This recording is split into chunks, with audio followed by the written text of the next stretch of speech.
to reach the level beyond that of a vampire lord. This was a quest that Quinn had for a while now, and he always wondered what were the requirements to complete this quest. Was it increasing his levels by increasing his blood aura or by gaining more chi? In a way, whenever he improved any of these things, it seemed like it would push him forward, but he felt as if he was missing something. However, not knowing what that something was, Quinn had no choice but to put it at the back of his mind. When fighting against Graham, Quinn could feel this rise in power as the nest crystal synced with his body. Ever since absorbing the blood crystal thrown in the 14th castle, Quinn had more blood aura than his chi. There was an imbalance in power inside him.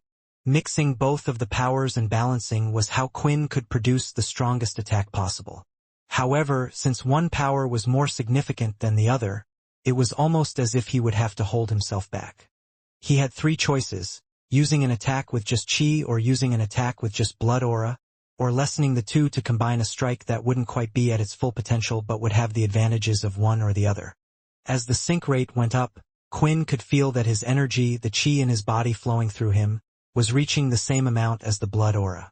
What was even better was when absorbing the nest crystal and all the pain he had gone through, it had changed his body and somewhat almost upgraded it to the point where now he could handle more chi in his body.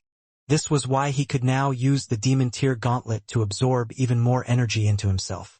Obviously, if he got stronger as the sync rate went up, the best thing to do would be to wait for the sync rate to increase so Quinn had a higher chance of winning this fight. What he didn't expect was to suddenly evolve in the middle of a fight. With each evolution Quinn went through, his body suffered extreme pain, and the process would take some time. In simple words, right now he was vulnerable. His body was changing whether he wanted to or not, and Quinn had fallen to one knee. There was quite a distance away from Graham as Quinn had used his blue fong set to get as far away as possible. Damn it! I really can't fight this, Quinn thought as the veins on his neck started to bulge. Even being on one knee was painful. Lately, he had been through a lot of changes. Since he had absorbed the nest crystal, he thought it would be the end of his painful days, and he could handle anything. How wrong I was about that.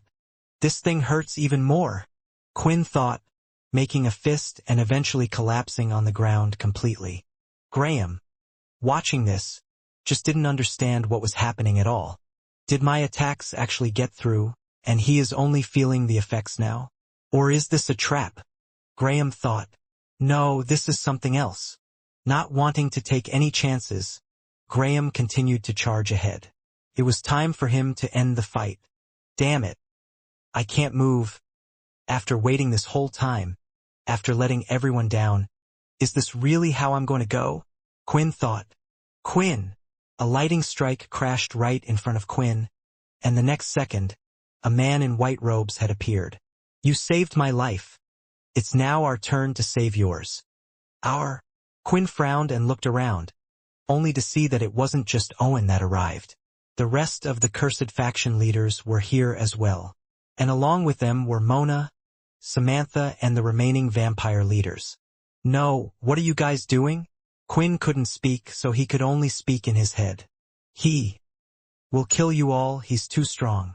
Quinn, we aren't as weak as you think, Owen said as if he could read his thoughts. Genbu, I summon you. Lighting up from his hand, the familiar turtle appeared and immediately showed its back. That won't be enough, Syl stated as he placed his hands on the ground, and a slight shine was seen for a second before becoming completely invisible. Graham soon felt his body crashing into something, and it turned out that Syl had put up a barrier. Still, Graham was strong enough to go through the barrier, but Syl's powers slowed him down significantly. But when Graham reached Genbu, he clenched his fists and threw out a punch on the latter's shell. Purple sparks started to flicker, but the shell was beginning to crack. While still for a moment, though, 3 sets of red blood strings began to coil around Graham from behind.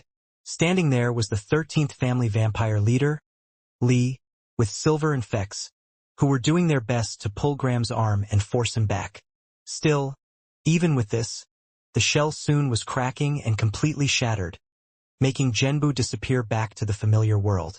It would take time before he could be summoned again for help. As Genbu disappeared, Graham punched again, expecting to hit Owen, but there was Nate with his demon tier shield, to his surprise. The momentum of the punch was already moving forward, so Graham was unable to pull back, and his fist landed right in the middle of the shield. Nate felt like he could feel a slight jolt hitting his body, even though he had the shield. This was something he had never felt before, but thankfully everyone's efforts in slowing Graham down so far had worked, and of course it was Syl who had come up with this plan. The demon tier shield lit up, and everyone got out of the way as they imagined the big explosion would go off around the shield. And that was what exactly happened as a blue energy, larger than any other, shot off from the shield, and there were those that stood behind Nate for support so he could hold the shield properly, the Blade family, Linda and Samantha in their transformed state. The explosions being delivered from the shield were larger than a mountain. One couldn't see the other side opposite the settlement because it was covered in blue energy. All the flowers on the ground were destroyed, crumbled and turned into nothing as eventually the blue light lit up.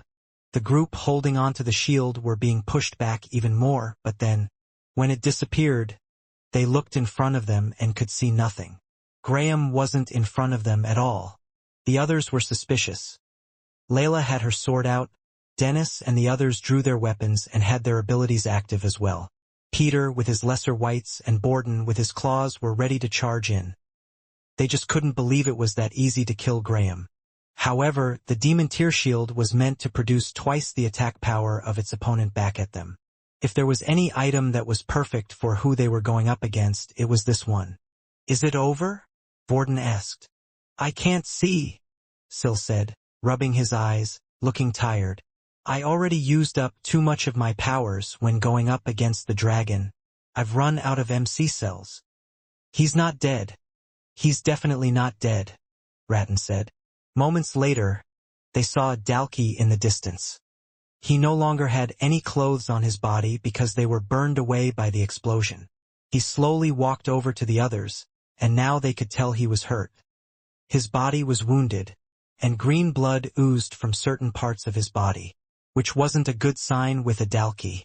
"I never thought, after becoming a 7 spike, I would get hurt by you people, but luckily, I always take precautions." "There was a reason why I was a little late," Graham said as he looked up at the sky. "There is something I can do only once a month, and this was the perfect moment. I could kill you all slowly, but why bother with that?" Hearing these words, Nate and Syl remembered. It was then that Graham's muscles started to bulge, and fur began to appear through his body out from on top of his scales.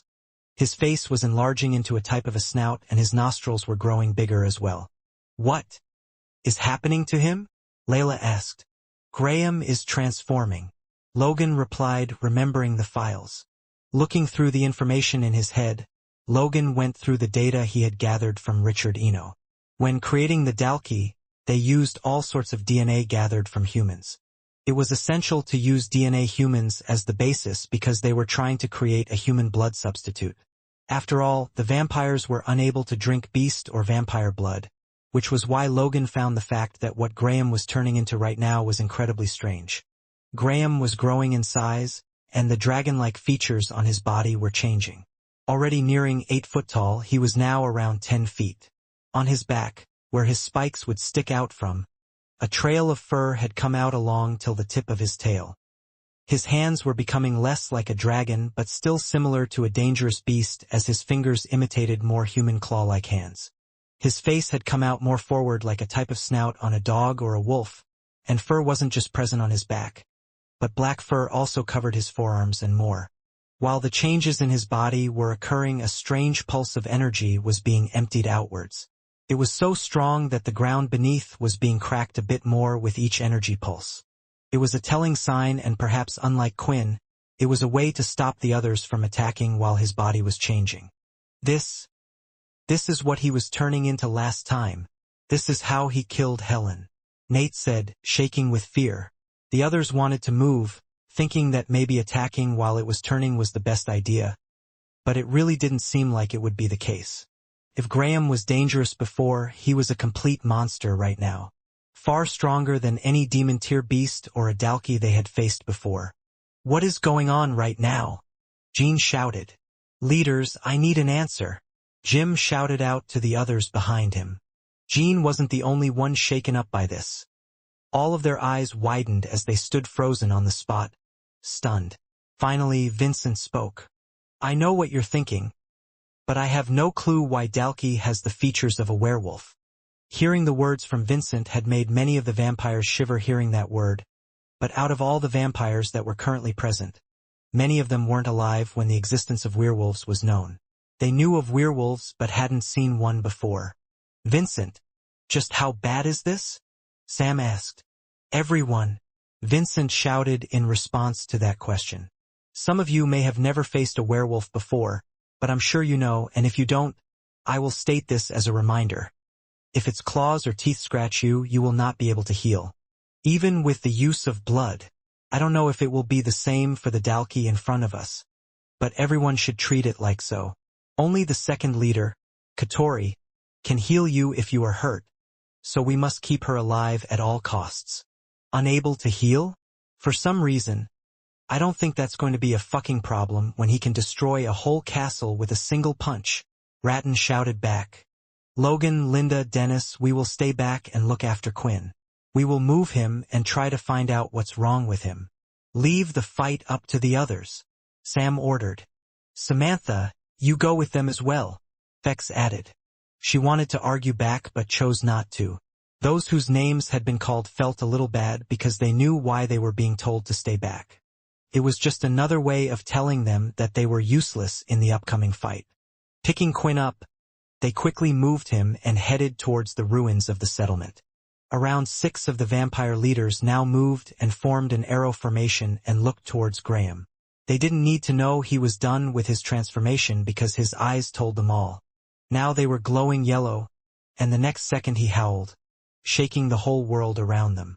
Graham was a few hundred meters away, and yet his howl shook the hair on their heads and even ruffled their clothes. It was just too powerful. We can't wait any longer. Fight back, Vincent ordered, and 3 groups of forces charged towards Graham. Everything was still currently being broadcasted live, and the situation was so tense that Bonnie had stopped reporting. The comment section was primarily silent as they watched this nail-biting moment. They could see that the group was charging forward in 3 separate forces.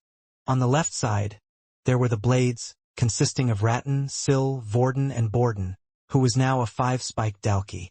The second attack force consisted of the vampire forces consisting of Vincent, Jean, Katori, Jake, Lee, Dylan, Silver, and Fex.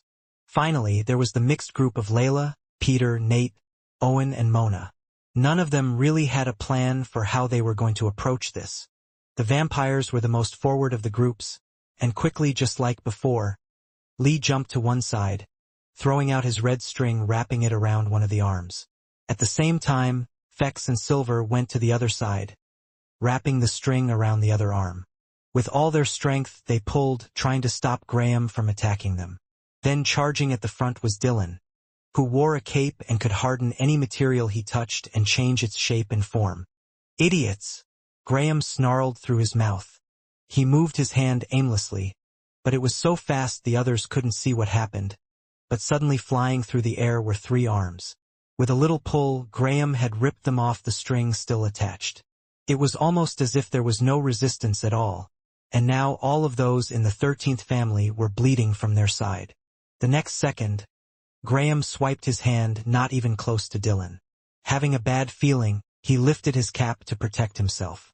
Still, his ability and powers were useless as the force of attack through the wind encased his cape and cut through his whole body diagonally, which fell on the ground after getting cut into 5 different parts. A vampire leader was killed just like that from a single swipe of Graham's hand. Don't falter, Vincent shouted as he sped up ahead of everyone, running in quicker than the others upon seeing that there was an opening after the attack. But he wasn't alone. 2 more were by his side in the attack as well. A lightning bolt, Vincent's fist, and Peter's hands that were glowing proceeded to whack Graham right in the stomach. All at the same time, using as much power as they could. The strong force crashed into the same place. Graham's body didn't even move with the 3 attacks, and the others were unsure if they had even scratched him. Why do you look like that boy? Graham said, smiling at Vincent.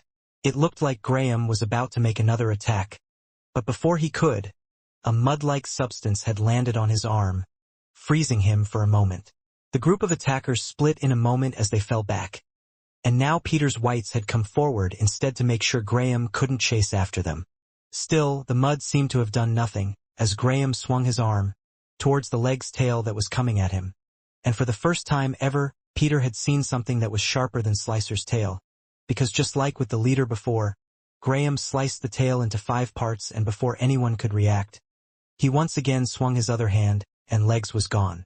Ratton and Vorden were frozen about what to do next, and so were the rest of the vampires.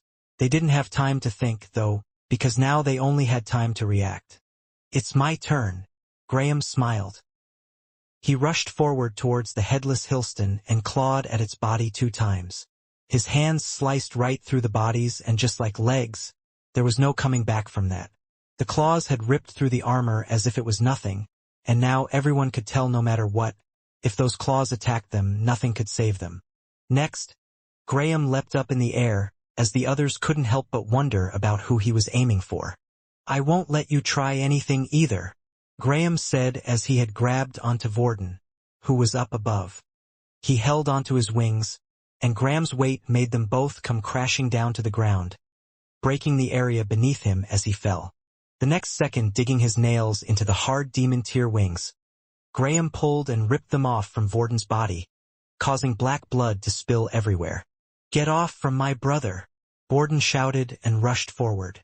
The anger filled him, but before he could even get close to Graham, he lifted his foot up and kicked him away. Vorden felt his chest crushing in on him, and his body sent flying back way off in the distance where no one could see him. We can't win." These were the only words that came out of Nate's mouth as he loosely held the shield. No, Lael shouted. "We took out the dragon. He's the only one left who we need to take out." Layla had transformed into her true Hanya form, and without hesitating any bit, she activated her sword as the symbol lit up. Jean and the other vampire leaders were using all of their blood powers and abilities they could towards Graham, but none seemed to be able to get through his scales or hide. Still, it was a distraction nonetheless as Layla charged forward. "You said you could cut through anything, so then cut through him and kill him," Layla screamed as she swung her sword down. She soon heard the sound of nothing and felt her sword hit nothing but air. "You're shit with that sword," Graham said as he easily dodged the sword attack and swung his hand down, ready to reach her face, until everyone heard a loud crash and something knocked his hand to the side. For a second, Graham's hand started to freeze, and because of this, he leapt back, away from the danger. Layla couldn't believe her eyes. "Aaron, you're finally back." However, Nate, seeing the new arrival, didn't know if this was a good thing at all, remembering what had happened last time. 2 people, Nate and Owen, who were currently present on the battlefield, had seen this type of scene once before when the group was in a desperate situation, when they felt like they were on their last legs. "Layla, get away from her," Nate shouted. An emotion of joy had come over Layla when seeing Aaron, one that she hadn't felt in a while since the last time she saw her long-lost friend. She had completely forgotten about the details that Nate had told everyone. "No, she wouldn't hurt me, right? She just stopped Graham's attack," Layla thought. Due to the sudden attack, Graham jumped back after seeing the strike on his hand turn it to ice. It was then, at that moment, hoping to stop him from following up with an attack, Erin threw her sword into the ground. She triggered the 3rd active skill the next second and constructed a giant ice wall between them. Usually the wall of ice was used to reflect attacks similar to how Nate's shield did, but she was now using it more as a barrier. After an instant, she turned to look towards Layla, making the latter's body flinch because she could see Aaron's glowing eyes. They were fierce, and for some reason, these eyes terrified Layla. The fear enveloped her body, freezing on the spot. No, has she really gone over to the other side? As fear took over Layla, she felt a strong urge to activate the sword, which was something she would feel only in dangerous situations, and right now, as she stared at Aaron, the sense of danger kept on increasing. The symbol on the sword began to glow, and the strange voices that would give her a different emotion, but one she was more used to, ran through her head, Immediately she felt like she could move once again as she gripped the sword tightly in her hand. I am not the one. Erin paused for a second as if she was taking a deep breath. That you should be fighting. The ice barrier soon went down, and Graham was standing on the other side. The group somehow managed to reorganize themselves for a second, but now would have to face the monster known as Graham once more. At the moment, Vorden was getting healed from Katori. He was the only one who had sustained injuries that she could heal. Because Dylan had died from the single attack by getting sliced into pieces, Katori couldn't heal her. In the meantime, Syl stood at the end of the group because he was trying his best to recover his MC cells. Once he recovered, he could use his soul weapon to change the abilities he wanted as he wished. Switching between these abilities could also increase his MC cells, but they wouldn't restore what he had used. Since he had already selected some of the strongest abilities when going up against the dragon, his MC cells were already as high as they could be. Using his powers had drained him then, so it made no difference selecting new abilities. Right now, all he could do was wait. The first one to act was Erin, as she twisted the grip on her sword, making the blade turn a slight red. She swung down her sword, creating a tunnel of fire on the side of Graham. This blocked him from going after Katori and those around her. Quickly twisting the sword again, it now changed once more, and Erin rushed forward, fearlessly, to face off her opponent. Layla was about to go on after her, but she noticed that Erin was incredibly fast. The second Erin kicked off the ground, she had almost reached Graham. She wasn't quite as fast as Quinn, but her speed was closest to his. Your sword is annoying. Graham frowned. He could still feel the frost on his arm. After all, what Erin was using wasn't just a demon tier weapon. Instead, it was a humanoid demon tier weapon. Graham dug his hands into the ground, cutting through it like butter, and at that moment he also charged forward. The next second, with a large slash, 5 giant holes ran deep into the ground as a fissure appeared. Each strike on the ground was large enough to cause one to fall through the hole. Jumping up, Erin tried her best to avoid falling into the hole, but that's when she noticed that Graham had leapt up after her as well. Pointing her sword towards Graham, she activated her first skill, and an ice tunnel shot out from her sword. Swinging his arms and slashing through the air, Graham had sent out an attack. As soon as the ripples that were cut through the air had reached the ice tunnel, it broke through it completely, not even holding for a second. The attack continued towards Erin, and it looked like it was about to hit her. The ice tunnel lost out. Just how strong is this Dalki? Erin thought. Her ice tunnel had only lost out to one person in the past, and that was Laxmus when he used the blood beam attack, and now for the second time her tunnel had failed her.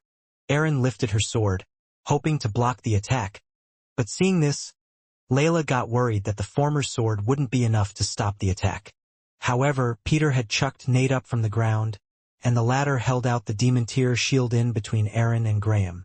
The strike hit the shield and absorbed the energy.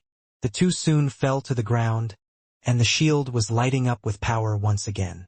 The shield, it worked. I was worried that Graham's power would be too strong for it. Nate thought maybe the ice tunnel had weakened Graham's attack's power a little. On the ground where Graham was about to land, both Vincent and Peter were right on the spot to hold him back. But the second the former landed, he charged forward across the field and reached out for the shield in Nate's hands. His large hands gripped the entire shield. This is annoying, Graham said, as he used all the strength in his claw at the shield. The next second, the shield was being sliced from all 5 directions, and as it got destroyed, the blue glow on it began to fade away. Eventually, Graham had managed to close his hands, and the demon tier shield that so far had been able to withstand every attack was crushed. Crap, Nate managed to say, as he was looking to get out of there. Erin ran around Nate and with her sword was planning to attack, but before she could even swing her sword fast enough, Graham opened his mouth wide and bit off Nate's head, separating it from the rest of the body. With a fling of its arm, he knocked Erin away into the far-off distance as the rest of Nate's body fell to the floor. "No!" Layla screamed at the top of her lungs, and many others felt their heart drop. Vincent and Peter had also caught up, and they grabbed the back of Graham's head.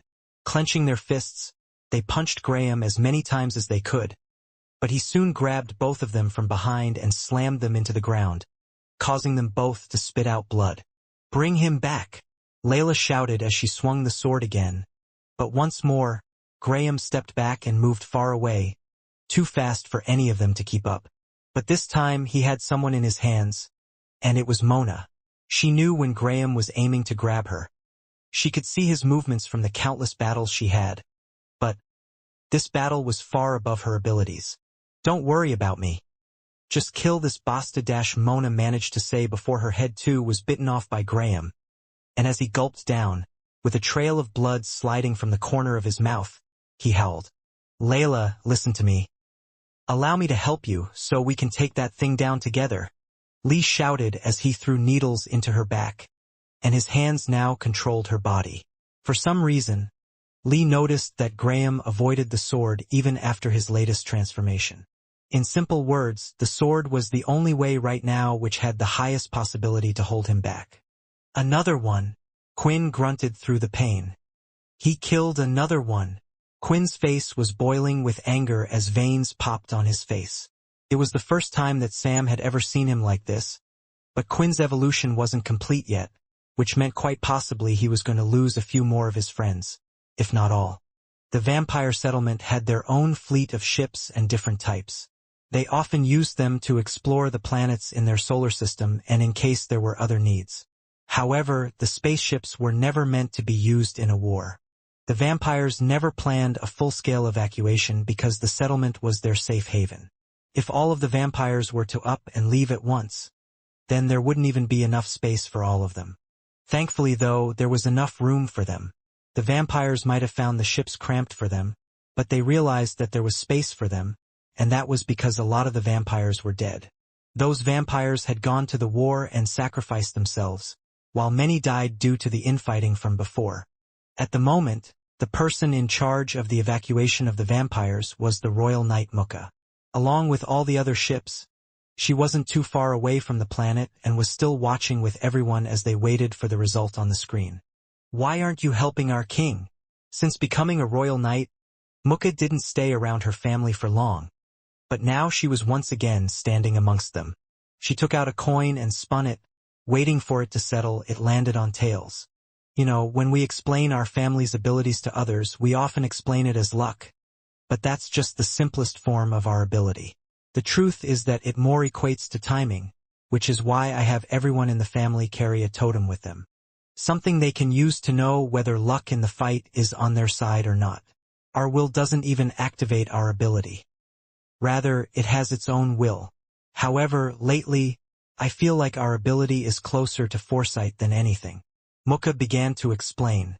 Perhaps it helps determine our chances. I spun this coin 100 times to land on heads, and not once has it landed on tails. But this time I have tossed it for the 101st time. This battle, if we join, we will die.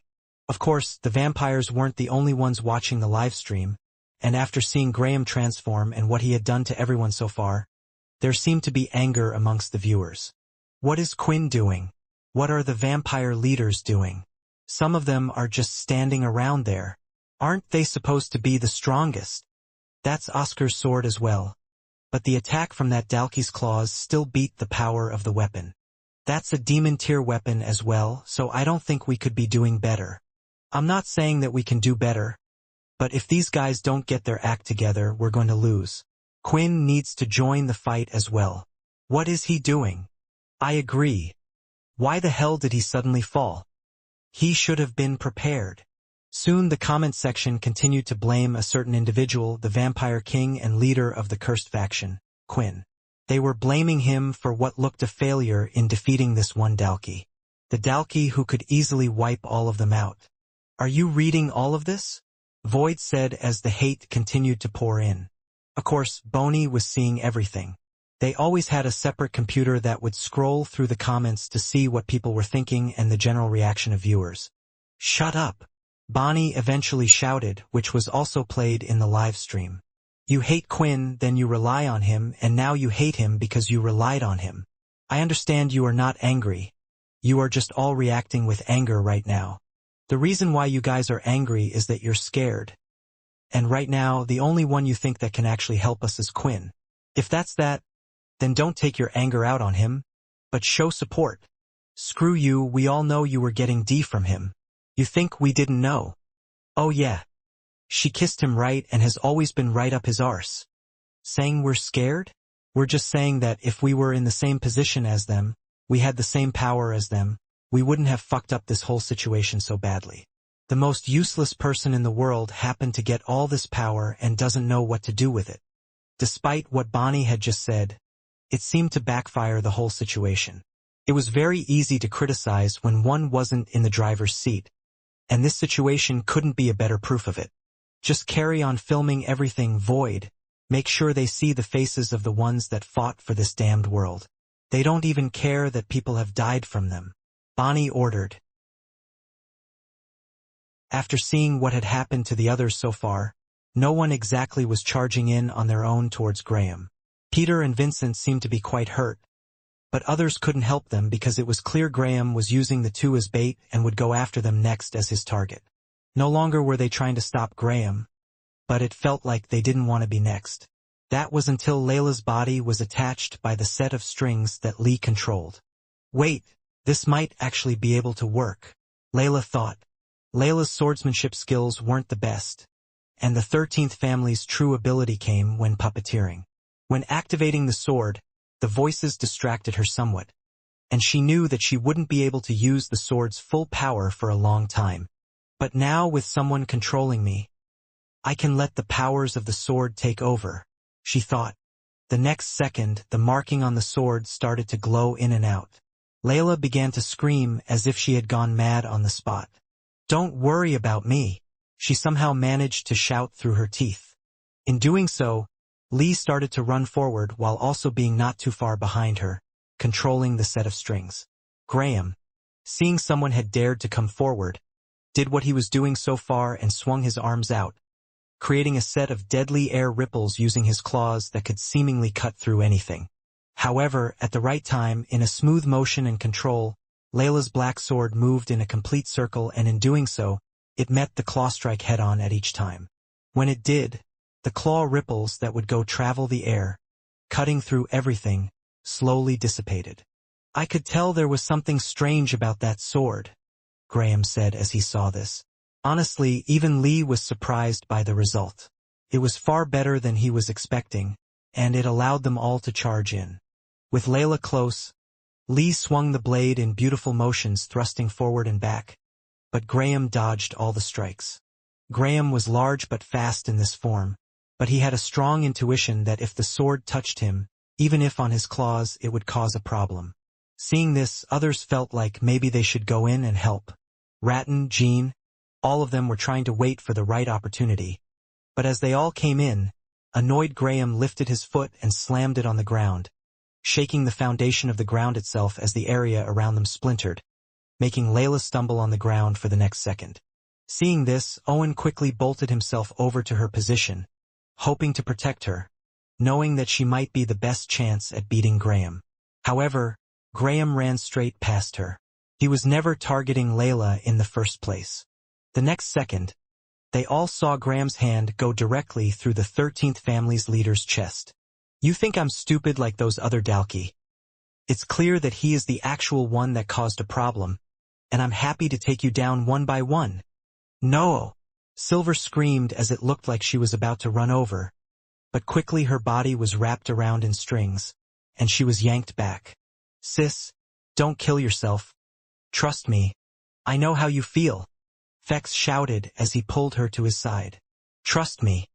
I want to go over there right now. Believe me. I do, but... Fex stopped himself right there as his throat was choking up.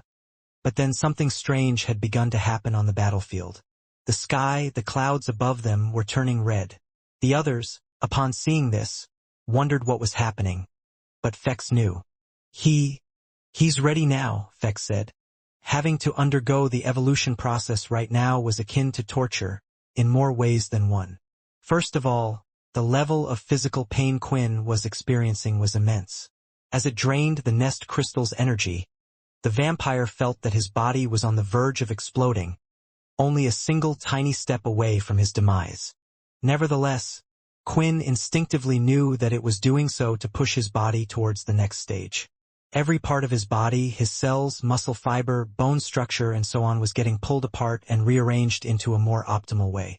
All of it got broken down and rebuilt from the ground up, only to be broken down again for the process to start all over again. And yet this wasn't the worst part of it. No, while the vampire had to endure this near-death experience, he was forced to watch the Dalkey leader wreak havoc on the people on his side. Quinn felt helpless as he felt Graham go on a killing spree. Then while watching everything going on, Quinn could see that Nate had been killed. Quinn was stealing his resolve, barely able to reach out his hand in the direction that his friend had just lost his life. He wanted to reach him, even if he had to crawl on the ground, hoping to somehow rescue him. Alas, his system was unusable at this moment, fully focused on having him evolve, so he wasn't even able to summon anyone by his side. Quinn didn't have a plan whatsoever. His instincts just screamed at him that he had to kill that lizard bastard, no matter what. You damn shitty familiar. Come the fuck out and make yourself useful. You never listen when I really need you. If you're not gonna help me now, then leave my freaking body. Quinn cursed at Boneclaw. The familiar would often come out when he was angry, but now that his negative feelings had reached a peak, it stayed silent. The evolving vampire didn't think it could actually do something against the Dalkey, but he might buy them some time, even if only for a second. Arg! Quinn grunted through the pain. Even in the state he was in, he somehow managed to shed tears. If he could see himself, he would have noticed those were tears of blood, which quickly dissipated as his evolution continued. At the same time, Sam, who had stayed by Quinn's side and had been watching over him this whole time, fell to his knees. As the one who had turned him, the young man felt it more than any other when his life had been extinguished. Nate Quinn, did Nate just... No. Sam couldn't even speak properly, unable to accept what had just happened to his dear friend. Despite being a talented high-level user, he had stuck around Sam and had helped him no matter what troubles the latter had found himself in. The two should have never been a match in normal circumstances, but that was just who Nate had been. Someone who hadn't had a bad bone in his body. I should have told him to come back. I should have told him to come back with us. Sam clenched his fists in anger and despair. For Quinn, it was a hard loss as well. Nate had been there close to the start of Quinn's journey. Someone who he had coincidentally met during the VR game. A special person who had just wanted to improve himself for fun. And yet, in time they had become good friends. Someone that Quinn could rely on, and who had never let him down. Without asking anything in return, he had taught a lot of people in the cursed faction, earning him their respect. Worst of all, Quinn felt that if Nate had never met him, then perhaps he wouldn't have died today. The only reason he had joined the cursed faction was because of Quinn. Alas, the cursed faction leader didn't even get much time to grieve over one person, when the Dalkey leader had claimed another victim. Mona was the next one to fall. Although not one of the original members of the cursed faction, the former Big Four leader had helped out humanity more than once. In a way, she felt like the most selfless person Quinn had ever met. For this reason, he had given her the Demon Tear amulet. It seemed a perfect fit given her own ability. The vampire hadn't even asked for it back. Yet Mona had promised him of her own volition to take good care of it and return it. Now she wouldn't get the chance to. Off in the distance, as her body fell to the ground, so did the amulet. He never expected to get it back this way. Quinn had always known that in this war, it would be impossible to not suffer any casualties. Nevertheless, nothing could prepare one for the loss of life of those close to oneself, and if something didn't happen he would lose them all. None of them were a match for Graham, who was even stronger now than when Quinn had faced him. Seeing how things were going, Quinn managed to grab the ground somewhat, and pulled his upper body up off. "Quinn, what are you doing? Just focus on getting through this," Sam managed to say as he wiped his face with his sleeve. "S.M." Quinn blurted out, and straight out of his mouth a pile of blood started to fall. Continued to gush out pools of blood. Such a thing to come out, even for a vampire lord, was clearly dangerous. If it was a regular human they perhaps would have been dead. "B-Lu-D," Quinn managed to say. Blood. It was the only word that came out, while the red liquid he seemed to crave still dripped out of his mouth.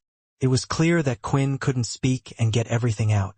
Touching his side, Sam started to pour blood out from the flask, trying to get it to go into the leader's mouth. But something strange happened. When he tried to pour it, it started to float in the air around the Vampire King. It just stayed there in place, not going down or falling to the ground. Sam then noticed that the same thing was happening to the blood that was on the floor as well. More. Quinn managed to grunt out under duress. You want more blood? You're going to kill that damn Graham, right? If that's what you need, I'll get you as much blood as you need. Sam promised and got straight to work. I'll get you all the blood, including my own, if it's to kill Graham. Immediately, the tactician called those that were in the cursed ship and told them to come to the cursed faction planet with all the blood reserves they could get. It was close by, so it wouldn't take long. Since Quinn had told him to gather as many types of blood, Sam had been doing all of that anyway. After that, Sam contacted Mukka, who was on board the ship. I don't care how you do it. Get as much blood as you can, whether it's vampire blood, human blood, or whatever, Sam ordered, and it sounded like they were soon to follow. There were no questions asked, as they knew it had to be important if it was at a time like this. There was one more place where there was plenty of blood that they could get. Dennis and the others quickly went with Samantha in search of more blood that would be in the castle. Everyone was quick to work. Fortunately, many of the vampire ships also had high amounts of human blood on board for all of them to feast on if need be. We are ready. Do you want us to deliver the blood to you? Mukka asked. Looking at Quinn and the fact that the blood wasn't being drunk by him, it was clear that he required it for something else. His hair was starting to grow, but his skin was becoming tighter, similar to when he would become a bloodsucker. But what was the reason? The answer seemed to be staring at him in the face, as the blood was rising in the air, into the sky. Just drop the blood above the castle, Sam ordered. As strange as it sounded, now wasn't the time to question orders. Following his instructions, they did as they were told, and the blood was seen falling, only to rise again. All of it looked to be gathering around Quinn's location. At the same time, the others didn't even need to rush to the castle and find the blood because it was already moving on its own. When it reached the point above Quinn, it started to spread out and formed clouds above them. Scarlet clouds soon filled the sky, turning the whole battlefield red. Then the blood armor that was on Quinn's body started to break down. It flew into the sky. The same happened to the blood gauntlet, leaving him only with his regular energy-draining gauntlet. Now that the others could see his body, they could see that all of Quinn's veins were beaming with bright red energy, too bright to be described as blood. One could see it lighten up, and then darken a little through the skin as Quinn breathed. His hair had grown to the point that it was running down his back up to his waist. Then, ultimately, his back could be seen wriggling until snapping out from them and nearly hitting Sam in the face were two large wings. At first there was nothing but bones, but filling up between was the bright red glow that looked to be running through Quinn's body. Finally, after all that time, Quinn could move as he picked himself up off the ground and stood up. His body looked the same as it did before, yet his face looked a bit older. The face of the young adult had aged, giving him the appearance of an adult in his early 30s. The same markings that were on his back were also running through his chest. Quinn's evolution was complete, and he knew it as well. Congratulations, you have successfully evolved. Quest: Become something beyond a vampire lord has been completed. Evolution: Celestial Vampire Lord. New title: Ruler of Blood. The drones were struggling to fly properly through the sky. The red clouds above were quite dense, so they moved behind the vampire settlement to film everything clearly, and instead of concentrating on Graham, all cameras were now focused on Quinn. They witnessed his new form through the camera, and many of them had similar thoughts running through their heads as they saw this. That is not a human. I don't care what you say. That thing is a monster. Is this what happens after transforming? What even is that thing? Is that what a vampire actually looks like? It's so beautiful. If I become a vampire, will I look like this? Weirdo. Take your fetishes somewhere else. Quinn didn't need the system to tell him his body had evolved. He could feel the strong energy seething inside him, giving him a strange feeling he had never felt before after the many times he had evolved. This form that he was currently in, its power and strength, were similar to the time when he had borrowed Ray's power for a few moments. While the system screen was open, Quinn quickly went through the prompts to see if there were any notable changes. The first two were what he had become and his title. However, there seemed to be something up with the system. The values of his stats, the blood control, and all of his skills appeared blank. Can the system not keep up with it? Or is it something else? Quinn thought. Not even his current level would show, but there were a few things that could still be seen, including the system's quests, the other titles, and what he currently was. Celestial Vampire Lord. Celestials. Aren't they beings from heaven or space? Beings that are above humankind. Have I become a... Don't get ahead of yourself, boy. Ray's voice boomed in his ears. You have no clue what you can do, you have no clue if this form is something permanent either. Or is it just like when I lent you my power? Those in front of you need you. Looking up, Quinn could see that the fighting had stopped, and Graham hadn't attacked any of the others and just continued to look their way. For some reason, noticing the dead bodies on the ground, Quinn wasn't angry. The energy inside him was keeping him calm, but he still remembered them, remembered the times he spent with them, and still knew what he wanted to do even if the anger from him had escaped. Jumping from his position, Quinn covered the great distance between the settlement and the battle. It was at least a kilometer away, and just before landing, he flapped his red wings that left particles of red dust each time they moved. What is that? Fex couldn't help but mumble and was hoping his sister or Vincent had an answer. I have no idea. I have never seen anything like this in any of the books before, Silver replied. Even when Laxmus transformed, he looked more like a bloodsucker, whereas Quinn seems more human, or even angelic. Everyone, leave this to me. Take the dead bodies away and head back to the settlement, Quinn ordered. When speaking out loud, even the tone of Quinn's voice had changed, and it was light smooth and gave everyone a strangely calming influence. At first, the others weren't sure if they should move, because they were confused if they heard Quinn's voice or someone else's. Graham was beyond what any of them ever thought he would be, even if Quinn had gotten stronger and evolved. No one knew if the new Quinn was enough to match Graham in strength. The first one to move and follow the order of stepping back was Peter. He believed in Quinn, and thus he would always follow the latter's orders. I know you can beat this damn wolf, and he wouldn't even be able to lay a finger on me if he wanted to, Peter said out loud for the others to hear. There was another reason why he was so confident. As Quinn got stronger, the connection that Peter would usually feel and grow with him as he grew power was drifting further and further apart from him, but now it was gone entirely. It was as if Peter could no longer become or reach Quinn's level. Soon after, the rest started to move as well, and strangely Graham didn't say anything or do anything as they picked up the dead and moved away. Even Silver carefully used her strings, not going too close to retrieving her father's body. The others soon ran back to the settlement and started to see what they could do on those injured. You can feel it, right? Graham eventually spoke after all of them had gone. You have managed to reach a new realm. I was always searching for something to go beyond the 5-spike Dalki, and ever since I got the 6th spike I realized something. I was different from the rest of my race.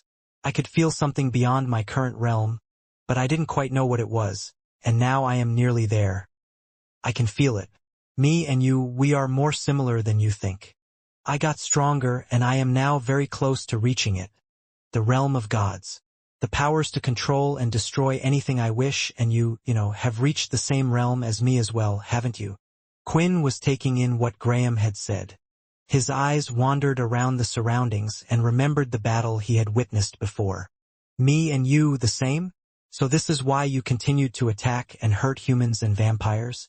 Because you were searching for something beyond what you currently were? You are doing all this just because you can become a god? You and I are completely different. I got stronger because I had to. I grew in power to protect those that I care about and change the way people mistreat the weak.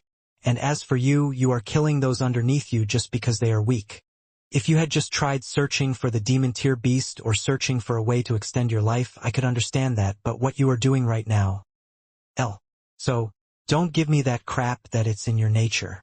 Borden is one of you as well, and he is with us just fine. Now, knowing who you are, I believe just like the humans, there was someone controlling everything, controlling you from when you were created, putting in your mind that humans and the vampires abandoned you. It was instilled in your mind that you needed to be rid of these two races. Maybe it was Jim, but he's dead, Graham. When you took his place, you could have changed that, but did you? You didn't even care for those that were part of your race. No, you chose to continue focusing on your own goal. You are an existence that needs to be wiped out no matter what. While Quinn was speaking, the clouds above began to turn dark red in color, and then the strangest phenomenon started to ensue on the planet. It was raining, but not just any rain.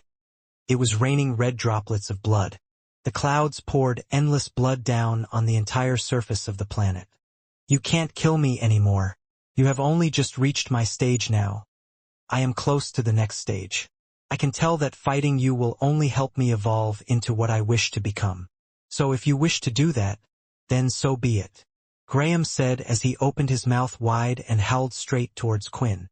Moving his wings, Quinn covered his body and blocked out the screech coming towards him.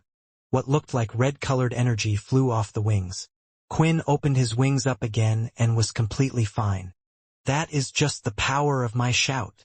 Graham shouted, as if to show his strength. Graham, you are wrong about one thing. I am not trying to become a god. Right now, I already am one.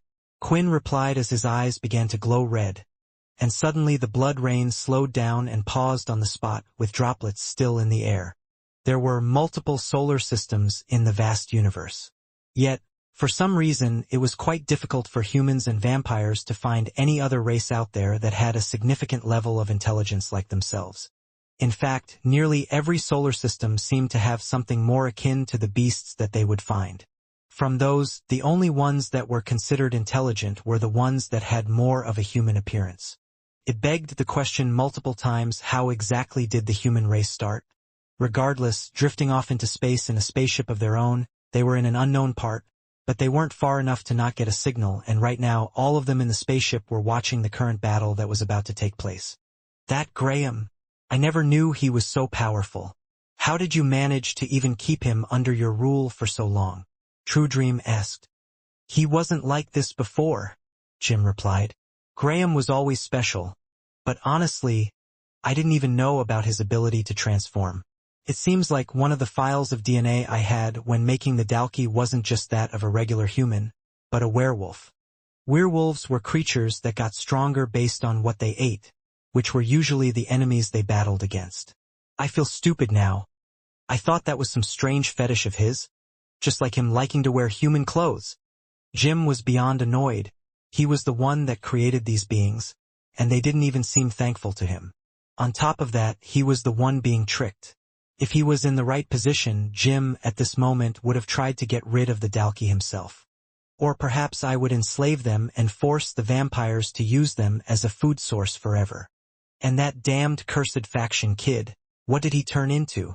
If I didn't know better, I wouldn't even recognize him as the same person. Is this something that all vampires can do? True Dream asked. Glancing at the screen, Jim was still furious, but he did have a great interest in Quinn. As someone who lived a long time, someone who studied the originals, this was something he had never seen before. I have no clue. From day one, I have had no idea with this person, but I know one thing, whatever he is right now, if he is an all-powerful being, then it means it also had to have come at a great cost. If my ability has taught me anything, it's that everything has a price. If you're asking me who will win, well, battles between werewolves and vampires used to plague us for centuries. In the end, the old generations determined that the werewolves were too big of a threat for the vampires. They healed better than us. They were physically more capable than us. They even got stronger depending on the moon and sun. There seemed to be no limit to their powers either. Wow! True Dream interrupted. It sounds like being a werewolf has a lot more benefits than being a vampire. But in the end, you guys are here and they are not, right? Jim paused for a second. It was as if he was debating whether to reveal the truth to True Dream or not. The difference between werewolves and us vampires were our societies and our cultures, which then became the deciding factors for their fate. But anyway, what we are looking at now isn't a werewolf, but a werewolf-Dalki hybrid, which I fear is stronger than any vampire has ever lived. The raindrops of blood had frozen in place. Every single raindrop could be seen clearly just staying there still. It felt like time had frozen for a second, but that hadn't happened at all. Everyone was still able to move. This amount of blood control, is it even possible for the king to do this? Jean asked. No. This level of blood control is unheard of, Vincent replied. They had seen something like this happen before, but only in a smaller area or that of the settlement.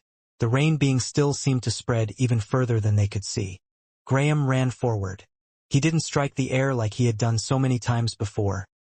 No, Graham knew that he would have to use the full force of his attack. In an instant, he had reached in front of Quinn. His deathly claw was already heading towards Quinn's face, but before it could reach it, blood had gathered in front of Quinn, similar to how the shadow would be used, and blocked the attack head-on. The moment Graham's claw clashed against the hardened blood, the energy flowed through Quinn and the ground itself, tearing it up and throwing the land either side of Quinn up in the air. The next second after the blood had stopped the attack, it completely wrapped around Graham, consuming him whole. Quinn lifted his hand as he controlled the waves of blood, and from the rain, more blood started to cocoon Graham. It lifted Graham and slammed him into the ground. But he recovered quickly and was slashing at the blood in front of him. But his claw could do nothing as it just went through it like real blood. Knowing that it was doing nothing but now was not in a hardened form, Graham jumped back, away from Quinn.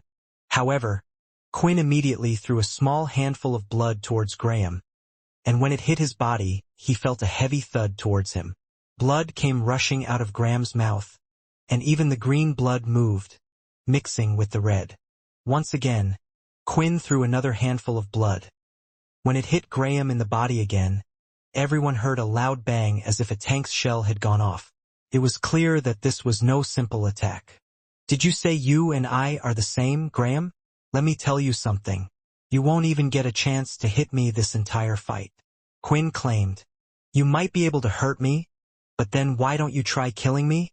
Graham shouted as he left both fists and slammed them into the ground. The force was so powerful it created a large crater going off nearly 2 kilometers in diameter. The rocks were blown away, and the force seemed so powerful that an explosion was felt from the other side of the planet.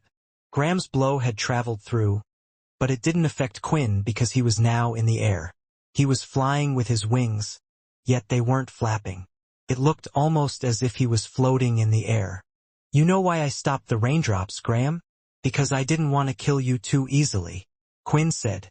Now though, one of the blood raindrops that was frozen in place started to move. It was faster than a bullet, and the second it hit Graham's body, a loud bang similar to a tank shell resounded once again. And Graham's was injured as his foot slid on the floor due to the impact. Soon though, all the raindrops started to move and headed towards Graham. Ah! Graham screamed as he slashed through the air, attempting to get rid of the raindrops, and he had hit a few, but there were far too many. Bang after bang reverberated through the battlefield as the raindrops hit him all over continuously, one after another. A trail of blood streamed from his mouth, his organs hurt, and it also heavily damaged his hard hide. Still, Quinn noticed something. The wounds that Graham was getting were being self-healed fairly quickly as well. The Dalki get stronger through their battles, and the werewolf body has incredible healing capabilities. For evolution, this body is the perfect base for the Dalki. Jim thought, watching the video. Soon, Quinn started to shape the raindrops of blood, and now he had formed them into swords. With the total amount of blood that was in the air, there had to be tens of thousands of swords of blood, now all ready to assault Graham. Moving his hand, Quinn sent all of them to Graham at once. The swords were sharp, the blood was strong, and as expected, they pierced right through Graham's strong scales and werewolf skin. Consequently, they had gone through him, hitting him from all sides, but somehow Graham had managed to do two things. One, he was able to avoid the sword aimed at his head even if he had been cut all over the face multiple times, and the second was to stop the sword from hitting his heart and the hard claws. As for the blood dripping from his wounds, it flowed and added into Quinn's blood sword. Soon, a real blood sword formed in Quinn's hand, similar to what Arthur would use. It was created using hardened blood, and as Quinn hardened the blood, it had the same red glow as the one in his veins and wings. "You think you avoided those on purpose?" Quinn smiled. "I usually never want to kill, not unless I have to or for my own life, but to you I want to kill you with my own hands." Hearing this, Graham just smiled. "I guess you were right. I wasn't on the same level as you, but I am now." From the top of Graham's head, something started to emerge, a spike that was larger than no other. Breaking out, all blood swords in his body shattered and fell to the ground, and the wounds on his body began to heal in front of everyone's eyes. "You should have killed me when you had the dash." Quinn threw the sword from his hand, and it went right through Graham's chest and sent him skidding off into the distance. The camera couldn't even pick up what happened, and others only saw Quinn throw his sword, and in the next instant, Graham disappeared. "You are still not on my level." For a brief second, many thought the battle was over. They could no longer see Graham on the screen, and only Quinn was present. But not everyone was this naive. Before Quinn's attack landed on Graham, they noticed that he had managed to turn into an 8-spiked Dalkey successfully. The power for each Dalkey upgrading from one spike to the next was considerable, and now they assumed it would be the same this time as well. At the same time, the look on Quinn's face said it all. His next set of actions seemed strange as his body started to float in the air. Once again, his wings didn't move so much, only slightly but not quite flapping, and the red dust that looked similar to flakes of dry blood would fall from his wings as he rose up in the air. "His body is more resilient than I thought," Quinn spoke in his mind while staring off into the distance. Quinn had thrown the sword too fast for Graham to react, and by the time the latter finally noticed it, the sword had already pierced his chest. Still, as the sword pierced into his body almost instinctively reacted on its own. The muscles tensed up around the sword and halted it on the spot, not letting it go in any deeper. Although the sword had been somewhat stopped, the momentum of the attack itself has sent Graham flying backwards. His feet were skidding across the ground, breaking and destroying everything he went through. "Is this vampire's full damned strength?" Graham shouted. "Or is it something else?" It was strange how the momentum was even continuing now, but eventually Graham himself was feeling strength rise in him. From Graham's back, he sprouted a pair of Dalkey wings. Around the edges along the top was black fur, similar to what was on the rest of his body. Flapping his wings, Graham countered the momentum, which decreased even further, slowing him down. Meanwhile, his body had time to take in the rest of the transformation. Clenching his claws around the sword, he instantly shattered it. Finally, he came to a halt. It was hard to pinpoint his exact location or how far he had been pushed back. At least he knew it was far because he couldn't even see the vampire settlement off in the distance anymore. His green blood was pouring from his open wound, but it started to heal up quickly, and within a few seconds he was back to his prime, or even more powerful. "Ha ha! Ha ha!" Graham started to laugh. "This battle will bring me to where I need to be." Jumping up in the air, Graham's wings started to flap wildly, and the strong force coming from them blew the rubble that had been formed behind him due to the impact. Graham was ready for a rematch as he flew through the air and headed back in the direction he had come from. He was moving faster than he had ever before, and his body felt like it was indestructible. Eventually, Quinn saw a small dot approaching him, and he knew exactly what it was. Quinn gathered a small amount of blood and aimed towards this dot, and in the next moment, a vortex of blood beamed out from his hands. Graham crashed head-on into the blood and started swiping, chipping away the vortex as he used all his strength to get closer and closer to Quinn. Although a lot of the blood was being hit away, most of it would still hit parts of Graham's body, destroying the scales around him and causing him to bleed.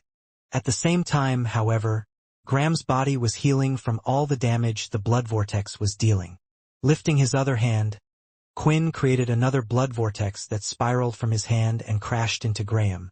It had managed to push Graham's body back, and this time the power was too much for him. He fell to the ground and looked hurt, bleeding, but moments later, the wounds on his body were healing again. "I admit, I might not have more power than you, Quinn," Graham shouted from below. "But with this body of mine, I really have become a god. It is impossible to kill me, and eventually your power will run out. So let's see who can last longer." Graham slashed his claws, and as usual, a wall of blood moved to block the attack, but flowing up from the ground itself was Graham. Quinn quickly moved out of the side and hit him with the blood again, right on his side. Blood spewed out of Graham's mouth, but it didn't seem to slow him down at all as he continued to rush forward. Eventually, the blood spiraled around Quinn's hands, creating what looked like two giant drills, and throwing his arms outward. They launched from his palm and crashed into Graham's palms, tearing them up as he blocked the drills. Graham tried to push back against it, but they were ripping every fiber in his body. This attack by Quinn right now was the same level as what he had used against Laxmus, except the blood being used was stronger and energized by Quinn's newfound power. On top of that, this time there were two drills. However, although it looked like Graham could not do anything to get rid of the blood drills that were spinning towards him, his hands were healing, and both parties now seemed to be at a standstill. "Your body is a lot harder than I thought.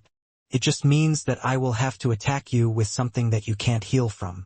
Something that will finish you off in one go." The red veins that appeared over Quinn's body were no longer fading in and out. Instead, the red got only brighter and was glowing.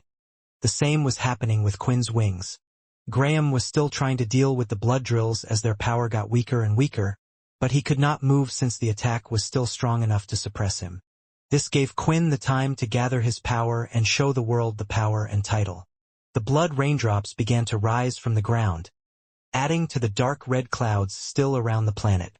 All of the blood moved up, and it looked like a storm of blood was brewing. Quinn's eyeballs started to bleed as blood fell from both of his eyes down his cheeks, only to rise up once they fell and add to the blood that was being used above. "Can you feel that?" Fex said. His body was tingling all over.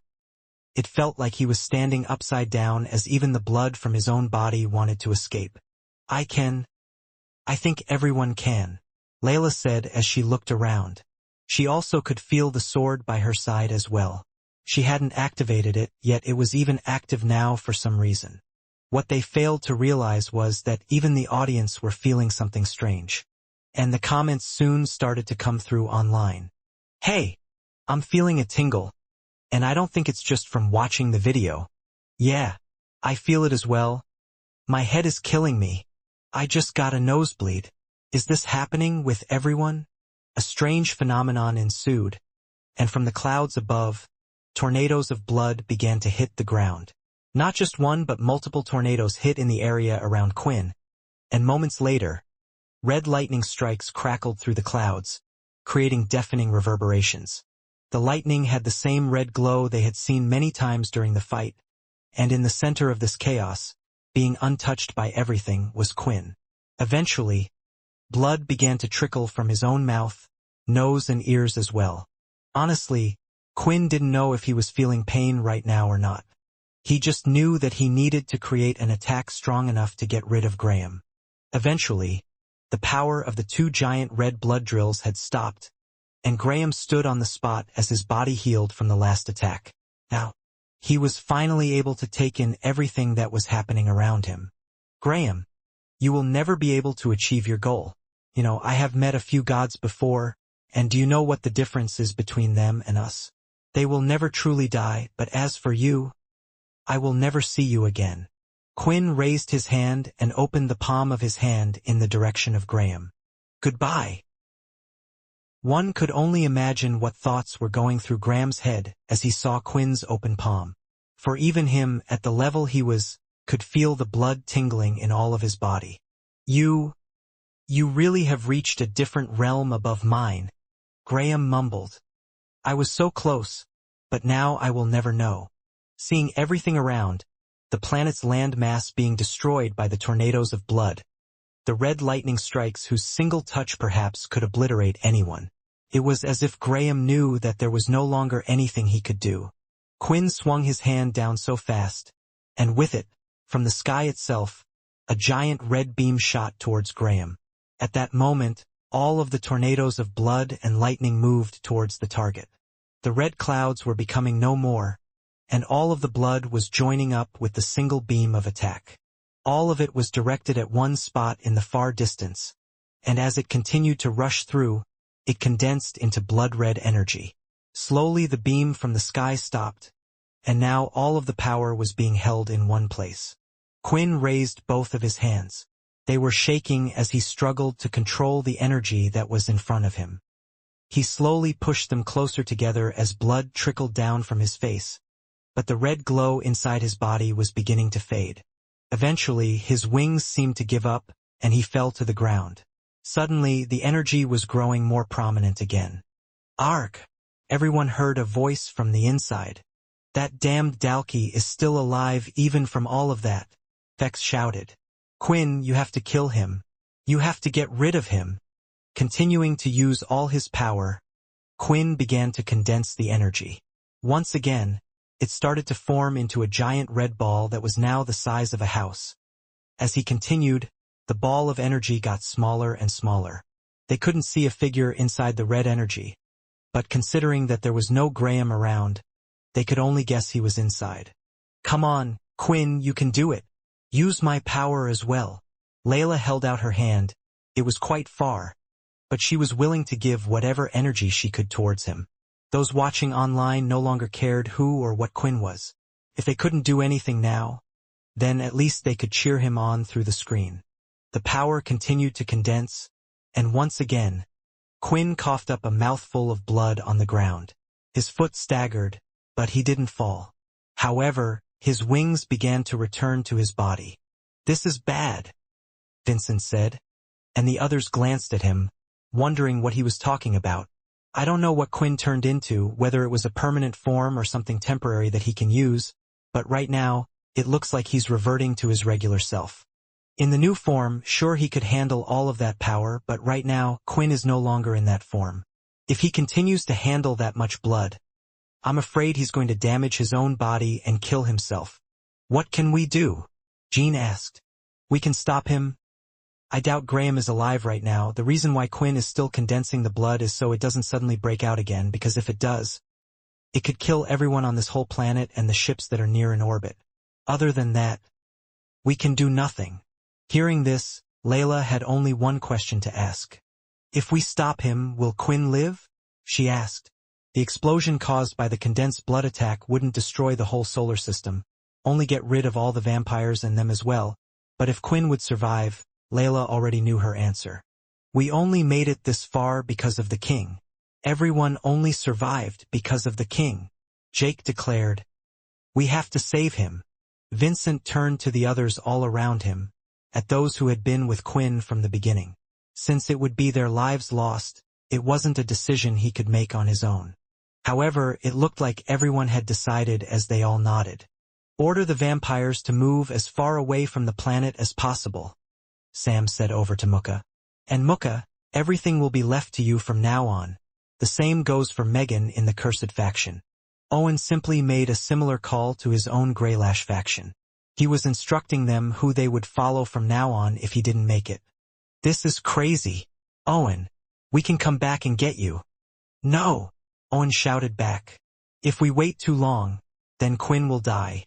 If anyone deserves to live, then it's him." With the decision made, everyone was ready to rush forward under Vincent's command to stop Quinn. But before they even take the first step, "Stop!" Quinn shouted back and turned to look at them. His eyes were glowing red, and all of them had frozen in their tracks. "Is he using the influence skill on us? And it's actually strong enough to stop us all," Silver said, shocked. "I have fought and have gotten stronger to freaking save you guys, to change the world. I thought it was easy, that when I got to the top it would be easy, but I realized it isn't something a single person can do.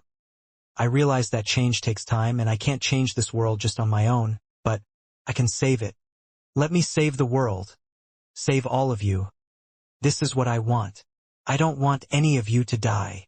Turning around, Quinn looked back at the condensed red ball of energy that hadn't changed in size. It hadn't gotten bigger or smaller but was still as large as a house. Don't distract me, Quinn said as he canceled his influence skill because he needed to use every ounce of power he could. Arg! He screamed, pushing his hands closer together, and the ball in the distance could be seen getting smaller and smaller. However, now, blood even began to flow out from his skin. It was as if the blood inside his body was under so much pressure that it had managed to burst through his skin. The blood fell on the surface, but Quinn didn't step back. It was now or never. And oh, Quinn, you can't do this, Layla screamed so loud she felt like her own throat was bleeding. She tried to rush over, but Peter quickly pulled her back, pushing her to the ground.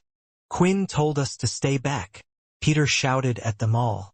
No matter what, no one is going over to him. I will follow his will no matter what.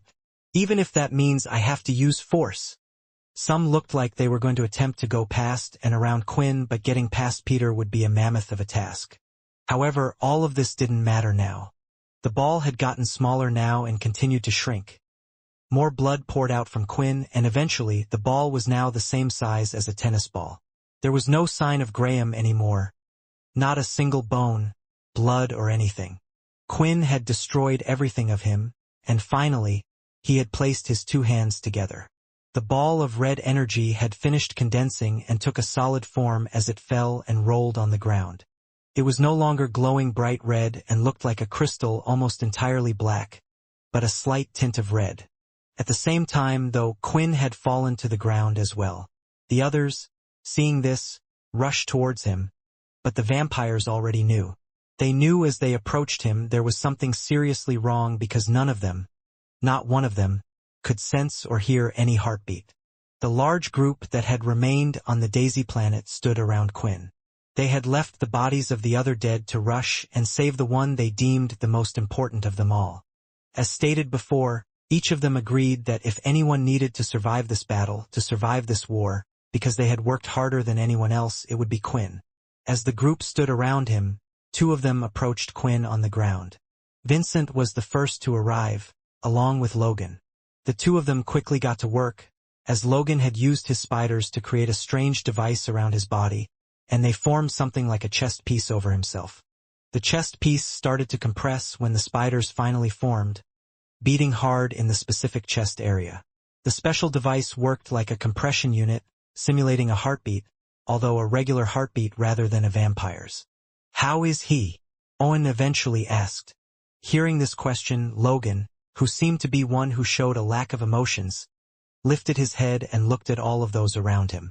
Eventually, he couldn't look at their faces anymore and decided to squint and concentrate on Quinn instead. I'll be honest. I'm just doing whatever I can, whatever little I think I can to help him. Although I'm not a doctor, the technology that I can create and use can be comparable to any top doctor. Right now, this device is acting as if his body is brain dead. If the machine can simulate signs of life, maybe we can do something. Logan explained. I'm sure you all know. I'm sure you can tell by the fact that I'm using this. Right now he's Dash. Dennis placed his hand on Logan's shoulder, stopping the latter from finishing his words. At least not until they confirmed everything. See what you did, Layla shouted, turning to her side and grabbing Peter by his shirt. Because you didn't let us stop him. Because of you, now he's dead. I should. You should do what? Peter said as he quickly twisted Layla's hand, who was entirely overwhelmed by his mistake. Layla, you think just because you are a girl that you cared for him more than I fucking did? Peter shouted back.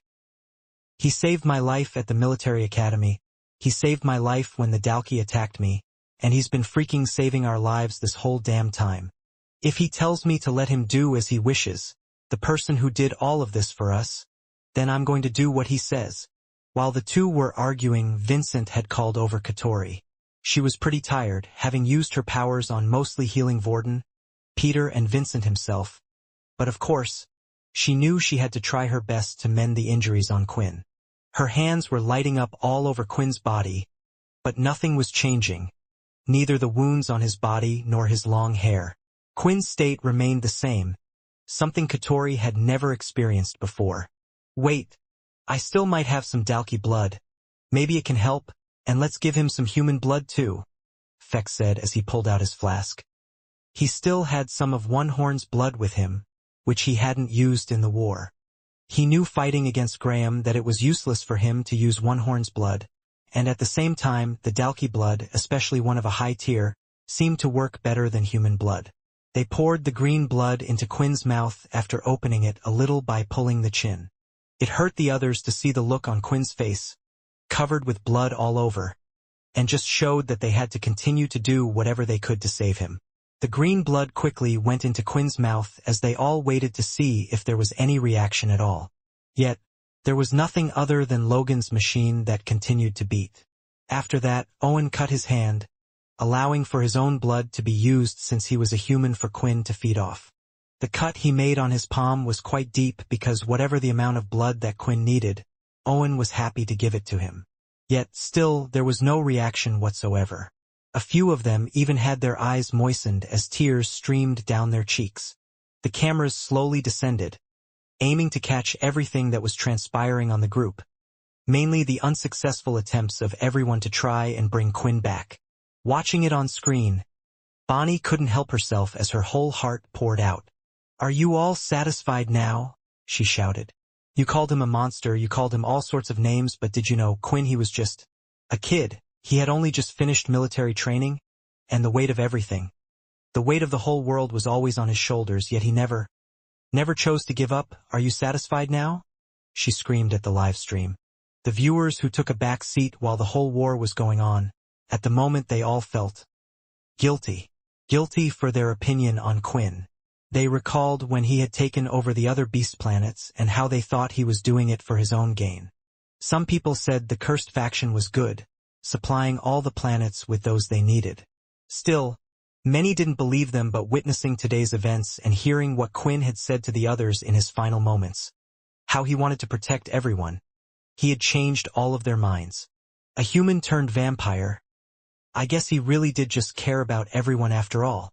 A user commented, "F in the chat to pay your respects. May he rest in peace. We need to remember him forever. We need to have a ceremony. It's because of him this whole war has ended. R.I.P. Quinn. I still can't believe it. This whole thing, it feels like a dream.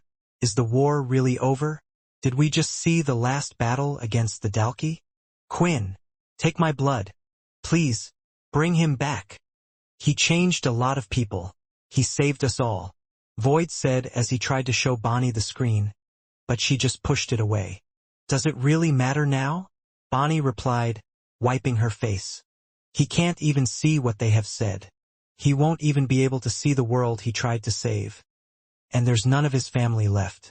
We can't even try to make up for what he has done. But there are the vampires, those that he really cared about," Void said. "The war might be over, but our job is not done. Remember what Quinn said in his final moments. One of his dreams was to change the world. He was able to save it, but he might never be able to see it change into a better place. We need to make sure, through our reporting by spreading his wishes, that the whole world gets to hear his message and move on to become something better." Sniffing up what she could, Bonnie was left there still crying, but she knew Void was right. Since nothing seemed to be working, Vincent decided to lift him off the ground. "You weren't meant to die before me, you idiot," Vincent smiled. "Did you bring me back so that I could be the one to bury you? You gave me the hardest job of them all. Do you know that?"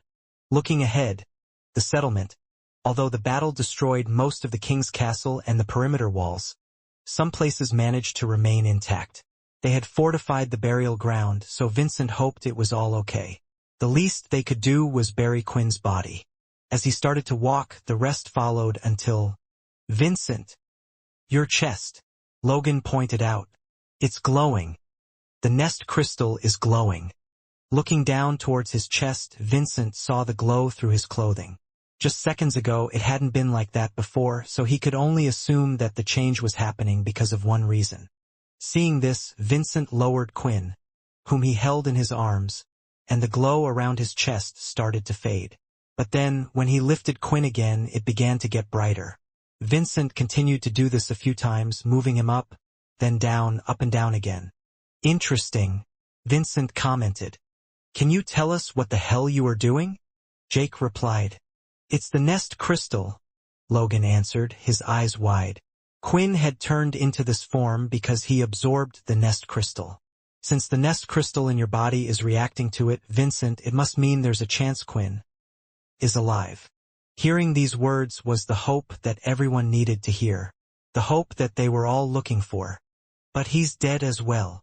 Logan placed his finger on his chin, not entirely understanding the situation Quinn's body was in at the moment and making everyone drop their happy expression in an instant. Is he alive or dead? Which one is it? Layla asked. Whatever the case, it seems to be drawing energy from the crystal. Perhaps if Quinn can use this energy, then he can live, Vincent said. We don't know what state Quinn's body is actually in. If we wait any longer, there is a good chance we might miss an opportunity. If allowing him to absorb a nest crystal will bring him back, then so be it. I have already lived a long life. The others seemed saddened to hear this from Vincent. They hadn't known him long, but sacrificing one life for another just seemed strange. And most of all, they knew it wasn't what Quinn would have wanted. Calm down, Romeo. There is no need for anyone to sacrifice their lives. Logan explained. Our best bet is to head to the settlement's lab to work out how the crystal is working on Quinn in the first place. Remember, there is another nest crystal in the vampire settlement. The clones, Gene muttered as he had figured out what Logan was talking about. Correct, the nest crystal used to create the human clones.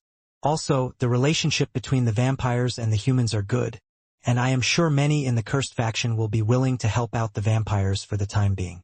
Also, the vampires have ample blood storage anyway, so that should be enough for a while. There are other nest crystals out there we can use. We don't need to sacrifice anyone for Quinn.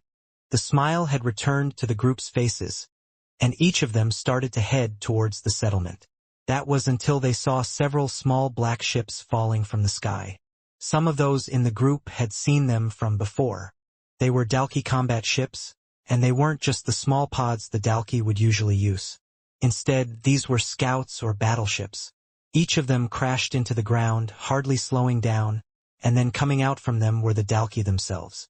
The first one they could see was a two-spike Dalki. Who are these? I thought we destroyed all of their motherships. Vorden frowned. Indeed, we did destroy all of them, Sam replied. But there are still a few stray Dalkis out there.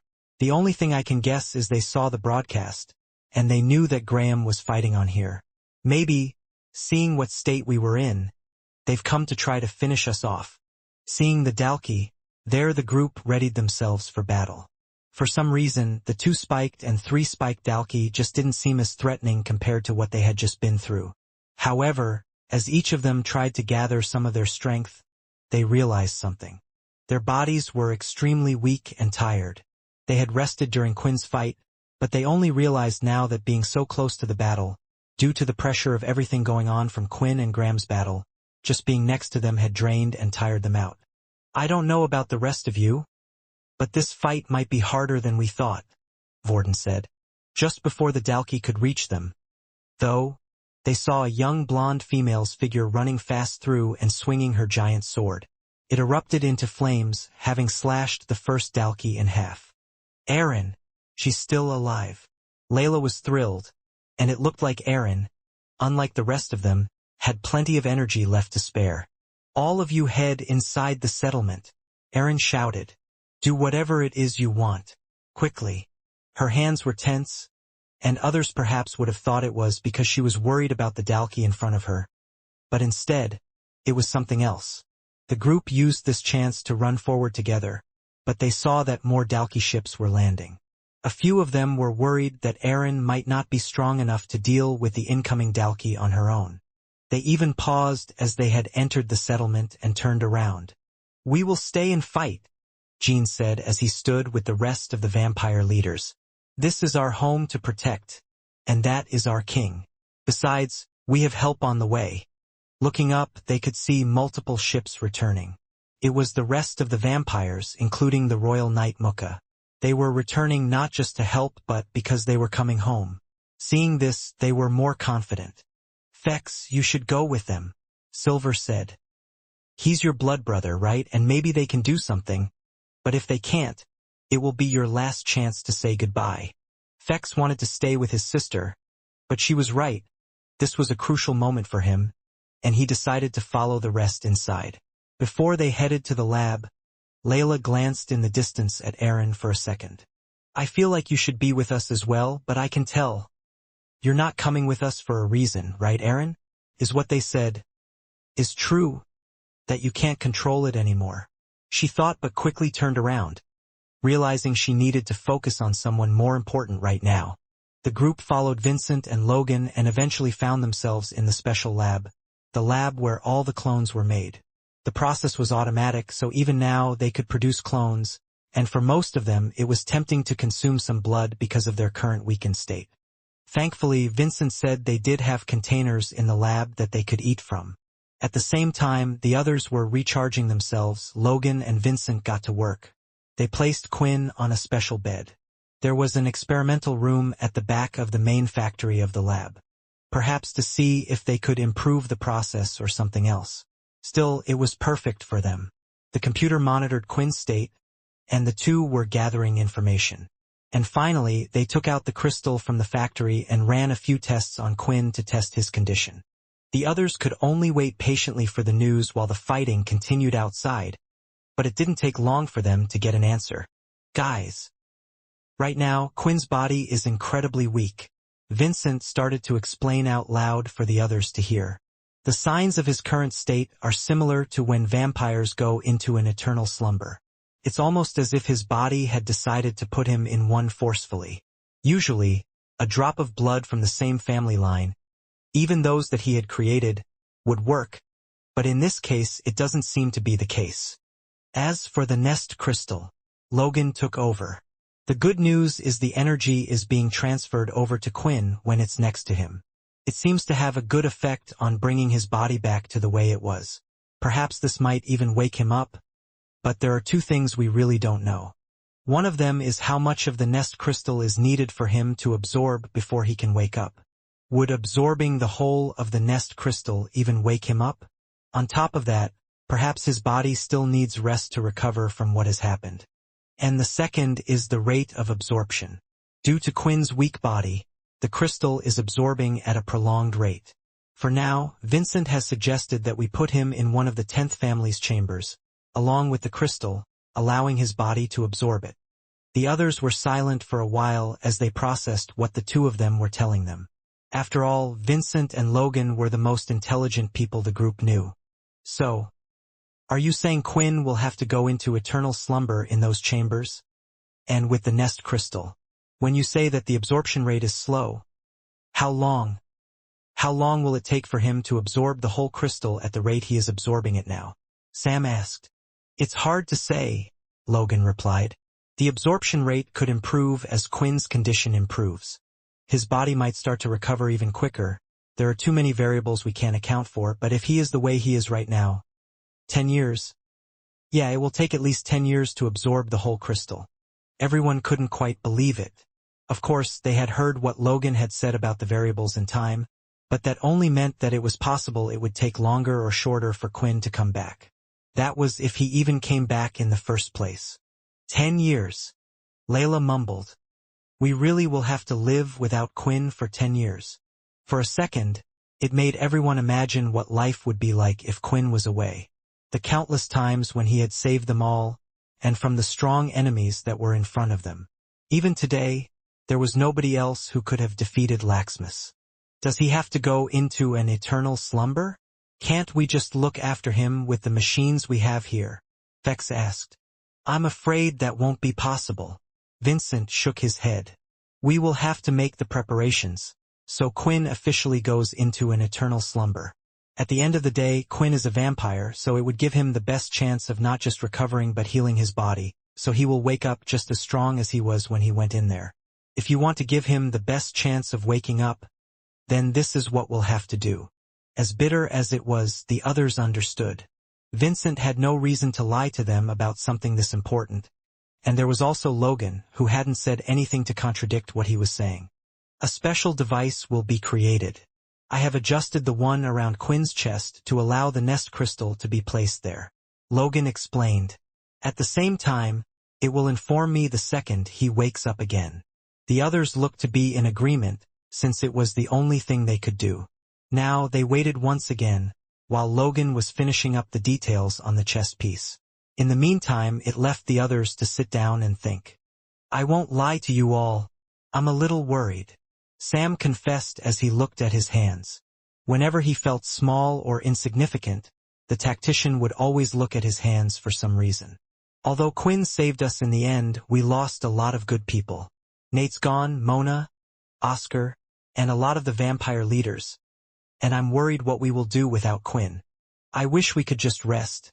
But they're still pure back on Earth, trying to cause all kinds of trouble. I haven't heard any news from Leo about them yet. Then there's Laxmus as well. He's out there, somewhere among other vampires, and could attack humanity at any moment. We have to prepare for the case he will attack us while Quinn's asleep. Lastly, there's something else that Logan told me. It's about True Dream. It looks like he's alive and is out there somewhere with a clone of Jim. Even without the Dalki, there's no saying what they will do. There's a lot that can happen in that amount of time without Quinn. All the worries that Sam currently had were shared by those surrounding him. Then we just have to get rid of them. He might be stronger than any one of us, but we aren't that weak without him. Syl broke the silence. Instead of always relying on him, why don't we try to make the world a better place for when Quinn does wake up? Can you imagine how happy he would be to find out how much the world has changed for the better? Of all the people to speak such sense, they had never expected it to come from Syl. After their little talk, it looked like Logan and Vincent were ready. They started to carry Quinn out from the lab and headed towards the castle. The foundations of the place were broken, but the underground tunnels had remained intact.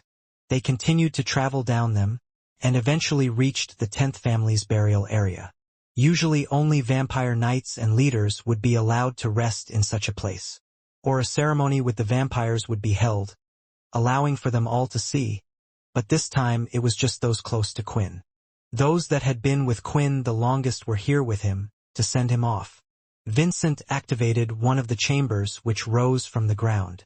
The door slid open, and the others gulped, second-guessing if they really needed to go through with this. Before placing him on the container, Vincent had drawn something on the ground with blood, and laid Quinn on top of it. I'm starting the ritual to place Quinn in eternal sleep. There shouldn't be much change to him physically, but there will be one thing. His ancestor explained as he placed his own descendant down. There was something truly bizarre about this scene. Although he was technically older, he was inside the body of Quinn's clone, yet after his transformation the original looked older, making it look as if a son was burying his father. The circle lit up, yet he wasn't using his equivalent exchange ability. No, those markings were more similar to what the vampires would call magic. Ancient texts left in their history allowing them to do certain things, and this was one of them. Looking at Quinn, there really weren't any changes. However, black smoke started to appear from his body, and soon, the bone claw started to appear in front of those gathered. The others were shocked by this, but moments later the familiar king had completely faded.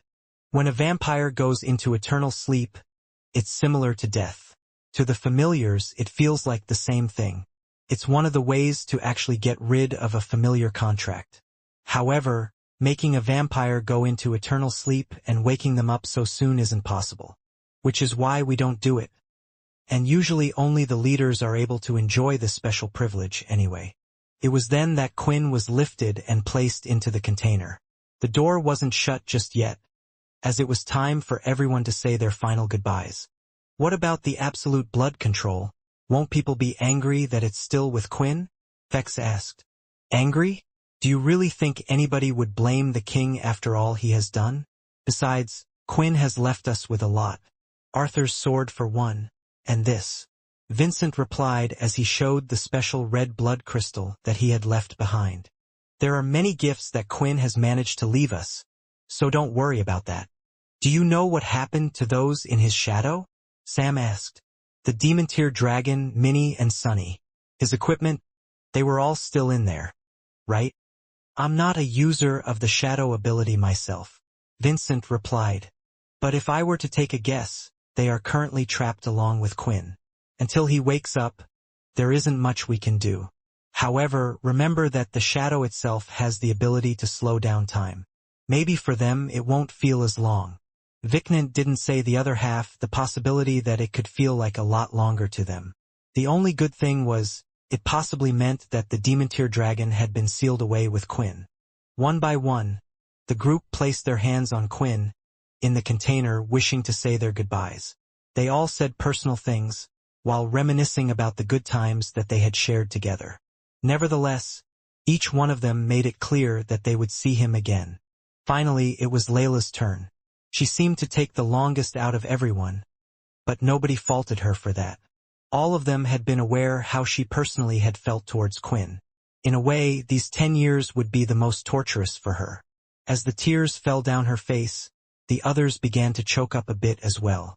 They had been through a lot, lost countless people, and this moment served as a reminder to all of them that even the mightiest being could fall. The last one to say his goodbyes out of all of them, though, was Peter, and after speaking a few things he turned around. I wish to stay here with Quinn, Peter announced. Although his face showed only a sliver of emotion, all of them felt the loyalty in his voice. I know that he is just going to be sleeping, and he probably won't know that I'm here with him, but as long as my first friend stays here, I want to protect him. I intend to make sure that nobody disturbs his rest. As a white, I never need to sleep, so I will be awake the whole time, and I will make sure that Quinn is protected until he wakes up. A lot of them wanted to tell Peter that there was no need, that Quinn would be safe here. However, from the look in Peter's eyes, they could tell he had already made up his mind. Besides, some of them thought he might get bored and decide to come out after a few days anyway. All of them stood there surrounded, watching the special tomb activate. The glass screen covered them, while the container started to spiral into the ground, eventually closing and locking in place. Enjoy your sleep, Quinn. Look forward to what we'll have to show you once you wake up again. Borden smiled. There was an endless black space in front of him, filled with complete darkness and nothing else. Felt like one was asleep yet at the same time not. There were no dreams, no sounds, no noises, nothing. And all they could see was an endless black space. Since no thoughts could transpire, one couldn't even feel the passage of time. Meaning even the person themselves had no clue what had happened or what their body was currently doing. This was the current feeling or non-existent feeling they were going through. For how long had it been like this? There was no sense at all. And after an unknown amount of time, they finally heard a voice. You. He heard it, but whose voice was it? At the moment, he couldn't even access his own memories in his current state. You need to. Yeah. I need to do what? Make breakfast? Get ready for school? Do homework? What are you trying to tell me? You need to wake up, the voice yelled, resounding in his head. Quinn, wake up, the voice shouted once more. Quinn. Hearing his own name, something summoned inside of him. Suddenly the darkness he was surrounded in began to diminish and disappear. In return, a bright white light started to shine in his mind, and with it, images flashed through Quinn. Everything is coming back to me, Quinn felt. All of the flashing images were everything that Quinn had gone through so far, and the memories were returning to him with every detail. Memories from when he was a child, memories of when a certain individual had knocked at Quinn's door, declaring that his parents had died. The memories flooded his head. They were all coming back to him. How his life had changed, how it had started when he first had arrived at military school turning into a vampire from that book, meeting Vorden, meeting Fex, another vampire for the first time. The school tournament, Fex being abducted, saving Fex, returning to the world during the Civil War, the multiple fights he fought, allies he made along the way, and the allies Quinn lost as well, saving Vorden from Blade Island and barely pulling him back from death's door. Not just once, but multiple times. Founding what is now known as the Cursed Faction, becoming part of the Big Four. Then, saving the vampire settlement from the new King Cindy, losing close allies to him once more. The start of the Dalkey attack, becoming the Vampire King and finally fighting against Graham. Having completed the quest and become something beyond a vampire, he had managed to defeat Graham. I did a lot during that time. Quinn thought. I guess I'm dead now. I guess I can finally rest. Oi, you idiot! Didn't you hear me? You have to wake up! The voice screamed in his head once more. It jolted Quinn awake as his eyes opened, and the first thing he could see was a steamy glass in front of him. Huffing and panting, Quinn could feel his heart race, something that hadn't happened in a long time. Ever since he became a vampire, his heartbeat was usually slow, and now all of his body was starting to move slowly. The tingly feeling as blood began to rush through his veins, and in the end, was the familiar screen that flashed in front of him. System is rebooting. Congratulations. You have been granted the Celestial Vampire System. Celestial Vampire System? Quinn read, wondering what that even meant. He could guess based on his evolution that the two were linked, but it wasn't exactly clear yet. Still, seeing the system message like so was reminiscent of the first time when Quinn had become a vampire. The only difference was, last time he passed out before he could hear the whole message. Your system has successfully been upgraded to suit the current user. Error. The user's body is not yet fully functional. Syncing will begin as the user's body improves. Current sync status. 1%. Quinn had been with the system a long time to understand the meaning behind the messages in front of him. Judging by what he could remember, he could only imagine that his body had gone into a slumbering state. Even now, Quinn could feel that his body was quite weak. However, as the blood flowed through his body, it was slowly getting back to its normal state, and not just him being a vampire, but his celestial vampire form. He could feel that his strength hadn't degraded in any way if the system's number was anything to go by. Just like vampire lords and the evolution before this one, it was a permanent change. He just needed his body to wake up, and then the system would sync up his body and powers, allowing him to use his strength at his will. I just hope that it doesn't take as long for me to get back to normal as it did for me to absorb that damned nest crystal. Eventually, upon sensing that the figure was alive in the container, the glass door slid open, allowing Quinn to see a different view for the first time. The first thing Quinn saw was a large glass pane window revealing the bright blue sky, the white clouds, and on the ground were the countless buildings all over the place, ornamented with giant billboards. Is this Earth? Quinn wondered. As he took a step, his body was certainly weaker than he thought it was, but still, at 1% of his actual strength, he was stronger than he ever was as a human. Thus, it wasn't a problem for him to walk around. Looking behind him, Quinn recognized the strange container device. It was one of the special burial tombs designed for the leaders to rest in peace. Was I in some eternal sleep then? Is that what happened? Quinn said. But then, why am I in a random apartment building and back on Earth? Not the vampire settlement? Ah! A voice suddenly screamed from the side. Turning his head immediately, Quinn saw a familiar face. Peter. Quinn. You finally came out of that thing. What the hell? But you were asleep. It's really you.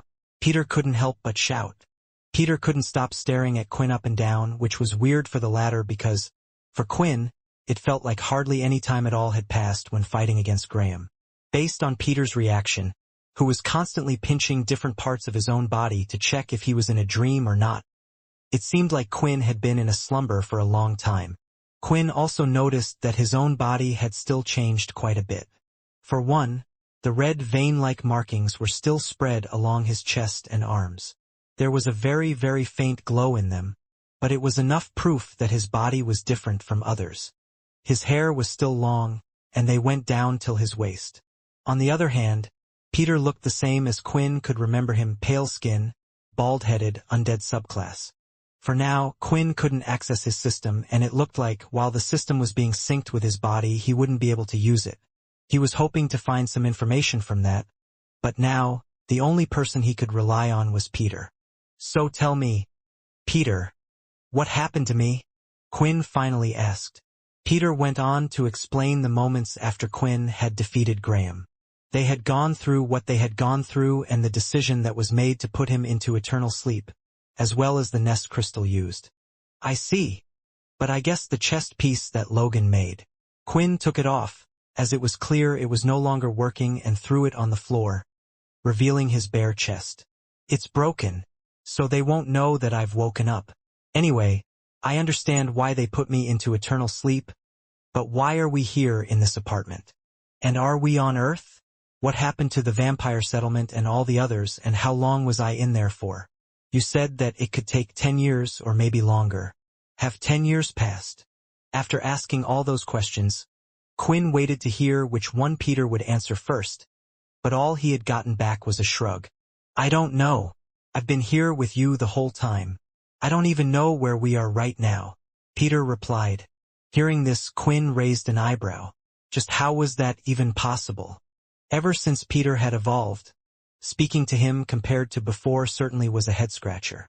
His personality had changed, but it looked like becoming an undead also led to losing a few brain cells here and there. Peter, you have to explain to me. How do you not know anything that happened? You said so yourself that I was buried underneath the Tenth's family castle. I mean, is this the Tenth's castle? Peter gave him a look suggesting that he really wasn't that stupid. Of course, he knew this wasn't the Tenth's family castle. Quinn, when I make a promise, I really mean it. Peter started off. When I said I was going to stay by your tomb and make sure no one took it or did anything to you while you were asleep, I really meant it.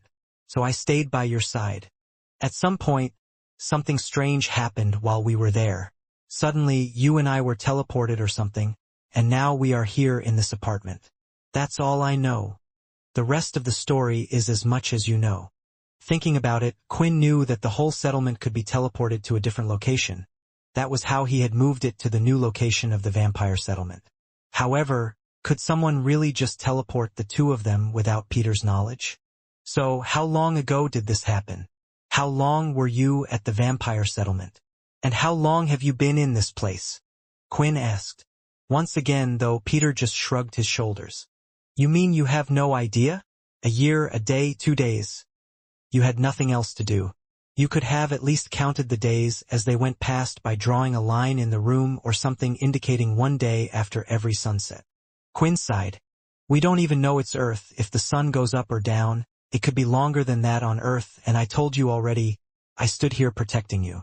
Quinn, what's so hard to understand about what I'm saying? Peter replied. So you didn't go outside or attempt to open that door right there? Quinn pointed down the hallway towards a door. To see where we were, what year it is, or find out anything about the outside world. As Peter shook his head after hearing Quinn's words, it was clear that he didn't leave his position. In a way, Quinn was quite amazed at his commitment. It certainly wasn't something he would have been able to do, or he would have gone mad. Since talking to Peter wasn't getting him anywhere, there was one other that was currently with Quinn that he could speak to, the one that had woken him up. Ray, you're there, right? You heard everything I asked. Can you make any sense of this? Were you conscious while I was asleep? Quinn asked. Before fighting Graham, but right after getting the nest crystal and upgrading his system, he remembered that Ray had awoken from whatever slumber he was in. I'm not sure too much. However, I have to tell you something. I'm currently not in the system. Ray replied. Not in the system?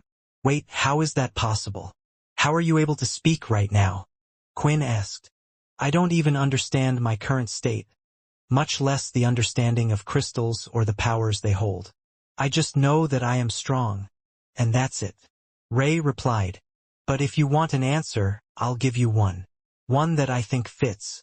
I believe that the power of the first nest crystal had brought me back, my consciousness back, that is. However, the second nest crystal that you absorbed, you only needed a small part of its energy, and it allowed me to use the rest of it. And when the crystal was fully absorbed, I found myself in what I believed to be your shadow space. Don't ask me how your shadow powers work or why this happened. But remember, the power of the shadow is quite special. Its origins are nearly as mysterious as the origins of all the abilities that humans know of to this day. Honestly, Quinn couldn't wrap his head around it either, but Ray was in his shadow space. Didn't that mean he was currently alive? Did he have a physical body in there? No, I do not. Just my consciousness moved there, although I did have a small portion of my power. Similar to how I let you access it through the system, and I have used it to make a nice little home in your dragon pet you have with you. Ray replied. Dragon? Pet.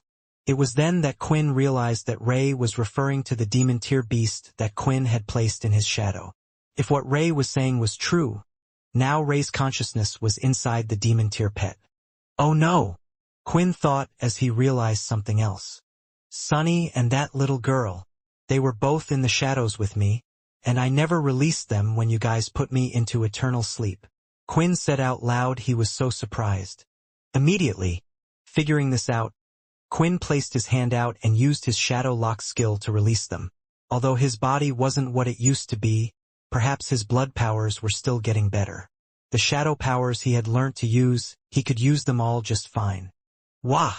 A girl's voice was immediately heard, crying her eyes out. She was around the age of 6 or 7, it was hard for Quinn to tell, but he did know one thing, the girl looked the same age as when he put her in the shadow space. Does even shadow lock stop things?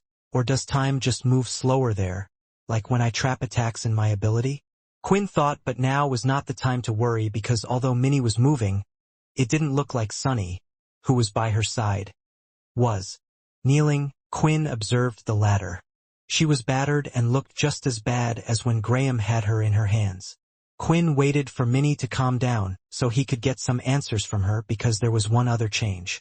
It was the fact that she no longer smelt like a human, but instead, she smelt like a vampire now. After eventually calming down, Minnie opened her mouth to speak. She spoke about how Sunny was still alive but incredibly weak when Quinn pulled them into the shadow space. Graham had hurt her beyond the point where she could naturally heal. Currently, she had drunk some of Minnie's blood, but it was useless. The wounds inflicted on her body were from Graham's werewolf form. Thus, she couldn't heal them on her own. Since they were in space and didn't know how long they would be there, Sunny decided to do something. It was a gamble, but she thought it was the best chance of the girl's survival. So, in the end, Sunny ended up turning Minnie. Vampires didn't need blood to live. They just went crazy without it, turning into bloodsuckers. Still, Sunny believed those on the outside would work it out. But eventually, she ended up dying, leaving Minnie on her own. However, a short while later, she had made a friend, claiming that she met with the dragon and played with it a few times. The two had managed to keep each other company. From what Ray just told me, he must have been using the dragon body to look after Minnie. I'm glad things worked out. If Ray had never regained consciousness and taken over the dragon, Minnie would have most likely died. Quinn thought. Now, Quinn had a better understanding of what happened, but still, he knew nothing about the current world. Thus, all that was left to do was head outside. Quinn used his shadow equip and placed some clothes on his body. He realized that both of the blood sets were no longer present. At the same time, his blood gauntlet also had disappeared. This most likely happened when Quinn transformed and decided on his final attack. Everything made out of blood on his body had disappeared, and same for the armor that was in his shadow. Still, he had the rest of his beast gear, his demon tier gauntlet and his blue fang set. He didn't equip his blue fang set because when heading outside, for now, Quinn didn't want any attention until he knew precisely what was going on and got information about the state of the world. Who knew maybe travelers, among other things, didn't exist anymore. So he just wore some normal clothing he had stored away. Is that Arthur's power? Minnie asked. Arthur? Yes, aren't you that girl, the one that Arthur looked after? It was then that Minnie started to cry once more as she welled up. He joined them. Because of me, they kept me and used me against them and, it's not your fault, Quinn said as he rubbed her head. The Dalki were coming after us no matter what, and Arthur, he saved my life. I liked him a lot as well. Arthur must have adored you, huh? For some reason, Quinn felt like he owed Arthur a lot, even after he had put him through everything. But the girl in front of him, she was innocent, but at least he could do one thing. Hey Minnie, you told me you want to find your mother, right? Well, let's go and look for her together. I promise that I'll protect you until we find your mother. You can trust me. I'm a friend of Arthur. That's also why we have the same power, Quinn explained. Minnie still looked scared but decided to nod and follow him. Before leaving, Quinn placed Sunny back in his shadow space for now and would give her a proper burial when things settled down. But now it was time to head out the door and see what the new world had in store for them. Layla, Sam, Vorden, Logan, are all you guys still alive? Before leaving the apartment, Quinn decided to inspect the whole place. All three of them looked around to see if they could gather any clues. For one, someone had to own the apartment in the first place. Peter had stated that not a single person had visited the apartment during his time here, which meant that someone had purposely teleported them to this place and had prepared the room for them as well. On top of that, not one person had visited them during Peter's time in the tomb. Either they were moved fairly quickly, which didn't make any sense, or something happened that had stopped them from visiting. Whoever organized all of this, Quinn hoped that they would have left something, a reason, maybe an update of what was going on outside. But other than the container that Quinn was slumbering in, it looked like there was nothing else worth noting in the room. I guess I should put away the tomb as well. Although it's a bit strange carrying my own tomb around, we don't want anyone finding it and asking questions, Quinn said as he placed it inside his dimensional space. Quinn wasn't done there yet, though. He looked out the window at the people below. It was hard to imagine they were in a shelter because no matter how far he looked, he couldn't see the edge of the shelter walls like he used to be able to. What this looked like was what used to be described to them, taught to them as children, cities of the old that didn't have any walls. Peter, it's best if you disguise your face for now, and do you mind changing mine as well? Quinn asked. Huh. You really are a cautious person, aren't you? Is there any reason we should hide? Peter asked. Well, everyone in the world once knew our faces, right? We don't know what could have happened while we were away. How much has changed? Maybe I am thinking too much, but it's better to be safe than sorry, Quinn explained. But does it matter? I mean, Quinn, even if 100 years passed, there isn't going to be anyone stronger than you, I think, not even in 1,000,000 years. I thought that your body might have reverted back after your fight with Graham. But you're the same, and my connection to you hasn't reconnected either, Peter replied. Talking about connection, Peter referred to that of the White and Creator. Now that Quinn thought about it, he couldn't feel a connection with anyone like he usually would, from Peter, who stood next to him, or from any of the vampires he had made. I would have been worried that they might be dead. But Peter is right next to me, and I can't feel him. Is it something to do with my body? Quinn wondered. Maybe because I'm not really a vampire anymore. So many things have changed with my body. I don't even feel like I know myself anymore. While thinking this, Quinn looked at the system screen, stating that his body was still at 1% sinking. Maybe a few days. Quinn then moved his hand and put it out in front of Peter, as if he was going for a handshake. Take it, he added. Peter followed Quinn's words and grabbed the hand, and suddenly, he could feel that Quinn was attempting to squeeze his hand. But that's when he realized it wasn't hurting him at all, and the pressure was minimal. Not that Peter could feel pain, but he could still feel the pressure. I can tell by the look on your face, you know now. Quinn smiled. I just tried grabbing your hand as hard as I could. Don't worry. I'll be back to normal, and honestly, I can always use the best gear and activate that in an emergency. Even without my strength at its fullest, with the beast gear, there won't be any problem. But just in case, Peter, it looks like I'll be relying on you to protect me for a bit. In the end, Peter listened to Quinn and changed his face to one of the many cursed faction members he had seen before. He then handed the mask over to Quinn and turned him into a person that hardly ever stood out. Chucky, from the cursed faction. What about me? Minnie asked, excited to get a new look. You won't need one, you're cute enough as it is, Quinn said. But he could see that his answer didn't satisfy her, making her a little glum. She pouted, clearly upset. Not having any siblings before or any kids of his own, he didn't know the best way to deal with the young girl. On top of that, there was a chance that Minnie could be with them for a while. I know, Quinn said, excitedly thinking of something. Quinn decided to enter his shadow space and pulled out one of his masks he had kept on him. In his hand, it was the Red Oni Demon Mask, which was currently at the demigod tier level after being upgraded with the upgrade crystal. He had already attempted to use the communicator that was built inside of it to see if there was any answer, but there was no such luck.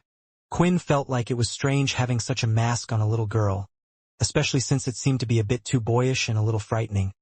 But as soon as Minnie got her hands on it, she was over the moon and immediately placed it on her face. "It actually kind of suits you in a scary way," Peter said, as Minnie ran around pretending to be a monster making growls with her hands up by her head. That mask might even help her protect herself a little bit, Quinn thought. Still, there was always the shadow space if he wanted to protect her, but with her being in the shadow space for so long already, he felt guilty if he was to put her inside it again.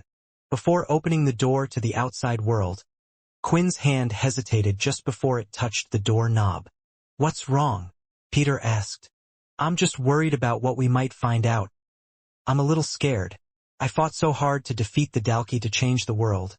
And now that we have finally defeated the Dalki, is the world still as bad as it was before?" Quinn asked. "What are you scared of? Clearly you can see it's better. Quinn, all those people can walk outside because of you. Whether 1,000 years have passed and everyone's forgotten everything. Does it matter? Come on," Peter said, nudging him to the side and opening the door for him. In front of them, there was just a hallway, and Peter soon walked ahead. "You know, I wouldn't be so worried if someone had just left the apartment like that to just take a peek at what had happened," Quinn replied. The three of them walked down the hallway, wondering if they would see anyone, but they hadn't, and then going down the stairs, they finally reached the reception area. Quinn looked to see if there would be a worker, but instead, there was just a floating robot. As they reached the exit, the door opened, and finally, they were on the normal streets of the world, flying spaceships above, moving about in an orderly fashion, robotic and automated machinery everywhere. But what else was noticeable was that many were wearing beast gear. Even walking around the city, these people had their weapons on them. The weapons were sheathed or put away, but it reminded Quinn of what the developed shelters would look like, mainly the A-tier or above shelters. Taking a deep breath, Quinn stood in front of a random person on the street, a middle-aged man. "Sorry, sir. Do you know where we currently are? What planet we are on?" Quinn asked. "What planet are we on? What planet are you on, you weirdo? Who doesn't know what planet they are on?" The man ignored him and walked straight past. Seeing the next person, Quinn tried to talk to him, but most people wouldn't give him the time of day. "Sorry, do you know what year we are in?" Quinn asked. "What year? Are you shooting a time-traveling movie or something?" A woman replied without halting her steps for even a second as she continued to move her way. "Arg, this is so frustrating," Peter shouted. "Just use your influence skill on them or something and get an answer." I can't. Something weird is going on," Quinn said as he looked at his hand. He had sensed something when he was stepping towards the woman he talked to just a moment ago. Closing his eyes, Quinn started to focus. "What do you mean you can't? It's just one or two. So why don't you use it?" Opening his eyes, Quinn was thankful that his body could still do this much. But without his body being at his previous level, he wouldn't be able to do it for long nor sense those that were too far from him. The good thing was, his powers were better than before, and there was no need to touch them. "All of these humans, they have the power of chi," Quinn answered. "Either we're on a planet full of pure members, or something serious happened while I was asleep." Since everyone was treating Quinn weirdly anyway, he decided to make sure what he was sensing was right. Unlike Leo and Aaron, he didn't have an ability that would outright allow him to see things. With the next person that went by, he quickly grabbed onto their hands and tried to focus, seeing the chi inside their body. He had picked a stranger because he wanted to see if it was just one of the many. Unfortunately for Quinn, he had grabbed the hands of a girl. "What are you doing, you pervert?" she shouted as she went to hit him with an open palm. But Quinn quickly stepped back and avoided the strike quite easily. Even if his strength wasn't fully recovered, he wouldn't get hit by something like that. "Sorry, I thought you were someone else. Please forgive me." Quinn smiled, and the girl gave her a look and was quickly on her way. In that brief interaction, he had confirmed his thoughts. It wasn't just that all the humans had chi. On top of that, they had learnt up to the second stage, and this way they were able to use chi in their brain area. No matter how strong Quinn's influence skill was, It couldn't bypass the chi accumulated around the brain. There's only one reason why they would do something like this, Quinn thought. It has to be to avoid vampires using the influence skill on them. Well, what do we do now? No one wants to talk to us, we can't force them. I guess we could beat them up or keep asking until we know. Peter suggested. No, don't beat up strangers. Minnie shouted at Peter, telling him off. Well, just knowing what the date is or what planet we are on won't change much, Quinn replied. It's more important to find out what happened during the time we were away, and to see if we can find anyone. They strolled around the streets to see if they could see any information, but there just seemed to be ads of different companies everywhere, from luxury clothes to holiday adverts. The atmosphere was quite peaceful, and there certainly didn't seem to be the threat of a war, which was a nice change for once.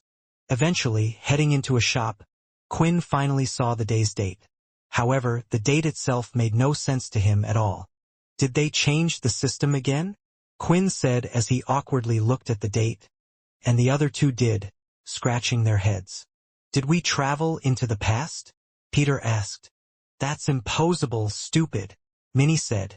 Although what Peter said was highly unlikely, he could see why he had come to that conclusion.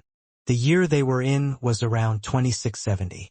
Yet, the date currently says they were in 1016. Either the planet they were on wasn't following conventional means, or it was something else. Walking out of the shop, they were now stumped at what to do.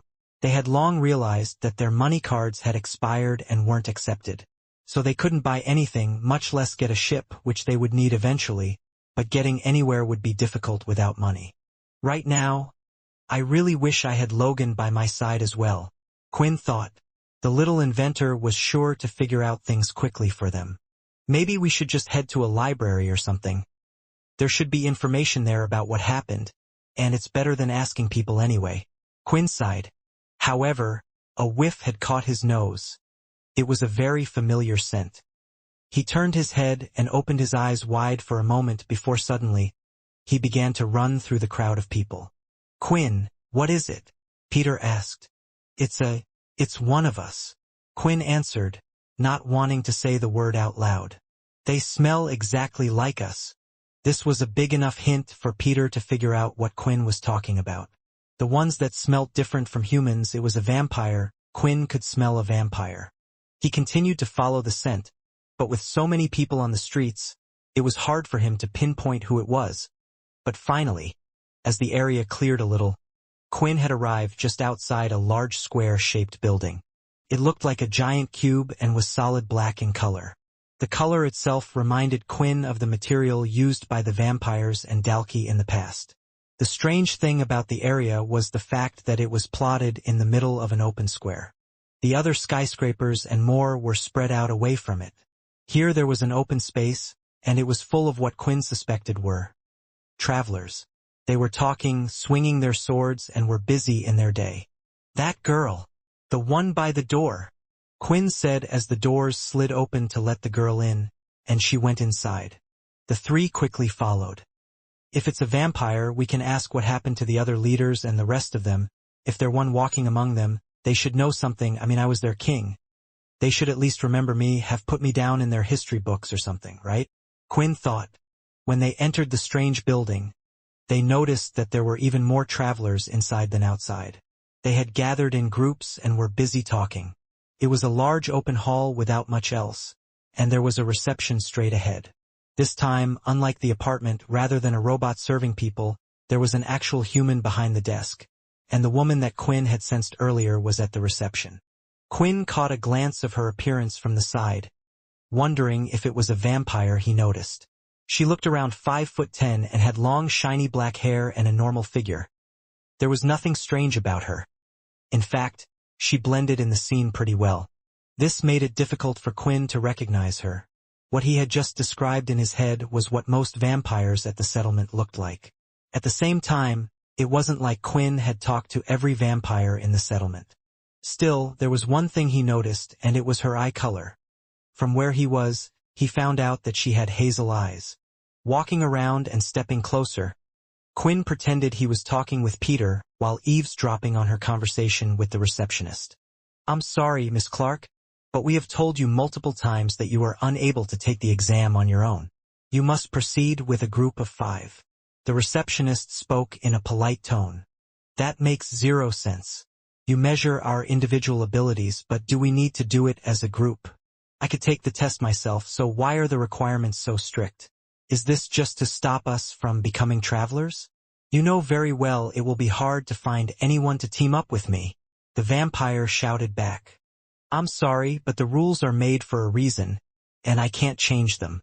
If you are a vampire, then you can always go through the support program, where we will put you in an anonymous group to take the test. We know it's hard for vampires these days to form a group. The receptionist replied. But I don't want a group. If you put me in a random group, they will just slow me down, or worse, they will purposely try to obstruct me from getting a good rank. In the end, it looked like the vampire knew there was no point in her arguing anymore and walked away. That was interesting, Quinn thought. From the conversation they had, the receptionist was aware of the fact that the girl was a vampire. On top of that, the former didn't seem to be scared of the fact even though she was human. The world knew of the V, but a vampire traveling on their own like so was unheard of. Learning of this only made Quinn more interested in what happened to the world. On top of that, he had figured out that what they were in seemed to be similar to a traveler's center, where travelers would give a test to apply for or to upgrade their ranks. Getting closer and moving away, Quinn didn't want to lose sight of her. But he thought that perhaps there would be more, and was wondering how to approach her and what to say. Then suddenly, after a few sniffs, she had turned around. She had stopped and stared straight at Quinn with a frown on her eyebrow. Now that Quinn had a good look at her, he realized that her both eyes weren't hazel. Instead, only one of them was. The other eye was blue. It was the first time he had ever seen such a thing before. You? Why are you following me? Are you with them? The female vampire asked. If you are, then consider this a warning. You will be in big trouble if you try anything funny. The others in the room turned their heads and looked towards Quinn and the others. The problem was Quinn had no idea what was going on or how to answer the question without turning this into a fight. Knowing how much time had passed couldn't be necessary. At least he could put that off, for now. These were some of the thoughts that went through Quinn's head. But being put in the current situation, he started to think perhaps it was important. Many things could have been lost in history and changed depending on how much time had passed. For one, it was evident that the vampire in front of him knew that he was also a vampire since they both caught each other's scent. However, Quinn didn't really know what he smelled like. The different ranks of vampires would smell slightly different, and honestly, it was harder for the lower ranks to distinguish between these smells. To top it off, he would assume that he was the first of his kind, the first ever clicidal vampire. Perhaps he smelt like a subclass or a lowly vampire to the person in front of him, which was why she was comfortable speaking to him in this way. Regardless, it was clear that even though she knew he was a vampire, she didn't recognize him. Perhaps there was some tension going on among the vampires. After all, there was a good chance that over 1,000 years had passed based on the dates he had seen, but based on the technology that Quinn had noticed around him, it didn't seem too advanced for that amount of time. Things weren't adding up. Is it between the families, a new group of vampires? Or maybe during the time I was away, Laxmus could have been creating his own group of vampires. Quinn quickly thought. In the end, he had to just go for it. I belong to the 13th family, Quinn answered. Why did Quinn pick the 13th family? Because the 10th family, which was the family that Quinn belonged to, was their king at some point. However, the 10th family always seemed to have problems. Once again, there was a good chance that something new must have cropped up as well. Fex was still alive back then, and he was a royal knight, so I doubt that the 13th family would have problems.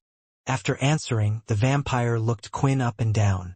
Her aggressive nature seemed to lessen after hearing the answer. However, it seemed like it was all a facade as she quickly lifted her hand as if she was trying to hit Quinn right in the face. Damn it. Her punch is a lot faster than that human. 1% of my strength just isn't going to cut it, Quinn thought as he leaned his upper body back but could see the fist would still hit him. Before it did, though, Peter quickly snapped his hand and firmly grabbed the vampire's wrist. What the fuck do you think you're doing? Peter shouted as he tightened his grip around the wrist. It was clear that it was somewhat hurting the vampire. "Peter, relax. I think she was just trying to test us," Quinn replied. As the former let go of the wrist, the vampire looked annoyed because everyone in the room had stopped to watch the little spat that was going on. "What are you looking at? There's no fight. Mind your own business," the vampire shouted towards them. The others soon scattered and returned to their work while the angry female vampire stormed off and sat down on the sofa arranged off to the side. Quinn looked at Peter and the little girl. Since she hadn't run off or said anything else, Quinn must have given her a satisfactory answer. Either way, Quinn was sure that he could get some of his answers from her. So he decided to follow her with the others. "Mister, that girl scares me," Minnie said, pulling the corner of Quinn's shirt. "It's okay. I don't think she's a bad person," Quinn said as he held Minnie's hand, and the three of them came over and sat down on the seat opposite her. The vampire stared at them and folded her arms. "So are you going to say why you have been following me this whole time? Or are you going to just sit there and stare at me?" the vampire asked.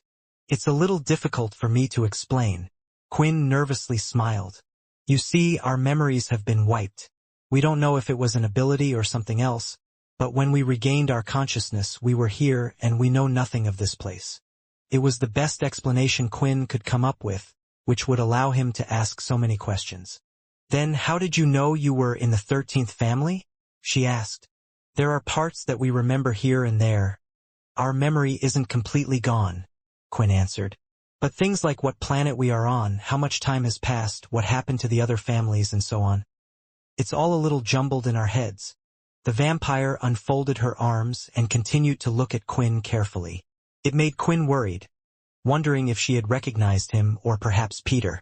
If someone wiped your memory, it was probably done by a superior vampire. They probably gave you a mission, or you did something bad to have your memories wiped. The vampire then glanced at the kid. Or it could even be that the three of you saw something that someone didn't want you to see. Maybe it was easier than killing you since you have that strong white with you.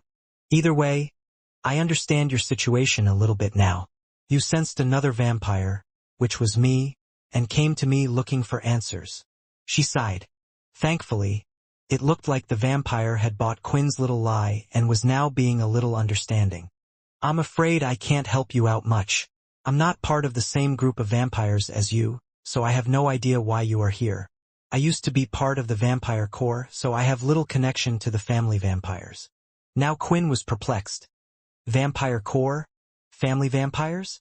Was there a difference between the two? Were there now different groups of vampires like Quinn thought? "I'm sorry, Vampire Corps. What are they?" Quinn asked. He was a little worried that this question would have made it too obvious that he knew nothing of this current world. But what else could he do? He really didn't know anything. "Wow, how much of your memories did they remove for you to not know about the Vampire Corps? It's like you've been living under a rock," she replied. "If that's the case, then you really must have a lot of questions."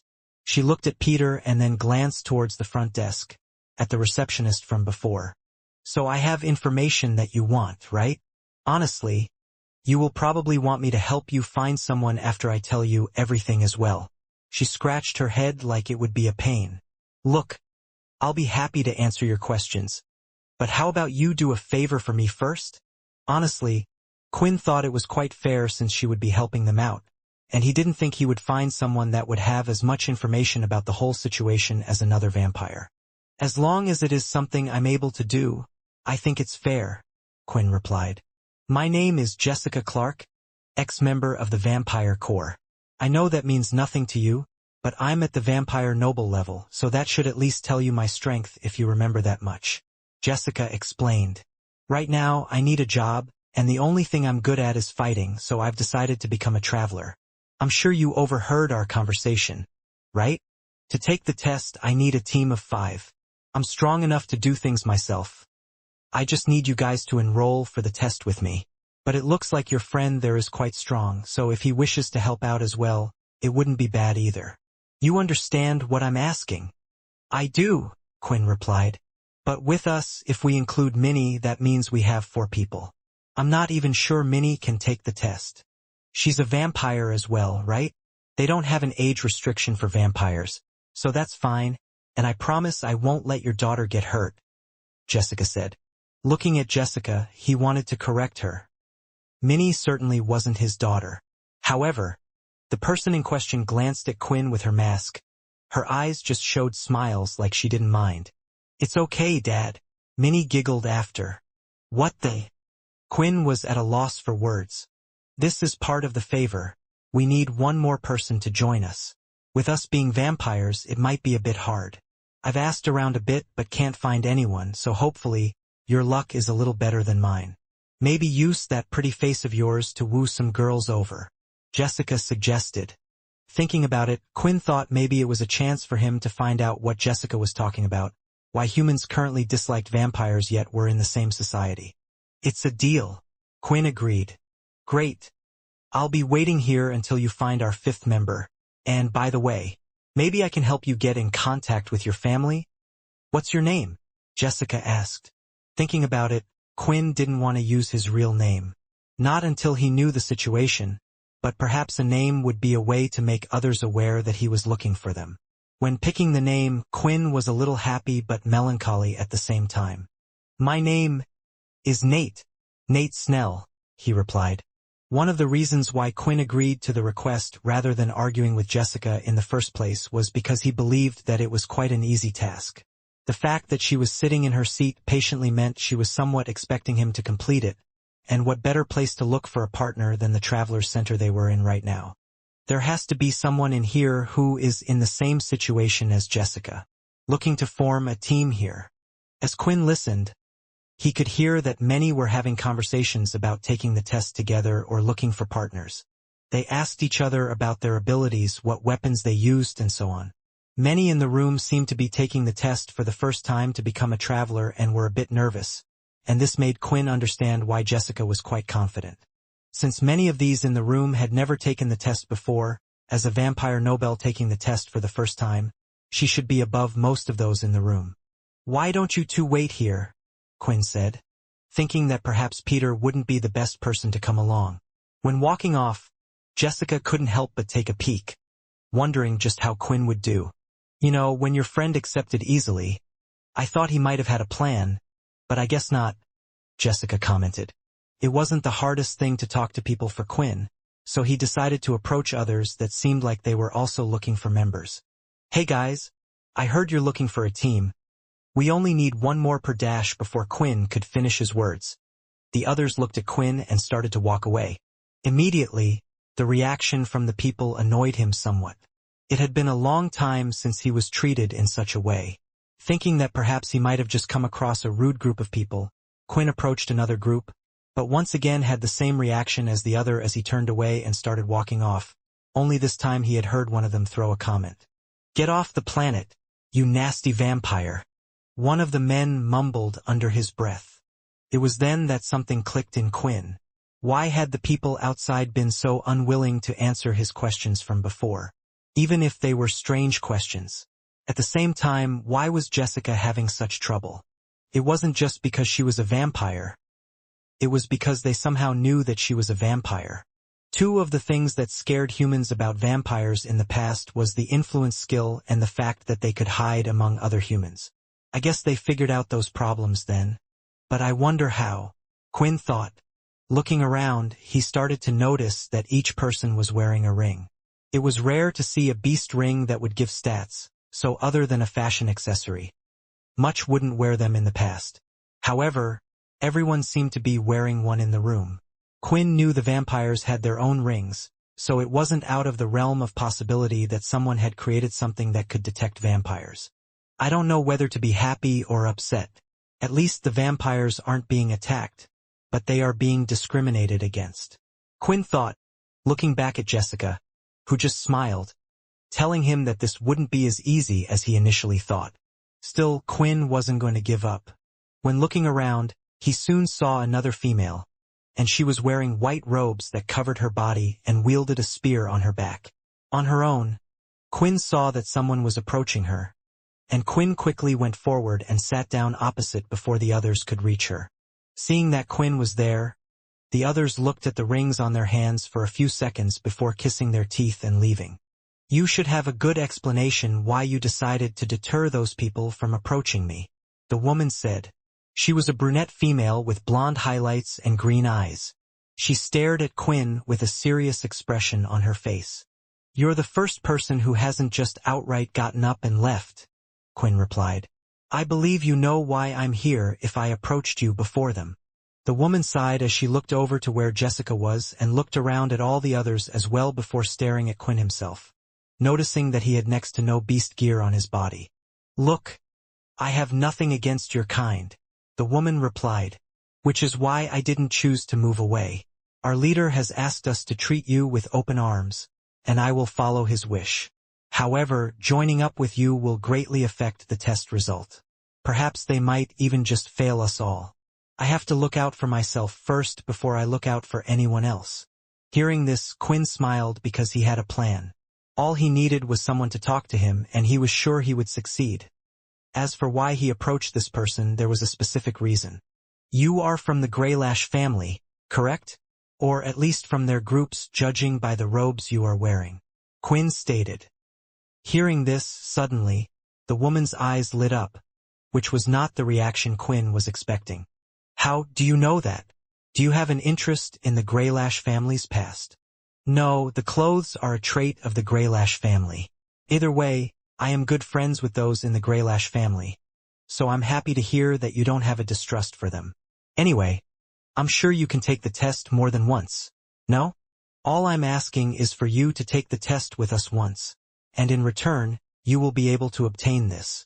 He placed a king-tier dagger on the table.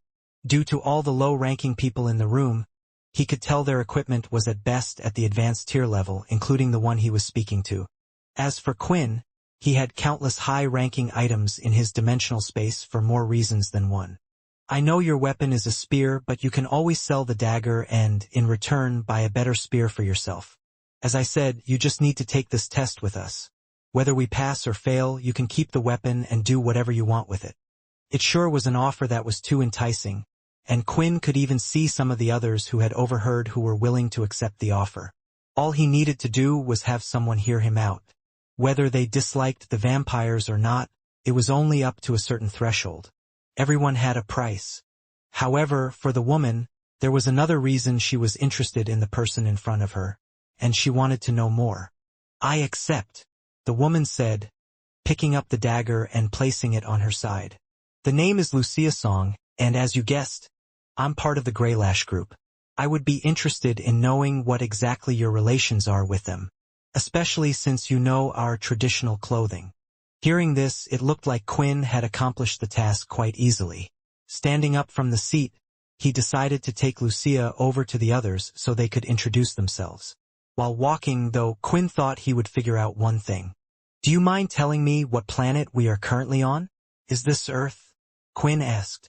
Lucia chuckled, thinking it was a joke. Earth? For someone who says they are friends of the Greylash group but don't know that we are on one of their planets, it's a strange thing to ask. Besides, there aren't many that would choose to stay on Earth.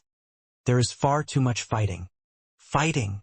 Quinn wanted to ask more questions, but just as he was about to, he saw Jessica was already in front of them. I can't believe it.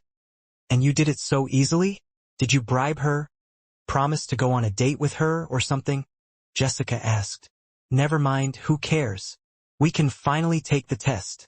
Running over, Jessica went to register everyone.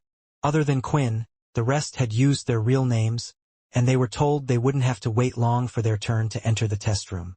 Jessica and Lucia were discussing with each other their abilities and strengths. For someone who said they could take the test on their own, she sure seemed to be over-worrying. Because of this, Quinn didn't really get a chance to come in and ask more questions about what Lucia was talking about before. Fighting on Earth? Is there a war going on Earth but not the other planets? Quinn wondered. Okay, everyone who is participating in the Traveler's Ranking exam, please head through this door.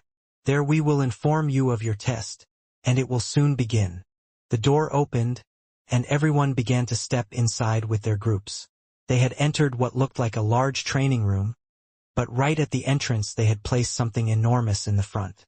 The instructor, who was also the examiner, stood in front of it. while the rest gathered. Immediately though, as Quinn entered, Peter, Minnie and he were drawn to the large object placed in the room. Quinn stepped forward carefully, with his mouth widened in surprise.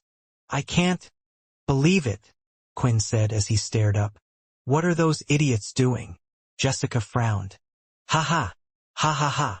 Peter couldn't stop laughing as he looked at the object, because it wasn't just any old object.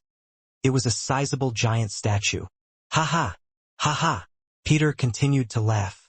So much so that the others were now looking at him and were scorning.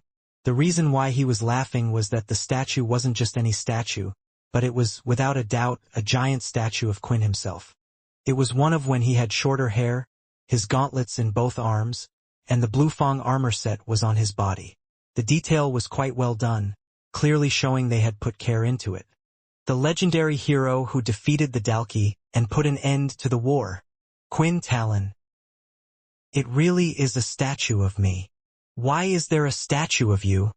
Minnie pointed and said out loud for the others to hear. Of course, the words from Minnie's mouth had certainly gotten the attention of all the participants in the room. There were around 50 of them already in the room, and the young girl hadn't exactly been quiet when she had made her comment. It happened at the worst time, as the participants were all nervous and silent. The others looked at her, wondering why she would even be in a room like this in the first place, but soon figured out that it was perhaps due to her not exactly being human. The one thing about the rings was that although they would send a signal when a vampire was close, when there were many, it was impossible to tell who was and who wasn't a vampire. They could have just been getting a reading by going close to the others. Doing this type of action wouldn't exactly be discreet. One among the group, the one closest to Quinn, tilted forward and looked at his face. "They look nothing alike," the man stated. A few more checked to see if what the little girl was saying was true, although none of them thought they would see anything after all the hero in a place like this, and there were many reasons why they knew it would be impossible. Still, none of them could see the resemblance to the person there or the statue. Quinn looked up at the statue. Its face was certainly his, however it was his appearance from before he had become a celestial vampire. Each evolution had made his body mature a bit, yet it wasn't to a degree that he became a completely different person.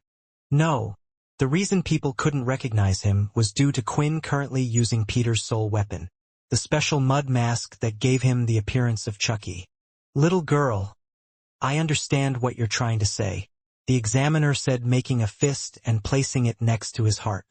"You see your father as a hero, correct? Just like the one in the statue here." Quinn was happy that there was a sensible person here, who made up a perfect excuse. Although he didn't mind revealing himself eventually, for now he would prefer learning more about this new world. If it had really been a millennium, he could only imagine the chaos that might ensue if someone claimed to be him, even if they did look the same. "No," Minnie shook her head. "That's not what I meant." Quickly, Quinn went to the girl's side and whispered, "Minnie, for now we need to keep it a secret." Understanding the situation a bit, she smiled and just nodded away. The examiner looked like he was ready to explain a few things, but before he could, there was one more distraction that hadn't stopped. "Ha ha ha." Peter was on the floor, rolling around as he couldn't stop laughing. "They keep thinking you're a dad. And that statue. Have I gone crazy? Or am I daydreaming this all again?" It was strange for Peter, having known someone for so many years, having been close to such a person, and then suddenly to see a statue of them. Imagining how his oldest friend was feeling made the situation even funnier to the white. "Hey, stop laughing," someone from the crowd shouted. "That's disrespectful to the hero." "Yeah, it's really rude, and I fail to see what's so funny," another female commented. Pulling himself together, Peter got off the floor and took a deep breath. He hadn't laughed like that since he had become a white, although he did notice that his emotions were coming back more to him as time went on. Perhaps the passing of time had helped with that as well. Hero? If I remember correctly, he was a vampire, no? If you ask me, none of them should be here. I can't believe this damned planet worships him so much. A large man scoffed. He was sleeveless and had a fairly big sword on his back. If you don't like it, then leave the planet. No one is forcing you to be here, others replied, as they turned around and started to berate the man. Most seemed to not like how he was talking. Seeing this left Quinn a little confused. The man wasn't shy about stating his dislike for vampires. It seemed like a lot of people on the planet disliked vampires, yet they were clearly upset when they were making rude comments about him. Do you really believe the Dalki were such a big threat back then? The large man continued to say. He introduced the world of vampires to us. The Dalki never even reached Earth. I'm sure there were plenty strong enough to fight against the Dalki. Everything in the history books is just vastly exaggerated. They were just weak and couldn't fend for themselves. They deserved what came to them. Suddenly, a gust of wind went past many of the examiners' faces. Some had even been pushed away slightly, and the next second the sleeveless man felt his shirt having been grabbed. Peter! Quinn shouted to stop the white. The man hadn't even seen Peter move. The rest hadn't either. And now his fist was inches away from the person's face. He had only stopped when his name had been called. Do you have any idea how many lives were lost in that fight? Do you really think you can even imagine how many sacrifices had to be made in the fight against the Dalki? Were you just born a piece of turd? Peter shouted. It's okay, Quinn said, clenching his own fist. Hearing Peter remind him of the price they had paid, the celestial vampire seriously wanted to hit the man as well. But it's not okay. Jessica suddenly spoke up. Just like that man said, if it wasn't for Quinn Talon, the hero of humanity and vampires, then none of us would have been here today. And that's right, remember he was a vampire, a human-turned vampire that gave his life so all of us could live. Even this piece of scum right here. She then leaned in, touching Peter's arm, and whispered in his ear. Just let him go, he's not worth it, and we won't be able to take the test. Hearing this, Peter let go and walked back to where Quinn was. Just who created that white to be this strong? I wasn't even able to see him. Who are all these strange people? But at least they seem to care about the past. Jessica thought. Lutsai just nodded her head in agreement. While keeping to herself, unlike a certain someone she knew there wasn't more to be said and didn't want attention to be on her. There was enough of that being a human taking a test with the others. Through that little spat, Quinn did find out one thing, though. It was the fact that everyone believed he had died. Although he had merely gone into eternal slumber, to the world, they had lost their hero that day. It made him feel a little strange, knowing the world thought of this. The question is it better that the people believe Quinn Talon is dead? Perhaps the world has become a better place. If that's the case, then Quinn Talon doesn't need to come back. And maybe I can enjoy my life. Quinn smiled to himself. 3% of the system has synced. Some system functions are now online. Inspect skill available. 3%? It looks like it's moving along a bit nicer. And I can feel my body is lighter already. Quinn thought the system notification appearing was a bit ironic. Perhaps in this world, his powers were not needed. Everything had been dealt with. Clearing his throat, the examiner tried to ignore everything that had happened so far and get things back on track. The test will soon commence, the examiner said in an upbeat voice. However, before that, as always we have the statue here by my side to represent our hero Quinn Talon. As stated by some of you earlier, without him, the planets that we live on, the people you see on the street, and the vampires and humans standing by your side wouldn't exist today. However, the world is still under threat, and the planets we live on still contain beasts. Beasts which provide us with very special crystals used to power our everyday items. As you can see on the statue by my side, even our hero, Quinn Talon, had fought using beast armor and specially designed gauntlets to fight off the vicious Dalki. The world is wide and vast, and as we continue our exploration there may be a day when we run into our own troubles, or perhaps even other creatures like ourselves. It is important that we equip ourselves with the best gear possible. Hearing the man talk about himself was making the celestial vampire cringe a little inside. Shivers were running up and down his body. He had never fought to gain fame or things like this. Honestly, he wanted to leave the room. This is why our roles as travelers are important, the examiner said. So let the exam begin, and I wish you all luck on your journey to become travelers. Perhaps you can become as great as Quinn one day, who defeated the Dalki, 1,016 years to date. The last sentence had raised Quinn's ears, and the surrounding noise had been drowned out. 1,016 years? Quinn looked at Peter, and the two of them had a horrified look on their faces. Their worst assumption seemed to have been true.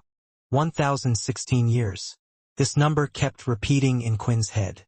For one, he hadn't even been alive for that long in the first place, and yet suddenly so many years had gone by. Initially, Quinn was worried about 10 years going past. What had happened to all the threats that still remained? But 1,000 years. It just all seemed so unreal. Looking at Peter as well, he wanted to make a comment. He didn't understand how one couldn't have a sense of time of what went on. How come the apartment they were put in never changed during that time? It wasn't altered or anything, nor did anyone step in. Things were seriously head-scratching for Quinn, but the one that he was worried about was all the others. My friends. Everyone who fought by my side. What about them? Are they still alive? Quinn thought. Thinking about it, most of them were turned into subclasses for vampires, Sam, Layla Dennis, and so on. However, even as vampires, their time wasn't unlimited unless they were original, but there was a bit of hope. After all, there were vampires like Bryce who were still strong and managed to live a long life. When thinking about vampires, and from what he knew, a lot of it seemed to be connected to will. If one had the will to live on, their body would continue and follow that will. Bryce had an unyielding will to keep on fighting. But would they have a reason to stay like Bryce? What if everything was resolved? They probably thought that I would never wake up, or I wasn't even there when they came to visit me, not knowing where I went. Would they still be alive? On top of that, there were also Quinn's friends who weren't vampires. Syl and Logan were both human. At best, humans had a lifespan of around 120 years, but 1,000? Unless there had been some advancement he didn't know about, it was unlikely. Vorden and Ratton were beasts, and strong ones who could live for thousands of years. However, they were simply borrowing the beasts' bodies, and then there was Owen, one of the big four who survived and fought the Dalki with all his strength. Quinn was apparently on one of the Greylash family's planets. Quinn would have loved to have said something to him. And that will be the test for you all, the examiner said.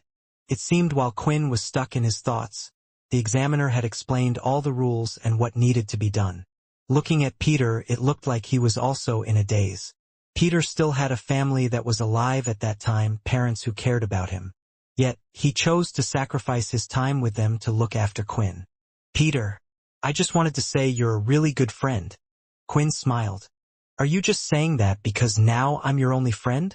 Quinn, 1,000 freaking years. Peter replied.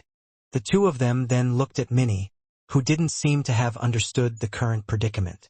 Quinn had said they would look for her mother, but with how much time had passed, there wasn't much chance of that happening unless someone had turned her mother into a vampire. It's my fault I brought Minnie along with me. I'll look after her. But does that mean I'll have to adopt her? Will I become her father? Quinn thought. Suddenly, a loud crash bellowed through the room, which had distracted Quinn out of his thoughts. Right now, all of the participants were to stay behind the statue as they watched one of the groups take part in the exam.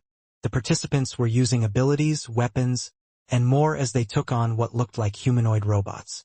The robots were as large as a human with a male figure.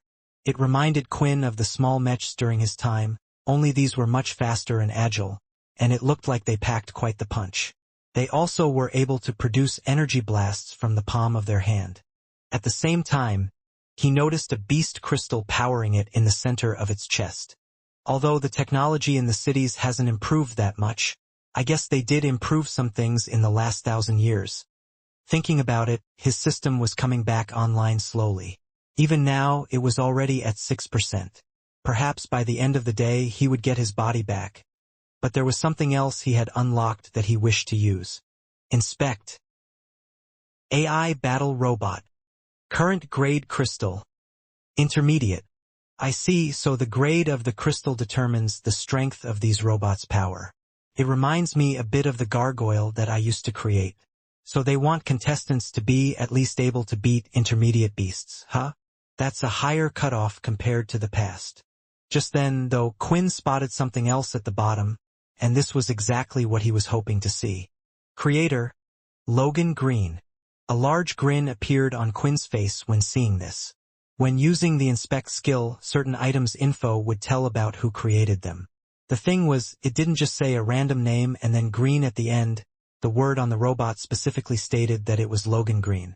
Either Logan was still alive and well somehow making inventions, or he had created tech while he was alive that was still in use to this day.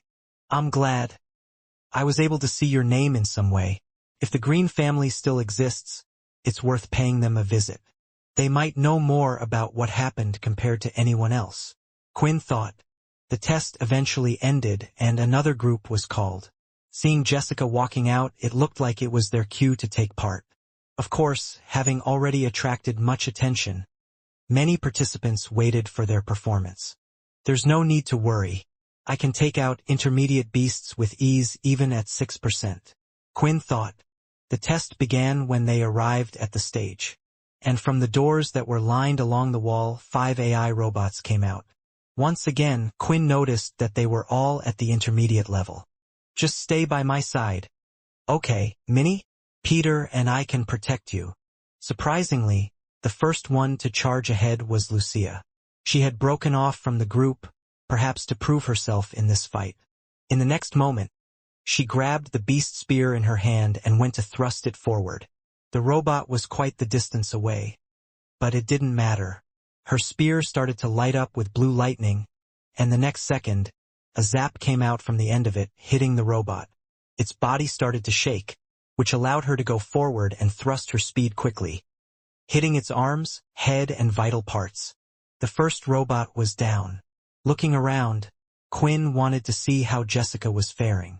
It was then that Quinn saw something familiar to him. She ran fast and straight past the robot. In doing so, the light in the room reflected a piece of red thread against the light around her.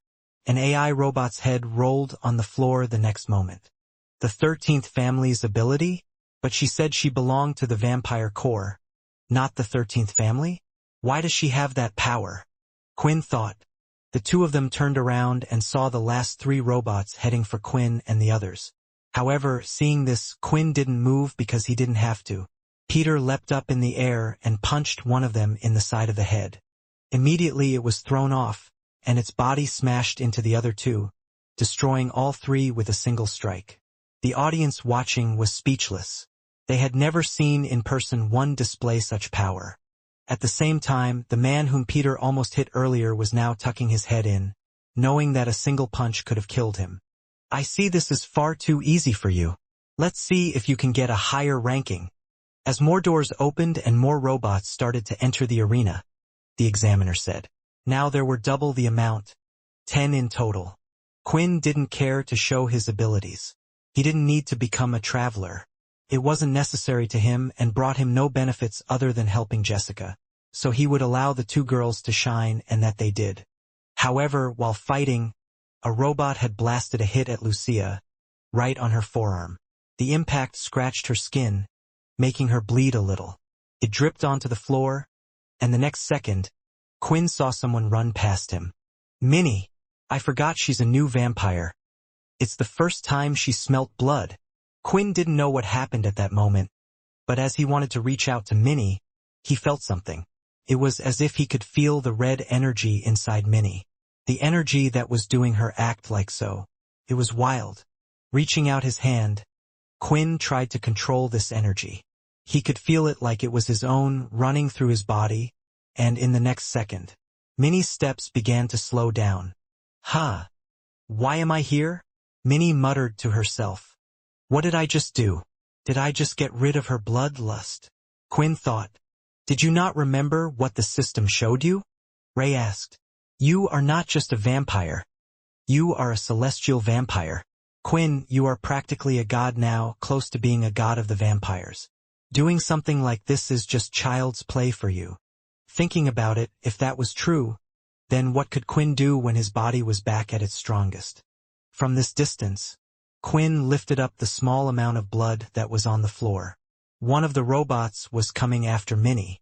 Although his body wasn't there, His blood control was as good as it had ever been. The next second, Quinn threw it right towards one of the robots and pierced its chest, causing it to fall before it even reached Minnie.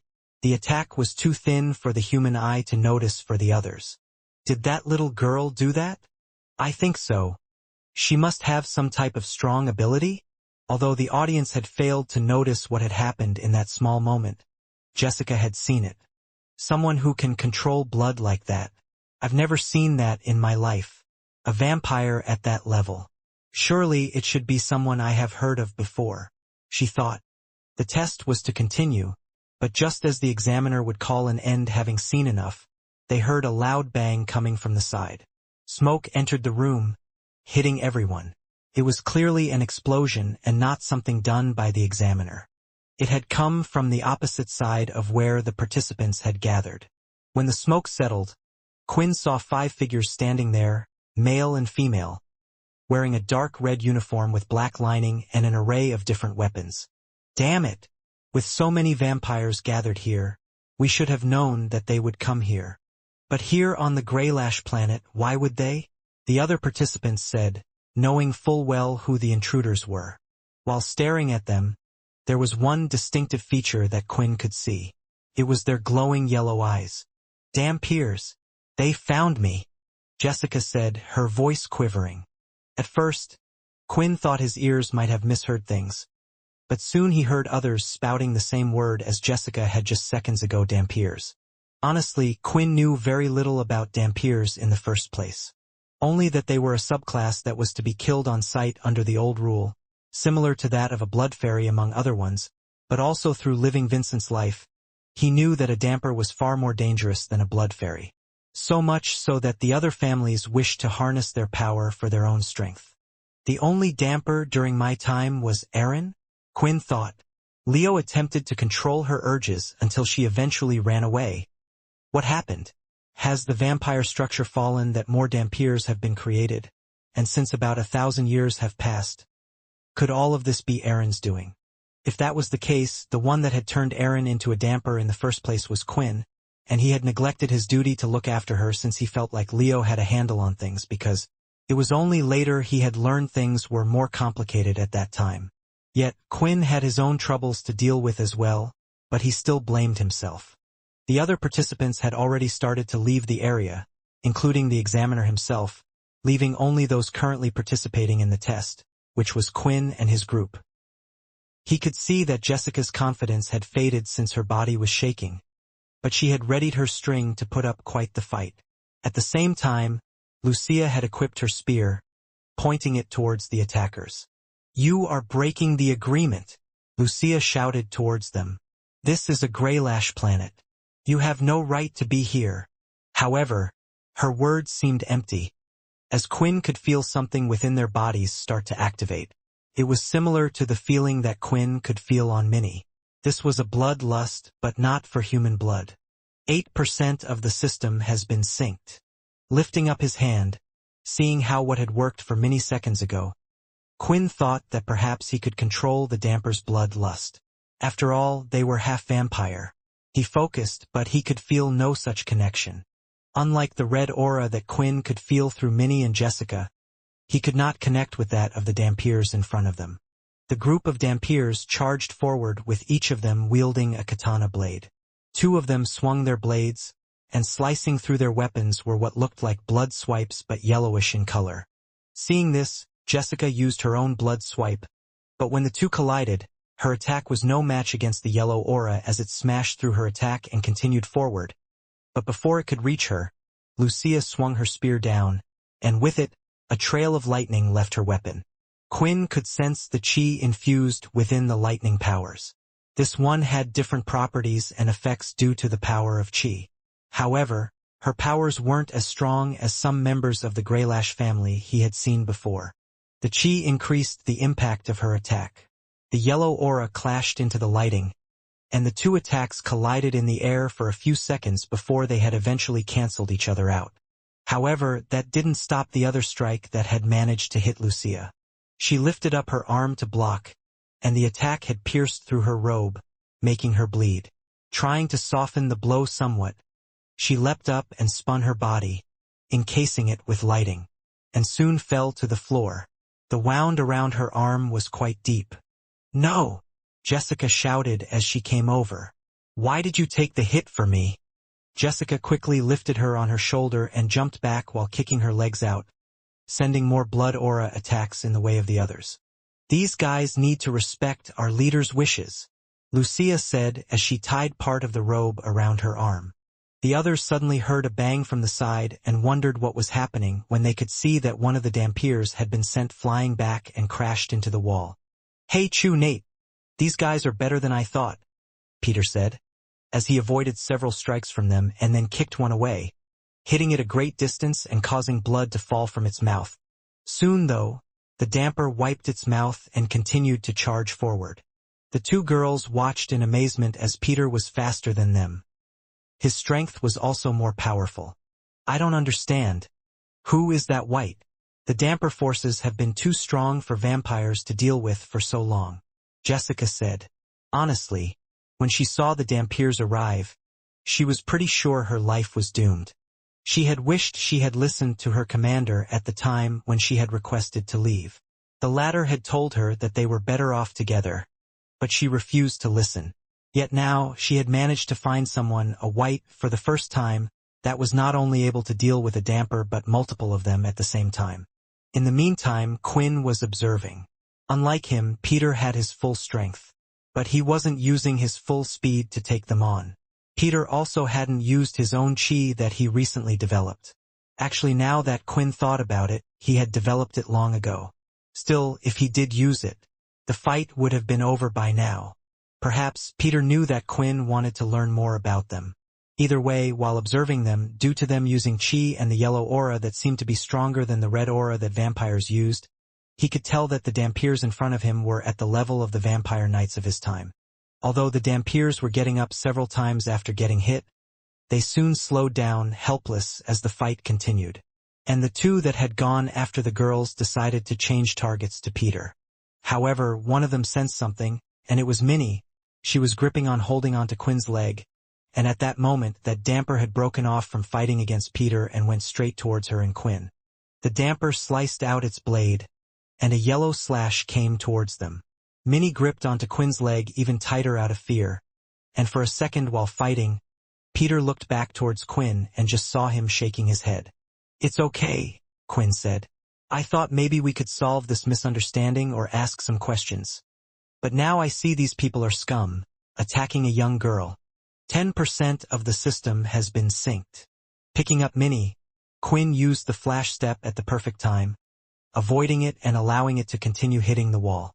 Quinn still wasn't as fast as Peter, but this was about skill more than anything. After putting her down, he walked forward towards the one that charged towards them. Quickly, Quinn stepped on the damper's foot and knocked both of their arms up in the air. The next second, Quinn grabbed the damper by the head and kneed him right in the face, causing his head to fling back. And, taking a quick step forward, he then slammed his foot on the ground and struck as hard as he could with his fist, using the hammer strike right in the damper's stomach. The attack forced blood to pour from his mouth. Martial arts? A vampire that specializes in martial arts and doesn't use weapons, Jessica thought. On top of that, they could see that Quinn was quite a skillful one. I guess I still can't gather my own blood aura with 10% of my full strength. Even though the skills in my body are still at the same level, there is still something I can do, Quinn thought. The damper wasn't dead yet, and as he looked up at Quinn, he tried to swing his sword towards his face. But before he could, he was hit in the air by a great force that threw him away until he was slammed against the ceiling and fell back to the floor. Now, floating around Quinn were 3 balls of blood. He had gathered the blood from the damper and Lucia around him using his skill. "You guys tried to hurt someone I promised to look after. I'm sick of losing people I care about," Quinn said. Walking forward with the blood floating around him, Peter stepped back, and the next second the blood ball hit one of the men, right in the head, and in the next instant there was no longer a head on those shoulders. The other two ran forward, but with a flick of his hand, Quinn bashed blood into one, whacking him to the side of the wall, and it was the same with the other. "Now, we only need one of you alive," Quinn said with his eyes glowing red and the power of a celestial vampire advancing in him. 12% of the system has been synced. Right now, what Jessica was witnessing without a doubt was blood control. At first, she was unsure who was using it. Either the little girl or the strange-looking plain vampire she had seen. However, now it was clear. Blood control was different from blood aura, which is what every vampire had. Blood aura allowed vampires to emit strong attacks such as the blood swipe, blood cannon, and so on. However, blood control was something that only the gifted vampires could do, and it tended to follow the bloodline of the vampire leaders, descendants, and more could use it. Still, it would vary from vampire to vampire. With blood control, one could change the direction of their attacks and could even use it to speed up and strengthen their attacks to the next level, which was why right now, Jessica was more amazed than ever. It was clear that this stranger of a vampire was using just blood control.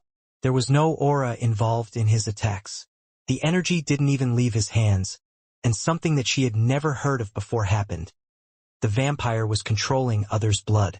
The spilt blood from the damper, the blood from the human and of those around him, was under his control. His blood control is at such a high level that he can even kill dampiers with just blood control alone. Who is this vampire? Is he one of the originals that I have heard of before? Is that why he knows nothing? She started to think. While she was lost in her thoughts, Quinn had already killed the other dampiers. Honestly, he never did enjoy killing others, but he could sense it. The damper's blood lust wasn't settling. At the same time, it was almost as if their lust was allowing them to continue to stand up as if they were mindless zombies. If he even allowed them a chance to attack and regain their strength, there was a chance Minnie could get hurt, and he had already promised to protect her. I won't make the same mistake as I did in the past, Quinn thought as he stared down at the last one left. Since Peter saw that Quinn had already killed a couple, he quickly helped him deal with the rest. One emotion hadn't come back with Peter, and that was death, and the weight of dying or killing someone didn't bother him at all. One left, and I doubt that you were any stronger than the others, Quinn said. The only reason you're alive is because of luck. Now tell me, do you know of a damper that goes by the name of Aaron? Quinn asked. His influence skill wasn't quite working the way it should have if he was at full power, but even if that was the case, similar to his blood powers, he wondered if that would have made much of a difference in the first place. Hearing that name, Quinn could tell that the man's heart in front of him began to thump louder than it was seconds ago. So you do know her. Where is she? Let me speak to her. Wait. Quinn didn't know quite what to say because he didn't really think there would be a relation between the two. At least he hoped there wasn't a relation between the two. Step back, Jessica shouted. Hearing this, Quinn wondered what her warning was about, and that's when he was the man's face ballooning up, his whole body growing in size. He had seen this once before with one of the pure agents, Agent 2. It was a chi explosion, but this one seemed to be self-inflicted to cause more destruction before his death. The Queen will get rid of you all, the man said before the light started to escape through the cracks in his face. At that moment, Peter appeared directly in front of Quinn. A loud bang was heard in the room, destroying the ground and the area around them. The girls looked away due to the bright light. When they turned around, though, they could see Quinn was okay. However, Peter had his skin burst off, including his clothes from the front of his body. It was clear he was in pain. The attack came as a surprise for more reasons than one. The first was that Quinn never knew that Chi had advanced so far. These didn't seem like talented dampiers, so maybe there were others who knew more about this situation, which made him wonder about Zero, whether or not the latter was still alive as well. Regardless, what really concerned him was his shadow. Quinn no longer needed the system to activate his shadow powers, and just as he was about to use it to create a shield to protect him, he realized two things. I was able to get through his shadow, it acted as a counter, but the second thing was that using the shadow was dangerous. During the fight with Graham, Quinn had used shadow overload. In doing so, he had lost a lot of MC cells as the drawback of using the skill. Right now, he had the dragon in his shadow space. If Quinn used too much of the shadow, there was a good chance the dragon would spill out. Not that Quinn was worried Ray would do anything as the dragon, but it might complicate matters for him in this place. Placing his hand on Peter, Quinn started to remove the foreign sources of chi from his body. It was the least he could do for taking the blast for him. You know, you're gonna have to learn the second stage yourself, or at least learn how to use it properly. Especially if everyone can use it now, Quinn said. Unfortunately, I didn't practice during the last 1,000 years, Peter replied. Quinn also thought it was unfortunate. He couldn't help but imagine a Peter who would have trained for 1,000 years to become unstoppable. But whenever he thought about him just standing there, he didn't know what to say.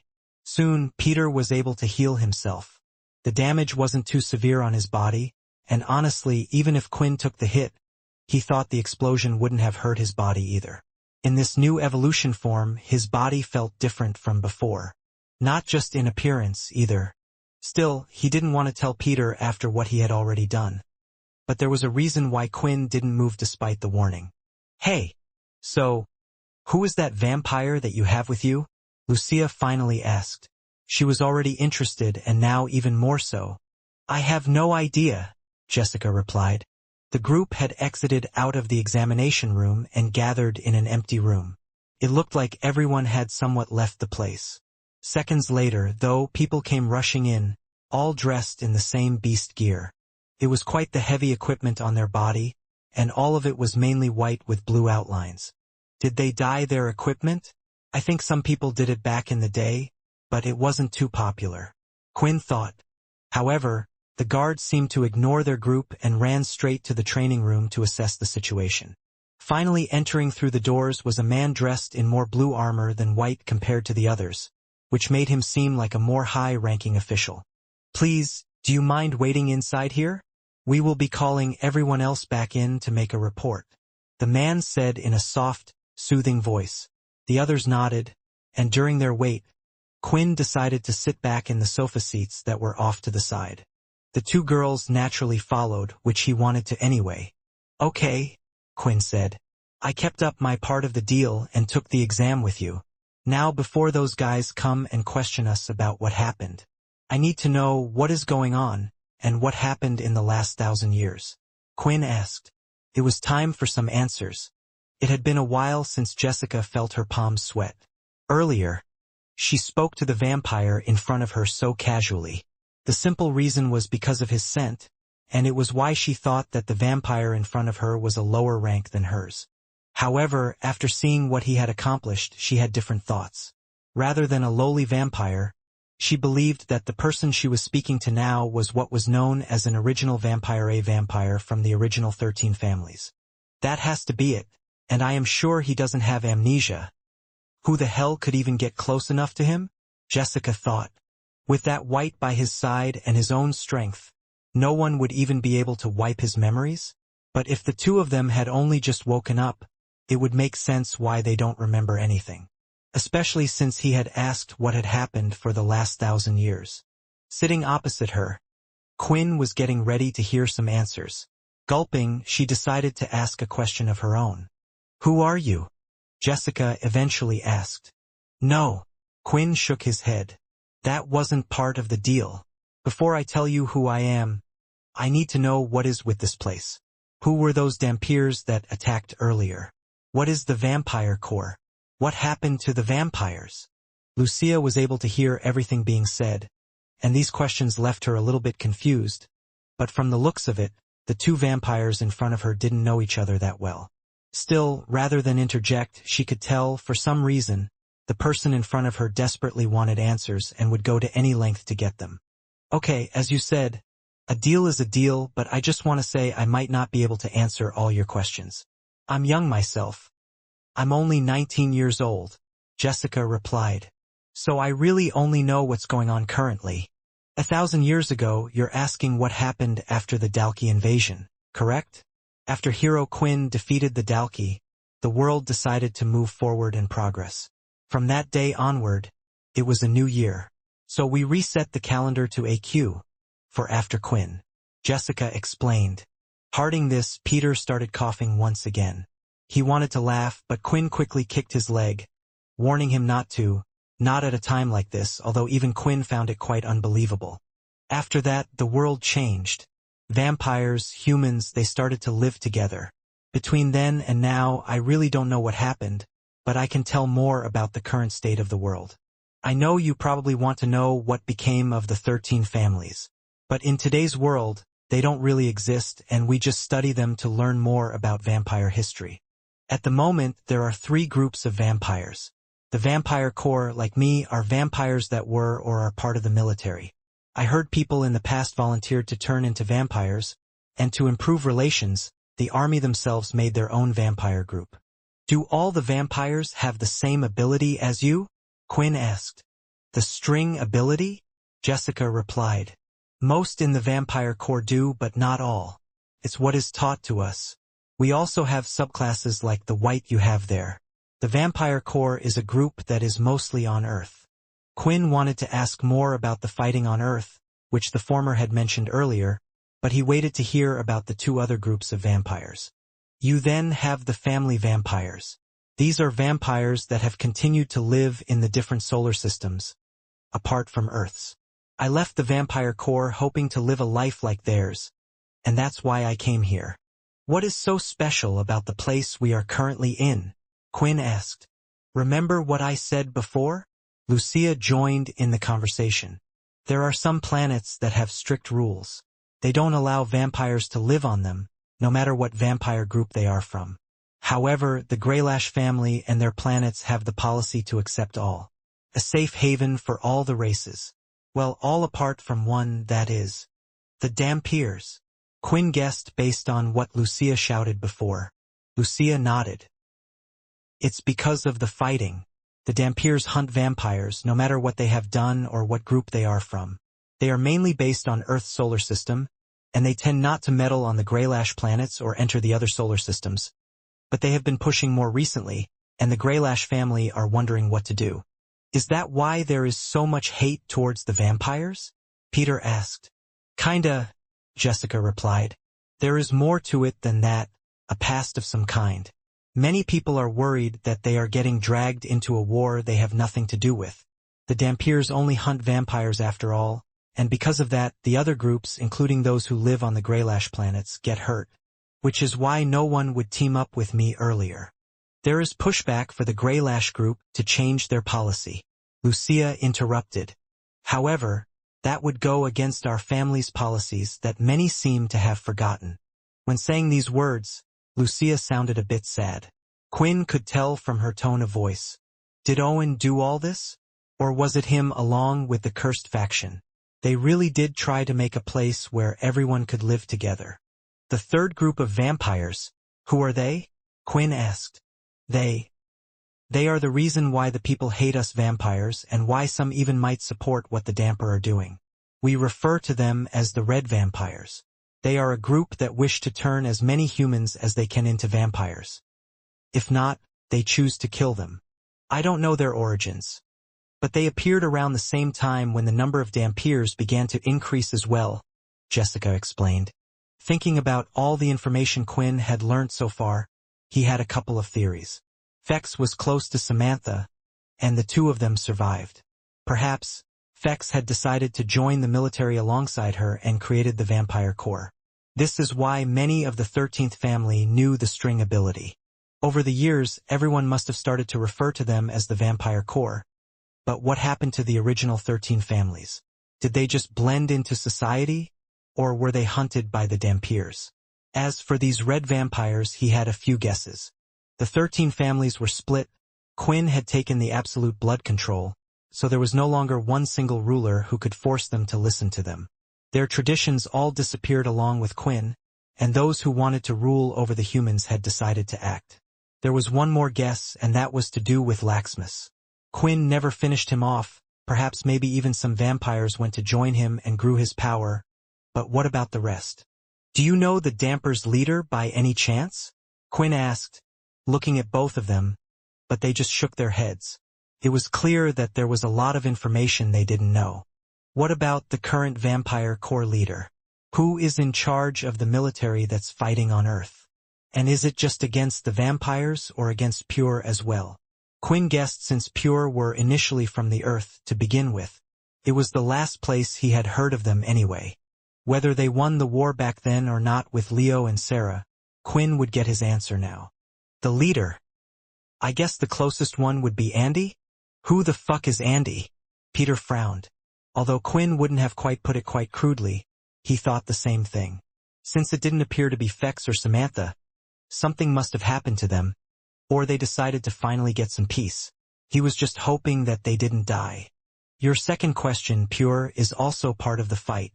However, they are working with the Dampiers to get rid of the vampire core currently on Earth. Pure and the Dampiers working together? But Erin would have never worked with Pure. That makes no sense because she hated them till the very end. Something isn't right, and I need someone who knows more answers. Thinking about this led Quinn to his next question. Okay, so you don't know the history of how things got this way or how the fighting really started. Only the current groups at the moment, but then what about the cursed faction? What happened to them? What happened to everyone who was in the cursed faction? Nervous to hear the answer, Quinn clenched his jaw. What faction? Cursed? I don't think I've ever heard of such a faction. Were they a big deal? I mean, back then, Jessica asked, thinking that Quinn was still an original. You haven't heard of them? Quinn softly reacted.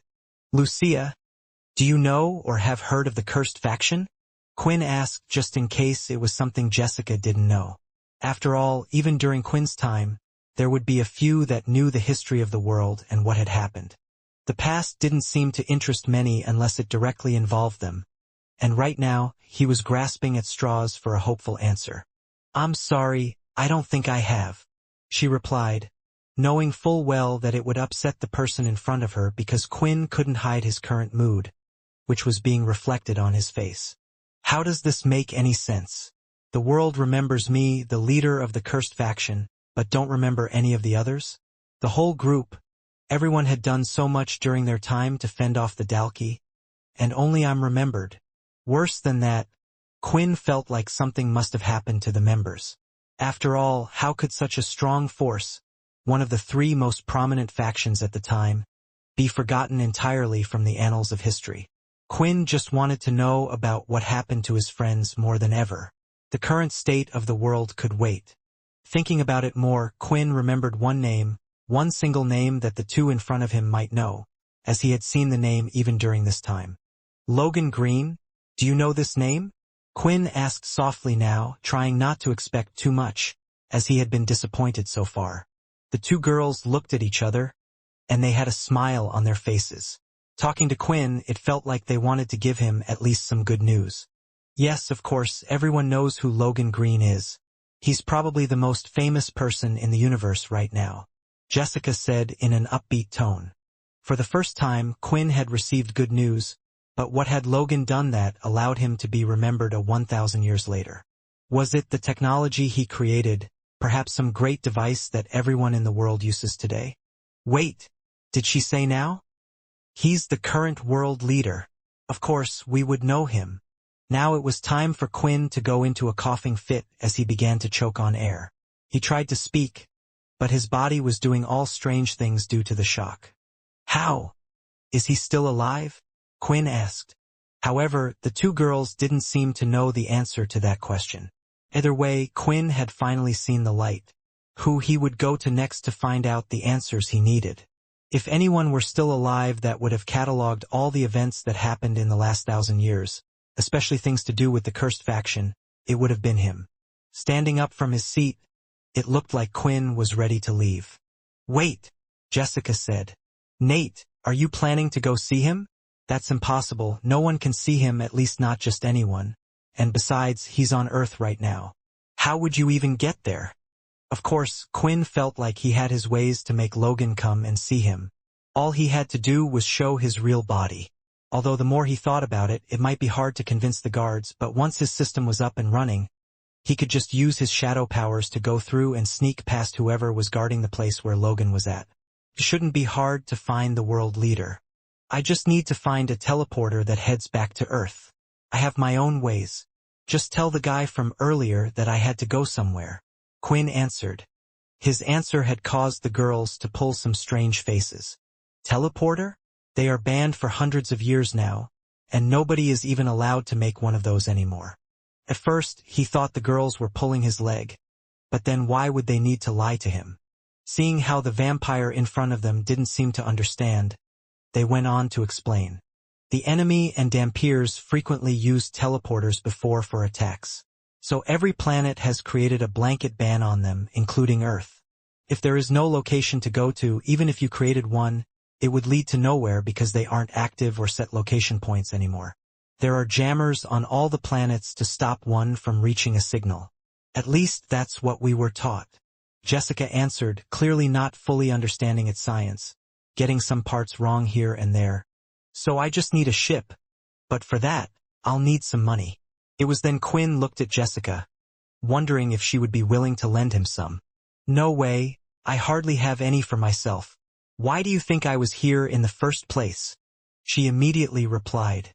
Considering other ways, Quinn thought about Shadow Link. He could travel to unknown places as long as any of his old friends had their shadow ability active. The question was there anyone? At the moment, he couldn't feel anyone at all. While Quinn was trying to figure out a way out of this problem, Lucia was the one who had come up with an answer. She soon stood up from her seat, and she too was clenching her fists as she was getting ready to speak. Nate! Lucia called out, and Quinn had forgotten that was his name for a second. I don't know who you are, but you asked about the history of 1,000 years ago, right? Does that mean you have memories of what happened 1,000 years ago, that you were there during the time the Dalki attacked, right? Quinn wondered if he should tell the girls the truth for a second, whether they would believe who he was, but he still didn't know how much weight his name carried. People now saw him as a fallen hero, and telling them who he was might even cause another war. Even in that room where the assessment was to take place, arguments were happening, and Quinn didn't even know who the enemy was right now. How could he help the people when he himself needed the most help at the moment? And most of all, although selfish, he wanted to figure out what happened to his friends first, before helping out the people. You're an original, right? One of the original vampires? Jessica asked, interested to know as well. Quinn had gotten the answer of how to get out of his current predicament. That's correct, I was there 1,000 years ago, and yes, I am an original vampire. After the war, I was injured and hurt along with my friends. We went to sleep, and that's why I want to know what happened. If what you say is true and Logan Green is still alive, then I'm hoping to talk to him and ask him about what has happened. The answer seemed to satisfy the two girls, but there was a reason why Lucia wanted to ask. If that's the case, then I'll help you. I'll pay for you to go back to Earth and meet with Logan Green. But before that, I was hoping that you could do me a favor. Could we please visit the Greylash family leader? That's all I ask. For you to visit our leader before you go visit Logan Green, Lucia asked. The Greylash family leader. Hearing these words, Owen's face appeared in Quinn's mind, but it would be impossible for him to be still alive. Thinking about him, Quinn remembered that at one point in time, even though the latter was helpful, he wished to rule the world, turning everyone to lighting users, but looking at the society and the current world, something had changed in him. Maybe the current leader would know a bit more about the current situation, especially about the Dampiers and what happened to the cursed faction as well. I owe him and his family for their help. Sure. Let's go see the Greylash family leader. Quinn smiled. Although there was a lot that the girls were not aware of, Quinn still wanted to ask a few more questions about the current state of the world. Who was currently winning the fight, just how big these forces were, and so on. But before he could, the strange armored soldiers from before came back from the examination room. At the same time, he checked his system for an update. The syncing process was increasing significantly. 22% of the system has been synced. Maybe in a few hours, my body will be back to normal, Quinn thought. The only one who approached the group was the man in the bluish armor from before. Quinn noticed that before talking to them, the former rubbed the ring around his finger as he got close, an action he saw many do, which made him wonder what exactly it was that they were feeling. Sorry for the trouble, and thank you for staying, the man politely said. The name is Ron Stein. I'm from the primary group in the Greylash family and also the current leader of the planet we stand on. I wished to come to this case myself once I heard the Dampiers were involved. The man seemed quite polite, but honestly, Quinn knew nothing about what the man was telling him right now because he was unaware of the structure in the Greylash family in the first place. I'm afraid it is quite tricky for us to test the Dampiers. As you know, our rings don't work on them as they do on you. They appear human just like the others. I have alerted the other vampires on this planet, just in case there are more of these Dampiers. Anyway, enough of my explanations. I wanted to ask, were you guys the ones that dealt with the Dampiers? The girls looked at each other, wondering what they should reveal. After all, who would believe that they were the ones to beat them? Yes, Quinn answered. I am a vampire from one of the families. I was helping out my fellow vampire corps member take the assessment since no one wanted to team up with her. It was a coincidence that I was here to help. The man was surprised by the answer and looked Quinn up and down and those around him. To the man, Quinn in front of him looked rather plain, but what surprised him was that he was strong enough to take out the Dampiers. I see, the man replied. Well, none of you look seriously hurt, apart from Lucia there, but we should be able to take her back and heal her. The man sighed. It was then that Quinn realized that the man had known Lucia's name without even asking for it. Perhaps the two were acquainted with each other. Ron, Lucia said, I promised that for saving my life that I would let them see our leader as thanks. These vampires were attacked when they were meant to feel safe on this planet, so I was hoping that we could at least allow them to meet our leader. It was then that Ron gave Lucia a strange look, as if to say, did she really suggest such a thing? However, in defeat he sighed again. I don't know what you promised them, Lucia, though I do agree that we should reward these guys. Not only were they attacked, but they eliminated the threat. Still, I'm worried that this might lead the enemy to send more forces here. Still, either way, I can take you to the Greylash home ship. From there, it will be all up to you, Lucia. You can't promise them something unless you can deliver it. We still need to talk to all the others, and while we are on our journey, I will get you to write a full report. Ron shook his head and was off. When he finally left, Jessica turned towards Lucia. Are you some big shot in the Greylash family or something? The leader's daughter. No, Lucia replied, quickly shaking her hands. It is nothing like that. I can explain more when we get there, but I guarantee Nate will meet the leader if he says that he was one of the originals who fought during the war. After waiting a while, the group was informed that today's test results would be void, and because the place would need to be repaired, they would have to come back later and retake the traveler test when they were ready. It was pretty clear that Jessica wasn't pleased about it at all. And finally, after interrogating others who were on the scene, Ron, from the Greylash family, returned, ready to pick them up. But just as they were about to leave, Jessica spoke. Hey, wait, I'm coming with you guys.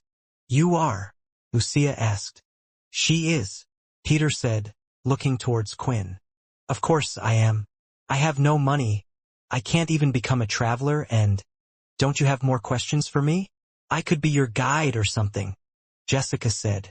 I mean, I don't mind, Lucia replied and looked towards Quinn. Sure, Quinn answered, and all of them got on board the medium-sized vessel that was waiting outside. It looked like they had special small spacecraft designed for the police force in the city. While on board the ship, Lucia explained a little about who Ron was to Quinn.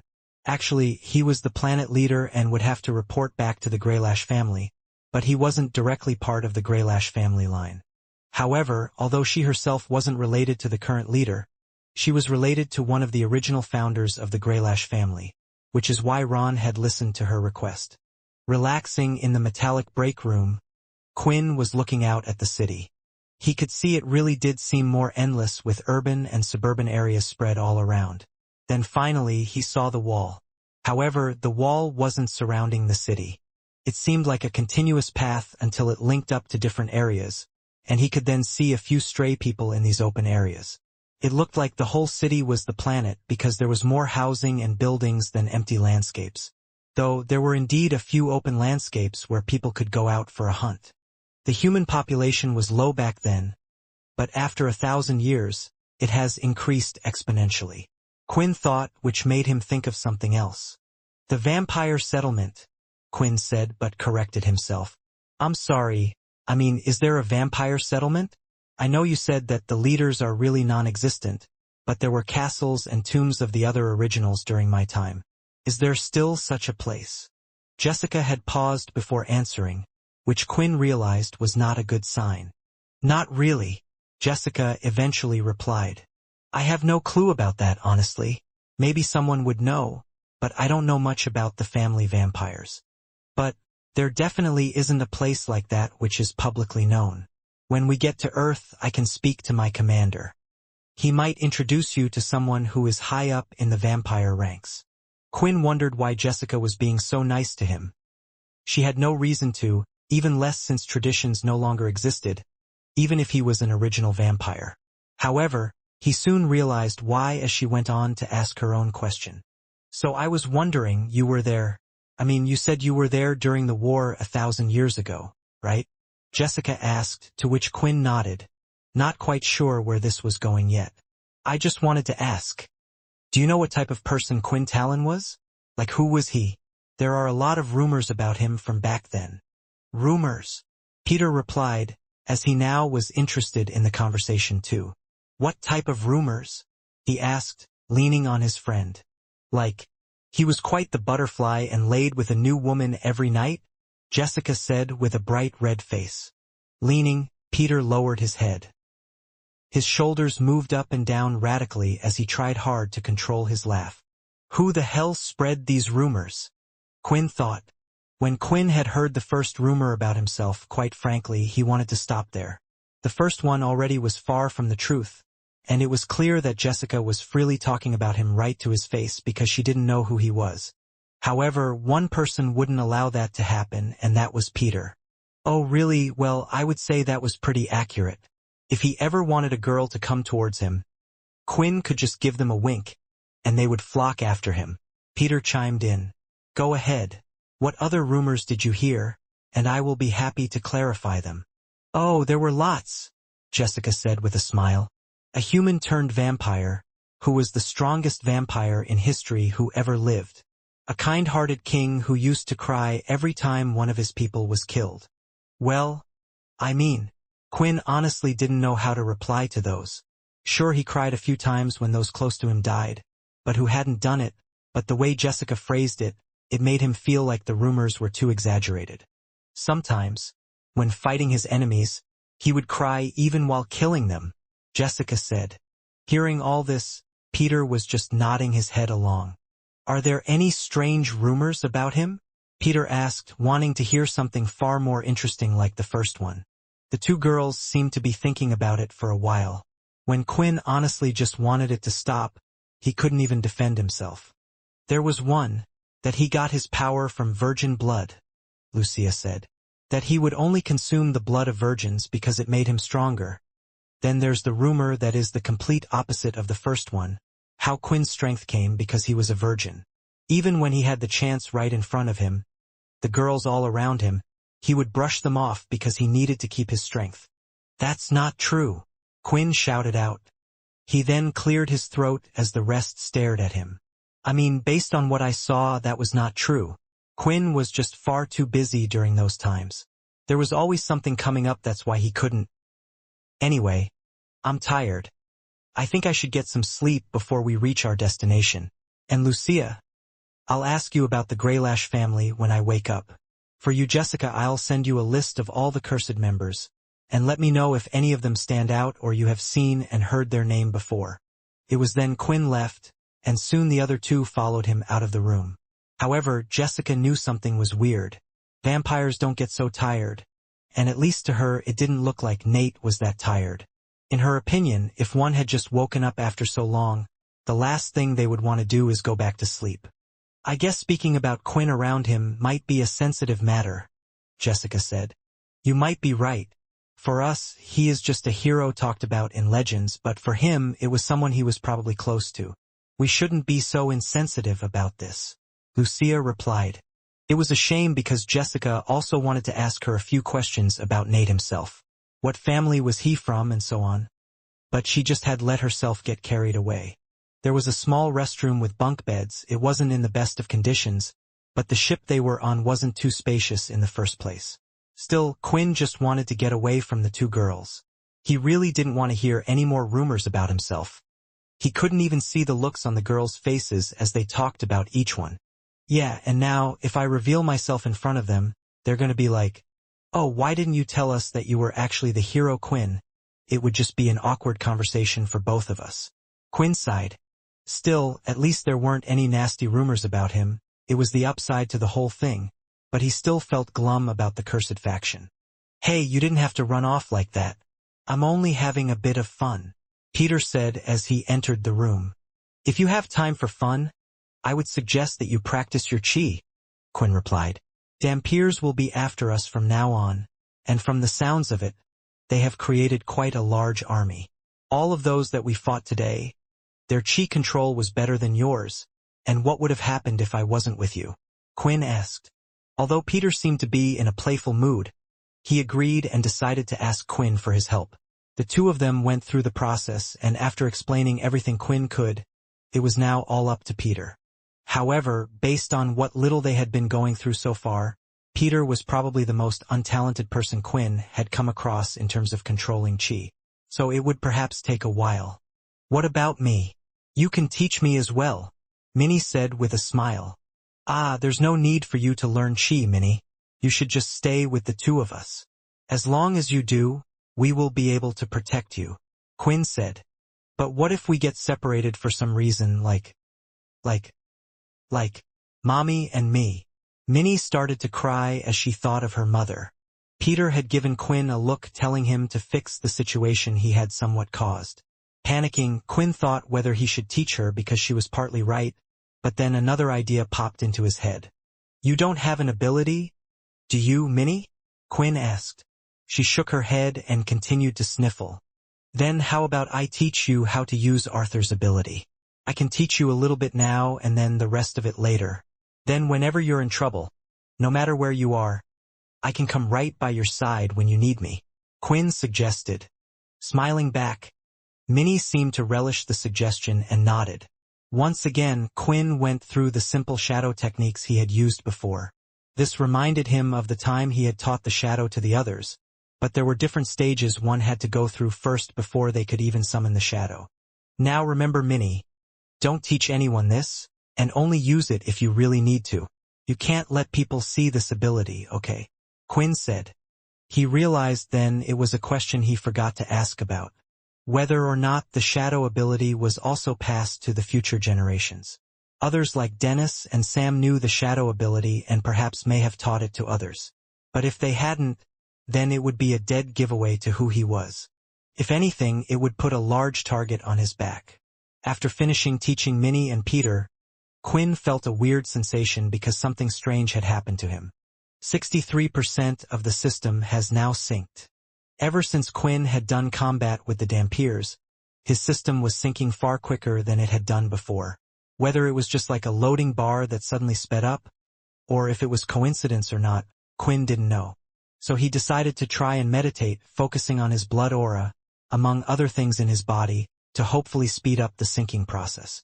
The other two were busy in their own practice, so Quinn closed his eyes without any worry and knew he wouldn't be disturbed. Controlling the blood in my body before there were 3 different energies inside. But now, I can feel 4. This 4th energy, though, is so little, less than all the rest. Maybe if I focus on this. Eventually, focusing on the tiny newfound energy in his body, Quinn could feel his body sinking quicker, getting back to what it once was during his fight with Graham, and at the same time he heard a prompt. "The new system has completely synced with your body.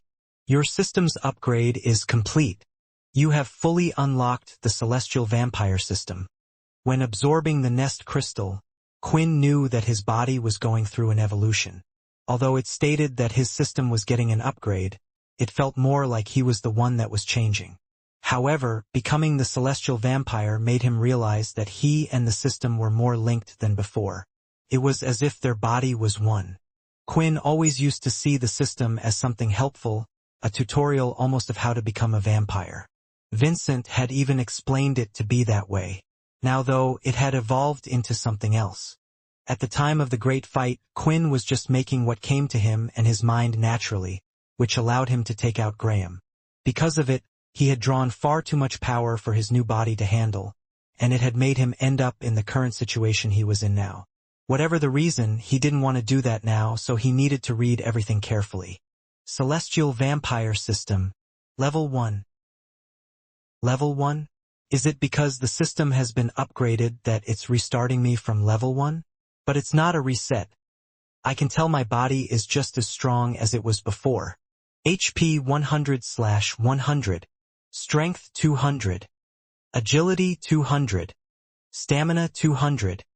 Charm 200. Blood control. Title effect applied infinite. In one way, looking at Quinn's current stats, he was expecting them to have increased after evolving, but in a way it made sense. When fighting against Graham, there was a reason why Quinn hadn't fought him head-on using his fist and legs, because although evolving, his body hadn't improved. If he was to punch his enemy head-on, he was sure he would lose out in a battle of strength, but using the blood aura inside of him and using the blood control to power it further, it was what allowed him to make forces and attacks beyond what Graham could handle. I wonder, now that the level has reset, does that mean my body can increase even further if I level up? Quinn wondered. That's when he noticed something else as well. There was no EXP bar. If there was no EXP bar, how was he meant to level up? Would it be by doing quests just like he had done before, ones that would reward him instant level up or something else? Looking at the level icon again, Quinn pressed a small little I next to it that wasn't there before, which allowed another system screen to appear in front of him, explaining details which weren't there before. Haha! An upgraded system means this thing can be useful for once, Quinn thought. For a celestial being, there are up to a maximum of 10 different levels. At each level, a new divine power will be unlocked. Level 1, Celestial Energy is now available. There is more than one way to level up for a celestial being. The more followers a celestial has following its set condition will provide the user with more celestial energy.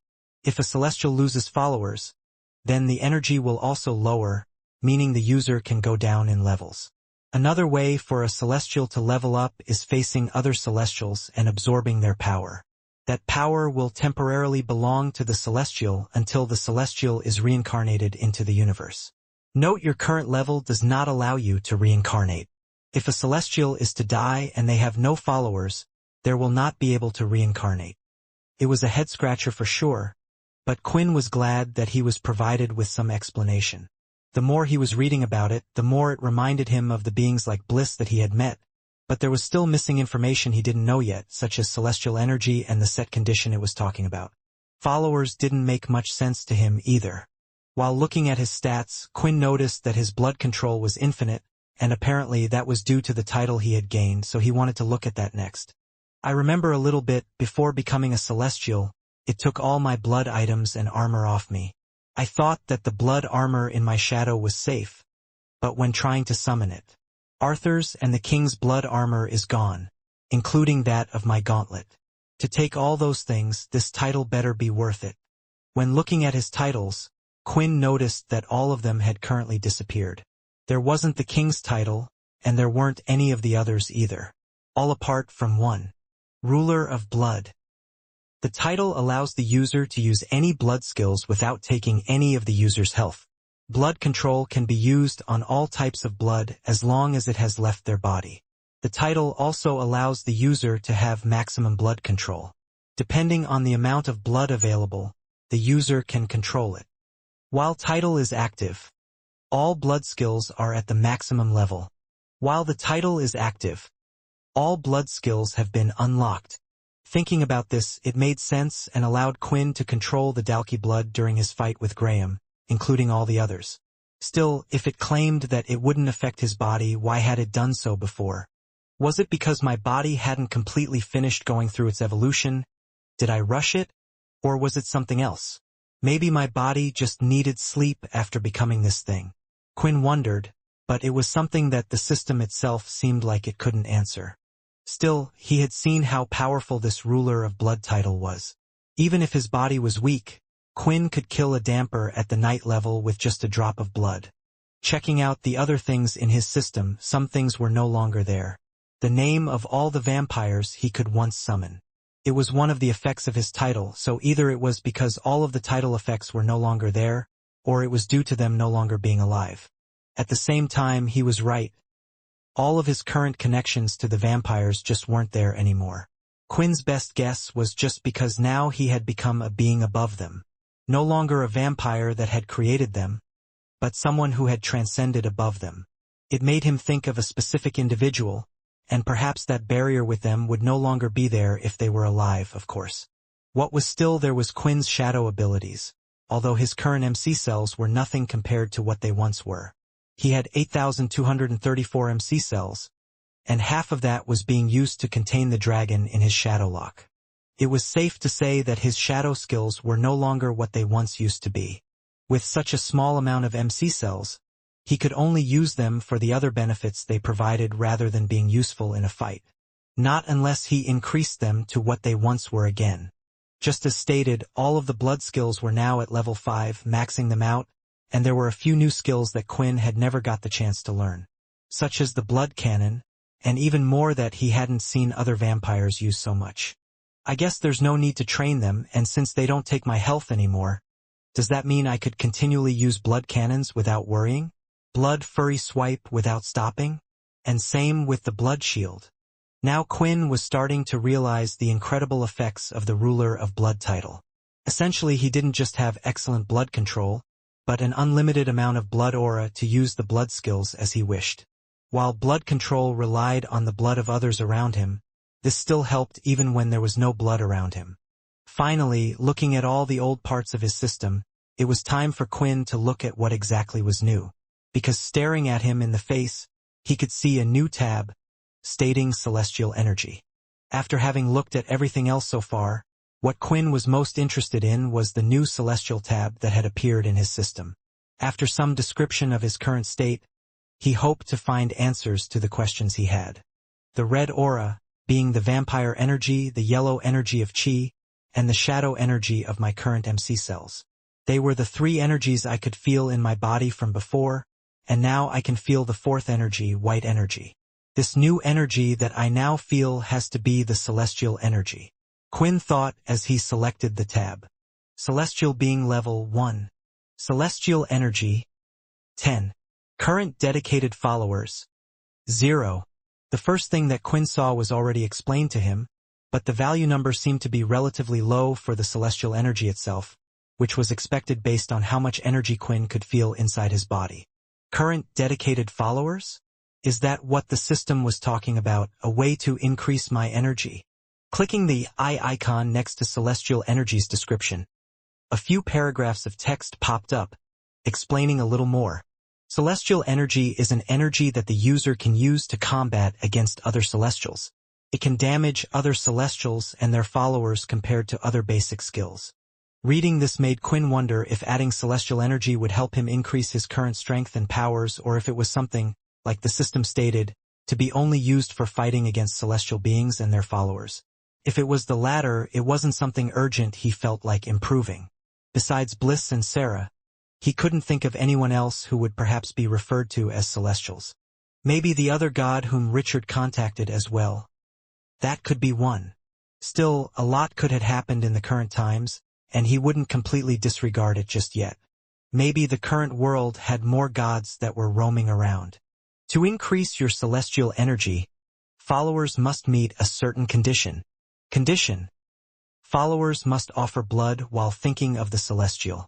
You will receive more energy if blood is offered before a figure or icon of the said celestial, i.e. a statue. Followers are to continue meeting the condition once a month for the celestial energy to remain. Reading the condition required to increase celestial energy made Quinn shake his head. According to what information he had learnt from before, the condition that would be set would be different for each celestial. Perhaps because of what Quinn was, he required those to sacrifice blood. He imagined that other gods had easier ways to increase their energy. Maybe just doing good deeds, a prayer, a war would be other ways. This isn't really something I can go around telling people to do, but is there a difference between followers and dedicated followers then? Quinn thought as he continued to explore the rest of the system. Celestial skills. Clesidal marking. A celestial marking can be given to others, turn them into a dedicated follower. The user can transfer celestial energy to a dedicated follower to increase their power. Those with a celestial marking will die along with the celestial, even if they are to be reincarnated. This sounded similar to Quinn's current demon tier weapon that could give energy to others. A difference was if he made a mark, perhaps he could give them energy no matter where they were. The only thing he was confused about was just how much celestial energy would be enough to power up the followers who had a marking in the first place. Since his energy was already low, maybe it would make next to no difference. The only downside was that if Quinn died, the rest of his dedicated followers would die as well. The drawback isn't too bad, but having others' lives in my hands is a bit scary. I would have to test this on someone who really trusts me, and I guess I have a good subject right next to me. Quinn thought as he glanced at Peter, who was still trying to practice his chi. Still, it made him wonder if this was the same thing that Bliss once talked about. A way to cure the vampires was to defeat the god that turned Richard and the others, but was that true? Because now, according to the system, if he killed the god, all of the vampires would most probably die. However, it was unclear if vampires counted as followers of the particular god in question or just another power that gods gained once they reached a certain level of strength. Since what would the marking be if that was the case? Celestial drain. Celestial energy can be drained from other celestials once killed using this skill. The skill also works on dedicated followers once killed. Other than that, there really wasn't much to the system. It didn't state how much celestial energy Quinn needed to reach the next level, nor what he would unlock. Honestly, Quinn thought it would have been quite easy if he had had this system in the past. As king of the vampires, he would have already had a lot of followers, and he could have easily met the condition which would have granted him more power. Then there was the cursed faction. Although harder to explain, perhaps he could have made it a condition or a ritual for everyone to give blood. Right now, though, Quinn had no one to follow him, and if he asked others of such things, other than those close to him, people probably would think he was a madman. Everything that is happening, is it because of these gods trying to gain more energy for themselves? Then what about Bliss? Can I really trust her? Quinn thought. I told you not to trust her too much. Ray replied. Although she has helped so far, whatever the case, it would be for her own cause. It always seemed that way. Perhaps this celestial energy is the same hunger she talked about, and hers is just how many lives she saves. The more lives she saves, the more celestial energy she earns. What I do realize, Quinn, is that in this world, there always seems to be a balance. If Bliss's condition is to save lives, then there is sure to be a god out there whose condition is to take lives. I'm not too fond of this. In fact, I don't like this at all. Quinn agreed with Ray, but unlike him, it seemed like the latter was becoming closer to what he hated. Letting out a big sigh, all Quinn could really do was protect those he cared about. Thinking about it more, now that his body was back to normal, Quinn wanted to test it out. He wanted to see the level of his current strength. On top of that, he also wanted to see what his celestial energy could do. He was sure that his sudden command over Minnie when the latter went berserk during the test and how he had held her back wasn't because of blood powers. It didn't state in the Ruler of Blood title that Quinn could control blood aura. But if this was a part of his celestial powers, then it would be worth trying to figure out ways to increase it somehow. Quinn started to gather the blood aura in his hand, and soon, he collected it into a ball-like shape, similar to that of a blood swipe but in a circular form. Then, he placed his chi in his body, which was no less than before, and finally, he wanted to add the new white energy to see just how strong it was. But before he could, there was a knock on the metal door. Quinn quickly dispersed all the energy that he had gathered in his hand. He realized there wasn't really anything he could use or test it on in the first place, at least not in this small room, not unless he wanted to explode the whole ship. Nate, sorry to disturb you, Lucia said, standing by the door. But we have arrived. We have landed on the main Greylash ship. Not only Quinn but all three of them had been diligently practicing that they couldn't hear or feel that the ship had already landed. Looking at the other two, Quinn was somewhat proud because they took the current situation seriously. Right, Peter? Quinn called out, already having gotten up, but the other two were still sitting on the beds. You were just practicing and not just daydreaming or something, right? Now that he thought about it, Peter had achieved this new talent, to empty his mind as if he was meditating, not even knowing that time had passed. Could you let it go, Playboy? Peter smiled and got up from his bed. As they stepped out of the ship, they noticed that those who had come with them would soon be leaving back to the last planet they were on. As it lifted into the air, before Quinn could even say goodbye, leaving him with the two girls. Waiting to greet Quinn and the party were more Greylash members. However, none of them wore the white robes that Quinn saw in his time. Instead, they all wore heavy pieces of armor on their body, similar to the guards he saw in the travelers building on the last planet. Looking around, it was hard to tell if they were on a ship or on a planet, and Quinn was smiling at this fact because it was one aspect of the Greylash family that didn't seem to have changed. Other than a practical spaceship that they could use for space battle, they went for one that felt more like home. It was as if they were on a giant piece of moving land. There was also the sound of flowing water, birds flying from the trees, and temples off in the distance. Currently, they were on the bottom level, and the ship had its own set of open land with buildings and landscapes at different levels, similar to a layered wedding cake. Only these layers were able to support a significant number of people. The Greylash people managed to survive through the years and still held considerable influence, yet the cursed faction had not. Something seriously had to have happened. "Lucia, we are glad you have come back," a man said as he bowed down slightly towards her. "Thank you, Gerard. I will cut to the chase why I am here," Lucia said. "Right next to me I have one of the vampire originals. I want to request a meeting between Leader Xenon and these guests by my side. I'm sure the leader will be interested as this vampire original claims he was a part of the Great War 1,000 years ago." Hearing this, the Greylash members all looked at each other. And finally Gerald, who was out front, had decided. "I will inform our superiors, and they will pass on the message to Leader Xenon. In the meantime, why don't we escort you back to your home on the second level?" "No need, I can escort them myself," Lucia replied, which gave the others nervous looks. "I can guarantee you they are not Dampiers. If they are to attack this place, I will take full responsibility." Once again, the men had to make a decision, but in the end, they allowed her to do as she wished. The others left the open area, which meant they were somewhat on their own. However, they were never truly on their own because the giant spaceship was like a planet with several people moving and training everywhere, not to mention the guards around them who had their eyes and ears vigilant at all times. Looking at those training, Quinn noticed that many of them were using weapons while practicing the lighting ability. Although the Greylash members did use weapons during their time, it was completely different. The weapons seemed to be more of the main focus. Currently, the group was walking through what looked like an ancient-style town. There got a few stares from the others here and there, but eventually the people didn't pay much attention and got back to their day. While walking, a few seemed to greet Lucia as well. Some were more sincere greetings and were formal, while others Quinn could hear them talking about her. Why do the others still treat her like she is some royal of the Greylash family? Her family, and especially her, haven't done anything special for the group in a long time. Quinn wasn't sure if he could hear it, and even if she did, it seemed more like a regular occurrence to her. The traditional Greylash clothing, why did they get rid of it? Or maybe I should ask, why are you the only one still wearing it? Quinn finally asked. It had been on his mind, and even more so now after seeing all the others. "I knew you were different," Lucia smiled.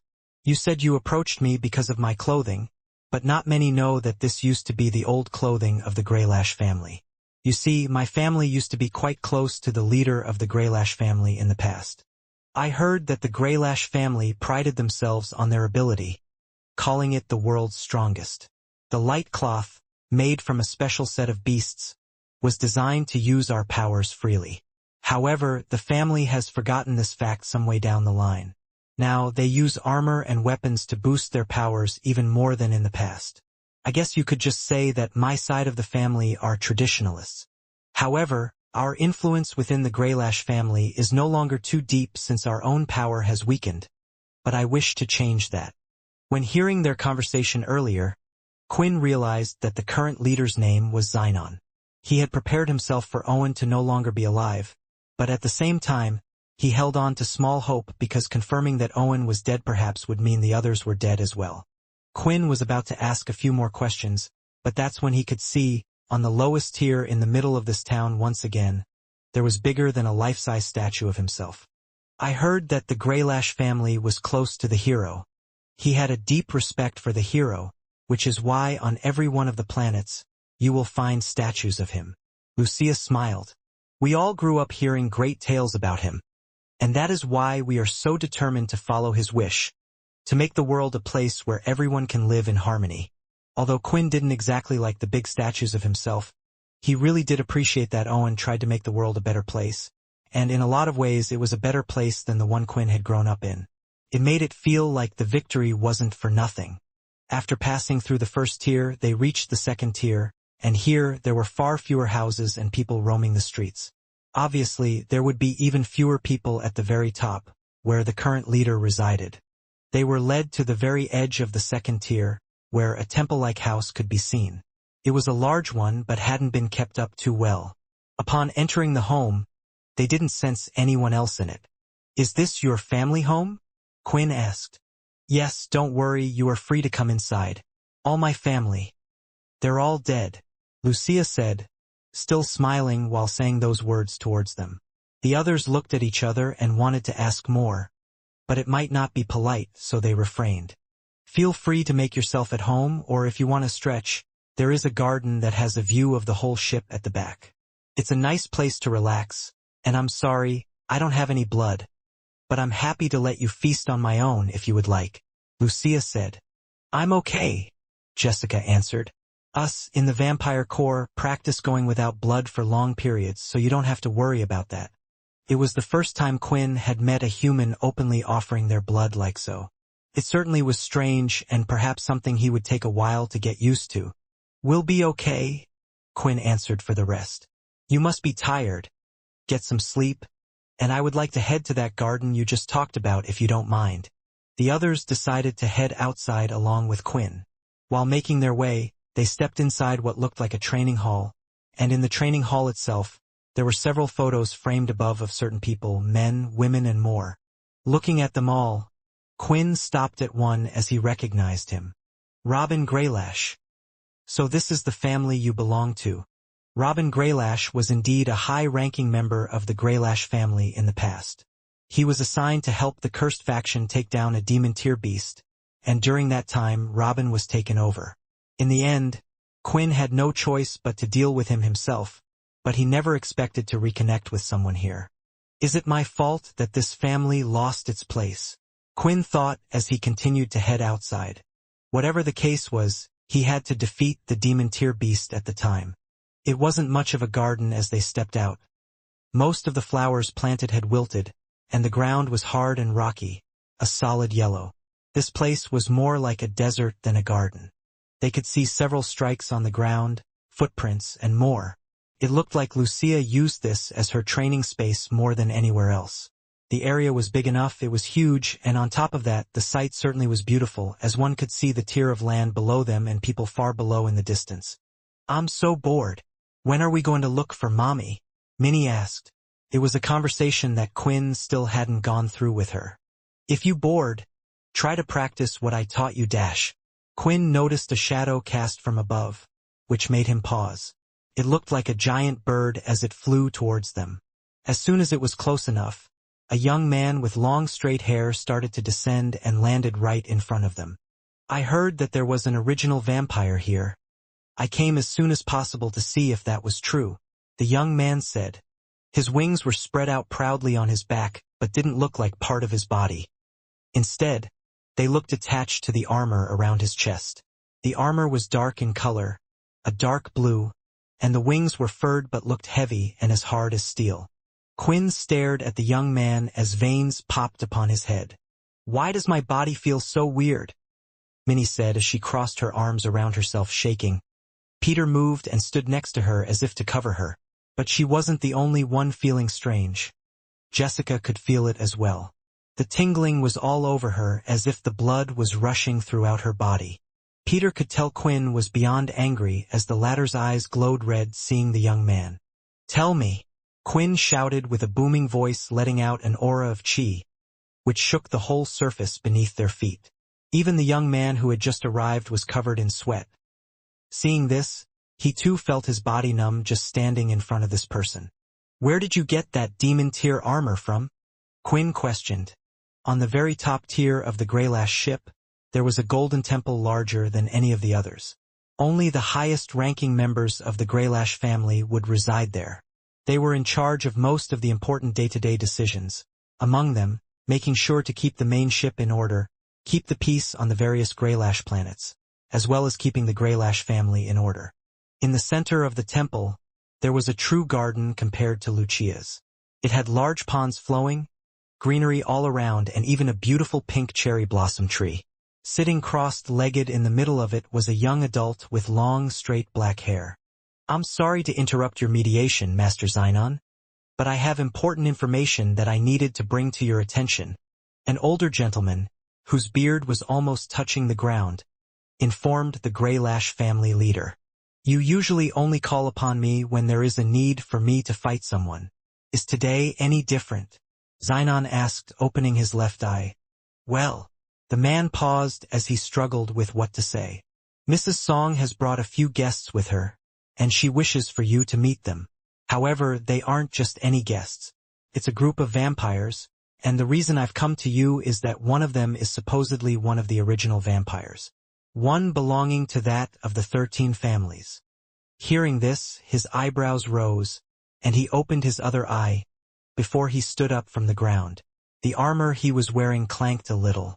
The leader had a large chest piece, with a circle in the center of it that wrapped around the white robes underneath. He had a feeling that either today was going to be a big eventful day, and it looked like he was somewhat right. "Did you get an image of him?" Xenon asked. Swiping his hand, a screen appeared in front of the old man, facing the young man. It was video footage of Quinn arriving in the docking bay on the first tier. The camera was zoomed in on the celestial vampire. With his right hand, Xenon expanded something with his fingers, and several photos came up. All of them had different faces. He quickly glanced between the two of them, checking for any matches. It doesn't look like his face matches up with any of the originals we know of or anyone from back then. Although I made a quick check with the vampire we have on file while also cross-referencing his face through the system. But he could be one that has woken up. Xenon theorized. That might be the case, though I'm afraid that they might be Dampiers who have managed to trick Lucia somehow, the old man stated. Nodding along, Xenon agreed that to be another possibility. She is a kind-hearted girl, but she is too focused on the past. Perhaps they have learned of this and have tricked her. She reminds me a lot of you in a way, the old man commented with a slight smile, and Xenon helplessly scratched the head of his back, unable to refute that claim. Thank you for informing me. I will set out and test them myself. It is too dangerous if anyone else goes out, and if Lucia were to get hurt, I would feel incredibly guilty. With that said, Xenon pressed the center of his chest, and two large wings sprouted from his back. What he currently had on his chest was a demon tier piece of armor. This item, along with the Greylash leader's personal strength, meant that the old man wasn't too worried about him going out on his own. Against a single person, the elder honestly believed that there was nobody that could defeat the current master of the Greylash family, even if it truly turned out to be an original vampire. Flying over to Lucia's house, Xenon immediately spotted the individual he had seen on the screen. He decided to give that person a little test to verify whether that was the truth. However, before he ever got the chance to, that person released such a scary amount of aura that it nearly overwhelmed the Greylash leader. What is this feeling? Am I scared of him? Is this the power of an original? How's that possible? They were never described to be this strong. Just who is this person? Could he be the leader of Dampiers? No, they always address her as some queen, so it can't be her. Xenon's mind tried to come up with a reasonable explanation of who Quinn might be. Having felt the pressure, Lucia stormed out from the house. Not just that, but she could somewhat see it around him, like a soft red flame that looked like it be covering his entire body. What happened? Lucia asked. I have no clue, Jessica replied. That guy just appeared out of nowhere, and he seems to have done something to make Nate furious. The two girls looked towards Peter, wondering if he had an answer. Those wings, Peter muttered, starting to recognize them. Are they a demon tier item? Hearing Peter ask this, it was then that Lucia noticed who the other person was. It's the Greylash family leader, Xenon. What is he doing here? Although it didn't answer his question, Peter thought that it might just be a resemblance. After all, with a millennium having passed, it shouldn't come as a surprise that humans would have gathered multiple demon tier items compared to before. In general, everyone's equipment should have been better. Just because it looked like someone that was dear to them didn't necessarily mean that there was a correlation. However, Quinn seemed to think differently. He took a single step forward, and the tingling feeling they could all feel grew stronger inside their bodies. "Tell me, what is that you are wearing?" Quinn demanded to know. He had used his influence skill, however, just like with the other humans, all the Greylash members had trained in Chi. Xenon blocked the attempt and had covered his mind just in case. For Quinn, he didn't need to use his inspect skill. Ever since evolving, he had become able to feel the different energies around him. Now that he was at 100%, he could feel all the surrounding energies, and he could tell that the energy of the armor was strong. "If you're going to be aggressive like that, then I have no choice," Xenon mumbled. His large wings started to electrify, turning blue, and with a single flap of his wings, several zaps of lighting came out, accompanied by metallic sharp feathers at the end of it. Moving ever so slightly, Quinn was avoiding each one. However, there was far too much lighting for him to block it completely. With his finger held out, the celestial vampire quickly shot out several blood bullets towards each of the lighting strikes. Numerous feathers fell to the ground, yet one of the lightning feathers came straight towards Quinn's forehead. Blood started to cover the vampire's hand. The red glow could be seen on it again as the red power flowed through his veins.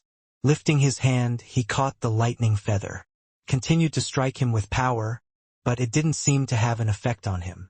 The next second, holding the feather, Quinn threw it back, right towards Xenon. Seeing this, the young man closed his wings, shielding himself. He knew his wings were strong and almost indestructible. However, when Quinn had thrown the projectile back, he had added a bit of his blood aura, and started to spiral the back of the feather, giving it a boost towards the person in front of him. When the feather hit, it pierced right through the demon tier wing, going through it and injuring Xenon's shoulder. "Ah!" The Greylash leader let out a scream. "How did that get through?" "Nate, you have to stop," Lucia screamed. "He's the Greylash leader." It was then Quinn moved from one side of the open area and now was directly in front of Xenon, who still had his wings held up. "I missed your head on purpose," Quinn stated. "As for your title and position, I don't care." Opening up the palm of his hand, a red beam could be seen. It looked similar to that of the red blood cannon, and the next second it left his hand, hitting the wings and sending Xenon off his feet. The red beam continued to make contact, and pushed the leader through the walls of the house, and continued to go until it had hit the wall of a mountain on the other side just opposite the house. The young man was seriously hurt, wondering where this monster had come from. "I've never heard or seen anyone who has this strength. No. Could he be that Laxmus?" Xenon thought.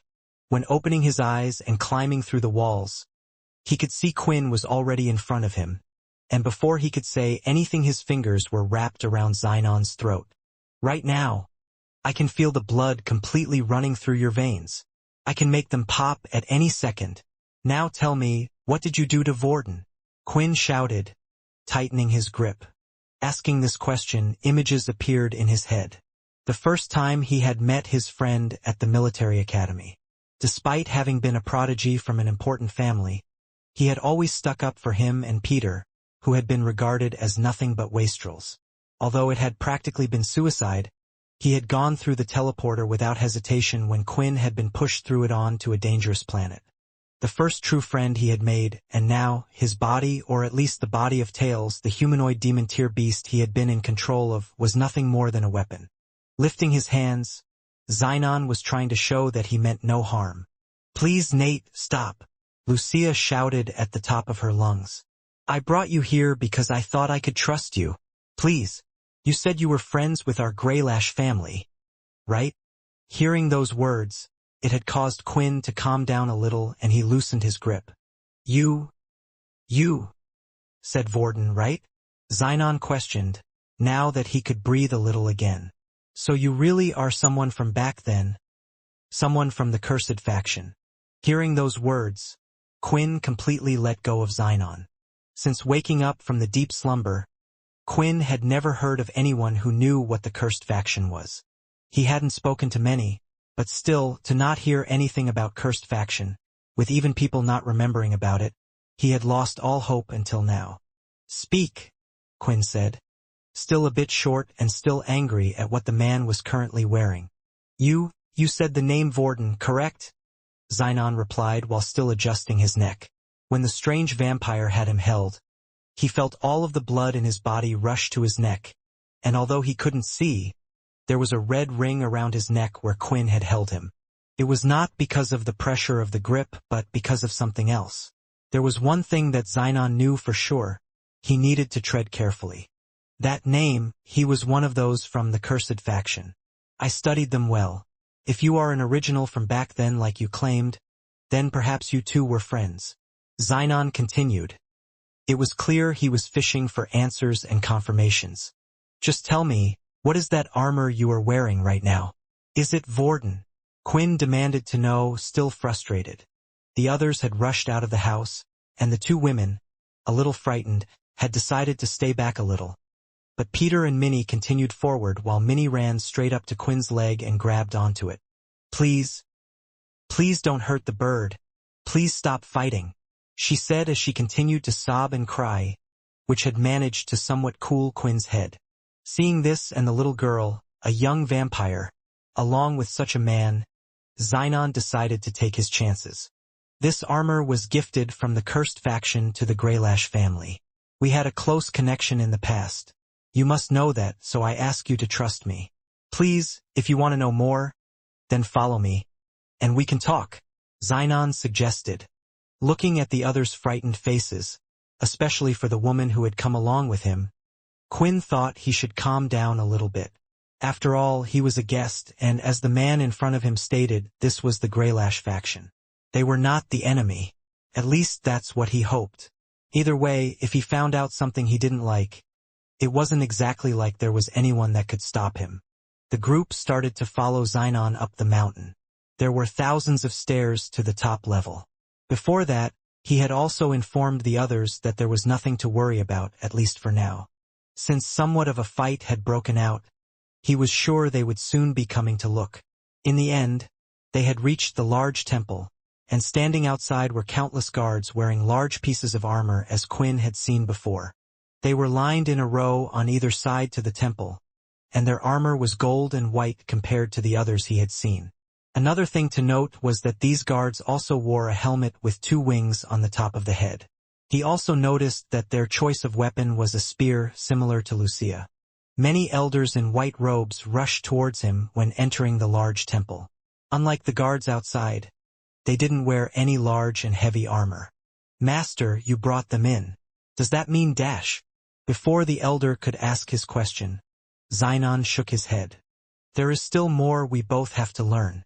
I shall take him to my chambers for now." With that said, the others bowed down, but they did notice the state their master was in. His face was covered with dirt, and blood was flushed on his shoulders. The elders also took note of others with him, and to their surprise, of them looked like they fought.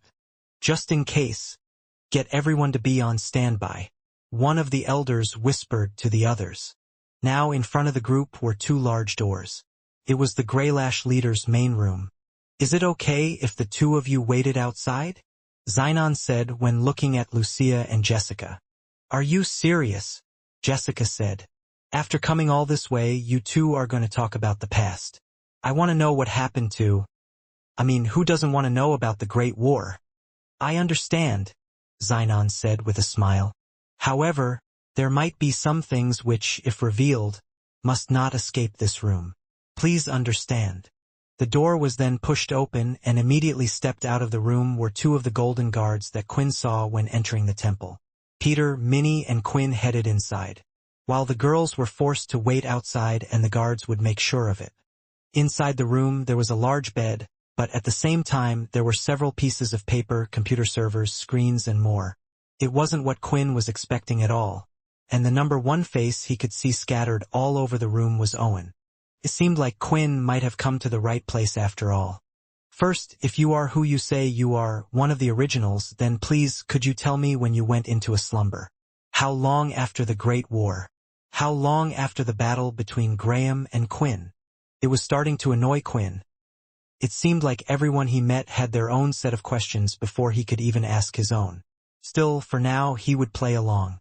I went into slumber right after the battle, Quinn answered.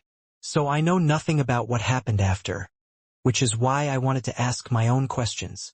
Xenon gave Quinn a look as if he could tell he was somewhat lying, or at least holding something back. He then swiped his hand up, and a screen appeared on the back wall, which revealed the faces of all the vampires who fought during the war. These are the faces of the vampires that took part in the war. All of those were caught on camera back then, Xenon said. Your face matches of them. I'm not saying you aren't an original. You might have been sleeping. In fact, many don't know this, but the vampires that took part in the war were just regular leaders. They weren't any originals at all. You have to be honest with me. You want to know about the cursed faction, but I have to trust you before I can tell you anything. I need to know who you are. Over the years, we have made countless enemies, and as the leader, I have the responsibility of everyone in the Greylash family. Let me tell you something. When you had my life in your hands, I didn't tell you about the cursed faction because I was scared, but because I thought you might be able to help me. Tell me information that I need to know. When hearing Xenon talk, Quinn could understand the weight that a leader carries. He had held it for a long time and now he felt like crap. Crap for leaving them and having this happen to them all.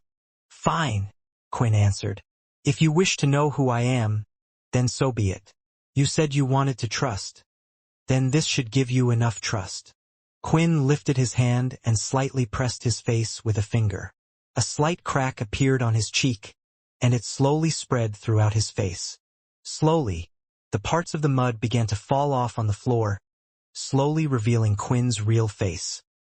His hair suddenly began to grow longer until they reached up to his waist, and within a few moments, Quinn successfully removed the disguise, and his real face was fully revealed. I am Quinn Talon, leader of the cursed faction, and once king of the vampires, he declared.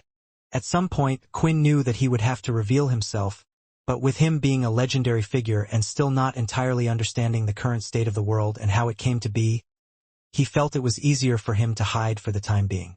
However, with how things were now, it was quicker to get straight to the point, and just by showing his face to one person, he could gauge the reaction of the others.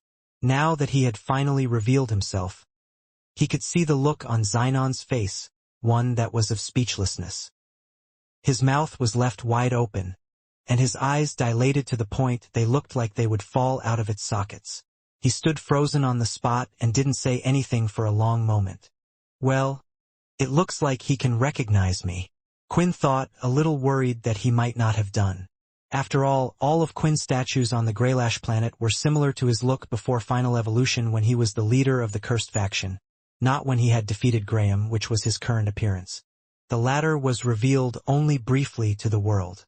The next second, and lifting up his hand, Xenon slapped himself across the cheek, which resounded through the room, and his face turned red, showing he hadn't held back.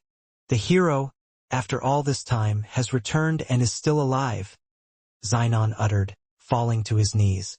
The world thought you had died. Why? Why did it take you so long to come back finally?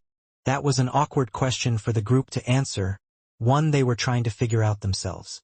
It has been some strange circumstances, but 1,000 years ago, after defeating Graham, I went into a slumber, and these two were also with me. We just woke up, and the world is like it is now. I need to know what happened. I need to know what the cursed faction is like. You said you knew them by name and their faces, what they looked like. And how did you know how I looked? Quinn asked. There were numerous questions, and knowing that such an important person was asking them, Xenon had to regain his composure, but it was almost impossible as he kept staring towards Quinn. Soon, though, the screen on the wall of his chamber had changed. It had changed into something Quinn was familiar with. It showed Quinn in the air, tornadoes of blood around him, while Graham was on the ground. This was the footage captured 1,000 years ago of that fight, Xenon explained. The past leaders and I have watched it many, many times over again. The faces of all those that were involved in the war back then, those that had saved our lives, the Greylash leader at the time, Owen Greylash, made sure that at least our family line would remember it. Xenon paused the video right on Quinn's face and looked towards the man in front of him. He turned his head several times, making sure they were the same person, and without a doubt, he confirmed that they were the same. Even if the whole world was to forget, no matter what, the Greylash family will remember. These were Owen's words. I'll do my best to explain what has happened since you've been gone. However, I'm afraid I can only explain it from the Greylash family point of view, and you will soon understand why. The video screen started to change, showing a timeline of sorts. A celebration took place in all of the shelters after the war. The planets being taken over, and the statues of Quinn being built. At the time, Owen was the leader of the Greylash family, and after the war, he focused on building up the shelters on each of the planets they owned. Thanks to the cursed faction, relations with the vampires were developing by the day. In the end, the Greylash faction was also able to claim land in the vampire solar system, which is where we are today. It was on the condition that we were to allow the vampires to live here, which Owen, of course, accepted and had planned to do so anyway. The Greylash family chose to stay away from the troubles on Earth, so there was not much known about it or much details about what was happening. All we do know is the cursed faction and the Earthborn group were doing their best to resolve matters, and in the end, it seemed like they had somewhat succeeded. However, the Greylash group didn't feel the need to go back to the Earth's solar system. We had found our own place here and continued to live our lives away from the others. So far, the story sounded like there was peace after the war. The troubles on Earth might have been related to Pure. Did Leo and Sarah complete their mission? Did they get rid of Pure? Quinn asked. Pure. Xenon paused for a moment before adding, I do not know the people that you spoke of. I only remembered the names of those that were with you in the fight against Graham, which is why I knew of the name Vorten. But yes, Pure is an organization that is currently still rampant on Earth. And in fact, they have the support of half of the humans living in Earth's solar system. Over half came as a big shock, but it was also clear that Xenon didn't know the details of why this came to be. Only the result of what had happened. It also made Quinn wonder if Zero was still alive. It's a worry, as there are also supporters of Pure currently on our own planets. However, many supported the hero's ideals and chose to follow Owen Greylash's wishes above all. Which is why, even now, we accept the vampires. Xenon explained. The cursed faction, though, what happened to the cursed faction? Why has everyone forgotten about them? Quinn asked. Upon hearing this, there was a concerned and pained look on Xenon's face. Do you know, Owen was still alive when I was a child? He was my grandfather. I didn't just know him by name, but I knew him in person.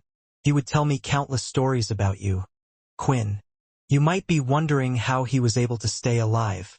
Due to mastering Qi, those who excel at it can slow down the aging process significantly, and he was someone who had managed to excel at it more so than any other Greylash before him. I believe he had reached the age of 800 and over when he passed. He wasn't even a vampire, and it was believed he was the first human of his kind to make that achievement. Then there was my father, and now there is me at the age of 200 and so. But I won't tell you the full number. That's right, between my time and yours, only 3 generations of leaders have enacted. It was hard to believe the words of the person in front of him, since he looked like a young man, but why would he have a reason to lie? And he had heard the effects of Qi like this before, he just didn't know they would work to this extent. Quinn, your goal and my goal are similar, so you might be able to find out what happened to the cursed faction and why. Pure, although strong, wasn't a significant threat to the cursed faction or the vampire settlement. Everything changed when an influx of Dampiers started to appear. That all started when Owen Greylash died. No one knows how he died, but it was in this very room that I am in now. His heart had stopped, and the higher-ups told the public that it was due to his old age, but I don't believe that fact at all. You see, Owen continued to make strides in Qi. He had become fascinated with the power. He was still strong and healthy. In fact, he had even comprehended how to take life force from the things around him. Hearing this reminded Quinn of what he had seen Zero do. All those dry bodies, having their lives drained out of them. The life drain skill will allow a human to live indefinitely. Ray answered, if anyone has truly mastered that, they can take the life not just from other humans but even plants or beasts around them to increase their time here. No wonder humans managed to live for so long. That is why I believe he was murdered. I have more reasons than one for this, but the main reason is that all the chaos in this world was triggered by my grandfather Owen's death. That's when the group of Dampiers began to come out and reveal themselves. Something strange is happening, Quinn. When I heard that someone was still alive from back then, I hoped they were close to my grandfather. I was hoping they might know who could have killed him, but I guess not. Still, I will tell you what I know about the cursed faction and even help you on your quest. As long as you can help me. I request you to please find who killed my grandfather, Owen Greylash. New quest received. Find the murderer of Owen. Quest reward. Unknown. Oh, it's the first quest of my new system. Quinn thought, but there were still plenty of questions he needed answering, and he still had a lot to hear about. As Quinn advanced through the levels of his old system, the number of quests he would receive decreased in rate, and this also assured him that the system was close to its max level. There wasn't much it could teach him, nor were there as many challenges to help Quinn grow. Yet, he had finally received a new quest from the system. Another thing to note is that this one seemed like a chain quest. To find out what happened to Owen? Does this mean that the quest was over if Quinn figured out Owen had died of natural causes instead of being murdered? Also, how did the system know that someone murdered Owen? If that was the case, how would the system even know that in the first place? Either way, these quests were a lot harder than actually surviving a fight or something along those lines, which was why he was hoping with an upgraded system that the rewards he would receive would be better too. The system is a bit addictive. It's like I am getting a present when I get these rewards. Even though I don't know what it will be, I am always a bit excited to get them. Quinn thought. Regardless of this, Quinn could see he had completed most of his previous quests, all apart from one that was. Learn more about the Talon family. Why hasn't this quest been completed? Even when I ask so many questions about the past, this quest just never seems to conclude. Quinn thought. It wasn't an important matter though, and he had more important questions to ask in front of him. I can't make any promises just yet, and I think that you should be able to understand I need to know what happened to myself and the others. If it's true, like you said, that the two things are linked, then, of course, I will help. Owen was a really good friend of mine, Quinn answered. Hearing this had put a smile on Xynon's face. The cursed faction's influence started to dwindle when those from Earth seemed to become a blur of one group. To put it simply, the world didn't need someone like the cursed faction anymore. But it seemed like that was very wrong. As I said, after Owen's death, the Dampiers started to appear. I heard that they attempted to hunt the vampires till the very end. The Vampire Corps did a good job, but as for the rest of them, my theory is the cursed faction were being hunted as they were the ones who brought the two sides together.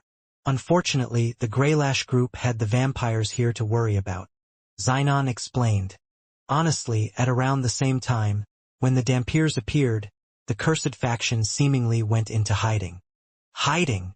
Quinn quickly repeated. You mean they're not dead? They just have gone into hiding because of the Dampiers? There was hope yet again. Please bear in mind, a lot of this happened when I was not leader, and I only took over not too long ago. I have to add that the hiding factor is my own theory. There's a high probability that Dampiers may have already hunted them. This fact was true, and Quinn wasn't sure if they would even stay alive for that long. Maybe because the cursed faction felt like the world no longer needed them since there was no existential threat. Many lived out their lives and went to eternal sleep. All for the Dampiers to start their attack then. It could also be something that was just timed too well or a coincidence, though the latter part was quite improbable. I have a reason to believe that theory. After the Dampiers appeared, there was a time when it looked like they would come to the Greylash family planets. However, when those on Earth increased pressure on their forces, they had made a deal with us. They will not bother us, and we must not interfere with the matters of Earth. It might have been a bad decision, but my father and I agreed to the deal. And because of this, our people have been able to live relatively peaceful lives. However, I think the cursed faction is alive due to the armor that was given to me by your friend.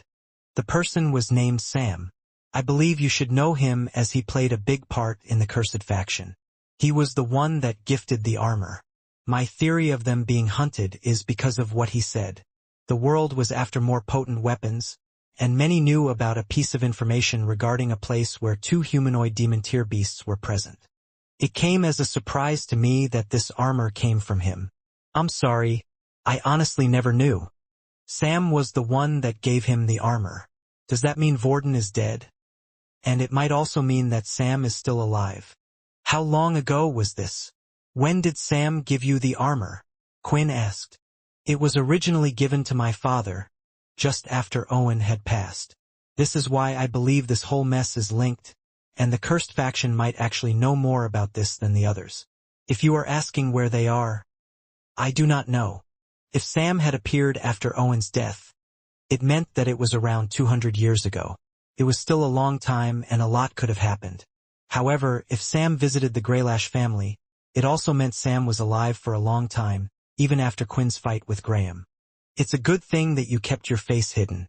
If the Dampiers were to know that you were alive, Quinn, I'm sure they would destroy every planet you stepped foot on to find you, a force as strong as them, and you still hold the strength you did in the past.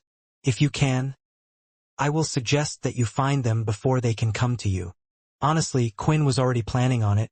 He had one more place he wished to visit to see if he could find the cursed faction first, trying to figure out what had occurred. But if he still couldn't get any answers, then it was time for him to be the assailant for once. He would march right into wherever the Dampiers were and ask them what happened to the cursed faction since they seemed to be the problem of them all. Still, the Dampiers also had to be strong enough for the Greylash family not to make a move, and even those on Earth have yet to get rid of them.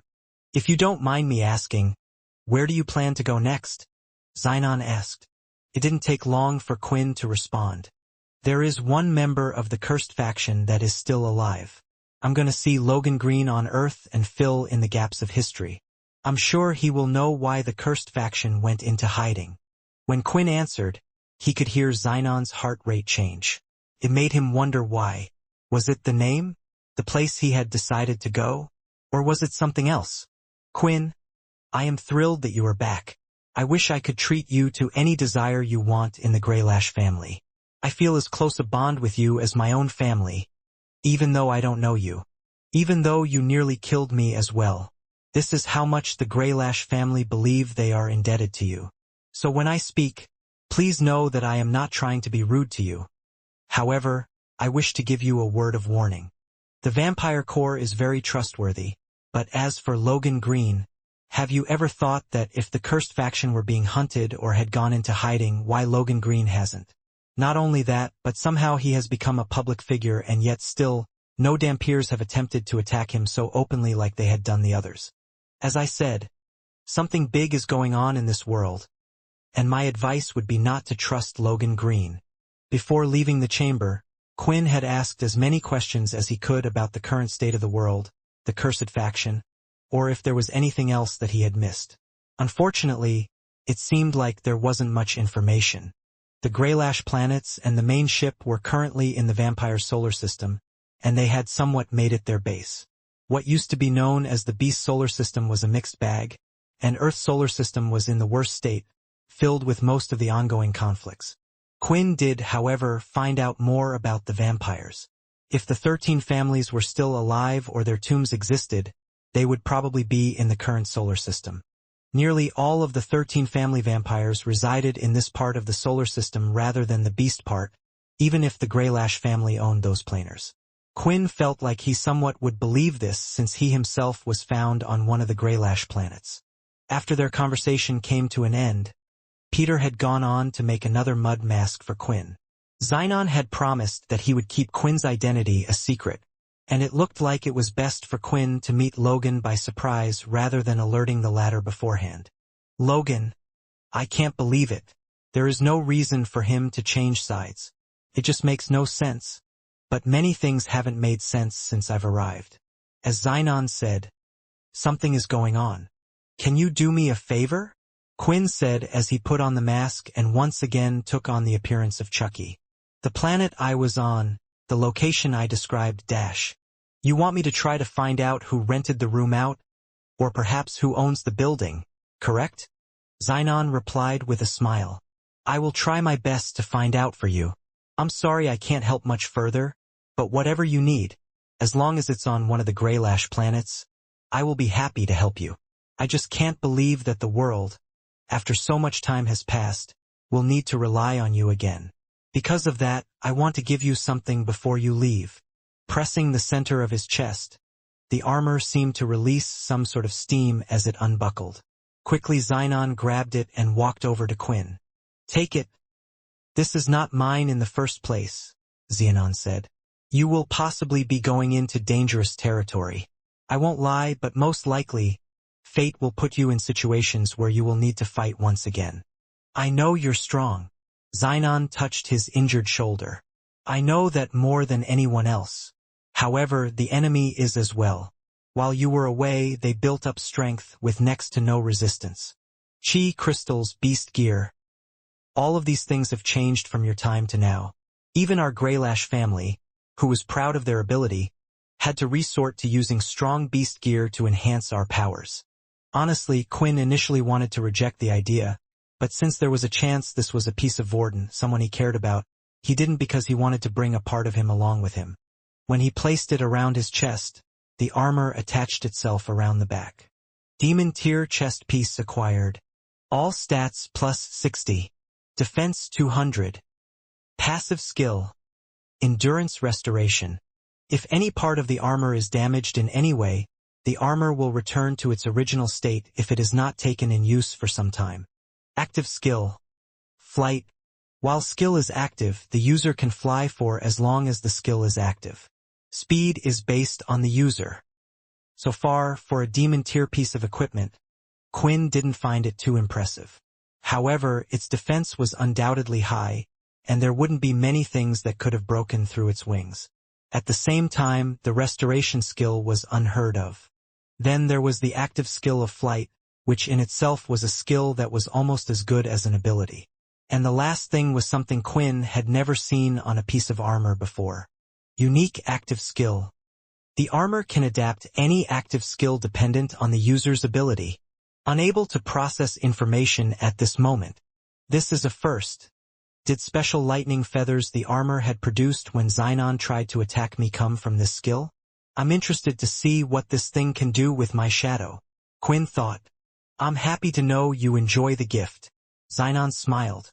It belongs to you in the first place. You know, in some ways, I feel like when Sam gave the Greylash family that piece of armor, he might have known it would come back to you. Thinking about what Sam's character was like, Quinn didn't doubt that.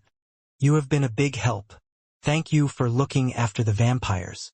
If you need anything, or anything comes up, I will contact you. One last favor, Xenon said. About Lucia. She is interested in knowing how a man in the Greylash family had died. Similar to how we pass down stories of you. In her family, they pass down stories of the greatest Greylash member from her family. If you know anything, well, I will let you decide what to do. However, my wish is for her not to get hung up in the past and to enjoy her life. I believe that she will have nothing to worry about by your side. I'm not asking you to protect her, but maybe show her more of this life. For once, it was a more normal request, and hearing this, Quinn did feel a little guilty. His actions from 1,000 years ago had affected the poor girl and her family. He could at least help them out. Xenon then gave a small communication device to Quinn. It was a wristwatch of some sort, similar to those they would use in the military. It worked similar to a phone, and the two could contact each other whenever they wished. It was good because many technology devices Quinn had with him were outdated and not functional anymore. As the three of them walked out of the chamber doors, they found the girls talking amongst each other. Quinn had been in the chamber for a long time because there was much to learn and hear. You're back, Jessica said, somewhat smiling but then quickly put the smile away. I mean, I thought that the two of you might have gotten into a fight again, so I was a little worried when guys were in the room for so long. Anyway, what did you talk about? Wait for a second. What is that? Lucia said, pointing at his chest, at the beast armor Quinn had recently acquired. Wait. Isn't that what we saw on the Greylash leader? Jessica said, surprised as well. What did you do to make him let you keep that? Quinn was thinking about what to say. According to Xenon, not many would recognize it, as Xenon hardly used it outside of the main ship. But of course, these two would know about the armor piece. It was in return for a request, Peter replied. The Greylash leader once used to be his little dog. So he gave us this to make it easier for us. Surprisingly, Peter was the one to save the day. A task the Greylash leader gave you a task to do? Something that he can't do himself. Lucia repeated. He has several planets to run. He is a busy person, Quinn said, and realized now with the way he was, with his identity hidden, he was a free person. Most importantly, he was a free person who was no longer a weakling. So, what did he ask you to do? Jessica asked. We will stick to the plan. Let's head to Earth, Quinn stated. Before leaving, Quinn once again gave the option to the other two women who had been following him so far. Whether they wanted to come along or not, he thought it would be handy to have them since they could help point out things in the world that he didn't know yet. After all, there were certain things that perhaps Xenon had missed. Also, sometimes hearing about things and actually experiencing them themselves are two different things. Of course, I'll come. I said I would introduce you to the Vampire Corps in the first place, honestly as well. I wonder if I made the wrong call coming here. I feel like that attack on the Greylash planet was because of me, Jessica answered. Then there was Lucia. Although Xenon had asked Quinn to take her along with him, Quinn wasn't going to take her against her will. It had to be something that she wanted to do. At the same time, this was her home. Her family house was also here. She clenched her spear as she went to make the decision. I will come. You are trying to learn the truth of what happened around your time, and my goal is quite the same. Honestly, I had no path I wished to take, so this will give me one. Xenon was extremely helpful, giving the small group everything they needed. He had given them a combat ship to travel to whatever planets they wanted and would come across. It was a perfect vessel for around 10 members in total, so there was plenty of room for them.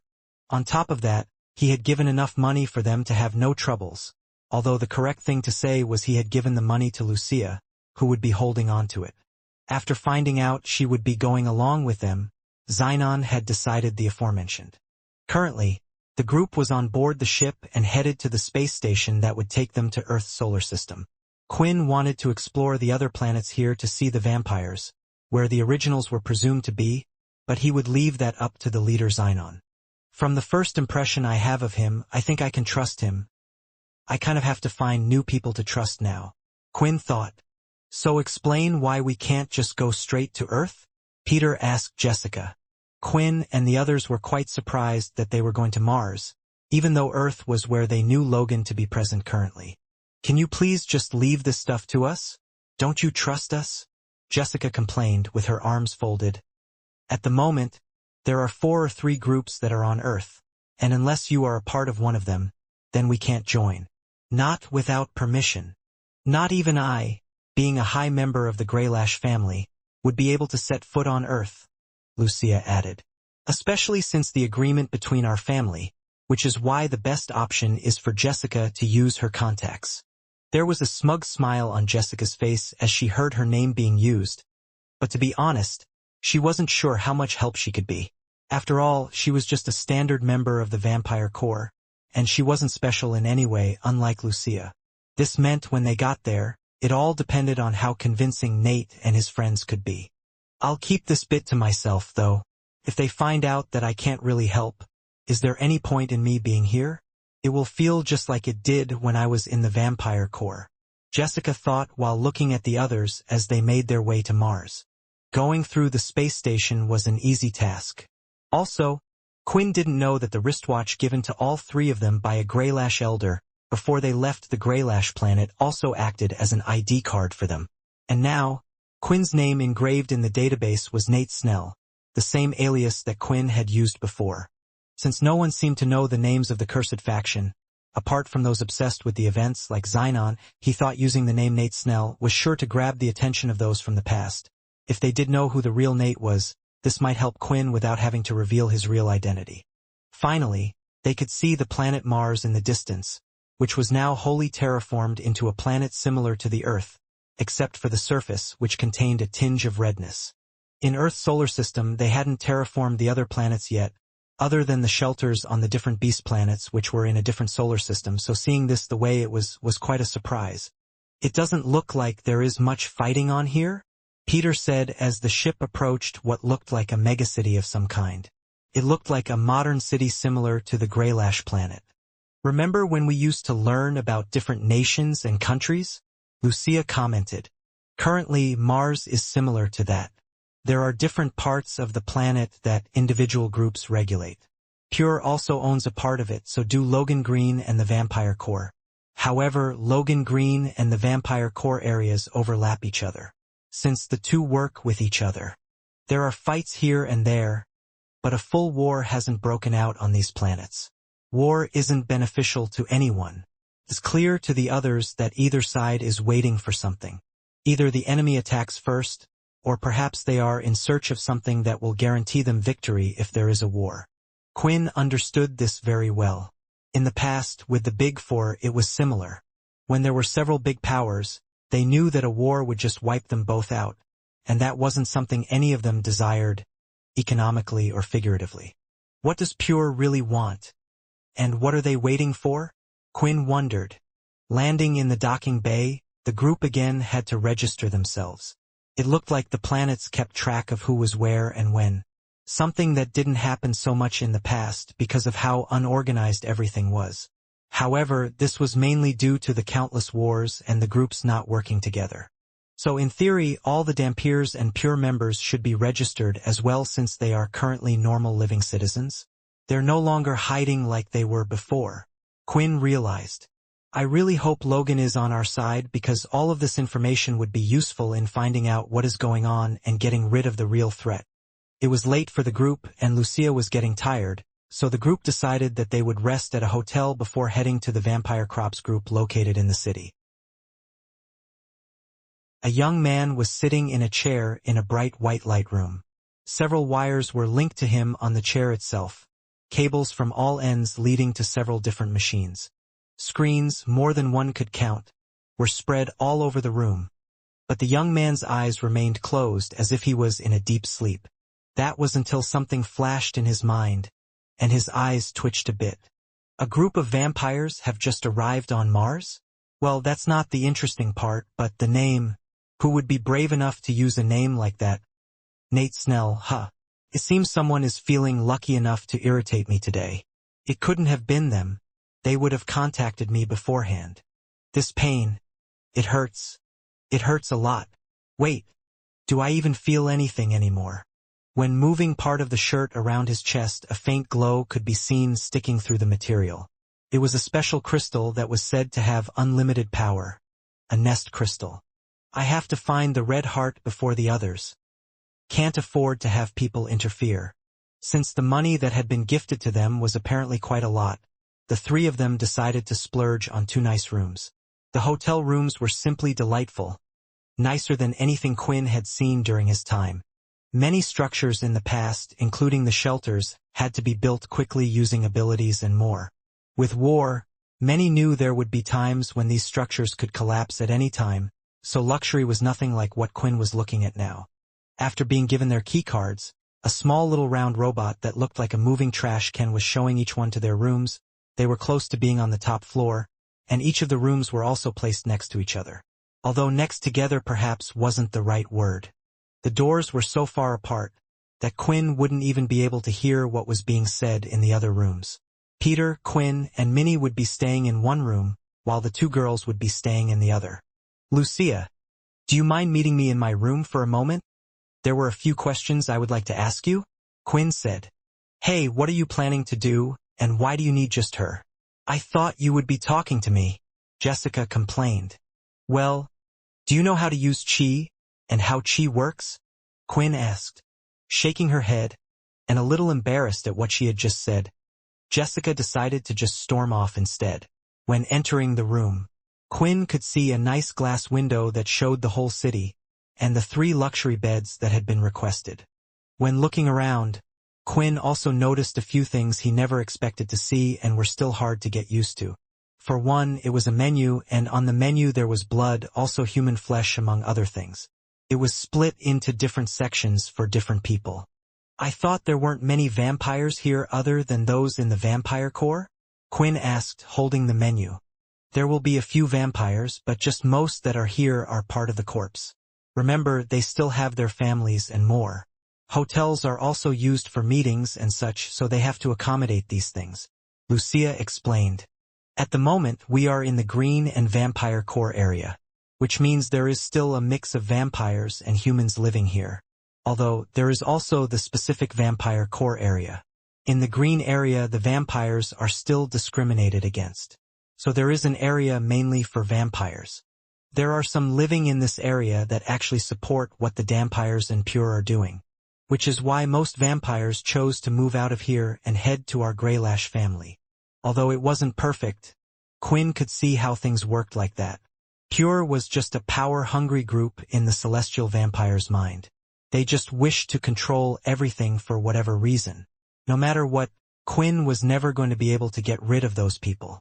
However, the Dampiers, it was in their blood to get rid of the vampires. Perhaps if Aaron had never lived, then the world would have been able to accept all the races.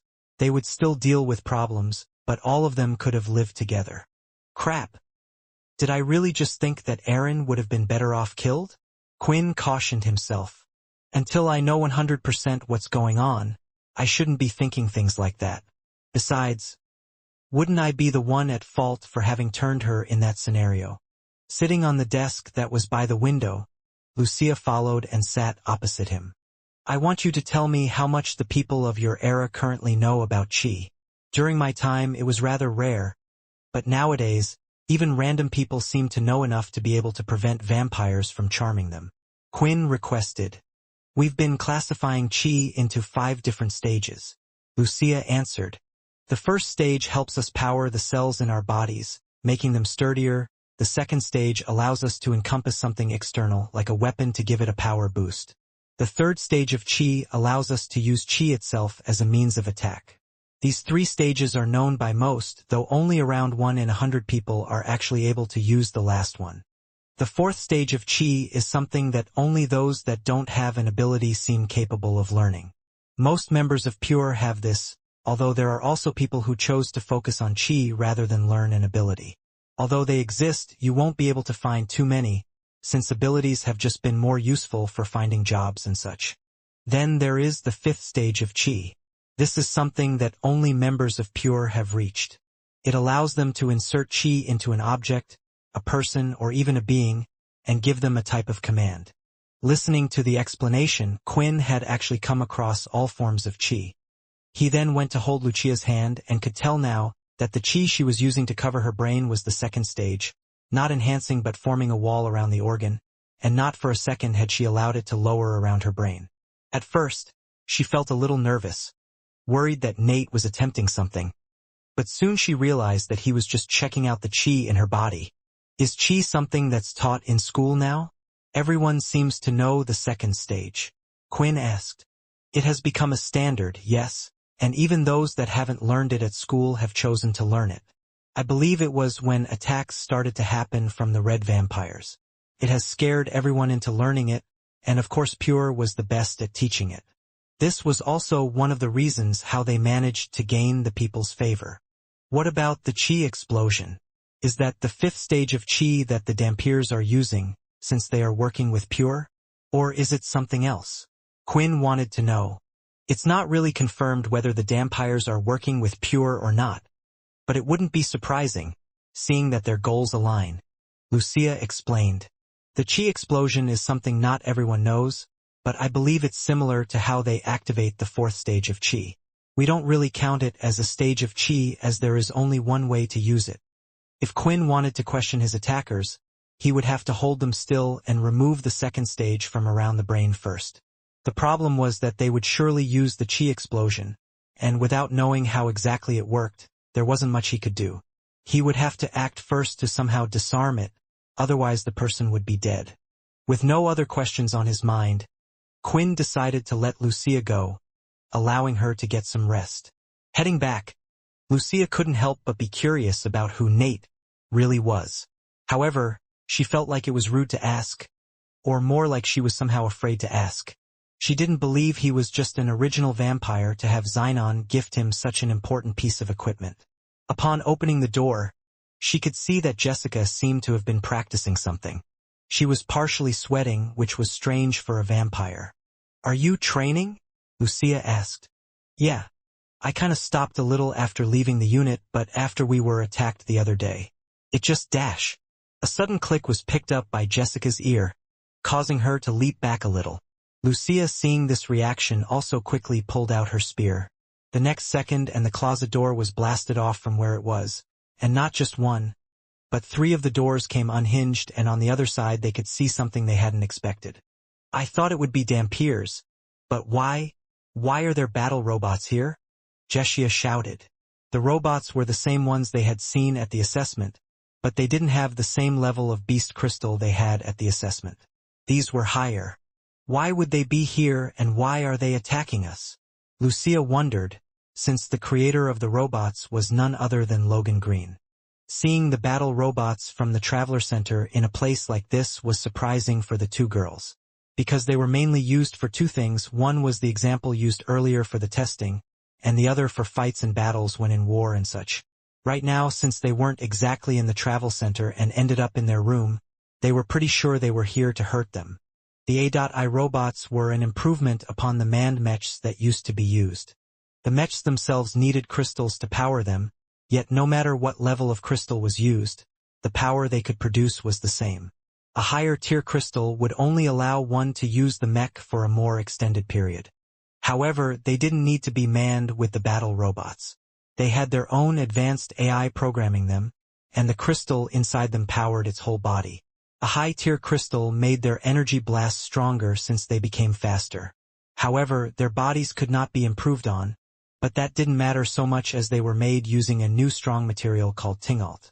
One of the newly discovered materials of many in the Vampire Solar System and Beast Solar System. With time, they were able to more thoroughly explore different planets and mine for different resources. "They were hiding in our wardrobes, which means they had to be in there already," Lucia thought. Were they hiding in there waiting for the next person to rent out this room? Or did they know about us and were coming after us? Then the question would be, why? The 3 robots immediately moved out in all directions, splitting up. They were also able to use the energy from the crystal embedded into them on their hands, producing small bursts of energy. It gave them fast movement and flight. "You're fast, but you're not as fast as lighting," Lucia shouted out as she thrust her spear forward, striking one that was a little above them. The spear bashed into it, slapping it to the ceiling and leaving a black scorch mark. Then, at the one coming close to her, she thrust her spear forward again, but the robot managed to dodge, and the next second, it threw out a fist, landing right in her face and sending her crashing into the wall. "Lucia!" Jessica shouted out once again. While she was dealing with 2, the vampire was struggling with just the one in front of her. She had sent out several slashes of blood aura against the robot, but they were each met with energy blasts of equal power. Whatever crystal was inside these things, it was clear that it wasn't at the same level as the one at the training center. Seeing how the robot was coming closer towards them, Jessica had no choice but to use her string powers. At that moment, she wrapped it around the incoming punch of the robot. Stepping on the string, she moved the hand downward and then, with her own blood aura, she formed a sharp blade just outside of her fist. She then used blood hardening to make it a more solid form and punched right towards the robot's head with her whole strength. She quickly punched it, and everyone heard a loud clang. A small hole had gone through it, but moving its head back, it looked like it was still active. After all, it was a robot, and hitting in the head wasn't an instant way to destroy it. "Just die!" Jessica shouted in frustration, and she repeatedly hit it again and again. She then saw that the energy blast, on its other hand, was lighting up. Spinning around the back of the robot, she lifted it with her strings and slammed it into the ground. She saw Lucia still fighting, peering at the latter's state. She had been hit a few times, but she used a substantial amount of chi to protect herself. Rather than try to time when she would crash and then use chi to protect herself, she had chosen to keep it active around her whole body. The only problem with this was one had to have a large amount of chi, or they would run out quickly. Two of them are tough.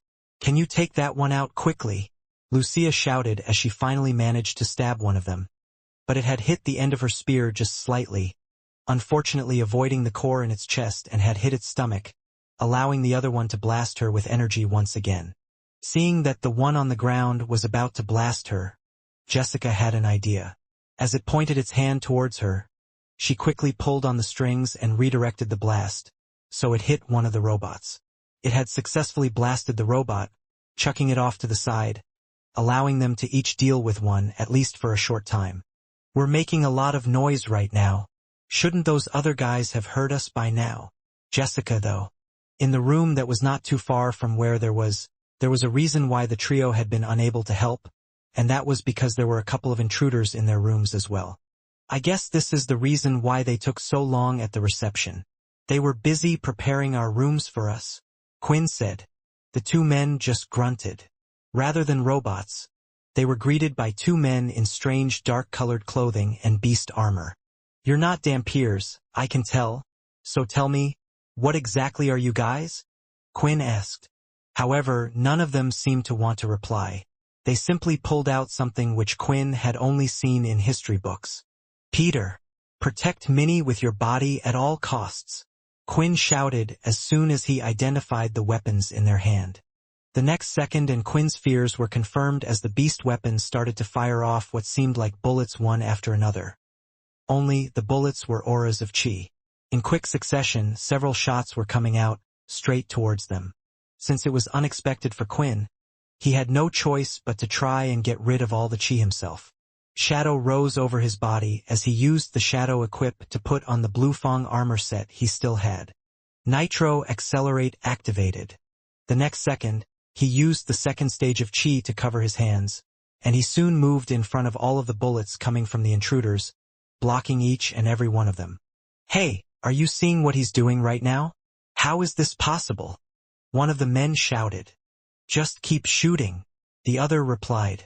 Perhaps a vampire would have been able to avoid them with their speed, especially if it was just one gun, but this was two, and Quinn wasn't avoiding them. He was moving his hands in such a way that he could use his own chi to move closer to the enemies, and eventually, he began moving closer and closer. Finally, reaching the guns, Quinn pulled them out from his hands and threw them behind him onto the ground. He looked back for a second to see if he had caught them all, and whether Peter and Minnie were safe.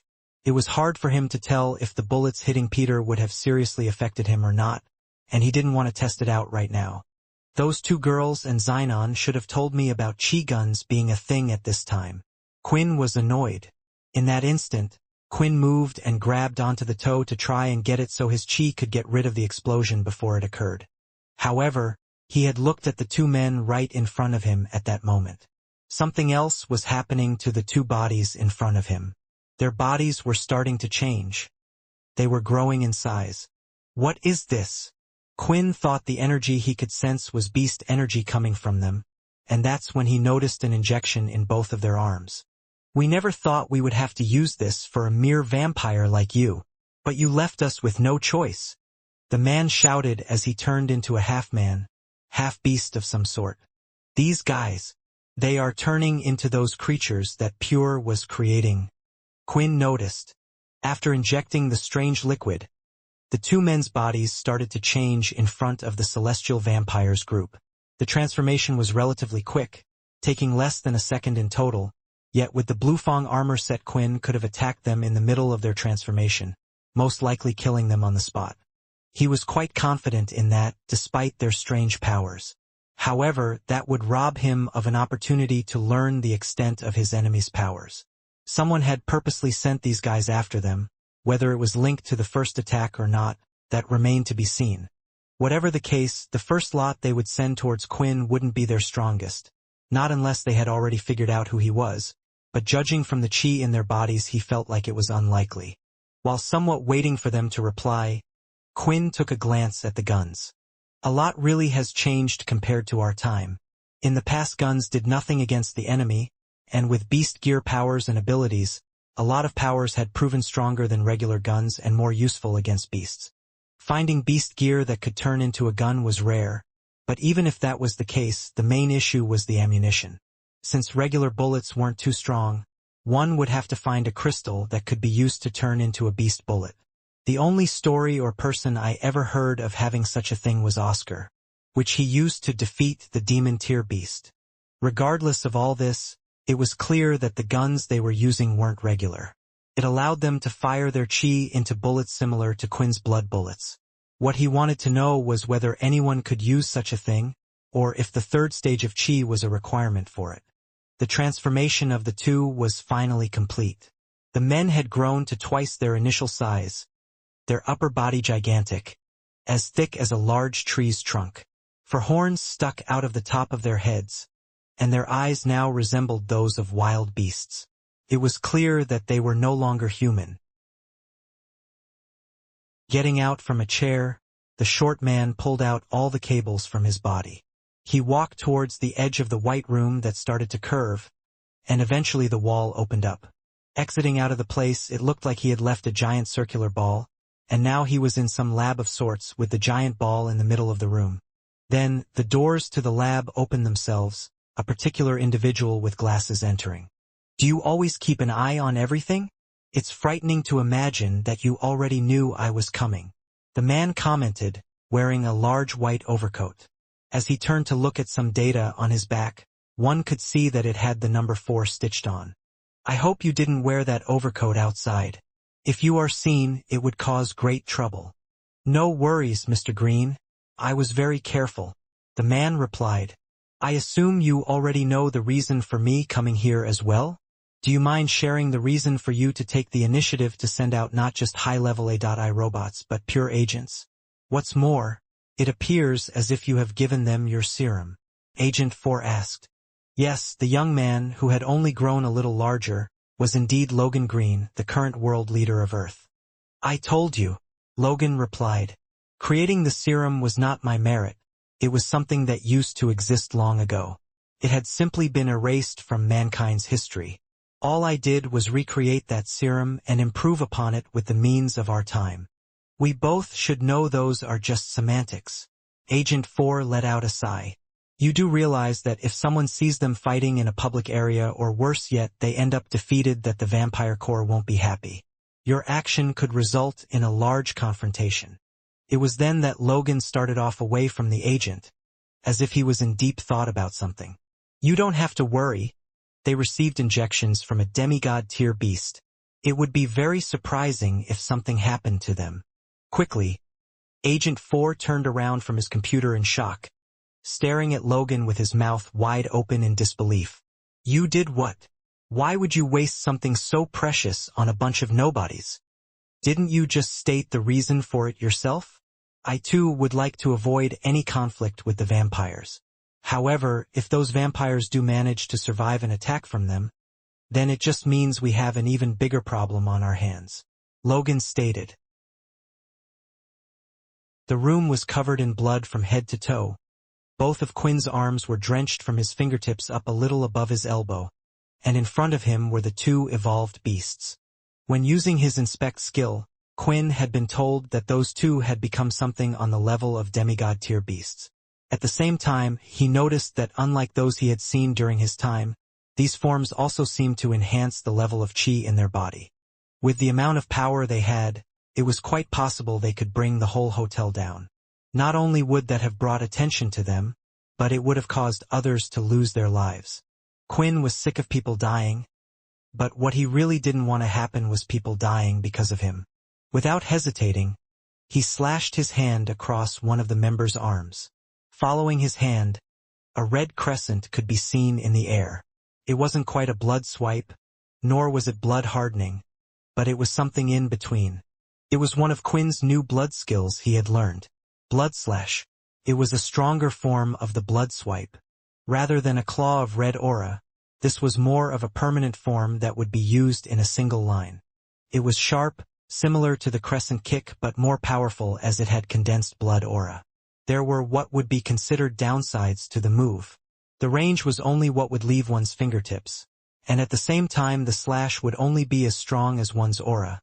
But for Quinn that wasn't a problem. The arm fell to the floor and blood spewed onto the ground. The next second, though, and the arm had regrown right where it had come off.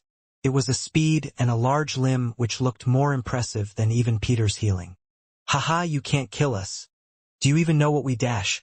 Before the two monsters could finish their sentence, Quinn continued to use the blood slash with the remaining time of his Blue Fong set. With every cut, blood would spray from their bodies and hit the back wall. Quinn continued to do this until both of them were no more, their bodies just slices of flesh on the floor. I wanted to ask them questions, but with the amount of chi they had, if they had done a chi explosion, then we would have been in serious trouble. When turning around, he could see that Peter had covered Minnie's eyes, shielding her from the gruesome sight. A surprising act by him, but it showed he at least understood emotions, even though he himself seemed unfazed by it. "You think they were after us?" Peter asked. "I don't see why else they would have been here," Quinn replied. "We should see if there are others that have been sent towards the girls' room, and besides we will find out if that attack was meant for us or not. They can take this as a message, since their people won't come back alive. They'll probably soon send more after us. It just makes our job easier." After finishing up the short battle, Quinn thought that if the girls had an assailant, he could perhaps use the latter for information instead, as long as they weren't carrying the same type of serum, of course. However, using his ears, he could hear nothing. There was no fighting sound, and he wondered if that was worse. Peter now had Minnie over his shoulders. She held tight on top of his head as the two men ran towards the other room. This is so fun," Minnie shouted, tapping Peter's head like a tambourine. Although it would annoy most, it seemed to do nothing for Peter. When the two finally arrived, they now understood why there was no sound coming from their room. It was because the fight was over. Once again, Lucia seemed quite injured. Her arm was somewhat broken. There were long scratches all over but no serious wounds other than her broken arm. Then there was Jessica herself. She was standing in the center of the room. The three AI robots that had attacked them were long destroyed by large lashes on their body parts all over. "Were there any others?" Peter asked. Lucia, holding her arm, looked towards Jessica for a second. The latter's eyes seemed somewhat lost as she stared into space, not even noticing those that had entered. What she just did. Is that why she left the vampire core? It would make sense, but then why is she with us? I guess I shouldn't be one to judge someone else's situation. The three robots were the only ones that attacked us. "Were you guys attacked as well?" Lucia replied. Although they weren't injured, Quinn had blood over his body, which suggested at least something had to have happened, and now she understood why they couldn't help. While Peter explained what exactly happened, Quinn decided to walk forward, heading towards the robots. He used his inspect skill, hoping it wasn't true, but that's when he could see it. The same name had appeared. Those robots were created by Logan Green. Why would Pure and Logan's robots be with each other? Quinn thought. Is it like Xenon warned me about? On the surface, they are against each other, but secretly they are working together. But then why the attack? Was it the name I used? If it is really Logan, then he might have noticed something. And if we're up against Logan Green, he'll be able to find us anywhere, and it makes sense how he knew about us. This is getting dangerous, and maybe I should reconsider the idea of bringing the girls around. I thought the Dampiers were after them, but what if the enemy is actually after me? Quinn started to think. You girls did well, the AI robots, they had king-tier crystals. You definitely would have passed that traveler's exam with flying colors. As he pulled the crystal from the core of the robot's body, Quinn said and threw them towards the two girls. It's your reward after all, and I think it's not safe to stay here any longer. Jessica, if we head to the vampire core, do you think they could protect the two of you? Quinn asked. When hearing her name, Jessica had finally snapped out of it, noticing the original vampire and the white were in the room. Right, yes, if anything, the vampire core are loyal and will do anything to protect fellow vampires. But what do you mean by protect the two of you? Are you planning on leaving us after we agreed to come with you? Jessica asked. I'll be honest, Quinn said. I think the attack was because of us. I know that sounded illogical, but once we arrive at the vampire core and I feel you girls are safe, let us part ways. Jessica felt somewhat miserable about this. Her grand journey with a vampire original was rather giving her a spark, a purpose, and being of use, but now once again, she would be tossed to the side, not beneficial for them as well. Gathering their things, the small group was off, leaving the hotel once again, although heading out through the front door wasn't the best idea. So Quinn had another suggestion as he activated his beast armor, grabbing onto the two girls, allowing Peter and Minnie to hold onto his wings. The group kicked the glass window, breaking out and holding on as tight as possible. He flew down to the surface, now deciding to travel in the night searching for the vampire core. Actually, now that I think about it, why don't I just fly us there? Quinn suggested, as he was already bending his knees getting ready for another takeoff.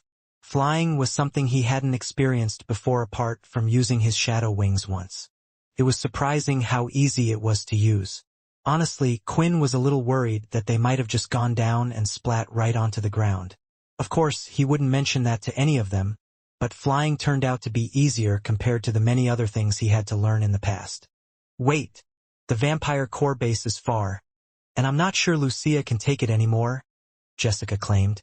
Just from the short flight down, her face was already turning green, and any second, it looked like she might hurl up and vomit whatever she had eaten that day. Don't worry. It won't be a sudden drop. It will be a lot smoother, Quinn claimed, and already the whole group was off in the distance. As soon as the group had destroyed the AI robots, a certain individual was, of course, informed about it. The only thing Logan was wondering was whether to be surprised or not. It looks like the other two aren't answering either. Logan calmed down as he pulled up the image received from a camera in the hotel. He looked at all of them closely, wondering if he recognized any of them. However, they were all using faces that one couldn't recall, nor did he recognize. So what are you going to do now? Send an army after these vampires, so they don't start spreading rumors? Agent 4 suggested. And you were worried about me when this issue might be caused by you. Logan glanced at the agent, and the next second he placed his hand on the terminal. We still have yet to know the extent of their strength. I was hoping the fighting would continue in the hallways. But now, we don't even know if those two were able to use the serums or not yet until we recover the bodies. However, I do agree, sending in more people would just cause more problems, and it would be a waste of resources. Yes, and real lives of people, not just those of your stupid robot. If you want to, send the whole force of AI to go after him. No, Logan replied. That would be too obvious. There are ways to see what type of people we're dealing with. For instance, we can use the public to be our eyes. Activating his ability, he soon got to work. There were several traveling centers on Mars.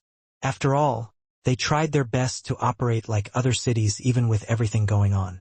This also meant there were plenty of travelers groups factions and those of high ranking. What they didn't expect was for them in the middle of the night to suddenly get a request. A unique quest had been received, not just on Mars but also on the other planets in Earth's solar system. Hey, did you see? One of the travelers said. You mean about the vampires? Another replied. They have to be strong to have that placed on them.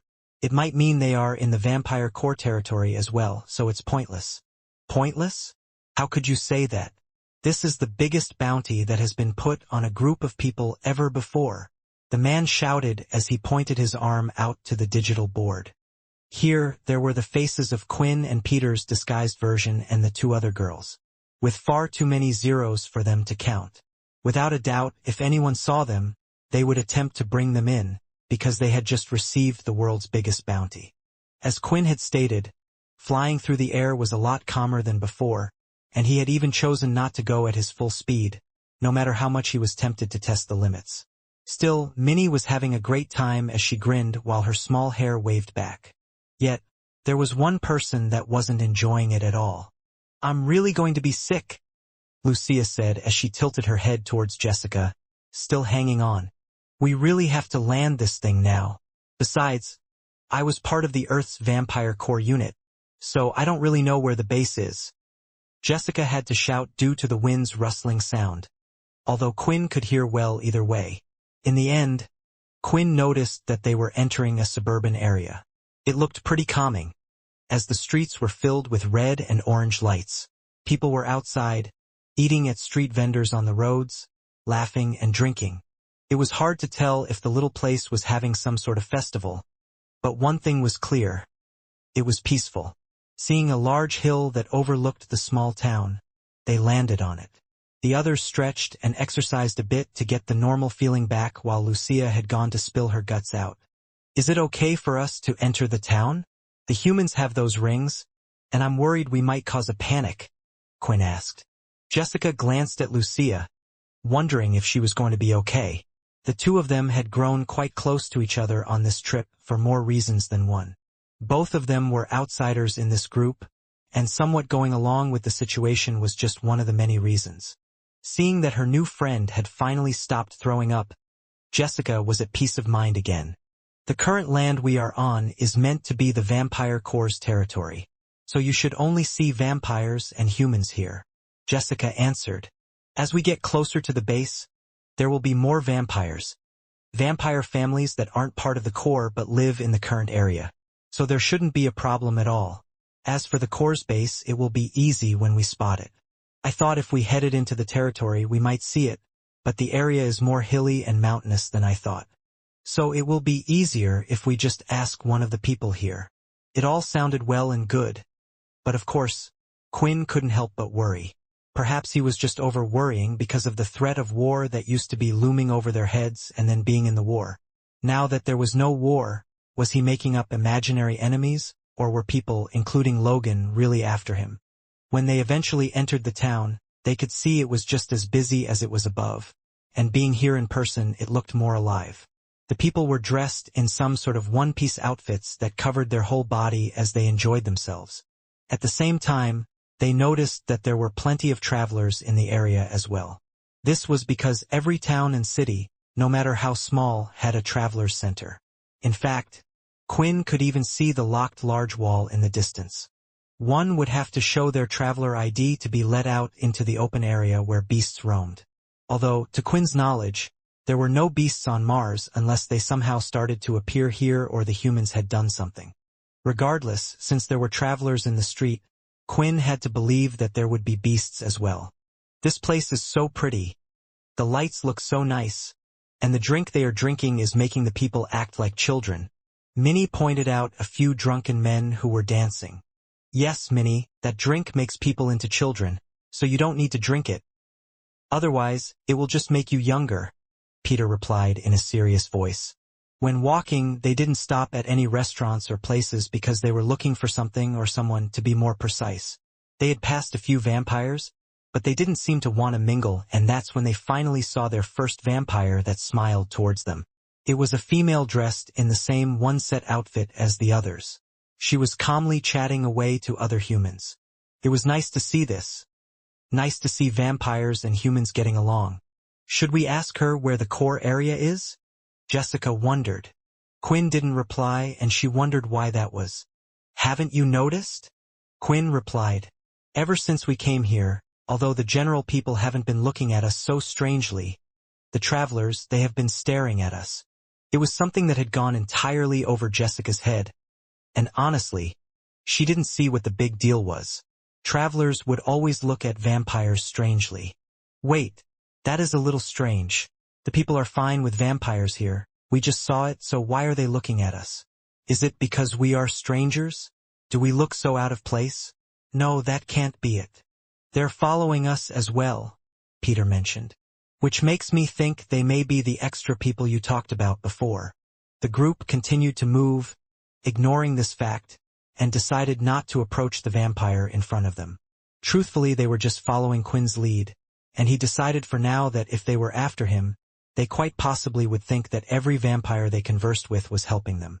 In the end, the others could see it as well. Quinn didn't imagine things, and some of the travelers weren't even hiding the fact that they were looking at them strangely, even pointing and speaking to them about it. If it's only the travelers acting this way, maybe we should head to the travelers' center here and see for ourselves, Lucia suggested. The group had entered the traveler's center, which wasn't too busy. After all, it was quite late in the night. There wouldn't be many trying to take an assessment or hand in their quest. But the travelers around them reacted with sudden gasps when they noticed the group. Walking around, Quinn and the others were on guard for what could happen at any moment. Some of the travelers inside the center even looked frightened, which confused Quinn a bit, until he heard a small voice. "Hey, look! It's the fake you!"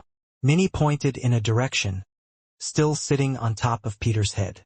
When walking over to see what Minnie was pointing at, they saw a giant digital screen. Each of their images, all apart from Minnie, all with a similar bounty. Money enough to allow any of the travelers around them to live several lifetimes over with no worries at all. What is this?" Jessica said, slapping her forehead in disbelief. "Why? Who even has this much amount of money?" For a second, she even thought about turning herself in for this amount of money. Either way, it looked like the group figured out why the other travelers were looking this way towards them. "This is troublesome. I can only think of one person who would have the power to do this, but why try so hard for us, strangers?" Quinn thought. "Anyway, I'm glad Minnie hasn't been put on this as well. Either way, for Peter and me, we can just change our appearance when we wish, but Peter can only create one mud mask. The girls, now they have been dragged into this whole mess because of us. With this amount of money, high-ranking travelers are sure to make their move. No one has done so far because of the amount of money. They must have assumed that we are either dangerous or strong to have such a huge bounty, and in a town like this." Listening carefully, it was then that Quinn could hear some calls being made. It seemed like the travelers were possibly talking to their higher-up friends. "Let's get out of this town quickly. We'll find the core area ourselves," Quinn said, walking towards the exit, but was wondering if that was even a good idea now.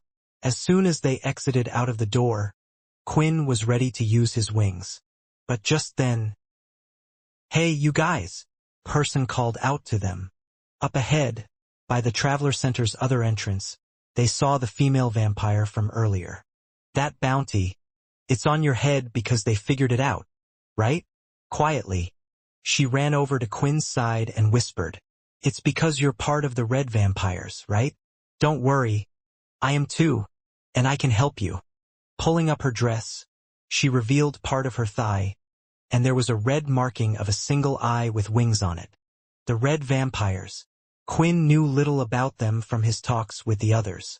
They are one of the 3 groups of vampires that were around in the current time of the world and were one of the reasons why vampires had gotten so much hate from humans.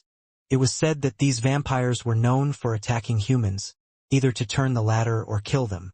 Quinn didn't know whether these vampires were a branch of the 13 families who believed vampires were a superior race compared to humans and should rule them, or were part of Laxmus's group, maybe even a mix of both.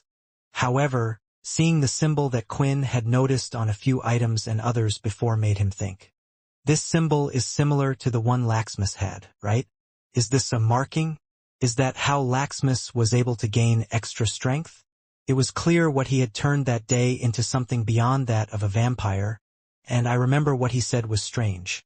Either this marking is something that these red vampires have just chosen to have on their bodies, or she might have been marked, meaning she has a closer connection towards a celestial being. If that's the case, maybe there is something bigger behind these red vampires.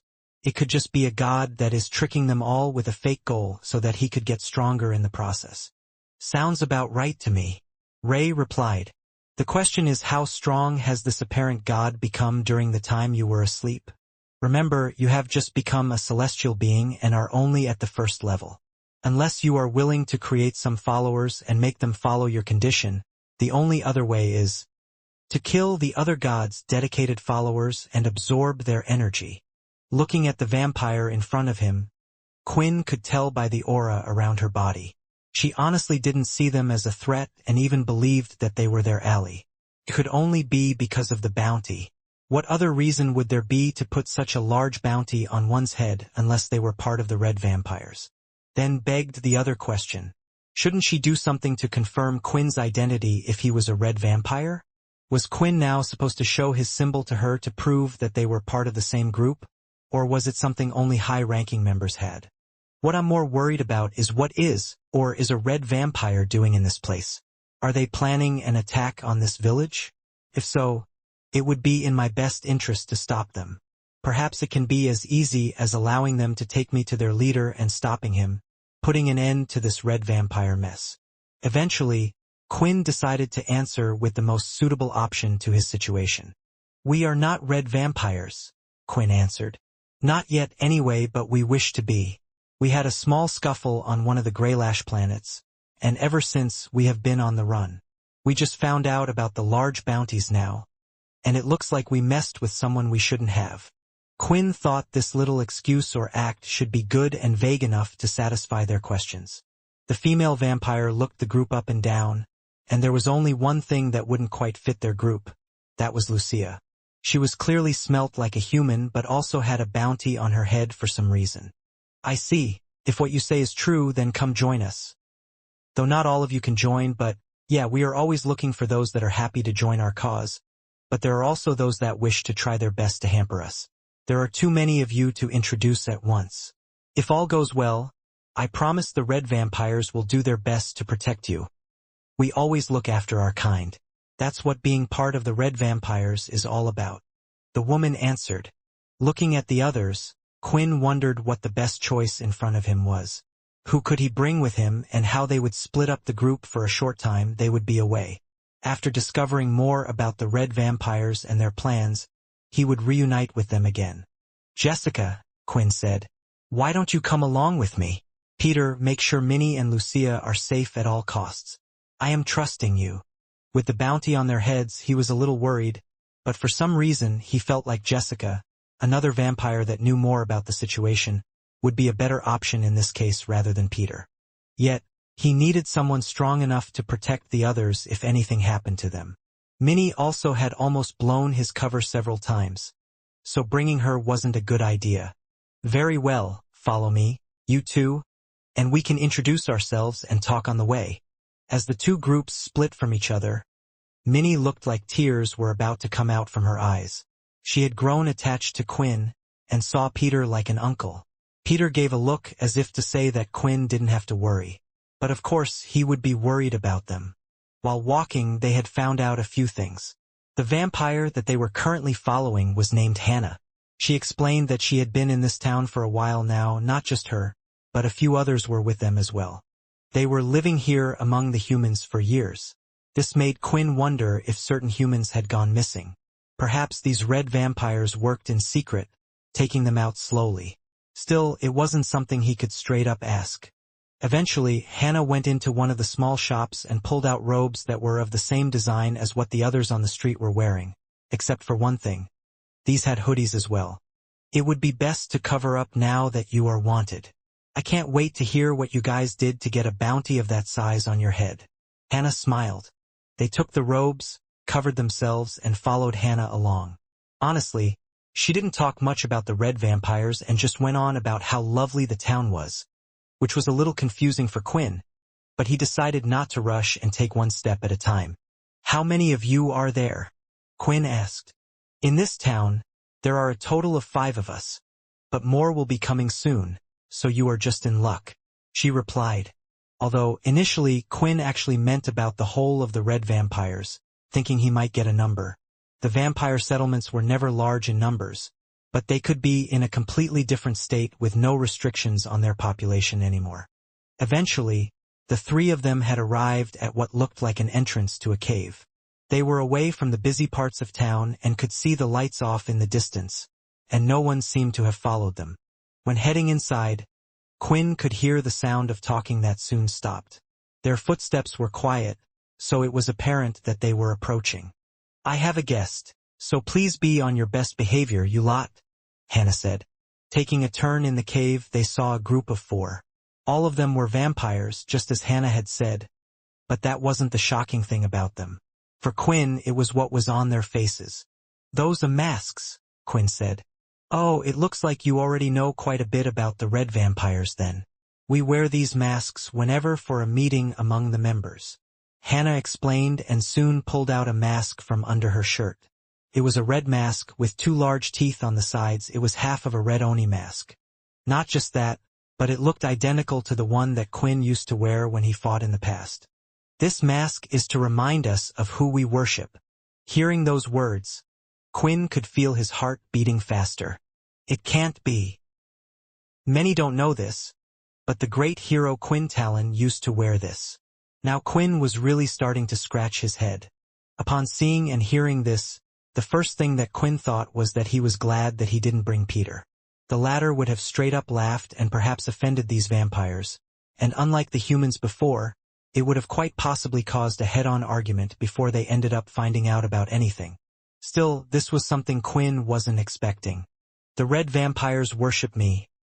Not Laxmus or Bryce, but me? That doesn't make any sense. The humans see me as a hero, and so do the vampires. I fought to save them both.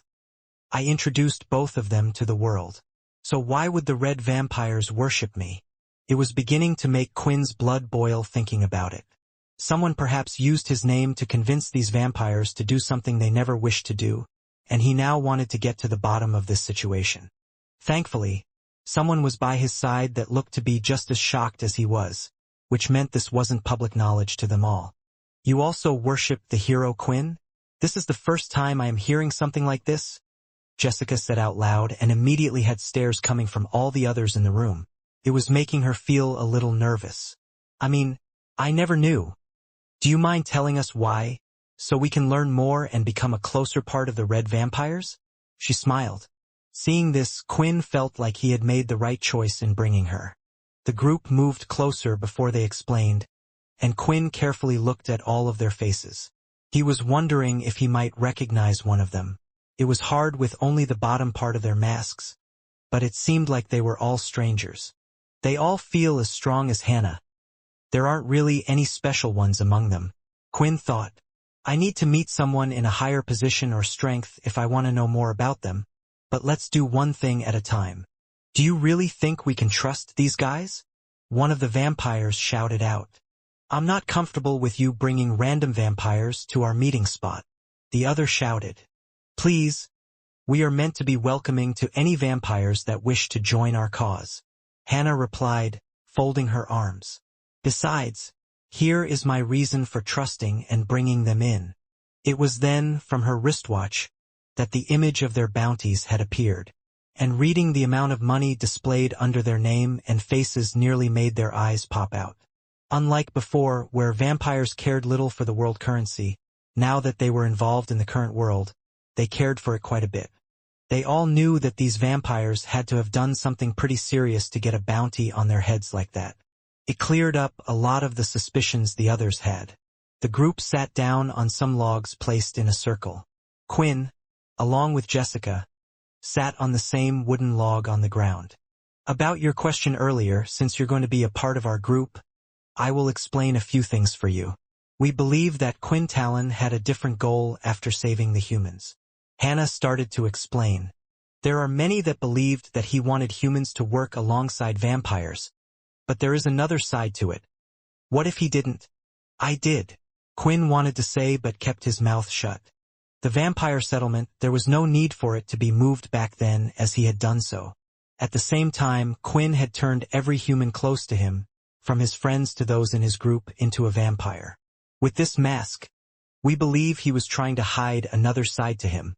Hearing this, Quinn could somewhat understand how they had come to that conclusion, especially after 1,000 years. But one would seriously have to twist a few things to think this way. If the cursed faction were still publicly involved in the current world, then maybe this wouldn't have happened. This is a belief that all of the red vampires can agree on. Hannah continued. But because of this, there is something that not all of the red vampires agree on, and that splits us into two groups. One side wants to kill humans or rule over them. Then there are those like us who wish to show humans the benefits of being a vampire and then turn them. Some in our group might be a bit forceful. However, I am not like that. Although it could have been easy to disregard and not believe what Hannah was saying. There was a smile on her face when she said the last line. Quinn had seen the same smile when Hannah was talking to the other humans. He wanted to believe what she was saying, and he did believe what she was saying. although he still felt it was wrong to try and turn others into vampires rather than letting those who wish to be human to let them be humans. At least she wasn't forceful about it. So there are even good vampires in the red vampire group. Quinn thought. The whole situation was certainly complicated, so he was happy he hadn't decided outright to destroy all the red vampires for causing difficult troubles for the other vampires. Okay. That's great you told them about our view of the hero Quinn. One of the men from earlier interrupted. But should we really talk about our mission before knowing if our leader has accepted them? Well, I think if someone does find out what we plan to do, then we can track them down quite easily. Besides, today is just an update, and I think they might be able to help us. Hannah explained. Sitting upright, Quinn was ready to hear carefully. If they did plan to do something to this town, he would stop them. Perhaps not kill them, but at least stop them. Our goal, for the time being, is to keep gathering information from the town. Honestly, I think they know nothing, but it's just for a while as we wait for the others to arrive. Once they have arrived, we will head to the Vampire Core base and join them. Join the Vampire Core? Jessica repeated. Are you planning on leaving the red vampires to join the core? The others laughed at this comment, showing how unlikely that was to be the case, but that only meant they would be joining undercover. What do they have that you need? Quinn asked, getting straight to the point. We need to know how close they are to finding the red heart. Now, you might not know about this because it's not general knowledge, but there is another reason we decided to brand ourselves the name Red Vampires. Not just because red is the color of our eyes and the blood we feast on. No, it's because, despite the two groups' visions not aligning with each other, we work together to find one thing. The thing that our hero left us. The red heart. When saying hero, it was obviously referring to Quinn, but red heart. Quinn didn't remember leaving a red heart anywhere. What is this red heart that you are looking for? And why are you looking for it? Quinn asked. Quinn Talon created the red heart during the fight with the Dalki leader. A condensed form of blood gathered and concentrated to the strongest degree, creating a blood crystal that we call the red heart. Now Quinn knew exactly what Hannah was talking about, and he did indeed create it, but it looks like the cursed faction didn't have possession of it. Has it gone missing? The red heart will give us the power to turn everyone into a vampire. We have to get our hands on that before any of the other groups do. After getting split up from Quinn and his group, the remaining three needed to decide what they would do next, making Lucia and Minnie stare at Peter for answers. Well, we don't know when they will come back, so I guess our best bet is just to stay in this town. After saying those words, standing in the middle of a busy street, Peter folded his arms. The two girls waited for a while and noticed that some of the travelers were still looking towards them. Some of them pulling something up on their wristwatch and other devices, perhaps comparing the bounty posters with the faces of the three. In the end, the girls looked at each other and then looked towards Peter like he was meant to do something. But he had yet to move from the same spot. In fact, he didn't even blink. He just stood there with his arms crossed. Is he dead? Lucia whispered, to which Minnie shrugged her shoulders and started to run up to Peter, climbing on top of his back until she eventually sat on his shoulders. It was quite a thing for a young girl like her to do. But then Lucia realized that she was, after all, a vampire. Tapping Peter's forehead, Minnie was waiting for a reaction but still managed to get nothing out of him at all. Okay. I can't take it anymore, all these people staring at us. I need to go into a shop and get some clothes to cover myself up, Lucia said as she stormed off towards a clothes shop, not bothering whether Peter was coming along or not. Hey, Uncle Peter, I think we should follow her and go along with her. Remember what Daddy Quinn said? That we should protect ourselves as best as we can. I think that included her as well, Minnie said in her childish voice. You might be right. She is the one with the money after all. Following into the clothes shop after Lucia, the two noticed that the clothes were similar to what the people in the town were wearing. It was a single piece of clothing that covered the legs and upper body part, with a piece that tied around one's waist. Although they all looked the same, the design and pattern on each of them were different. Even the colors, among other things, had variations, and there were with hoods too, the types which Lucia now had in her hands. On top of that, when she went to the table, she had already picked out two more that looked to be a fit for both Minnie and Peter. After turning around, She paused in surprise to see that Peter had moved from his spot and followed her. "I thought you were going to stand there even if the world was to end," Lucia joked as she handed him the outfit. "Is this for us? I didn't ask you for one, and you didn't know we were in the shop and bought one for us anyway," Peter replied. "Of course she did," Minnie said, grabbing her clothes as well. "Lucia is a kind auntie. I think you mean sister, but I'll let it go." Lucia smiled. It was the first time that Peter had seen her smile, and for him, naturally seeing her face, he had decided to smile back at her as well. "Oh, the zombie can smile." Upon hearing those words, Peter's smile quickly disappeared. Although he knew that she meant nothing by those words, as Lucia had no idea what Peter was, it made him realize once again that he was no longer a human. The three of them quickly changed clothes, and Peter still placed his armor and weapons carefully under the arm compartment. Wearing the armor made him look bulkier, but at the same time it didn't make it too apparent that he was a traveler. Coming out from the changing rooms, Peter saw Minnie hustle out in a red-style dress with golden dragons rising to the top. She didn't wear her mask, as she had recently learned to control her shadow powers and had hidden it in there for the time being, but Peter had to admit that the red dress along with the mask was quite the stylish set. Then Lucia came out. Honestly, the clothes weren't too different from what she usually wore. However, the dress was more tight-fitting around her body. At the same time, it was white with a golden dragon pattern running up both sides.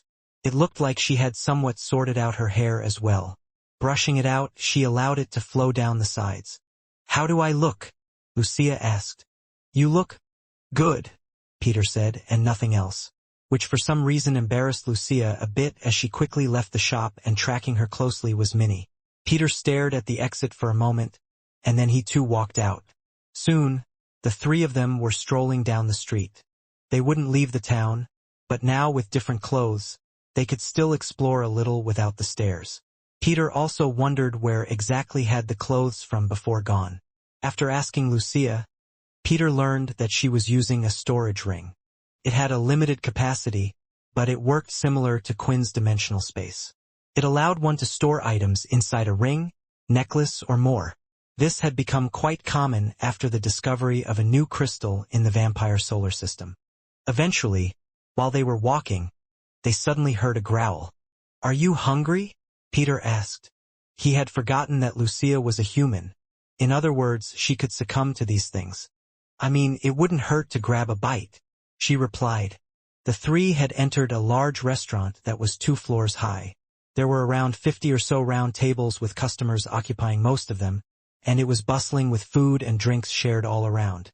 Still, they managed to get a seat quickly, as Peter had run over to one as soon as it was empty before anyone else, claiming it. There were a few annoyed looks, but Minnie smiled at them, conveying sorry, which let the other customer ignore the group and mind their own business. After looking at the menu, Lucia ordered food for herself, and the waiter, with a small notebook in his hand, scribbled Lucia's order and then glanced towards the other two. "I'm okay, thanks. I won't be having anything," Peter answered. "Same for me," Minnie said with a smile. "I didn't realize that the two of you were going to make me eat on my own. It's quite embarrassing." Lucia added, "You know, they do serve blood at this establishment. Times have changed now. They won't look at you strangely for drinking blood." Although Peter had seen blood on the menu, he couldn't see something that he could eat. At the same time, even if it was on the menu, it wasn't something he would have wanted to eat in front of Lucia, though he didn't know why he thought about this. "I don't drink blood, and I'm not a vampire," Peter replied. "If I did eat in front of you, it would just make you sick." "Not a vampire. So what are you?" The second Lucia had finished asking her question, she noticed a large man walking towards their table, towering above them. He had already swung his hammer, which was already above his head, coming towards them too fast for her to react. It was then that she saw the hammer hit right into Peter's side, crushing the bones in his shoulder and arms, and the next second he was gone from her sight. He crashed through several tables and right into the restaurant wall on the other side. As the onlookers looked at Peter, they could see the strike had utterly crushed the right side of his body. There were screams from all around as they were sure that he was dead, and not just that, but several people whom he had crashed into had died as well. It was clear that the man with that hammer was not an ordinary one, and behind him there were other people as well. Upon raising her head, Lucia noticed red tribal tattoos that ran down his face, and they continued up to his wrist. No, it's the Triple A rank traveler group. The Behemoths, Lucia said, shaking in fear. The traveler groups had ranks assigned to them just like before the war, and although they weren't large factions like there used to be in the past, their ranks gave approximate evaluation of their strength. That's right. The large man with a hammer chuckled. We couldn't believe that those with such a large bounty would come to a town like this. And now that you have come, how can we simply waste such an opportunity? Lucia looked towards Minnie, who was still at the table. She wondered what to do. Even the original vampire she feared couldn't face such a group if he were here. Ah! Just then, everyone heard a scream coming from the side of the room. Turning their heads for a split second, they saw the man struck by the hammer was moving from the wall, and at the same time, in front of their eyes, his body was healing. The crushed bones and the torn flesh were getting back to normal, except for the clothes on his body. This led to the robe only covering 3/4 of his body. How is that possible? What is he? Someone whispered, but in the pin-drop silence, everyone heard it. Glancing towards the man that just hit him, Peter rushed off from his feet. His fist covered in a strange aura, and before anyone could react, it slammed right into the large man's face, pushing him through several of the tables, chairs and the wall of the building. They saw a big hole when they looked at where the man had gone. He went through the building and was now lying on the other side of the street.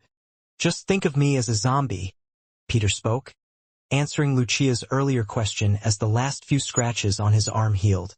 Unlike the mud mask that Peter would make using his sole weapon, the disguise that originated from his ability wouldn't go away from being hit. However, he did have to use his ability's MC cells to keep it the way he was before, and that was exactly what he was doing. Some members of the Behemoth gang ran outside to check on their friend, and a few seconds later they loudly lamented his fate. He's dead. The whole restaurant turned to look at Peter. Some inside had seen his poster, while others had no clue who he was. But they were sure of one thing. This person was strong. To be able to kill someone from a Triple A rank traveler group with one punch was unheard of.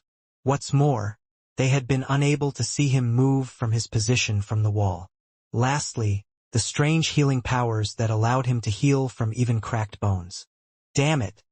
If I had been paying attention to my surroundings, I wouldn't have even let that hammer hit me, and now I've been hurt as well, Peter thought.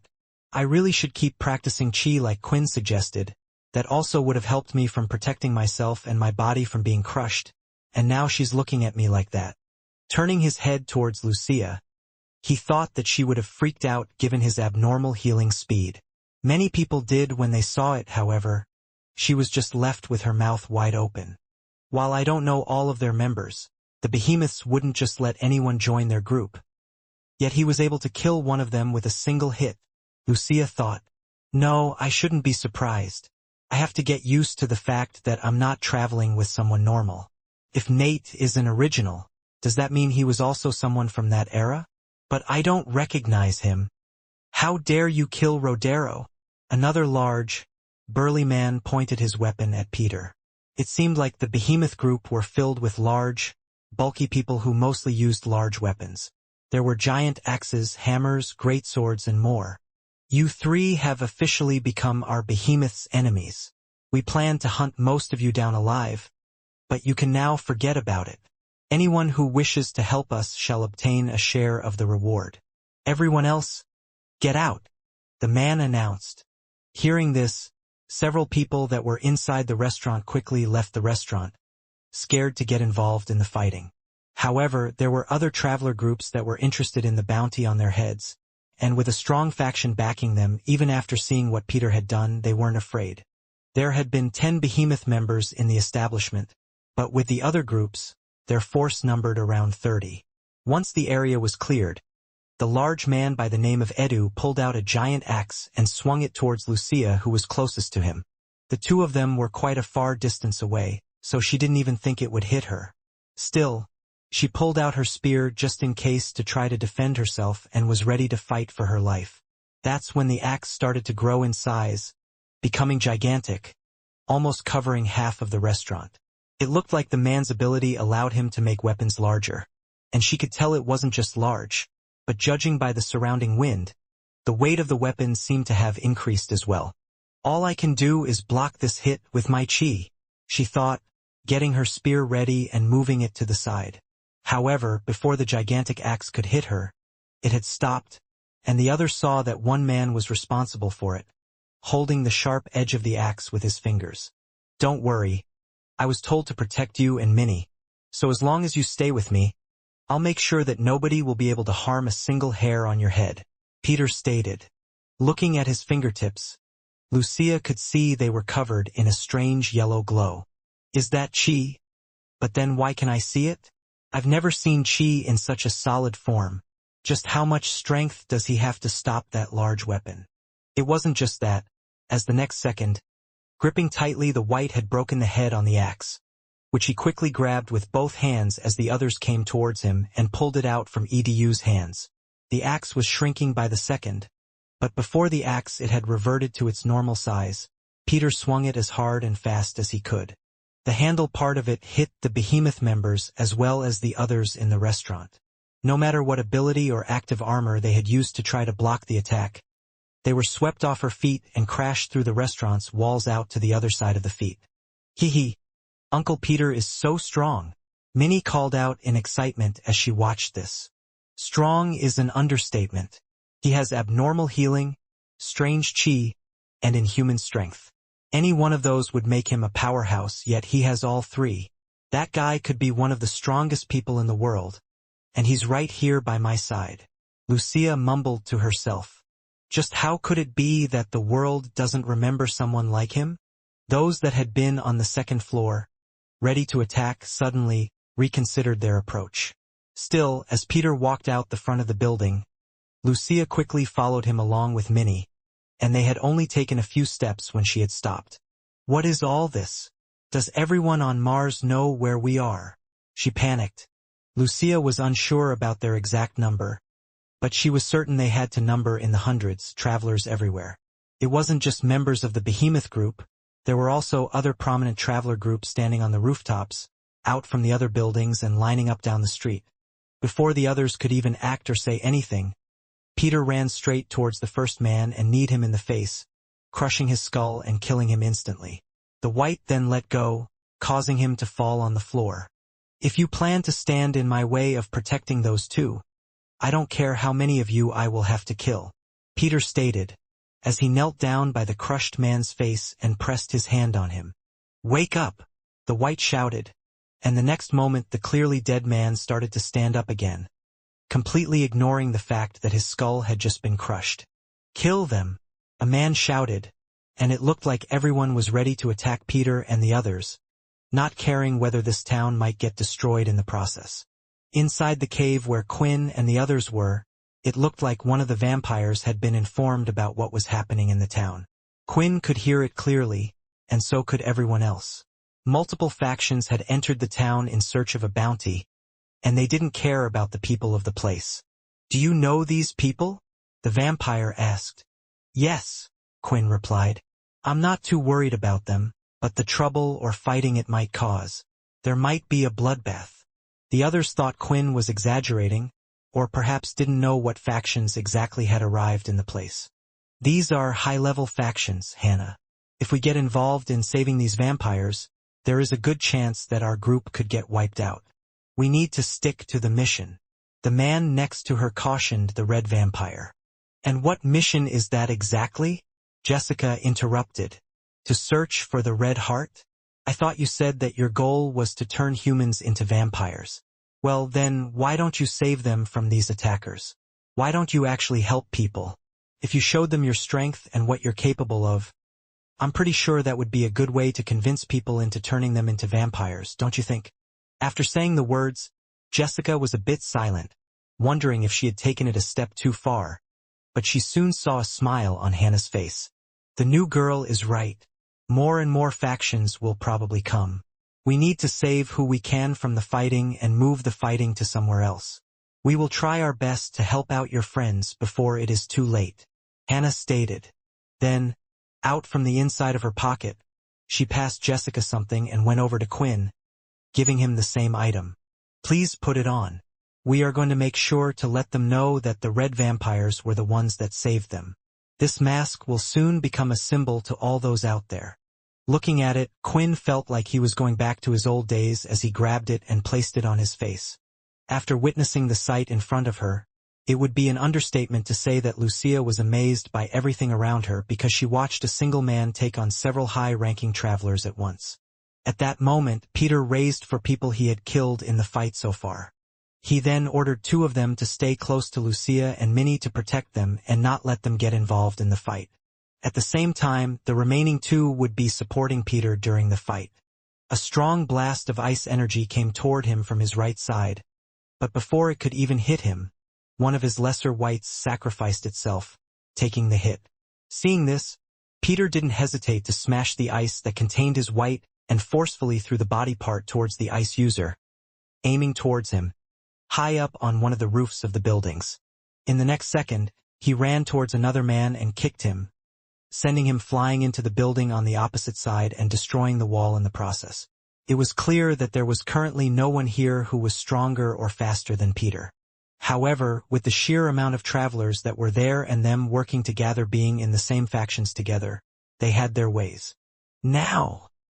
One of them shouted, and immediately, from underneath, the ground had exploded.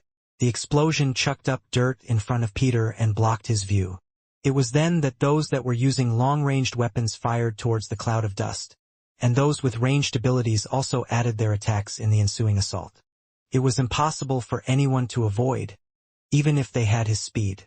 Regardless, when the smoke settled, all they could see was Peter holding up another traveler by their head, only using his finger strength. At the same time, Peter's body was slowly healing from the edges he was hit on. Dropping the body on the ground, Peter proceeded to pull out what looked like a beast bolt that had gone through his arm. Always protect the head, Peter mumbled to himself. It's good that I actually listened to that rule. A beast bolt actually managed to pierce quite deep through my arm. I wondered why someone had put such high bounties on our heads. Lucia frowned. At first, I thought it was all a mistake or a misunderstanding, but now it looks like that's not the case. The bounty was for him and that vampire. These 2. Someone must have known their real strength. I knew something was up when that other one got Xenon's armor. The attack in the hotel was aimed at them, but why? Why would someone put a bounty on their heads? At that moment, a powerful blast hit the familiar in front of her, causing the lesser weight to fall to the ground. Several pillars of earth spikes began to rise from the ground, and Lucia quickly jumped and avoided them all. She could feel the rumbling under her feet and was quick to act. During her jump, though, she had grabbed onto Minnie as well. I'm sorry, Minnie shouted out, feeling pretty useless, almost on the verge of tears. It's not your fault. It's these people who are blinded by the greed of money. I mean, look what's happening. Lucia replied. It was then they noticed that even the people who weren't taking part in the fight were now injured. The owners of the restaurants and other buildings were close to pulling out their hair in despair upon witnessing the state of their shops. At the same time, the remaining bystanders were shaking in fear. However, she had no time to worry about that. There were still things she needed to do. Getting her spear ready, she thrust it forward towards the traveler that stood closest to her. A lightning strike left her spear, but an earth wall rose, blocking the attack. Despite this, the lighting midway seemed to get a second surge of strength as it sped up and blasted right through the earth wall.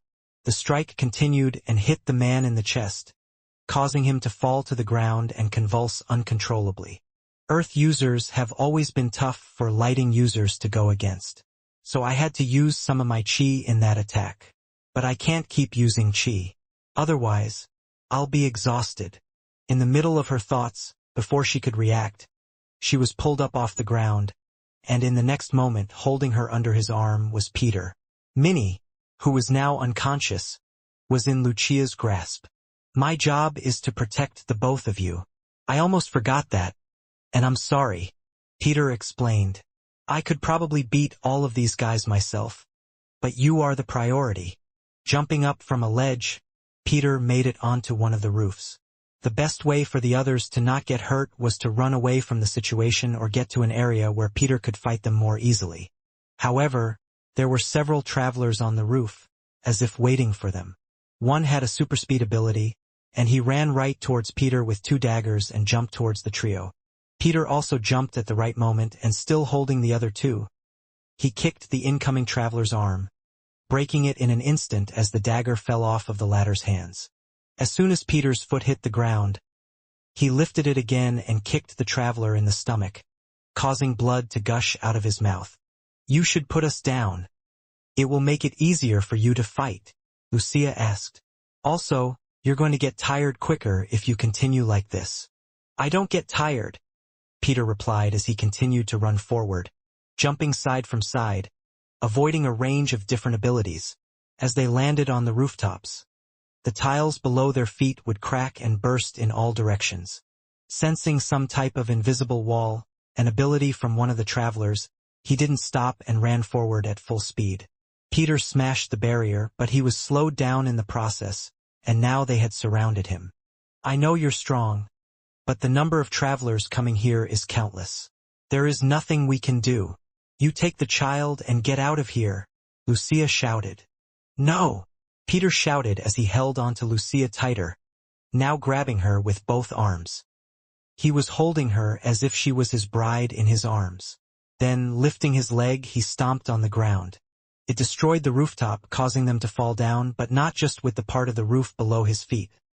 Rather, the whole rooftop was going down. Peter collapsed the building's structure from a single stomp. The travelers stepped back, waiting for the outcome, but they had seen this zombie of a person come out from a much worse state than this, and they were sure it would be the same again, and they knew they were right when they saw the pile of rubble suddenly move. Covered in blood, Peter stood up with injuries on his head, but had safely protected the 2 girls. Why? Lucia shouted. Why are you doing so much to protect me? Something like this. She had never had someone in her life do something like this for her. She wondered whether Peter was doing this because my friend told me to, and I will do anything he tells me to do even if it costs my life, Peter replied. With the travelers still unwilling to give up, it looked like they still had a lot of fights to go through. Those were some good words, and I would do the same for you, my friend. A familiar voice resounded through the scene. The travelers who stood on the rooftops of nearby buildings weren't quick to act because now they could see that these 3 weren't alone anymore. Shielding Peter's group from the travelers were 7 people, all wearing strange red masks over their faces. We are the Red Vampires, Hannah declared, walking out in front. Look what you've done to this peaceful town. Because of you outsiders, this place is now destroyed, and we won't let you continue acting like this. From the look in the travelers' eyes, Quinn, who was also in the group of 7, was sure that the travelers wouldn't back down so easily. Recognizing the voice from earlier, Minnie, who had now regained her composure, immediately hopped off from Lucia and ran towards Quinn. They tried to kill us. Minnie started crying as she tugged on his leg. The other vampires, seeing this, wondered what sort of vampire traveled with their daughter like this, doing these things. It also gave the image that this vampire was quite soft. Rubbing the top of her head, Quinn bent down to her height. I see. Well, don't worry. I will make sure they never try that again. Upon hearing what Quinn had said, the vampires thought he was just trying to reassure his daughter. It was then, after standing up, Quinn looked at all the travelers inside. One of them moved slightly less than an inch forward in the next second. Lifting his hand, Quinn shaped it like a gun, and out from his finger, a blood bullet shot out, hitting him right in the knee, making him fall off the roof and onto the floor. It was strange because it had happened so fast that everyone froze, wondering what had just happened. Out of all the travelers, only a few of them were able to comprehend what had happened, or at least saw what had happened, because to most, all they could see was a red-masked vampire with his hand out, pointing at the location where one of them had fallen from a rooftop. Quinn stood somewhat behind Hannah, who was leading the vampire group and standing at the front. She hadn't expected him to make the first move, and she didn't see the blood bullet leave from Quinn's hand. All she could see was the damage that had occurred on the traveler's leg, allowing her to guess what the attack was. Looking over at his hand's position had only confirmed her thoughts. That has to be the blood bullet. Can he perform something like that? But he smells like a regular vampire. How is that possible? And I've barely seen a bullet that fast before. Hannah thought. It was the same for the other vampires.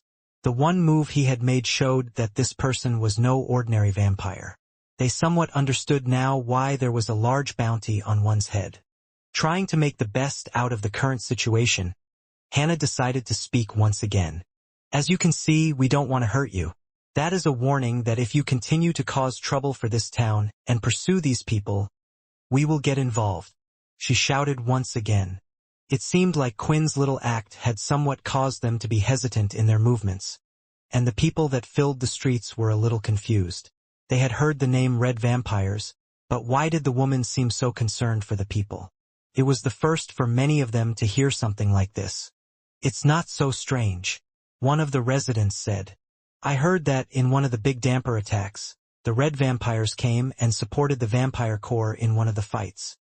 Yeah, I heard that as well. It was one of their leaders, that strong female vampire. They thought that the Red Vampires would request something. Some land from the core unit or something else. But they said nothing and just left. Hearing some of the stories behind him made Quinn feel like there were a set of good vampires among the Red Vampires. He needed to know more about this group. That damned zombie already killed some of our people. And then he raised them from the dead. A traveler shouted. You said you weren't trying to hurt us. We have lost too much L-. Suddenly, the man's speaking knee exploded, causing him to fall over on one side and hit the floor. When Hannah turned around, she could see that the newly recruited vampire had his hand pointed towards the man's position. Let's make this really clear. You attacked our vampires. You did so full well trying to kill them. If you are prepared to kill, you should be prepared to die as well. Quinn spoke. Right now, we are the ones that are giving you a chance. He used the blood bullet again, but that is a risky move. Hannah thought. Right now they are intimidated by his strong attack, but if he uses both hands, he will only be able to use that move a total of 8 more times. Simply put, it's just a bluff. Although this would have been the case for other vampires, this was not the case for Quinn at all. No longer did Quinn get the drawback from using the blood bullet as he had done in the past. If he wanted to, he could continually fire it at all of the travelers that were here right now. He had chosen to use this move because he realized after using his blood control that other vampires would certainly get suspicious, but a move like this was something that other vampires were capable of doing. On top of that, he was annoyed that these people had attacked those close to him, so he needed to vent some of his anger out. You fuck dash. Bang! Another shot had gone off as soon as one of the travelers opened her mouth. They could see that this was the work of only a single vampire, and seeing that it was like this, they believed that perhaps all of the vampires were capable of this. Some of them were starting to have second thoughts. At the end of the day, what was the point of money if they wouldn't live to see another day? Good. It looks like we have come to an understanding dash. As Hannah was ready to finish her sentence, a large force of attack had come from behind. 2 of the red blood vampires towards the back had managed to create blood walls just in time to stop the attack somewhat. Jets of what looked like water were powerful and had crashed through the blood walls. The walls had slowed down the attack somewhat, allowing them to move slightly out of the way, but both of them were still hit on the arm. It's the Flowing Water faction. Another AAA rank faction. One of the travelers shouted. Seeing this, the confidence in all of them grew. As time went on, after all, more and more factions, famous bounty hunters and more would all be coming after the large bounty on their heads. Damn it, there's more, and these guys aren't weak, the vampire said, holding onto his arm. It wasn't healing, and noticing this, Quinn could tell it was because chi had been infused with their attacks. Due to the spread of chi, vampires were no longer so much stronger than humans. Why are we risking our lives when these guys aren't even members yet? The vampire shouted. 2 more water jet streams had come out. It was fast, and it looked like the vampires would be unable to avoid them. When they felt someone push their heads towards the ground, the jet streams of water had gone completely over their head. Looking at who had saved their lives, they could tell that it was the new vampire Quinn. "If you are fighting for the lives of those that I care about, then I will protect you as well." Running forward, Quinn went towards the flowing water faction that seemed to consist of 5 members. Meanwhile, Hannah, Jessica, and the others were dealing with the members that had come towards the front. Peter continued to stay by the 2 girls' side as he wished to help them out even more. The jet streams of water were fast and consistent for Quinn, which were pricing annoying. He would run forward as fast as he could while using the flash step at the right time to avoid them, but at times he would have to take a step back to avoid them. This is really annoying. If I had my shadow, they would be easier to deal with. Of course, there were other ways Quinn could deal with them, but he was trying not to show too much to the vampires. Eventually reaching them, Quinn had proceeded to attack with a thigh kick to the one closest. Immediately, when making contact, the man's bones had been crushed, putting up no resistance and causing his leg to bend inward. So much so that his leg had actually been torn off from his body, flying off in the distance and hitting another person, knocking them over. Crap!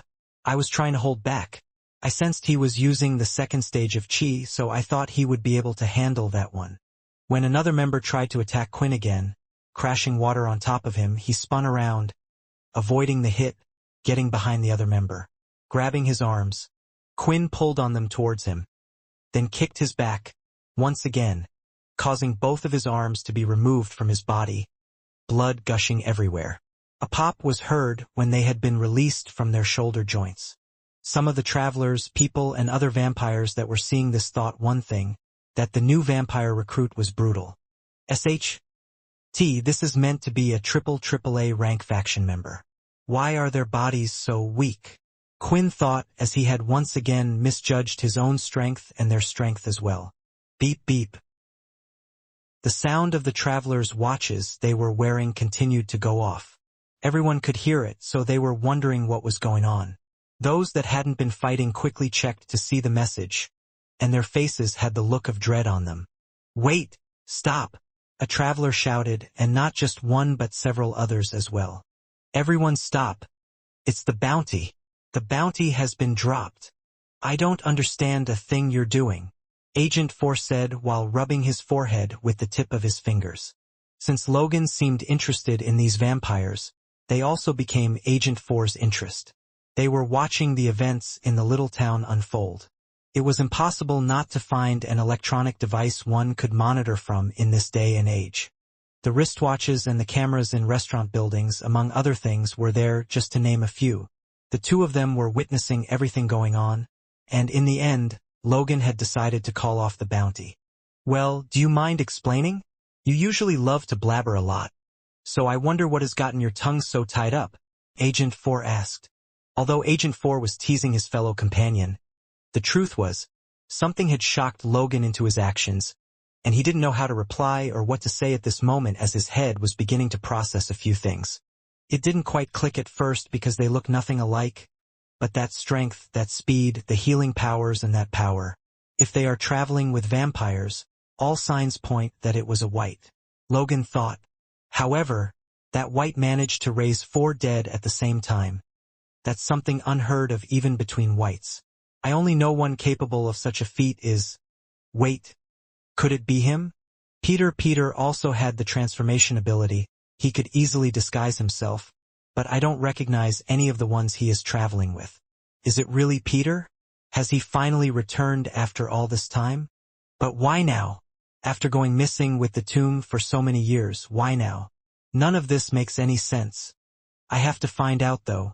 I have to find out for myself. It was then that Logan looked out of the corner of his eye towards Agent 4, who was staring directly back at him. Something is seriously up, isn't there? What did you find out?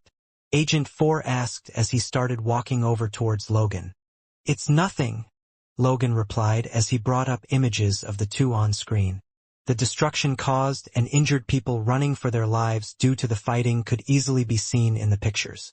The whole town has been destroyed because of the travelers. Honestly, I never expected them to act like wild beasts because of the bounty and thought they would have some sense. The chaos is beyond what I expected. So I decided to call off the bounty while I think of another way. There was a pause, as it looked like Agent 4 was taking in what the other had said. Besides, it was clear with their strength and the interference of the red vampires that it has become a matter that is far too big for those travelers to handle. I thought, you of all people would have considered all this beforehand, no? Agent 4 asked. This was what Logan was worried about. It was pretty unbelievable for him to think that the bounty wouldn't have this effect, which was why he had added in the last part as well for 2 reasons. I thought since you were more robot than human, you wouldn't have emotions towards the others, said Agent 4. Who cares if the whole town is destroyed? You do understand that if they get their hands on the red heart before us, then it won't just be a little town that's going to be destroyed. Rather, everyone will die. Sacrifice the lives of a few to save the many, Agent 4 shouted, slamming his fist onto a console. The console was instantly destroyed into pieces due to the punch, but his fist didn't have a single scratch on the knuckles. Don't destroy my things, Logan said immediately. If you're going to continue to act like this, then leave. In an instant, in the lab itself, several pods that were placed around the area opened up, and a few seconds later, I battle robots had all left quickly flying over to Logan's side. There were around 12 of them in total, and they had their hands held out, already charging energy to fire towards the agent. Oh, this is the first time I am seeing you act like this. But do you think those robots that couldn't even help capture those vampires you are after will be able to stop me? Agent 4 shouted with what could only be described as rage as a large vein sticking out from the side of his head. Do you really think that I wouldn't keep the best and highest grade crystal robots for myself? And let me reassure you, they aren't made from the same material as the others either. Logan explained. I will remind you again. I don't want to fight. I only want you to respect my equipment. The two of them stared at each other for a while, and Agent 4 looked back and forth between Logan and the AI robots as if he was considering whether to fight them. He always wanted to know just how strong Logan Green was. However, he decided to scoff as he turned away and avoided any fighting for the moment. I will be back to get an update on matters, Agent 4 said, finally leaving the lab. As he stomped his feet down the hallway, he had a thought in his mind. Something really has him rattled to act like that. There seems to be something that he has noticed that I haven't. Was it those vampires? Do they have a clue to the red heart, and he is trying to keep it to himself? Well, even if that isn't the case, as long as Logan is interested in them, then it is enough for me to be interested in them as well. Back in the lab, Logan went back to the video. He was trying to see if he could spot anything important. He played back all the scenes with his suspected Peter in them. He watched the videos repeatedly, and the more he thought about it, Logan felt like the person in the footage was the same person he thought it was, Peter. Whites can live forever. But Peter, if you were always alive, why did you come out? Did something happen to Quinn? Or did you find out where he is? It was then that Logan went back to the security footage at the hotel, looking at the others who were with the suspected Peter. Whom does he trust enough to even travel with? Can't be him. That's impossible. After 10 years had passed. At that moment, Logan's eyes suddenly moistened a bit as he thought about what had occurred 10 years after that. But suddenly, he heard the door to the lab opening again and quickly wiped his face with his sleeves, which hurt a bit since his arms were more solid than usual. Oh, your eyes are a bit red.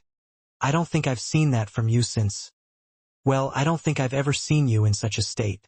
The one who had entered the lab was a handsome young man. He had short blonde hair, cut to the side, and was quite tall at the same time. It was clear he was gifted with quite an excellent set of genes. Hey, what was up with Agent 4's eyes? The young man giggled at himself after coming up with that joke. For a second, I thought steam was coming out from his ears. Walking over, Logan went to the destroyed console and placed all of the AI robots back away into their pods. Ah, I see. He destroyed one of your machines. The young man sighed. Actually, can you do me a favor? Logan asked, and the smile on the young man's face receded. I would like you and your mother to head to Mars to check something out for me. This is, of course, not official business, just a personal trip. Logan stated. The young man didn't hesitate as he smiled back. Sure thing. Just let me know if you need anything from me, Dad. Immediately after hearing what some of the other travelers were saying about the bounty, they decided to take a step back. The red vampires were holding onto the wounds that had already been made on their bodies. It was clear that these travelers were indeed no ordinary set of travelers because the vampires themselves weren't weak by any means, just not strong enough to face such a group like this. Hey, it's true the bounties have been called off. How is that even possible? One of the travelers shouted. There was a specific process for bounties to be put up in the first place. One couldn't just request bounties. One of the reasons for this was that the bounty would have to be inputted and checked. Once confirmed, it could be put through. Simply put, bounties were mainly for criminals on the run. However, the travelers weren't stupid, and at times there were ways to bypass this, allowing personal grudge bounties to be put up. However, for a bounty to be taken down, either the people involved had to have been captured, which clearly wasn't the case here. Otherwise, half of the payment had to be given up to the Travelers Association. The money would go towards improving the Travelers Center, medical centers, and more, but it wouldn't go to any of the bounty hunters involved. What is this bullcrap? People in our faction have died.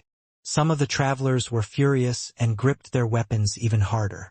While others started to turn away and head out from the scene, which included those from the Flowing Water faction that had just arrived, they picked up their wounded and started to leave. What are you doing? After they did that to your people, you're just going to leave like that? A traveler shouted.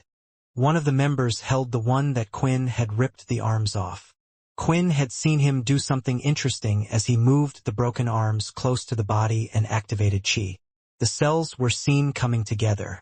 They weren't completely healed, but it had stopped the bleeding somewhat, joining part of the skin here and there. You want us to risk our lives when there isn't even a bounty on the line? That is ridiculous. The man said, turning around with the rest of the group. And to be honest, even if there was still a bounty, we would be doing the same as we are doing right now. That last line from one of the top factions really resonated with a lot of the travelers, and those that felt like they were ready for revenge had decided it was better for them if they were to give up now or risk losing more than they had already done. Most travelers didn't belong to the town in the first place. They went around to different cities on different planets frequently with their occupation. It was partly where the name came from, so they didn't care what state they had left the town in. Only a few travelers that were locals, who only hunted for income now and then, had gone to apologize to the rest. We should head out of this place. Although they might be welcome to us now, they won't feel that way for a long time, and besides, we weren't planning to stick around anyway. Hannah stated.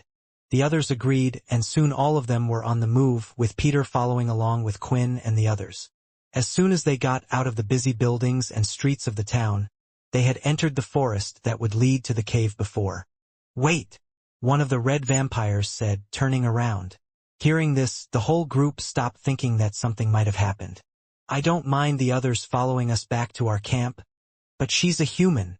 The vampire pointed towards Lucia, who had come along with the others. The others wish to join the red vampires, okay? But a human has to be turned if we are to trust them. The vampire started to take a step towards Lucia, and looking nervous, she went to grab her spear. But before she could even grab it, another person already had his hands around the vampire's neck. You touch her, and you're dead? Peter said, gripping tightly, making sure he knew who had the superior strength. Seeing one of their allies being hurt, and by what was a stranger to them no less, they had decided to try to attack him. Each one started to raise the blood aura in their body as they went to attack Peter. Stop! Quinn shouted. All four of their bodies had frozen in place. They didn't know why until they could see that the new vampire was looking towards them all with red glowing eyes.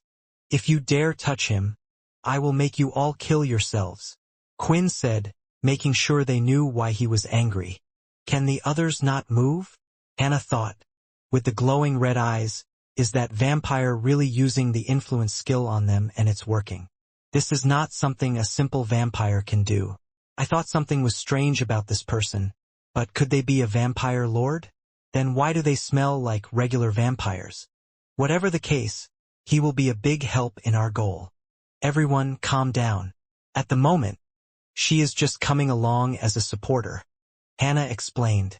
We are just heading to the vampire core area, not the red vampire's base, so there is no need to worry. If our new friend wishes to bring her, we can explain the rules to him, then when those roads cross, we will sort it out then. But for now, it would be best if we cooperate. We just got out of a tricky situation after all. Hearing this, Quinn nodded, and Peter soon let go of the vampire in his grasp. He walked back towards the girls, staying by their side in case the others tried to do anything else. With the little spat over, the group continued to head towards their meeting spot from before. But the vampires who had tried to attack Peter were left with a thought in their mind. Am I just imagining things, but did his influence skill also suppress our blood aura somehow? No, I must be imagining it. It had just to be the fact that we were frightened, but just who is that vampire? Eventually reaching the cave, all of the vampires were resting. However, they had split even inside the cave into two groups. Jessica along with hers that she had come along with, and Hannah and her group as well. To clear the tensions, Quinn had gone over to the other side. He then used his chi to remove the traces in their body, which allowed them to heal. You know how to use chi? Hannah recognized immediately. I'm a human-turned-vampire and knew how to use chi before, so it's still with me. Quinn answered. That seemed like a good enough explanation for her, but for the others in his group who had overheard, now had heard conflicting stories. Did Nate just lie? Jessica thought. He said he was a human-turned-vampire, but he said he was an original as well. Maybe he's just lying to throw them off. But then how does he know chi? So what is the plan now? One of the red vampires asked. I have already updated the other group of what has happened. They are on their way and should be here in a few hours. Once we meet up with Ticker, we will head together with him to the vampire core to join them, and of course our newest recruits will be joining us. If all goes well on this mission, we will bring them back with us to the red vampires. Hannah smiled. Ticker. One of the vampires sounded surprised. Does that mean he will be leading us? If that's the case, he might have a bigger problem with humans than others in our group. Why's that? Quinn asked immediately. Because Ticker is a vampire from the other red vampire group. The ones that have a slightly different view from us. He is also what is known as a dedicated follower, so he is a higher rank than me and will be leading our group. Hannah answered. Hearing the word dedicated follower made Quinn think about the system. Was it a coincidence? The system had to get its naming sense from somewhere, and it always seemed to be able to know about current situations, adapting to the world around it. Vincent had often talked about how the system had gone beyond what he, Richard, and the Green family had intended it to be. There were a few theories about why this was happening, but no one could be sure. Either way, he had never heard the term dedicated follower be used by someone until now, which made him more inclined to believe that it wasn't a coincidence at all. Many vampires were still conversing among themselves, mainly about this Ticker person. It seemed that many of them had an aversion for this person, and Quinn was listening carefully. So far, he had heard that similar to the group he was with, another group of 5 red vampires was coming here. The two groups were to work together on this special mission to bring them closer together. To the outside and public, the red vampires appeared as one group, and it seemed whoever this leader or the leaders were, they wanted it to appear this way. However, the red vampires were well aware of what was going on in their group. The divide from within that could tear them apart, which was why they had proceeded to do this. Seeing that there was a break between their conversation, Quinn stood up and sat down beside Hannah. She seemed the most approachable out of the lot, and finding out she was the leader of this small group, he knew the others would listen to her, and she had the most information in the first place. I wanted to ask you a question, Quinn said, being up front. Well, I thought as much. It looked like you wanted to ask something for a while now, so go ahead. Feel free. We're stuck together. She smiled. It's about what you said earlier about this Ticker person being a dedicated follower. Is he different from you other than being in a higher position and part of the other half? If he is, then what makes the difference? Quinn asked. Quinn was a little worried that these might have been strange questions to ask, but before approaching Hannah and the rest, he and Jessica had gone away from the cave, far enough so they couldn't eavesdrop, and had asked her all the questions he could about the red vampires, claiming he was just checking if anyone had followed them. It seemed like the rankings or the words they were using weren't general knowledge, so it should have been a safe question for him to ask. There are no rankings per se, other than the leaders, dedicated followers, and followers. There aren't any rankings between us, Hannah replied. However, it's more how closely connected you are to those above. There are some group leaders like us that aren't even led by a follower, which is why I say that there really isn't something like a ranking difference amongst us. Hannah then went to lift her dress once more, showing off the mark from before. Having a closer look, it was definitely what Laxmus looked to have had on him, and the same marking that appeared on Layla's sword. Ray, his ancestor, had also told him that the marking was around during his time. This is just a tattoo of the markings of the red vampires. It's not an actual marking. All followers like myself have one. We aren't required to have one, but we have to look for those that are more like-minded and the most committed to our goals. Once a person has proven themselves enough, then that person will get a real mark. It's not just a tattoo, but I have seen it, a marking that glows with power, and that is what a dedicated follower is. When speaking, Hannah had a smile on her face. Although she was a nice woman, Quinn thought that she had somehow already been zapped into some cult. And what does the marking do? Is there any reason you strive for it? Quinn asked. I have seen those with markings grow in power as a vampire. Even those that were weak before are now far stronger. It is said that it brings us closer to our hero, Quinn Talon, and the marking allows us to draw energy from him. Hearing his name when he was directly in front of the person was still strange, but Quinn was sure after hearing Hannah speak. These markings were the work of another celestial. Another thing that made him wonder what was this marking and the one on Layla's sword, were they the same? Maybe it has something to do with the levels? The system told me that the higher the celestial level is, the more powers I would unlock. I wonder what if that's one of the level's powers, to allow it to mark weapons and objects, giving them great power. Although overall, the sword wasn't as strong as a demon tier weapon, its special trait of blocking all abilities and chi certainly were. I wonder if I had those powers, what type of effects on a weapon I can put. It certainly was interesting for Quinn to increase his ranking. Looking around the room, he naturally turned to Peter. Originally, Quinn wanted to test his own marking on Peter. Before he did anything though, he wanted to explain to Peter what he was trying to do. But he didn't get any opportunity due to the sudden attack in the hotel. Still, there were other ways to gather celestial energy. Standing up and heading over to Minnie, Quinn made sure to block her body away from the others and knelt to her eye level. Minnie, you were scared back then, but Uncle Peter did good protecting you, right? Quinn asked. Minnie nodded her head and had a big smile on her face. Even if she was upset, she never was for long. Good. I want you to stay close to Peter. He will always protect you. And if he's in trouble, do you remember what I told you? Quinn asked. Of course. Minnie smiled again. Good. Now you remember that mask that I let you have? Is it okay if I borrow it for a little while? I promise I'll give it back. She didn't hesitate, as shadows formed around her palm and quickly, the mask appeared. Standing up, Quinn patted her head before heading towards the cave entrance. Seeing this, Jessica wanted to follow but soon saw Quinn returning. Oh, I thought you were leaving? Jessica said. Quinn didn't respond and just walked to the side of the wall and stood there. The real Quinn was running out in the forest, and he could feel it. He could feel the vampire's energy in the distance. He knew that the other red vampire group was coming. That shadow clone skill has improved and is certainly useful. Too bad he can't speak though, but no one should know it's not me, right? It was even able to copy my disguised form of Chucky. Quinn thought. At the moment, he was wearing a mask over his face, and it looked slightly different from what the red vampires wore, which was why it was perfect. After all, he didn't know what was going to happen today, and that, of course, all depended on the person he was going to meet. A few moments later, Quinn decreased his pace and soon came to a halt. There were fewer trees in the area, so he thought it would be an excellent place to fight if needed. It looks like they have arrived.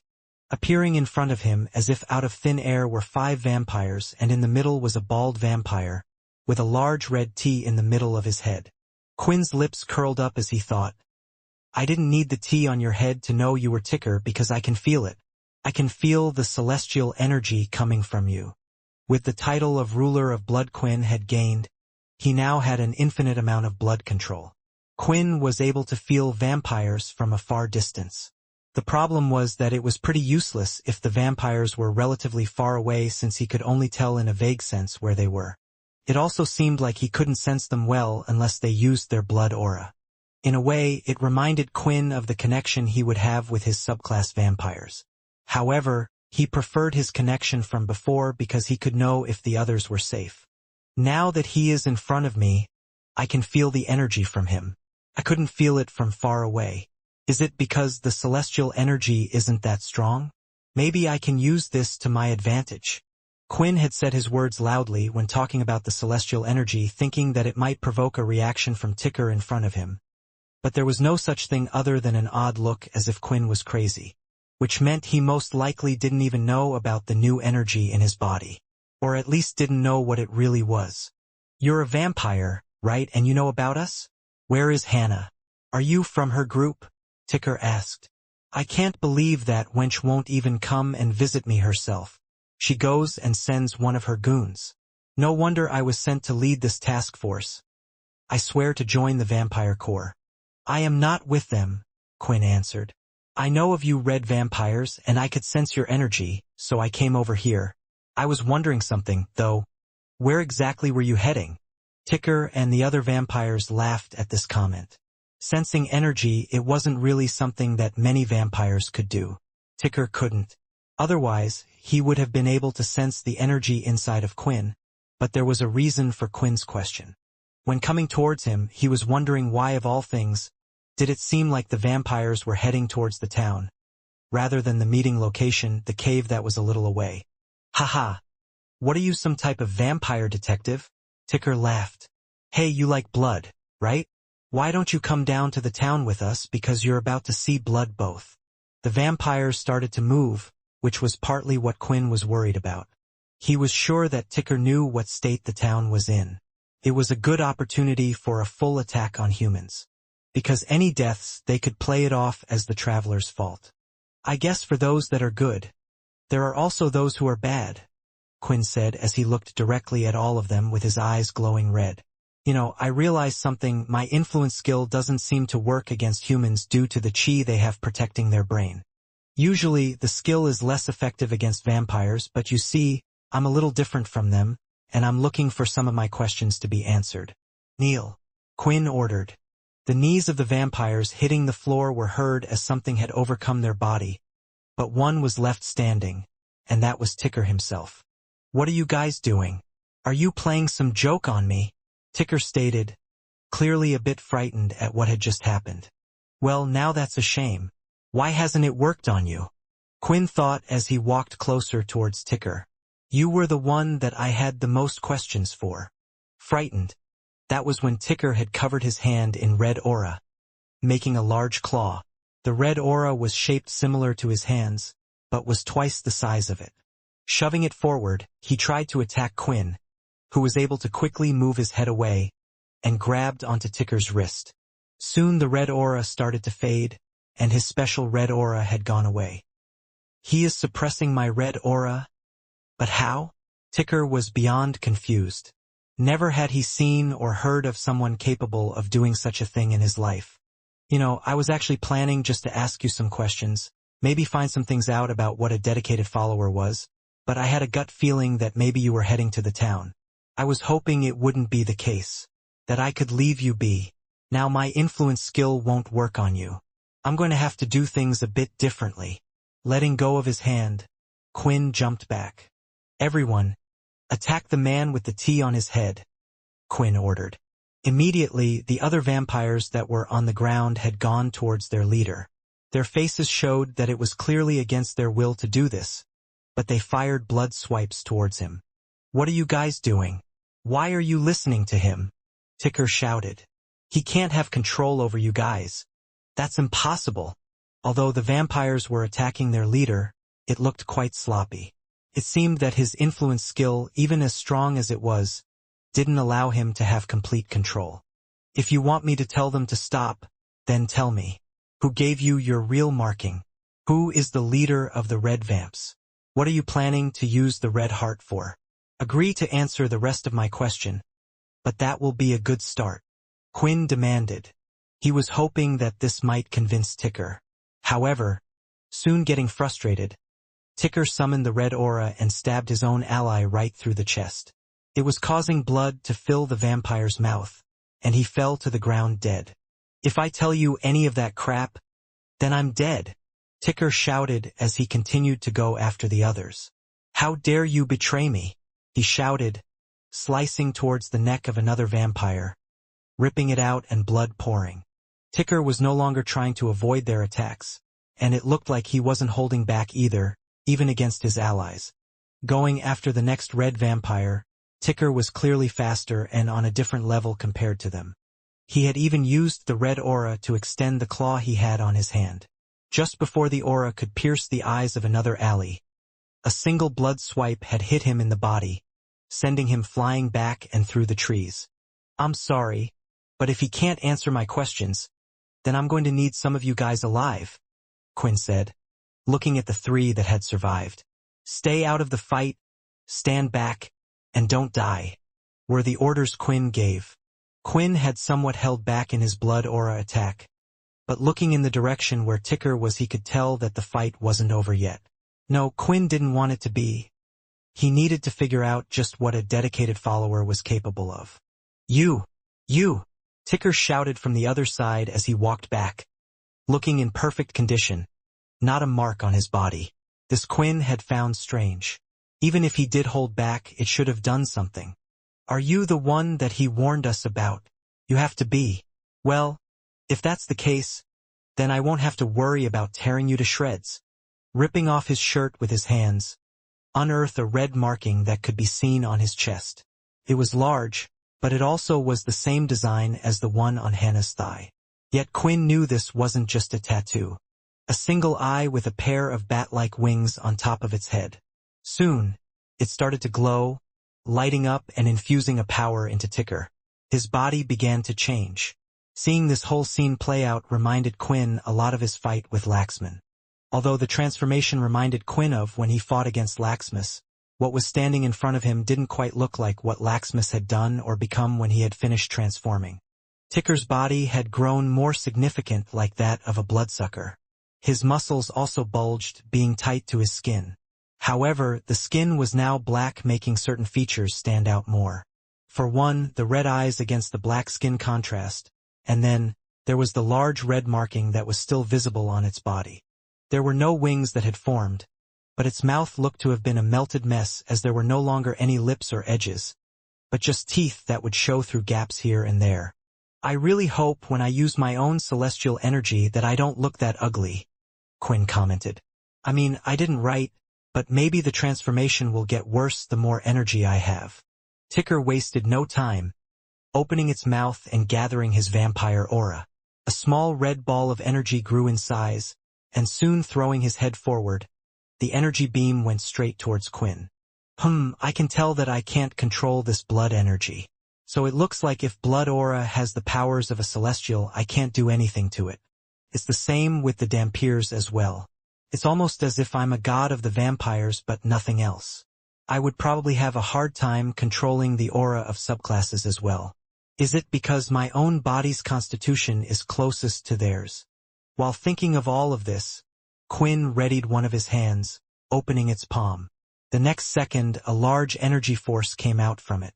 This was the blood cannon attack, but similarly to his opponent, Quinn's energy beam was consistent. The two of them clashed in the center, and at first, it looked like Ticker's energy was winning out as Quinn's force of blood aura was pushed back. Ha, weak, Ticker shouted. Taking a step forward, though, Quinn soon increased the level of blood aura he was using, and not only that but decided to enforce the attack with chi. His blood aura had a burst of energy, pushing back Ticker's attack. There was no contest between the energies, and Ticker, knowing this, jumped from his position. His movement was fast and robust, and even Ticker was surprised. It seemed like it was his first time having been in this form. However, while in the air, he soon saw Quinn was in front of him with a pair of steel wings, and his other arm pointed towards him. "I have 2 arms I can use," Quinn said, shooting out another blood cannon and hitting Ticker right in the body, sending him crashing right through 3 trees before he fell to the ground and tumbled. "I thought I had used enough aura to beat out that attack, but I had to use more in chi." Is this what the system was talking about, where when fighting celestial energy, it was easier to use celestial energy? But it also means that it's not impossible to kill those with celestial energy, just harder. Flying over to where Ticker had landed, Quinn could get there quickly as he didn't have to care what his wings touched. The demon tier armor was able to slice through everything it touched without slowing it down. He was then right next to Ticker before even getting up from the ground. When he eventually did stand up, Quinn could see that there was marking firm the attack on his chest. It hadn't gone through his body, and at the same time it was healing, almost like a wound from an ordinary vampire after drinking some blood. "I used chi in that attack as well, and his body is still able to heal. I guess I need to try out a few things." Seeing his enemy in front of him, Ticker leapt, trying to grab onto Quinn, but moving to the side, Quinn then delivered a punch to its large body, one that was filled with chi and nothing else. He felt his hand go through its thick muscles as he did something similar to his regular hammer strike. Ticker's muscles, bones, and internals were breaking down, but while Quinn's first was still connected, he could feel they were coming together again. Still, Ticker's body was sent flying again in another direction. "Blood energy and chi don't work. I would have to either constantly hit him until he died before he healed or try something else. Luckily, I have the ability to try something else." "This is the last time I'm going to ask you," Quinn said as he calmly walked over to where Ticker had been sent. "Who gave you that marking? Was it Laxmus or someone else?" Instead of an answer, a red beam came shooting out towards him. Rather than match it in power, Quinn decided to avoid the strike by running toward him in a circle. The aura was hitting the trees and going a great distance, destroying everything. It was sure to gather the attention of others soon. Still, Quinn could eventually see Ticker and jumped up to where he was, and using his hand, he grabbed his mouth and sealed it shut, causing some of his own aura to burn his mouth somewhat apart. Quinn continued to push him until he slammed his head onto the ground and let go. Now he could clearly see Ticker's teeth, and the skin that had been burnt off from his own attack didn't look to be healing. "I guess using one's own energy against it works as well. So you can't speak? Or you won't say anything?" Quinn asked once more, beginning to lose his patience, but Ticker just stared at Quinn. "Fine." His hand was held out in front of Ticker, but this time he wanted to try something else, and that was gathering the celestial energy in his own body. Quinn tried to focus it on one point on his arm, and as he did, he noticed something. He could feel that the energy that was running through his body was somewhat damaging the beast tier equipment that was on his body. Quickly, Quinn used the shadow to place it away, and now he could see even the robes that had gathered around his arms started to disintegrate, now revealing his forearms. The red veins that would be showing on Quinn's body began to glow with power. Seeing this, it looked like Ticker was finally worried. It was a little too late as Quinn grabbed onto Ticker's head. He noticed that he was having problems releasing this new type of energy externally. Still, he could at least power his arm and fingertips with it. While holding onto Ticker's head, Quinn made a slight scratch mark and could tell that the wound wasn't healing. Knowing his life was in danger, Ticker went to punch Quinn from both sides, but Quinn was far quicker. Using his celestial arm, he let go of Ticker's head and made his hand into some type of knife.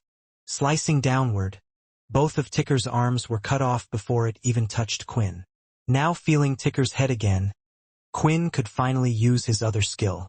Celestial Drain activated. A rush of energy could be felt escaping from Ticker, and his body started to grow smaller in size. He was making no such noise, but his body just started to shake. "Chew, Quinn," Ticker eventually said, touching his face. That's when Quinn realized that his mud mask had gone as well. Perhaps just like his armor that was being affected by the celestial energy, it was the same for the mask. For some reason, seeing who it was, a smile appeared on the person's face. I got to see. Letting go of Ticker, Quinn thought that maybe he could have got answers. Perhaps he should have thought of this before. They worshipped him, so if he told them who he really was, then they would likely answer, but it was a little too late, as Ticker was clearly dead. Celestial energy drained. You have gained 3 points of energy. Why did he look happy? What is wrong with them? Quinn thought to himself, not knowing how to feel. Turning around, the others were still there, those that would give him some answers. When Quinn looked back at the fight he just had with Ticker, he wondered whether he would be able to beat such a person solely with his normal powers. The celestial vampire had grown leaps and bounds in all his skills, so he ultimately concluded that it should be possible. Ticker had been classified as a dedicated follower by his system, which from what Quinn could tell, had allowed him to benefit from a lot of energy through the marking, yet he had been far from the same level as Laxmus. In fact, he would put him somewhere between a vampire leader and their vampire knight of his time, though probably closer to the former. The raw power of the energy might have put him above them, yet in a direct fight, he would bet on the leaders whose skills should give them the advantage. I wonder then, how strong would a strong vampire with celestial energy be? Is that why Laxmus had changed into something completely different to what I saw today? Because his energy was stronger. Suddenly a dreaded thought crossed Quinn's mind. If Laxmus had survived until this day and age, then it was practically guaranteed that he would have far more celestial energy than the last time they met. At least whoever gave him the marking in the first place would have had time to gather more energy. At first, Quinn thought the Dampiers would be his biggest threat, but now he was starting to reconsider. At the end of the fight, he had gained 3 celestial points, yet he wasn't sure if that amount of points given to a follower could be considered big or small. The celestial vampire could only base it off his own points, which had started at 10, though only the system might be aware how many he needed to level up. Chances are higher that such an amount should be low. After all, why would the Celestial give so many points to a weak vampire? It would make more sense to give more points to someone strong like Laxmus. But just what type of god is Laxmus working for? Walking over to the vampires that were still standing where they were, it looked like Quinn's influence skill still hadn't worn off. Looking at his arm, he could see the red glow was also starting to fade. Right now, I can only mix a part of the celestial energy with my blood aura, but I could tell that using it in its raw form would be most effective to fight off dedicated followers and celestials themselves. In other words, as long as I can only infuse the energy with my own body, I'm going to have to be fighting head-on with my fist and legs a lot more. The question was, if he increased his celestial energy, would he be able to use it in a pure form externally from his body? Either way, it wouldn't hurt to find more ways to increase this energy. Covering his body with the shadow, now that the energy had faded, Quinn had decided to merely put on some of the basic armor he had on him, rather than his iconic blue Fong set. However, he also placed the demon tier chest piece underneath it all. Well, seeing as all of you should now be aware of who I am, I hope that you don't decide to do anything stupid, and will help me without having to be forced. Quinn addressed the vampires before him. Without Peter, there was no way for him to use the same disguise as he had before. In the first place, since the influence skill would only allow a person to get simple answers, it was always best if they admitted the truth and the celestial vampire could confirm it with them. Why should we tell you anything?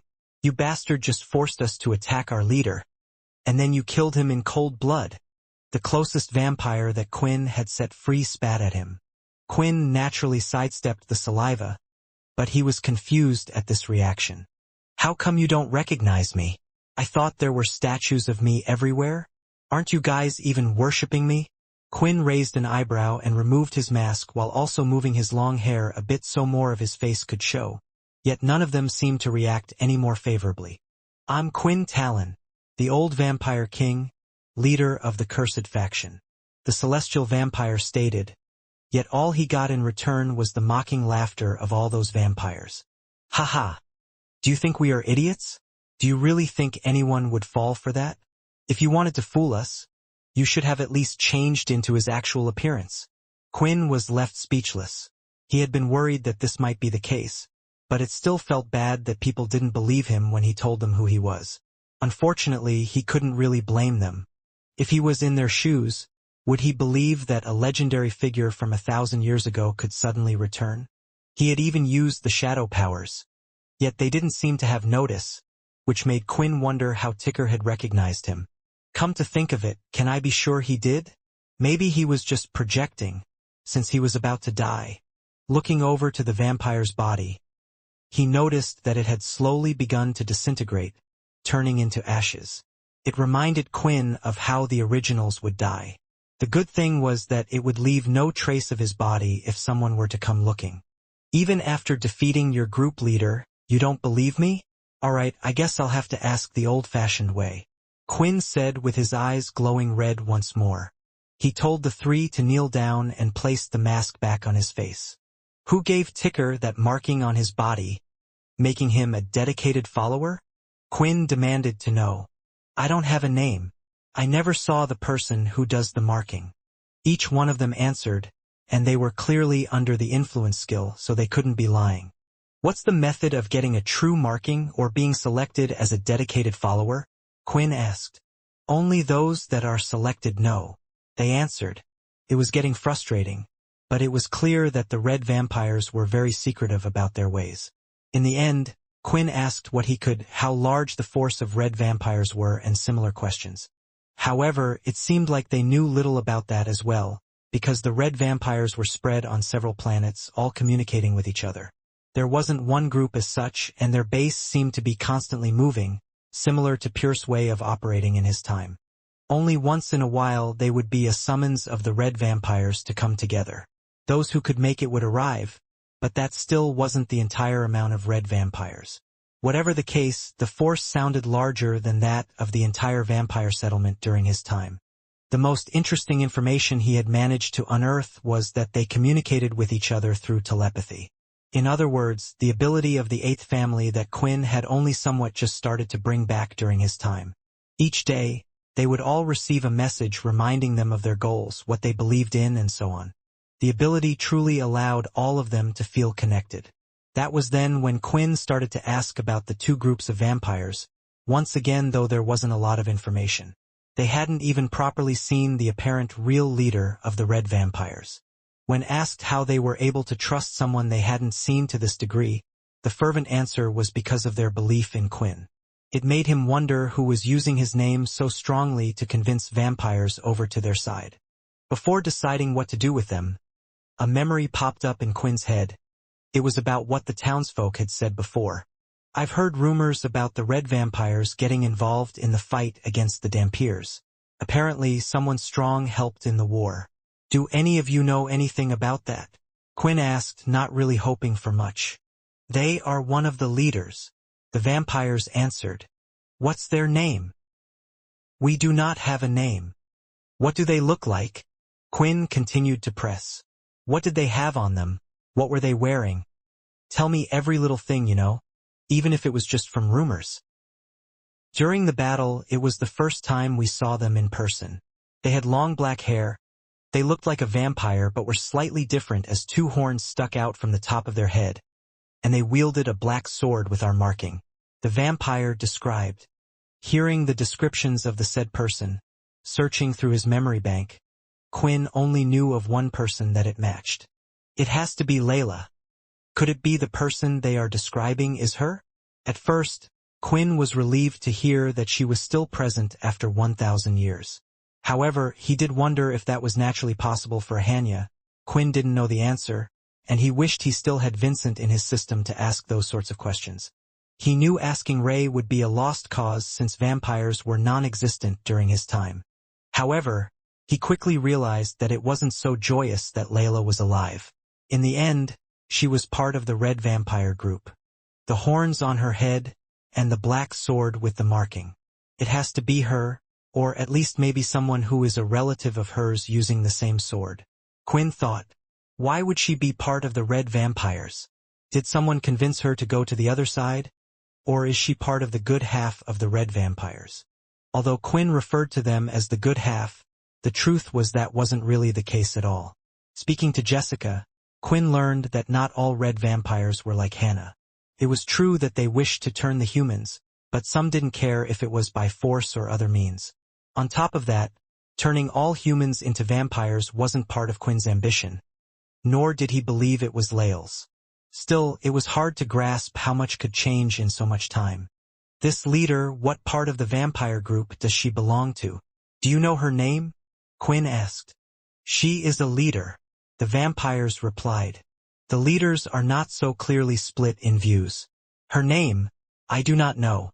The more Quinn learned, the more he needed to know what happened to the cursed faction. What happened to them for them to be split apart so much like this? If they had gone into hiding, fair enough. If they had all joined the same group, Quinn could understand, but for all of them to be apart, no longer working together. Since Quinn had finished asking all the questions he needed, now it was time for him to decide what to do with the other vampires. He was considering removing their memories of this event, but then he would need to give them a reason why their leader died. Plausible one for them all. Still, if I just make them completely disappear from this area, and they never arrive to meet the others, that could be suspicious as well. Maybe they will send more. Quinn was struggling with what to do, but then he realized that perhaps it wasn't a good idea for those guys to meet the other vampires. When entering the town, what were you planning to do there? Quinn asked. We were planning to kill some of the humans and feast on their blood, the vampires replied. Quinn already knew the answer to this one, but he had asked twice just to make sure it was the case, perhaps expecting a different answer. Would you ever work alongside a human? Quinn asked again, and this was for Lucia's sake. No, was the answer they had given. It was clear that these vampires had a clear disliking for the humans, perhaps as much as the humans did back then for the Dalki. He imagined many humans would have answered the same way in that case. I'm sorry, I said I would protect her, and with the way you guys are, I am unable to convince you for now, Quinn said as he swung his hand towards their necks, and a single line of red aura chopped all three of their heads right off. Quinn never liked to kill, but he currently felt no emotion towards the act. In fact, he could tell his emotions weren't really there in the same way as before since becoming a celestial. It was why his mind was always in a fog, because he thought he should feel a certain way, yet he didn't. I'm a little worried. If I continue to evolve and grow, my feelings will completely come void. Then what, do I just become a being trying to complete his condition to grow? Is the rise in energy the only thing that I will feel? Maybe this is what happened to the others as well. Quinn realized that he could also burn their bodies himself using his red aura like he did before. Such strong blood energy would turn their bodies into ashes. Doing this would mean no one could no longer find them. The only thing he couldn't do anything about was the scene itself. It was clear if they were to investigate the area, they would know fighting had occurred. No one had tried to talk to Quinn's shadow inside the cave itself. It had just gone up against the wall, and for the first time it had finally moved and approached Peter. It tugged against Peter's shirt without saying anything. Huh? Is there something wrong? Peter asked. The shadow clone simply nodded his head. The two of them then headed outside the cave. The other vampires, seeing this, were a little nervous at the actions taken, and one of them chose to follow the two, wondering what they were up to. When he went out of the cave, he could see the two standing next to each other for some reason. Hey, what are you two doing?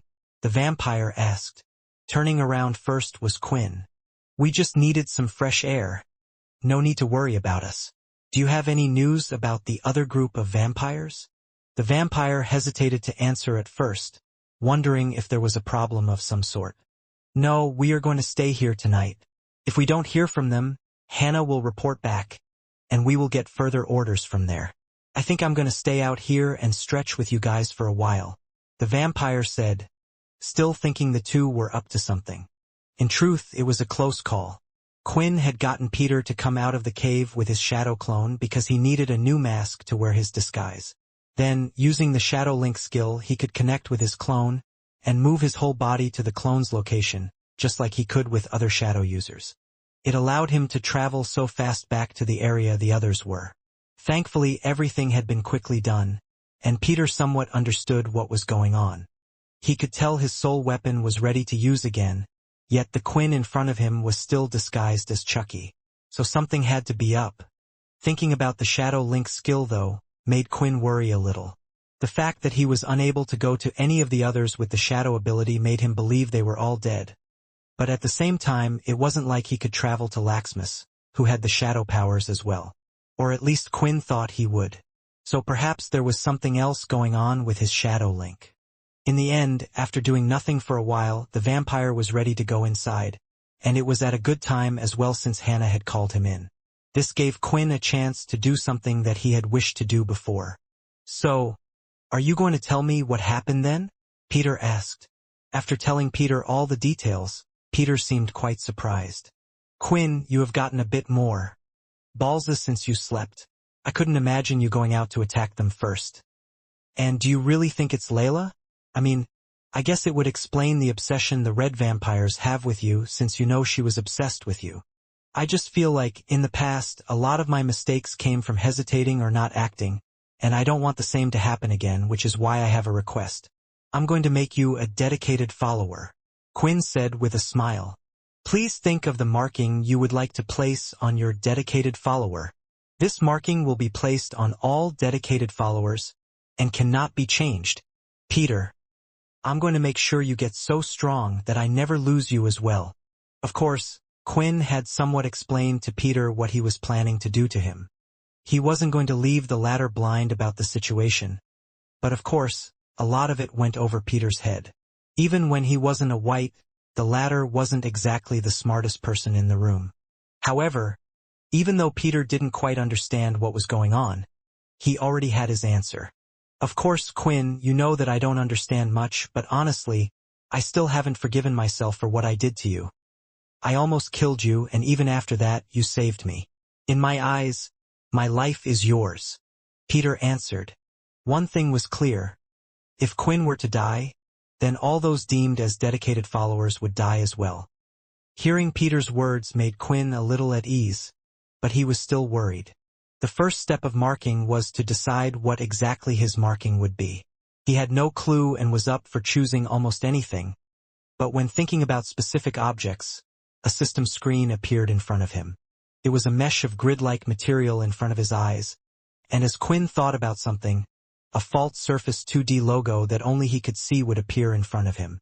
Of course, when thinking of vampires, a bat-shaped logo had come to Quinn's mind.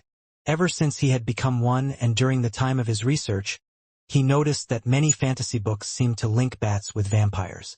At the same time, the shape on the screen in front of him changed to that of a bat. However, looking at this made him immediately think of the other markings that he had seen on the weapons, among other things. The last thing he wanted to do was confuse his followers with others. In the end, no matter how hard Quinn tried, he couldn't think of anything unique. "I have a suggestion for you." A voice that had been silent for a long time in his head had finally popped up. It was his ancestor Ray, the great dragon of his time. "With my powers, I was also able to place a marking on others. At the time, we had created a group, naming it the Red Wings. The emblem was of a red-blooded dragon head."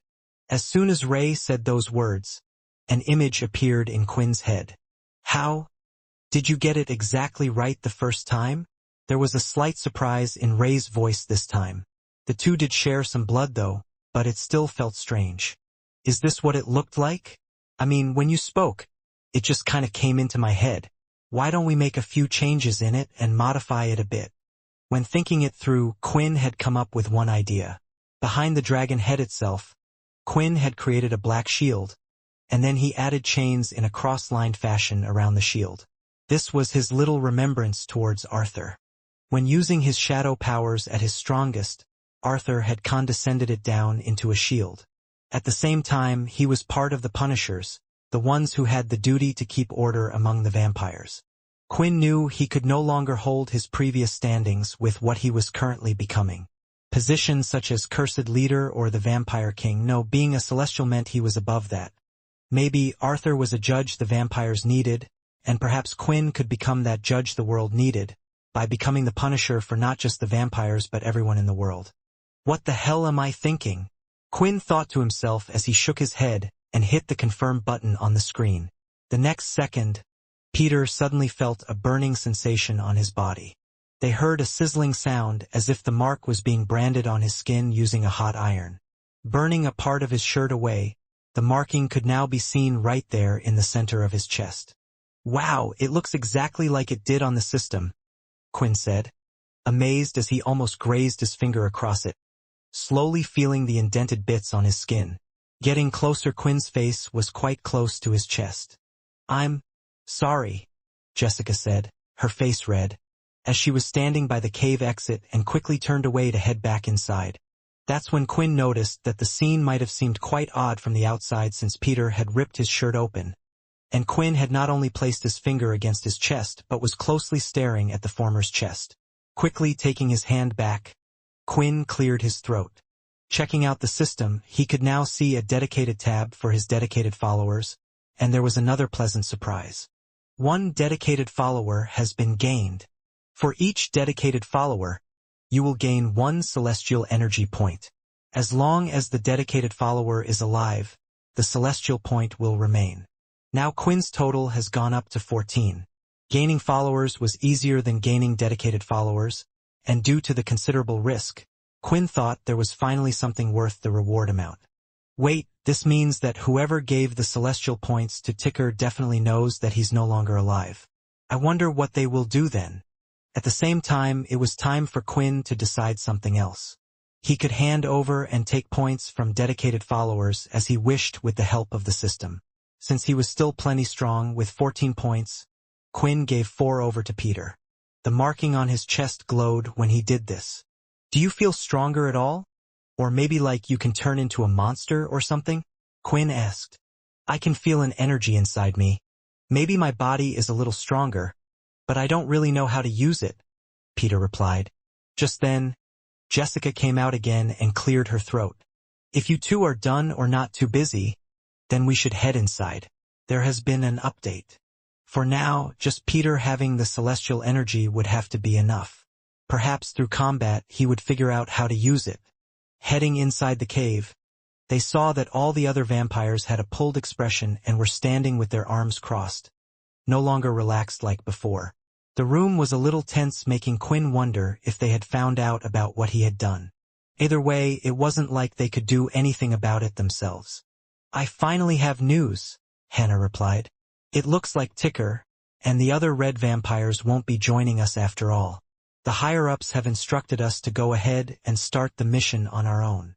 The others had already heard this, and Quinn realized he needed to make a surprised expression, even though he knew something like this was bound to happen. But there was one thing that he did find interesting. They hadn't informed Hannah or the group of what exactly happened with Ticker, and instead of telling them to wait for reinforcements, they had told this group to continue with the task. When Hannah tapped the ring on her finger, a red portal opened up in front of her. It was the new type of storage room created with more powerful crystals. "Everyone place your masks or any item that will indicate that you are part of the red vampires in here," Hannah ordered. One by one, they all followed Hannah's order. Even Quinn placed the mask he had before inside the storage room. "Now, remember, we are going to join the Vampire Corps. This task is not small and there is no time frame. Our mission is to try and gather as much information about the Red Heart as possible. If not, at least try to obtain a high rank in the Vampire Corps. This way, we can be helpful to the cause. There are other members of the Red Vampires who are already part of the Vampire Corps. If you recognize or encounter them, you are to do nothing and pretend you know nothing about them. They are strangers to you just like any other member of the Vampire Corps. Any matters to do with the Red Vampires, we shall communicate through the base." She looked over to Quinn and his group. "Sorry, although we are bringing you along, you will only be a partial member since you won't be able to contact the base. Once this mission is over, though, I promise we will welcome you into the Red Vampires." Nodding his head, Quinn gave a slight smile in response. It was time for them to head to the Vampire Corps unit, where most of the string ability users were present, giving Quinn a good idea of just who he might meet or learn about in the base. "One of my first and most loyal friends, my blood brother." With them being vampires, they could travel through the night, and the speed they were traveling at was nothing to be scoffed at either. Quinn could tell that these vampires were just like regular vampires, yet their strength was higher than the vampires from Quinn's time. He didn't know if it was just because they were red vampires or if vampires had naturally grown stronger in these 1,000 years. Still, it was nothing compared to the millennia ago vampires. As they ran across a vast land to get to the location of the vampire core base, Quinn and his group were keeping up with all of them quite easily. Quinn was carrying Minnie on his shoulders, who looked peacefully sleeping on top of his head. It was quite an achievement, considering the wind hitting them, and the ride was also not something one would describe as smooth. It seemed like, similar to young humans, the young vampires needed more sleep as well. At the same time, someone else was getting a ride as they continued to run. It was Lucia, and she was getting a piggyback ride from none other than Peter. Currently, her eyes were closed as if she was dozing off. At first, Lucia was pretty reluctant to take a ride with the others. In fact, she even ran alongside everyone for some time. She was able to use a skill called the lightning step, which gave her great speed by amplifying the chi in her steps, and in the end, she was not slower than the vampires. However, it used a great amount of MC cells, and soon she could no longer keep up. Of course, the vampires refused to wait for her since they did not even want her to accompany them in the first place. And before Quinn could even suggest something, Peter had already volunteered. One of the red vampires, running by Hannah's side, glanced behind. He was the vice captain of the group and went by the name of Derek. "Hannah, the sun is starting to rise. Maybe we should pick up the pace. We wasted too much time waiting for the other group," Derek suggested. She glanced at the others and noticed that no one looked tired, and she had been holding back due to Quinn and Peter carrying people. Still, Derek was right, and soon she picked up the pace. After a good 15 minutes had passed, Derek turned around expecting to see the others tired or lagging, but they were keeping up just fine. In fact, Quinn was now even holding Jessica like a princess as he continued to run. "Sorry about this. I'm not the best when it comes to running," Jessica explained with a shy red face. "It's okay," Quinn replied with a straight face. "This isn't a problem for me, honestly." Seeing this sight just caused Derek to push himself further. He started to run a little ahead of Hannah this time. She didn't say anything herself though and decided just to keep up. Once again, a short while later, and this time, Derek didn't look back, as he was far too focused on running forward. He was practically going as fast as he could while pacing himself for the long distance. "They must be tired by now and far behind me or something," Derek thought. Just then, he heard an odd sound, and when looking up, he felt like his eyes were going to jump out of his sockets. Derek even went to pinch himself as he thought he was sleeping. Not too far ahead was Quinn, running backwards while carrying Jessica and Minnie, and it didn't look like he lost any sweat in all this while Derek had focused all his strength on running faster. "What are you doing? Do you not care about the others?" Quinn asked. "You're exhausting your people too much," Quinn said. "If we run into beasts, the enemy or anything else, they will be too tired to fight." Turning his head, Derek realized that Quinn was right. Keeping up with his speed was simply too much for them, so he immediately decided to slow his pace in the end. "I may have lost this one, but speed isn't everything," Derek thought while looking at Quinn, who was unaware that the former was trying to compete with him. After a few more minutes, the group could see something resembling a city.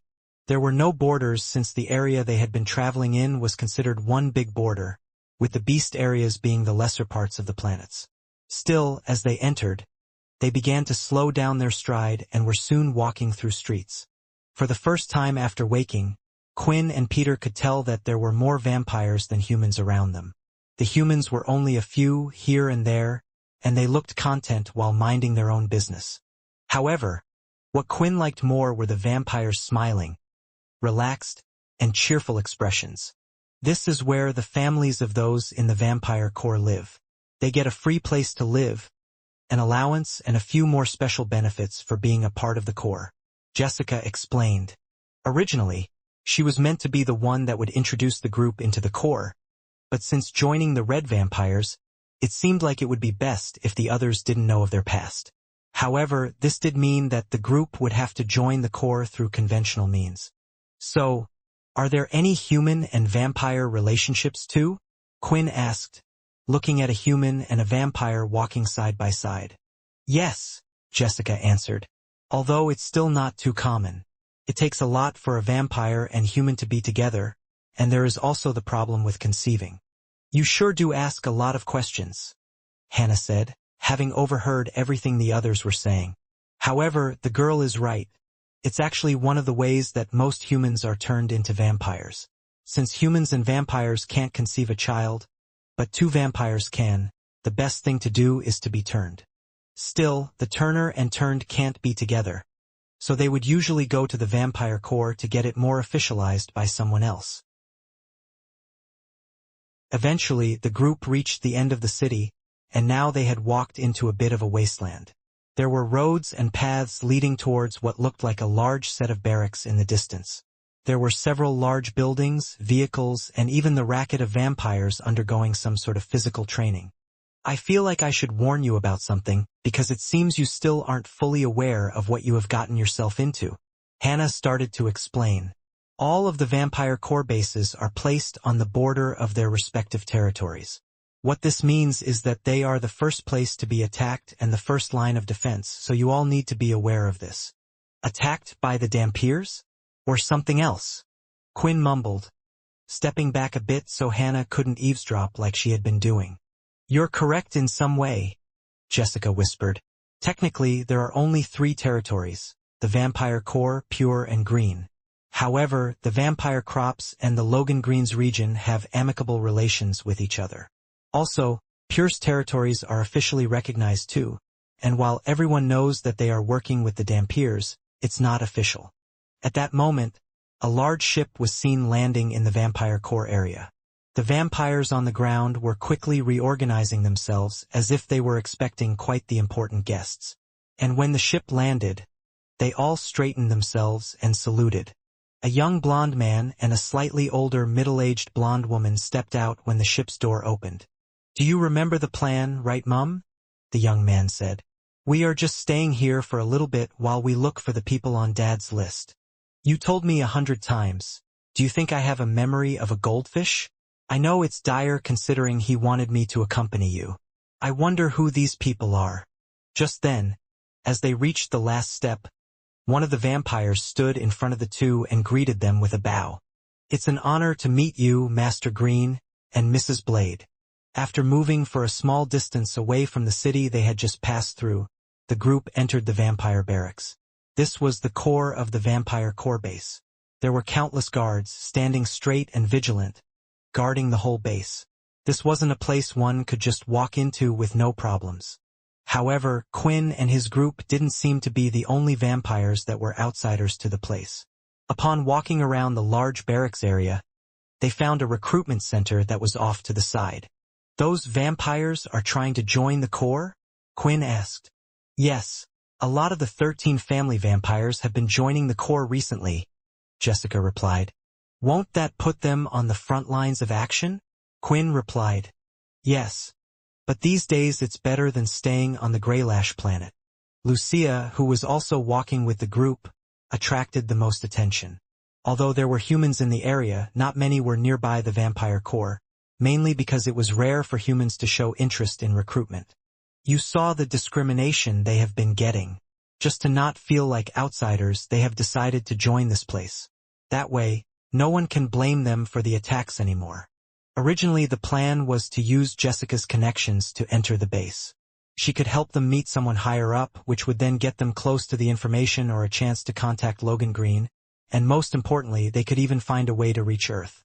However, now that they were with the Red Vampires, it was time for them to just go along with the flow to see exactly what they had planned.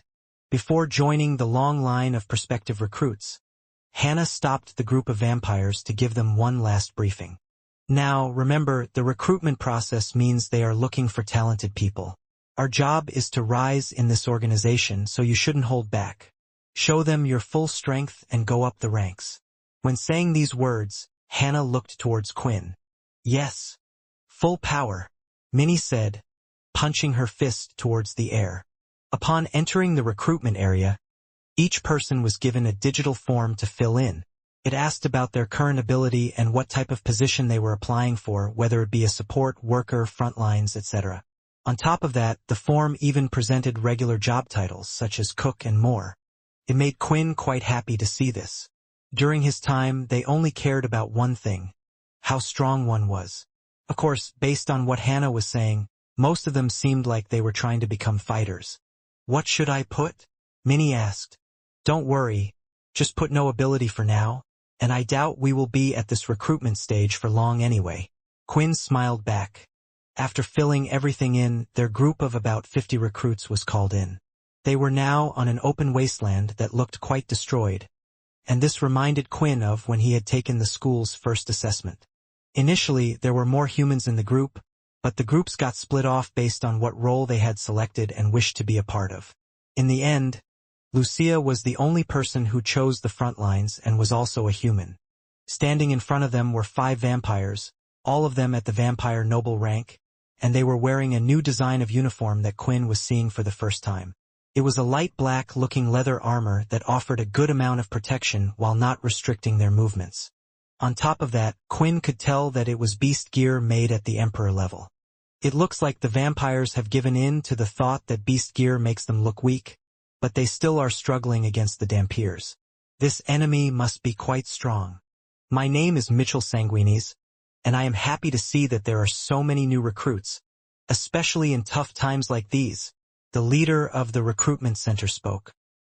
He had a black eye patch covering one of his eyes, which Quinn found weird since if it was a wound, it should have been something that one could have quickly healed.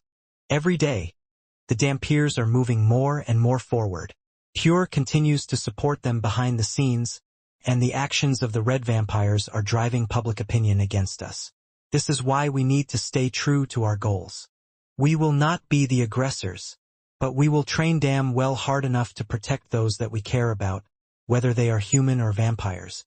That is why the Vampire Corps exists. We are not a group out there to eliminate the damper or stop the red vampires from doing what they are doing. We are just protectors to protect those we care about.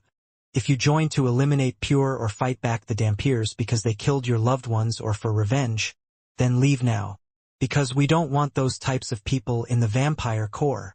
Hearing these words put a big smile on Quinn's face. The Vampire Corps' objectives seemed to be the closest to what his thoughts were, and he truly understood them. On top of that, the family name was that of the 13th family. It was as Quinn expected, the Vampire Corps must have been quite closely related to Fex. You seem to have a large smile on your face, young man. Is there a reason for that? Mitchell asked. I just like what I am hearing. It seems like this is the perfect place for me, Quinn replied. Some of the people left after what Mitchell had said. It looked like a couple of vampires had the wrong agenda. They had thrown on their faces and spat on the floor before leaving. The core unit did nothing, allowing them to go. I like the look on your face. I look forward to seeing your performance in the assessment. Mitchell smiled back. The assessment was quite simple. The vampires were to fight against the current members of the Vampire Corps, the 5 in front of them. If they can defeat one of the members successfully, they would face 2 opponents at once in the next round, and the number would keep increasing until they reached the maximum of 5, with Mitchell stepping in the last round. While watching the other participants, Quinn noticed that the other vampires didn't have beast gear or beast weapons, putting them at quite a disadvantage. On top of that, many of the recruits didn't seem like fighters to Quinn.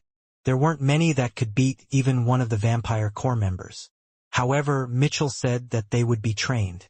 These vampires, I feel a little sad for them, Jessica commented.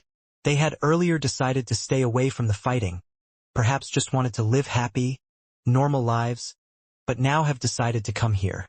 Eventually, the red blood vampires in the group were being assessed, and they were making quite the impression on the recruiters. Most of them could take out 2 of the core members at once but failed to deal with a trio, all apart from Derek, who managed to beat 3 core members at once. Stop! Mitchell called before the fighting got out of hand. What? I can take on 4 of them, Derek shouted back. Look at yourself. You should know your limit, Mitchell stated. You are clearly a strong vampire.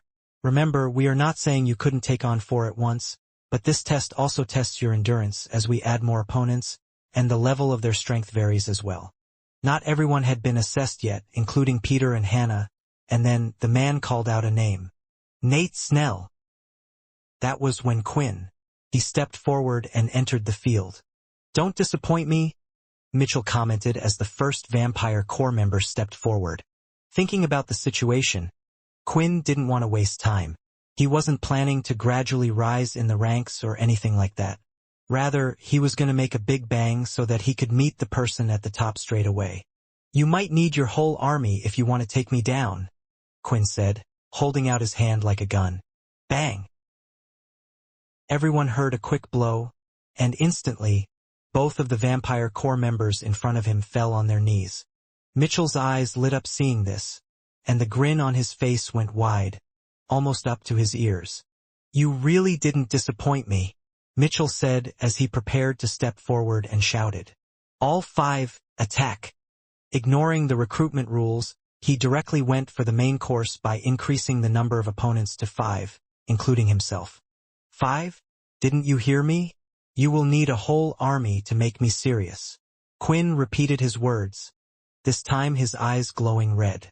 In all honesty, the red vampires themselves were looking forward to seeing the true strength of their newest members, particularly of the one who introduced himself as Nate.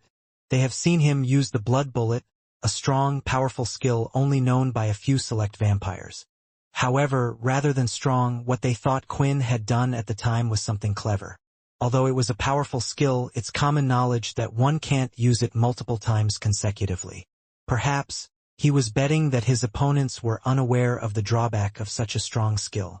But here, he was going up against vampires. It would be hard to come across a vampire who didn't know about blood bullet, especially in this place. Let's see how strong you really are. Derek narrowed his eyes. Hannah, standing by his side, was making sure not to blink for any moment in case she missed a good show. The 4 Examiner core members quickly got into a formation. Getting into what looked like an arrowhead, they spread out a little wide apart. One position of the formation didn't quite look right, and that was because the one that Quinn had attacked too long ago was yet to get up from the ground. What are you doing? Use your blood canister and get up, one of the members shouted while carefully keeping an eye on Quinn from the corner of his eye, vigilant against any sudden move from the latter. However, the 5 were surprised because, for some reason, their opponent looked calm while facing them and just stood there with his one hand by his side and his hand pointing his finger towards them, still in a gun-like shape. I already took my canister. I can't heal. It's like he used chi or something. You have to be careful, he's dangerous, the injured member shouted back. Each member carried a canister of blood along with them. It helped them to heal an injury, to use more blood attacks in an emergency or to boost their strength during a battle. But a vampire who could use chi with strong blood skills like the blood bullet was extremely dangerous, and a canister would most likely be useless in this situation. This was why Mitchell had decided to step up into action as soon as possible. Strike! Mitchell commanded. Blood barrage! The 4 vampires swung their arms as fast as they could and, realizing from the ends of their fingertips, were countless blood strikes all aimed towards Quinn, and at the same time their formation was on the move too, as their attacks headed straight for Quinn. They moved in such a way that the direction of their attacks was varying, not just coming from one place. This is bad. Won't we get hurt in the process? One of the participants shouted. Just then, the other core members who had been watching the assessment so far and weren't part of the ones assessing had come in and stood in front of the other participants, ready to block whatever impact that was coming their way. I can feel each one of their attacks, the blood swipes are moving so slowly, and if I really wanted to, I could control the red energy and make it so that it would work against them. Although I can't use blood control or shadow, however, there's a lot more I can still use. Quinn thought. Enveloping both his arms in his own blood aura, Quinn swung one arm, fast and strong, and released a single streak of attack. It didn't look big, but the energy itself was condensed and purer than what was being used against him. The second Quinn's blood aura touched a row of the barrage of blood swipes. It smashed right through the swipes and continued breaking through them all until it hit the vampire, cutting through the armor and leaving a deep cut on his skin. For the others, Quinn attacked them as well, swinging his other arms and using both his legs to deliver the blood crescent kicks. Each time, Quinn's blood attacks showed no signs of slowing down, irrespective of how many strikes the blood aura clashed against it. In fact, although Quinn claimed that he wouldn't use his blood aura in the assessment, The truth was he was forced to use it at the last moment to diminish his own attack from killing the core members. This clearly went unnoticed by the others because they could not tell the sheer power and precision in those single strikes, but it was enough to impress them. But it was not the end because Mitchell suddenly held out his own hand out, with his index finger pointed out. "You're not the only one that knows a few advanced blood skills," he said. It looked like what he was about to perform was a blood bullet. It was the red vampire's guess as well. Instead, a quick sharp blast of red aura started to gather around the finger. A red ball continued to condense and expand in size. "You know, enemies have given me a funny nickname. They call me the Blood Sniper," Mitchell said before lifting his hand, and a loud, shocking bang echoed through the entire site. The sound was like a sniper rifle going off, and the power behind it was also more substantial. At the same time, Mitchell's entire arm recoiled so hard that no matter the strength in his hand was, the sound of his shoulder joints cracking echoed in the background of the explosion. In the next instant, his finger and arm were completely destroyed because of the aftereffects. "Lieutenant Mitchell really decided to go that far?" One of the core members whispered as the former covered his wound with his other hand. "He won't be able to recover for the entire day using that skill, and he could kill the contestant. If that happens, then all sorts of rumors will spread." Seeing the attack, Quinn was quite impressed but remained unfazed. "I'm happy to know that vampires are evolving. It looks like he's using a blood skill that even I don't know about, but the system has shown me something interesting. Specialized blood bullet attack has been analyzed. User has obtained a new skill. You may now use the skill. Rifle Bloodshot." It reminded Quinn of when he had developed his own blood crescent kick, a move that wasn't taught by other vampires but allowed him to use his own skills. It looked like the other vampires could do the same, developing their own set of skills. But now that Quinn was the ruler of blood, there wasn't anything he couldn't do. He raised his hand, blood gathered around his finger. Even though Quinn had made this move after Mitchell had already produced the attack, Quinn could do everything faster, from the condensing of the blood and, finally, the attack itself. Bang!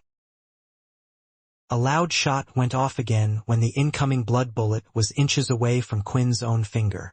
It was safe to say the second his blood bullet collided with Mitchell's, the latter's shot turned into nothing. "He copied my specialized attack?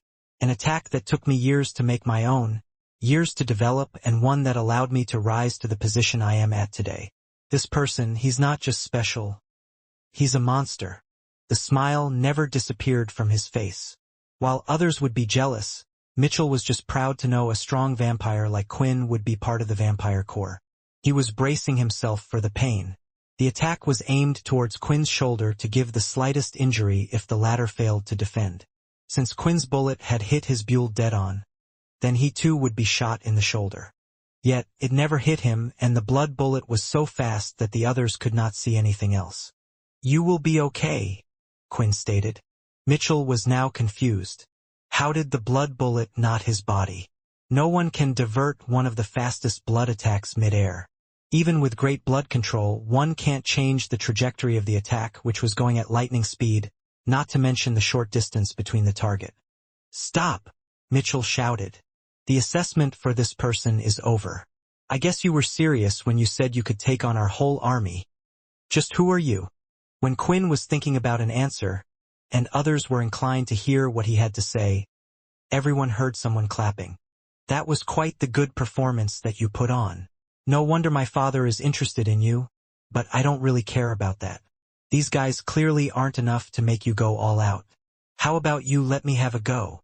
Everyone turned their attention towards a young man. Perhaps Quinn was far too distracted about the system or focused on suppressing his blood skills to notice that this young man had come through the group of vampire corps and was standing in front of them. But another thing that surprised him was that this person clearly smelled like a human. Who is this person? He can't just be anyone, for the vampire crops to allow them in a place like this, Quinn thought. But in the next moment, before he could get his answers, he noticed a blonde-haired woman standing by the young man's side. Took a second for Quinn to realize, but it clicked in his mind. The woman looked slightly older than how he had met her last time, but not on par with the amount of time that has passed since then. Isn't that Vicky Blade? From the Blade family. She's Vorden's sister. But what is she doing here, and how is she still alive? Also, if she's still alive, does it mean Syl, Vorden, and the others could be alive as well? Although Quinn hadn't seen Vicky much, he had burned the image of her face in his head because it was one of the few times he had come closest to no longer being in this world. She was one of the members of the Blade family, the family known as the strongest in the world, and with her twin brother, she was able to use abilities at the same level as Syl. If it wasn't for Syl, Vorden, and Ratton helping him out at that time, it was quite possible that Quinn would no longer be alive today. How could Vicky still be alive after 1,000 years? It makes no sense. Quinn thought, his eyes glued to her, ignoring all the vampires and also the young man who was standing next to her. Quinn was so fixated on this fact because Vicky could possibly be the first person he met who was still alive during his time.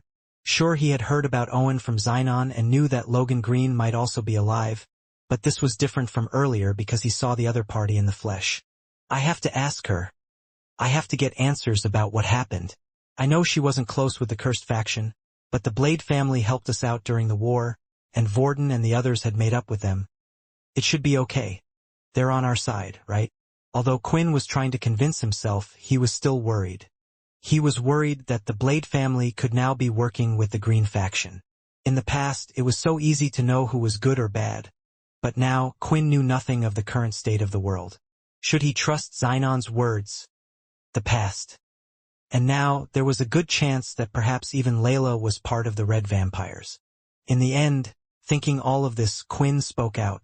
Vicky Blade. He looked up, staring right at her.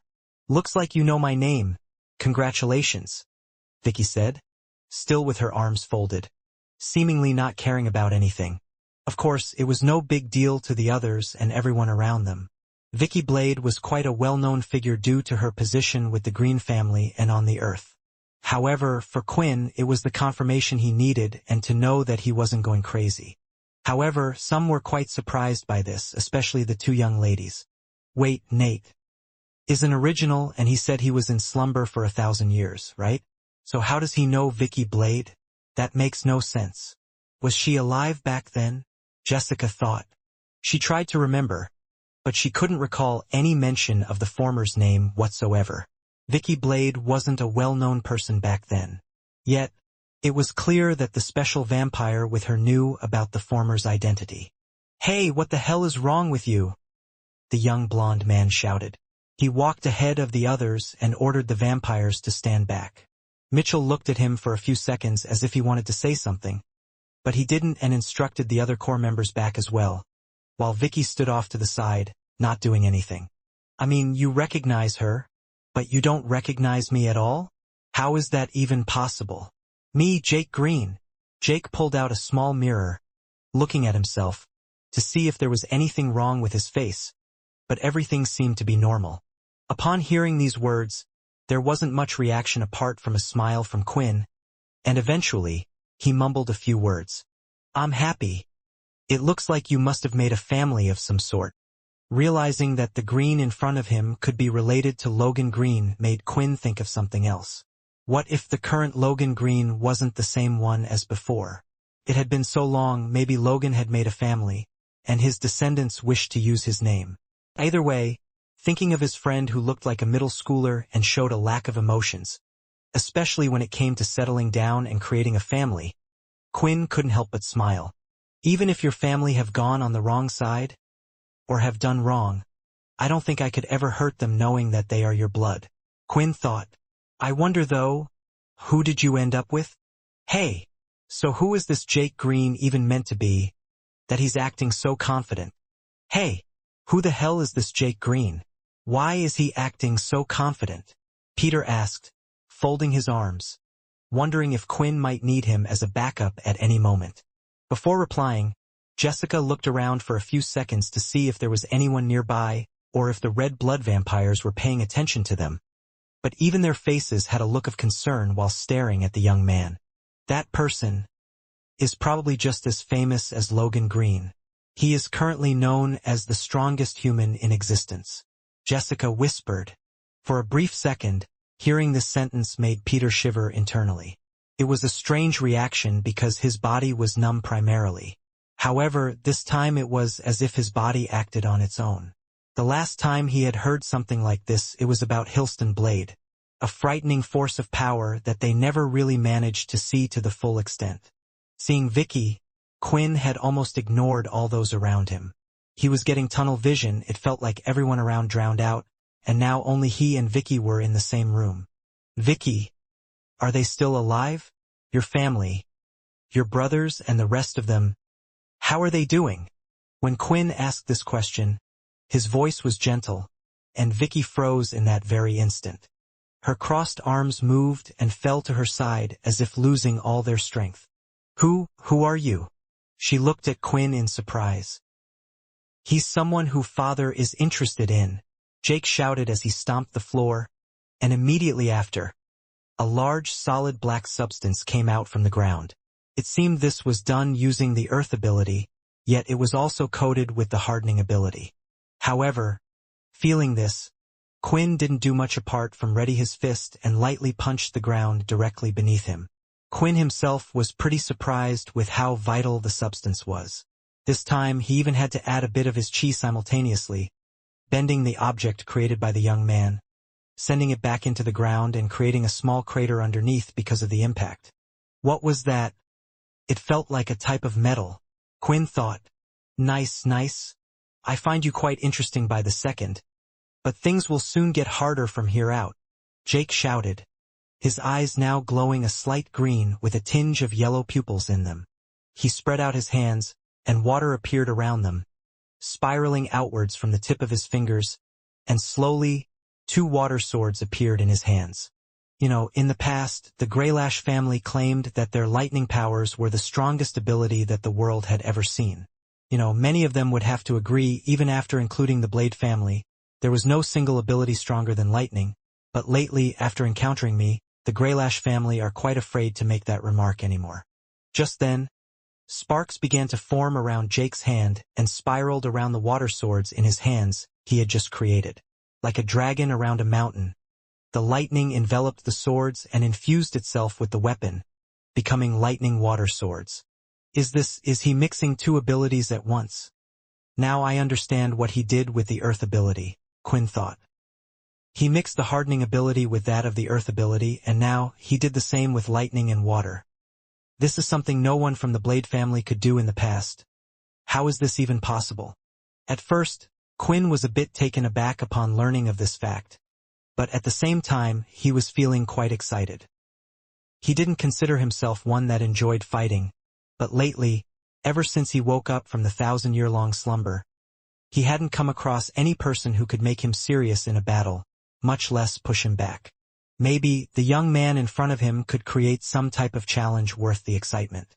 The Blade family was known as the strongest family in existence. Honestly, through all the experiences Quinn had, he would certainly agree. However, Syl, one of the strongest Blades, was on his side. This was because Syl was able to control 6 different abilities, and quite frankly, depending on what abilities Syl held at the time, there stood a chance that even Quinn wouldn't be a match for him. On top of that, Syl had even unlocked his soul weapon. That was something that none of the Blades could do in the past.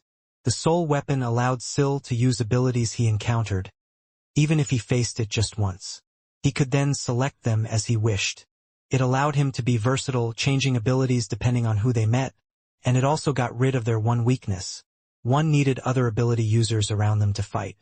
Still, one person always seemed more frightening than Syl, and that was Hillston Blade himself.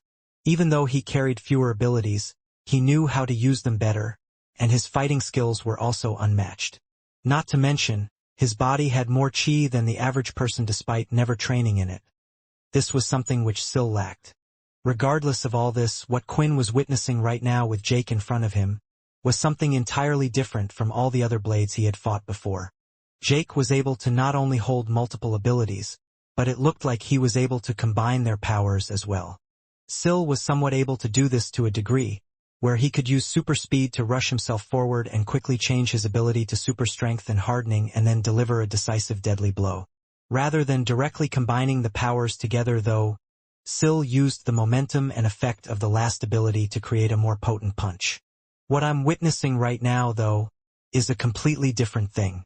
He is definitely combining the water with lightning powers, but why can he use multiple abilities? I thought his family name was Green. Wait.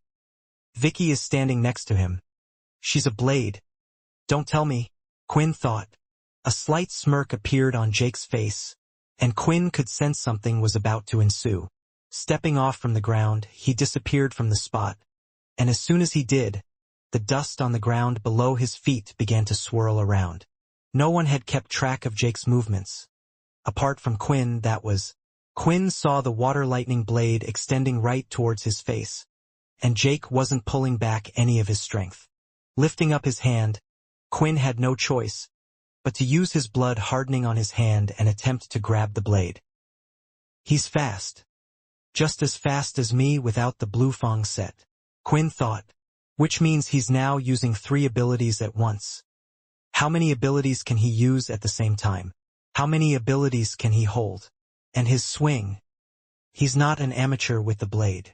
Seeing this, Quinn had no choice but to expel an even more red aura towards his hand, covering his gauntlet even more.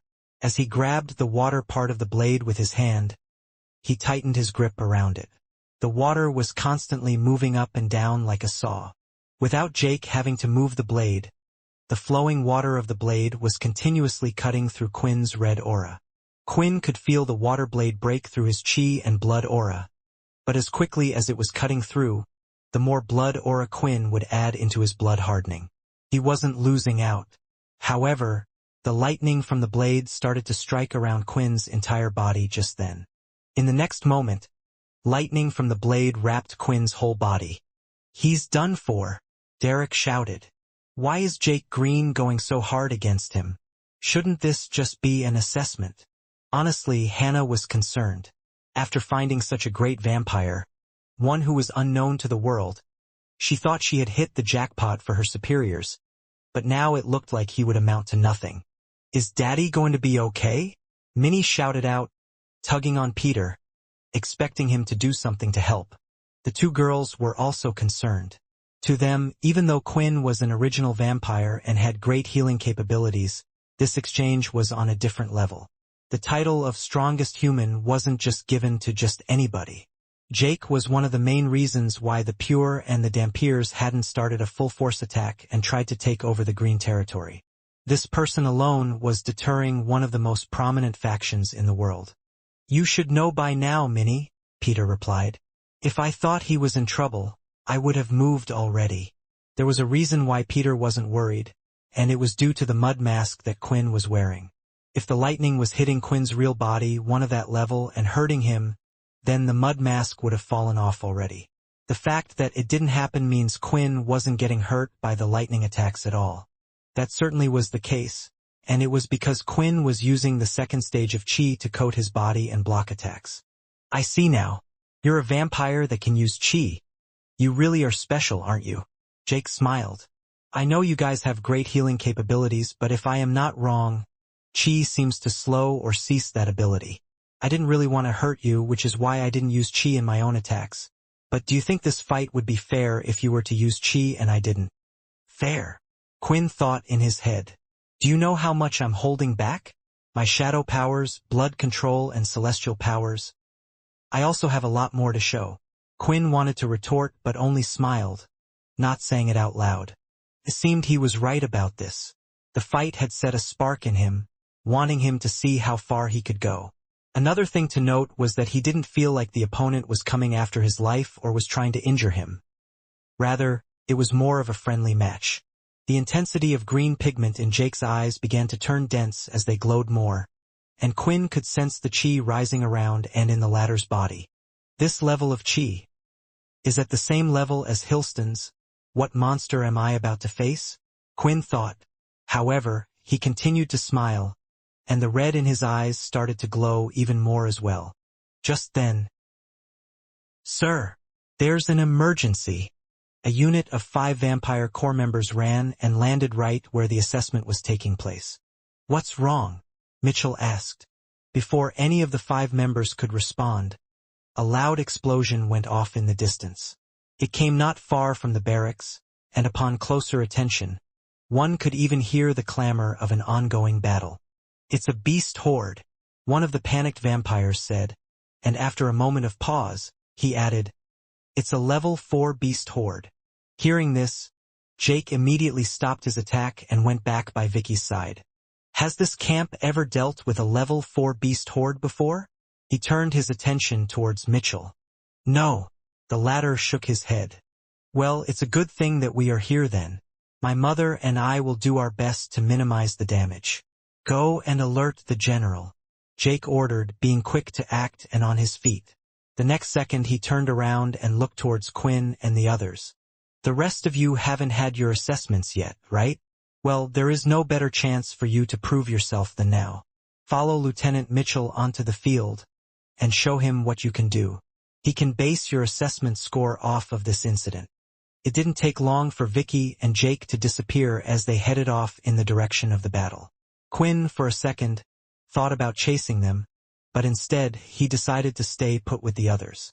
It wasn't like they were running off, and he will get answers from them soon anyway. But what the hell is a beast horde in the first place? Quinn thought. The whole vampire core unit appeared to be in panic mode, and immediately, sirens went off all over the small city they were in. This was happening not just at the barracks, but even in the area they had passed through to get there. "Warning, warning. A level 4 horde has attacked. Please prepare yourself for combat. Those unable to fight, please immediately head to the shelter areas." A loud announcement was constantly repeating itself.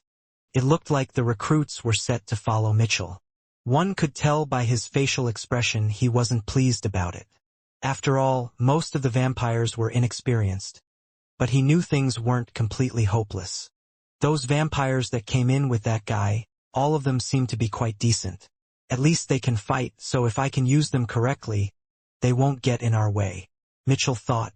"Nate, bring your group and let them travel out front with me," Mitchell ordered. "If, for whatever reason, I can't give you orders during the battle, I'm going to trust you to lead your group to the best of your abilities." "His group?" Derek annoyingly snapped back, but Hannah grabbed his arm before he could say anything else. She understood since they had come together why one would think that Nate was their leader and the one that they had chosen to follow. While Quinn was going along with everything Mitchell was saying and doing, he couldn't get a particular thought out from his head. Did Jake call Vicky his mother? Quinn thought. If Logan really is still alive and Jake is his son, then does that mean Vicky is the person he got together with? This question was repeating in Quinn's mind for a while now, which was why he wasn't so quick to act on the other questions he had on his mind. When and how? How is it possible that those two even got together? I mean, were they even close? And didn't the twins try to kill us? How could you end up with someone that tried to kill you? Following Mitchell, the group soon reached a large wall. It wasn't like the shelter walls of the past because the wall itself wasn't encasing the city but went on for miles, encasing large land areas. From what he had learned, this wall split the planet into different zones, including the areas containing beasts and where there wouldn't be any. The core's vampires were busy organizing themselves, and at the base of the wall, small doors were opening as units of vampires, ships, and even some mechs began to prepare for the battle. Heading out from one of the large door sections were Mitchell and his group of recruits, consisting of about 50 vampires. Now they had entered what was known as the Beast Zone. This zone turned out to be quite barren, with most of the land in front of them quite like a desert. Factions had performed the whole planet to make it habitable, so there were trees and strange plants that Quinn wasn't quite used to seeing.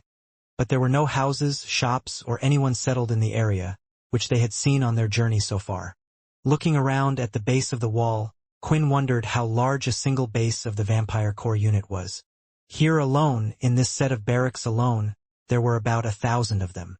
These were a considerable number of vampires, nearly as large as a regular vampire settlement, and apparently there were more crops units on other planets, including that of Earth. With his excellent eyesight, he could see that part of the wall was destroyed and there looked to be a battle taking place. The enemies weren't damper or pure members. Instead, the battle was against beasts. Shouldn't we go and help them? Minnie said, now on Quinn's shoulders as she had been before. Minnie's comment did raise an eyebrow from Quinn. He wondered why the other vampires were just staying in their spot rather than going to help out the others who were under the attack. From the look on your face, it looks like you didn't have hordes during your time either, Jessica said, approaching Quinn. On all the planets where the beasts reside, and when a large number of beasts come in waves, attacking the living areas, that is what we call a horde. It doesn't just happen here but everywhere. These beasts are large in number, and they attack different areas. Also, each wave is more devastating than the last. Right now, that part of the wall is dealing with the first wave. The reason why no one is moving is that they're waiting for the next wave of beasts to attack, which can start at any moment and at any location. On top of that, this is the level 4 horde. The higher the level, the more dangerous the beast horde is. It's based on several things: the number of beasts, the rank of the beasts themselves, and what any area has experienced till now. And so far, a level 5 horde is the largest horde that any planet has experienced so far. Knowing that this was a level 4 meant that this was quite a difficult battle in front of them. Thinking about it though, Quinn wondered why they had never experienced something like this before or during his time, and he hadn't even heard of something like this even on the beast planet themselves. Something must have happened which is causing these beasts to act like this.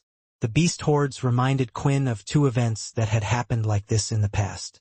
One of them was when he faced the demon tear tree, the other when he had obtained the nest crystal. Over at the wall area that was under attack, Jake and Vicky had both arrived. There were about 50 beasts, all of them at least in the king tier level, and there was even one demigod tier beast flying above in the air.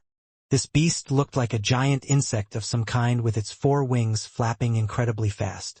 The vampires so far had been trying to pierce it with their blood attacks and beast weapons, but it moved too quickly, left and right, easily avoiding each of their strikes. At the same time, it had strange tentacles on its back that allowed it to attack and grab those on the ground without lowering its altitude. It was tough for them to simultaneously deal with the ground beast and the single powerful aerial beast. Just then, Jake stomped his foot on the ground, spun and then pushed his arms forward. A wave of solid earth wall appeared in front of the vampires and had pushed back the beasts to a great distance. The beasts regained their composure and tried to attack this earth wall, but they failed to get through. No matter how much the beasts slammed the wall, they could not break it due to the hardening substance that Jake had used. Supporting the rest of the vampires, Jake raised the ground underneath their feet, giving them a platform to attack from. They now had the high ground and could attack the beasts, who were now practically trapped behind another solid wall. Meanwhile, the member of the Blade family, Vicky, was dealing with the annoying demigod tier beast to avoid any complication in the battle on the ground. Although, it would be more accurate to say that the demigod tier beast was already dealt with as it had already fallen on the ground, and Vicky was standing on top of it. If this is a level 4 horde, then the worst is yet to come, Vicky explained. We will need to move and support each area as soon as we know which one will be attacked. While she said this, the next area that was getting attacked turned out to be where Mitchell and his group of new recruits were based. Staring ahead in the beast zone, they could feel the rumbling beneath their feet. These vampires were nervous because they could see the beasts were twice the number that had attacked the other area earlier. Everyone, remember, we won't be able to get support from the other sides because, just like earlier, they will stay in their position in case of another wave. So you are not to fight in hopes of a backup. You are to fight as if your life's on the line, Mitchell shouted. Remember my words from earlier. We are fighting to protect those that we care about. Think of what will happen to the people you love if these beasts get through our walls. It looked like there was still a good minute before the beasts could reach the wall. But that's when Quinn noticed something else peculiar. Peter, do your best. Of course, protecting those close to us is most important. If you need to, feel free to test out your new energy and powers that have been given to you. Quinn said, if any changes occur to you, let me know. Anyway, they will think it's some ability that you have. Hearing this, Peter knew that Quinn was about to disappear, and that was exactly what the latter did as he activated the armor chest piece and started to fly off in the distance. This caught Mitchell's eye, but before he could even react, Quinn was already heading off towards the incoming beast horde. Is that vampire stupid? Why is he trying to take on a wave by himself? Mitchell frowned, but he did think that maybe this vampire could do it. However, what came as a surprise to the onlookers was that Quinn didn't clash with the horde. Instead, he flew right over it and went past it, ignoring the beasts on the ground.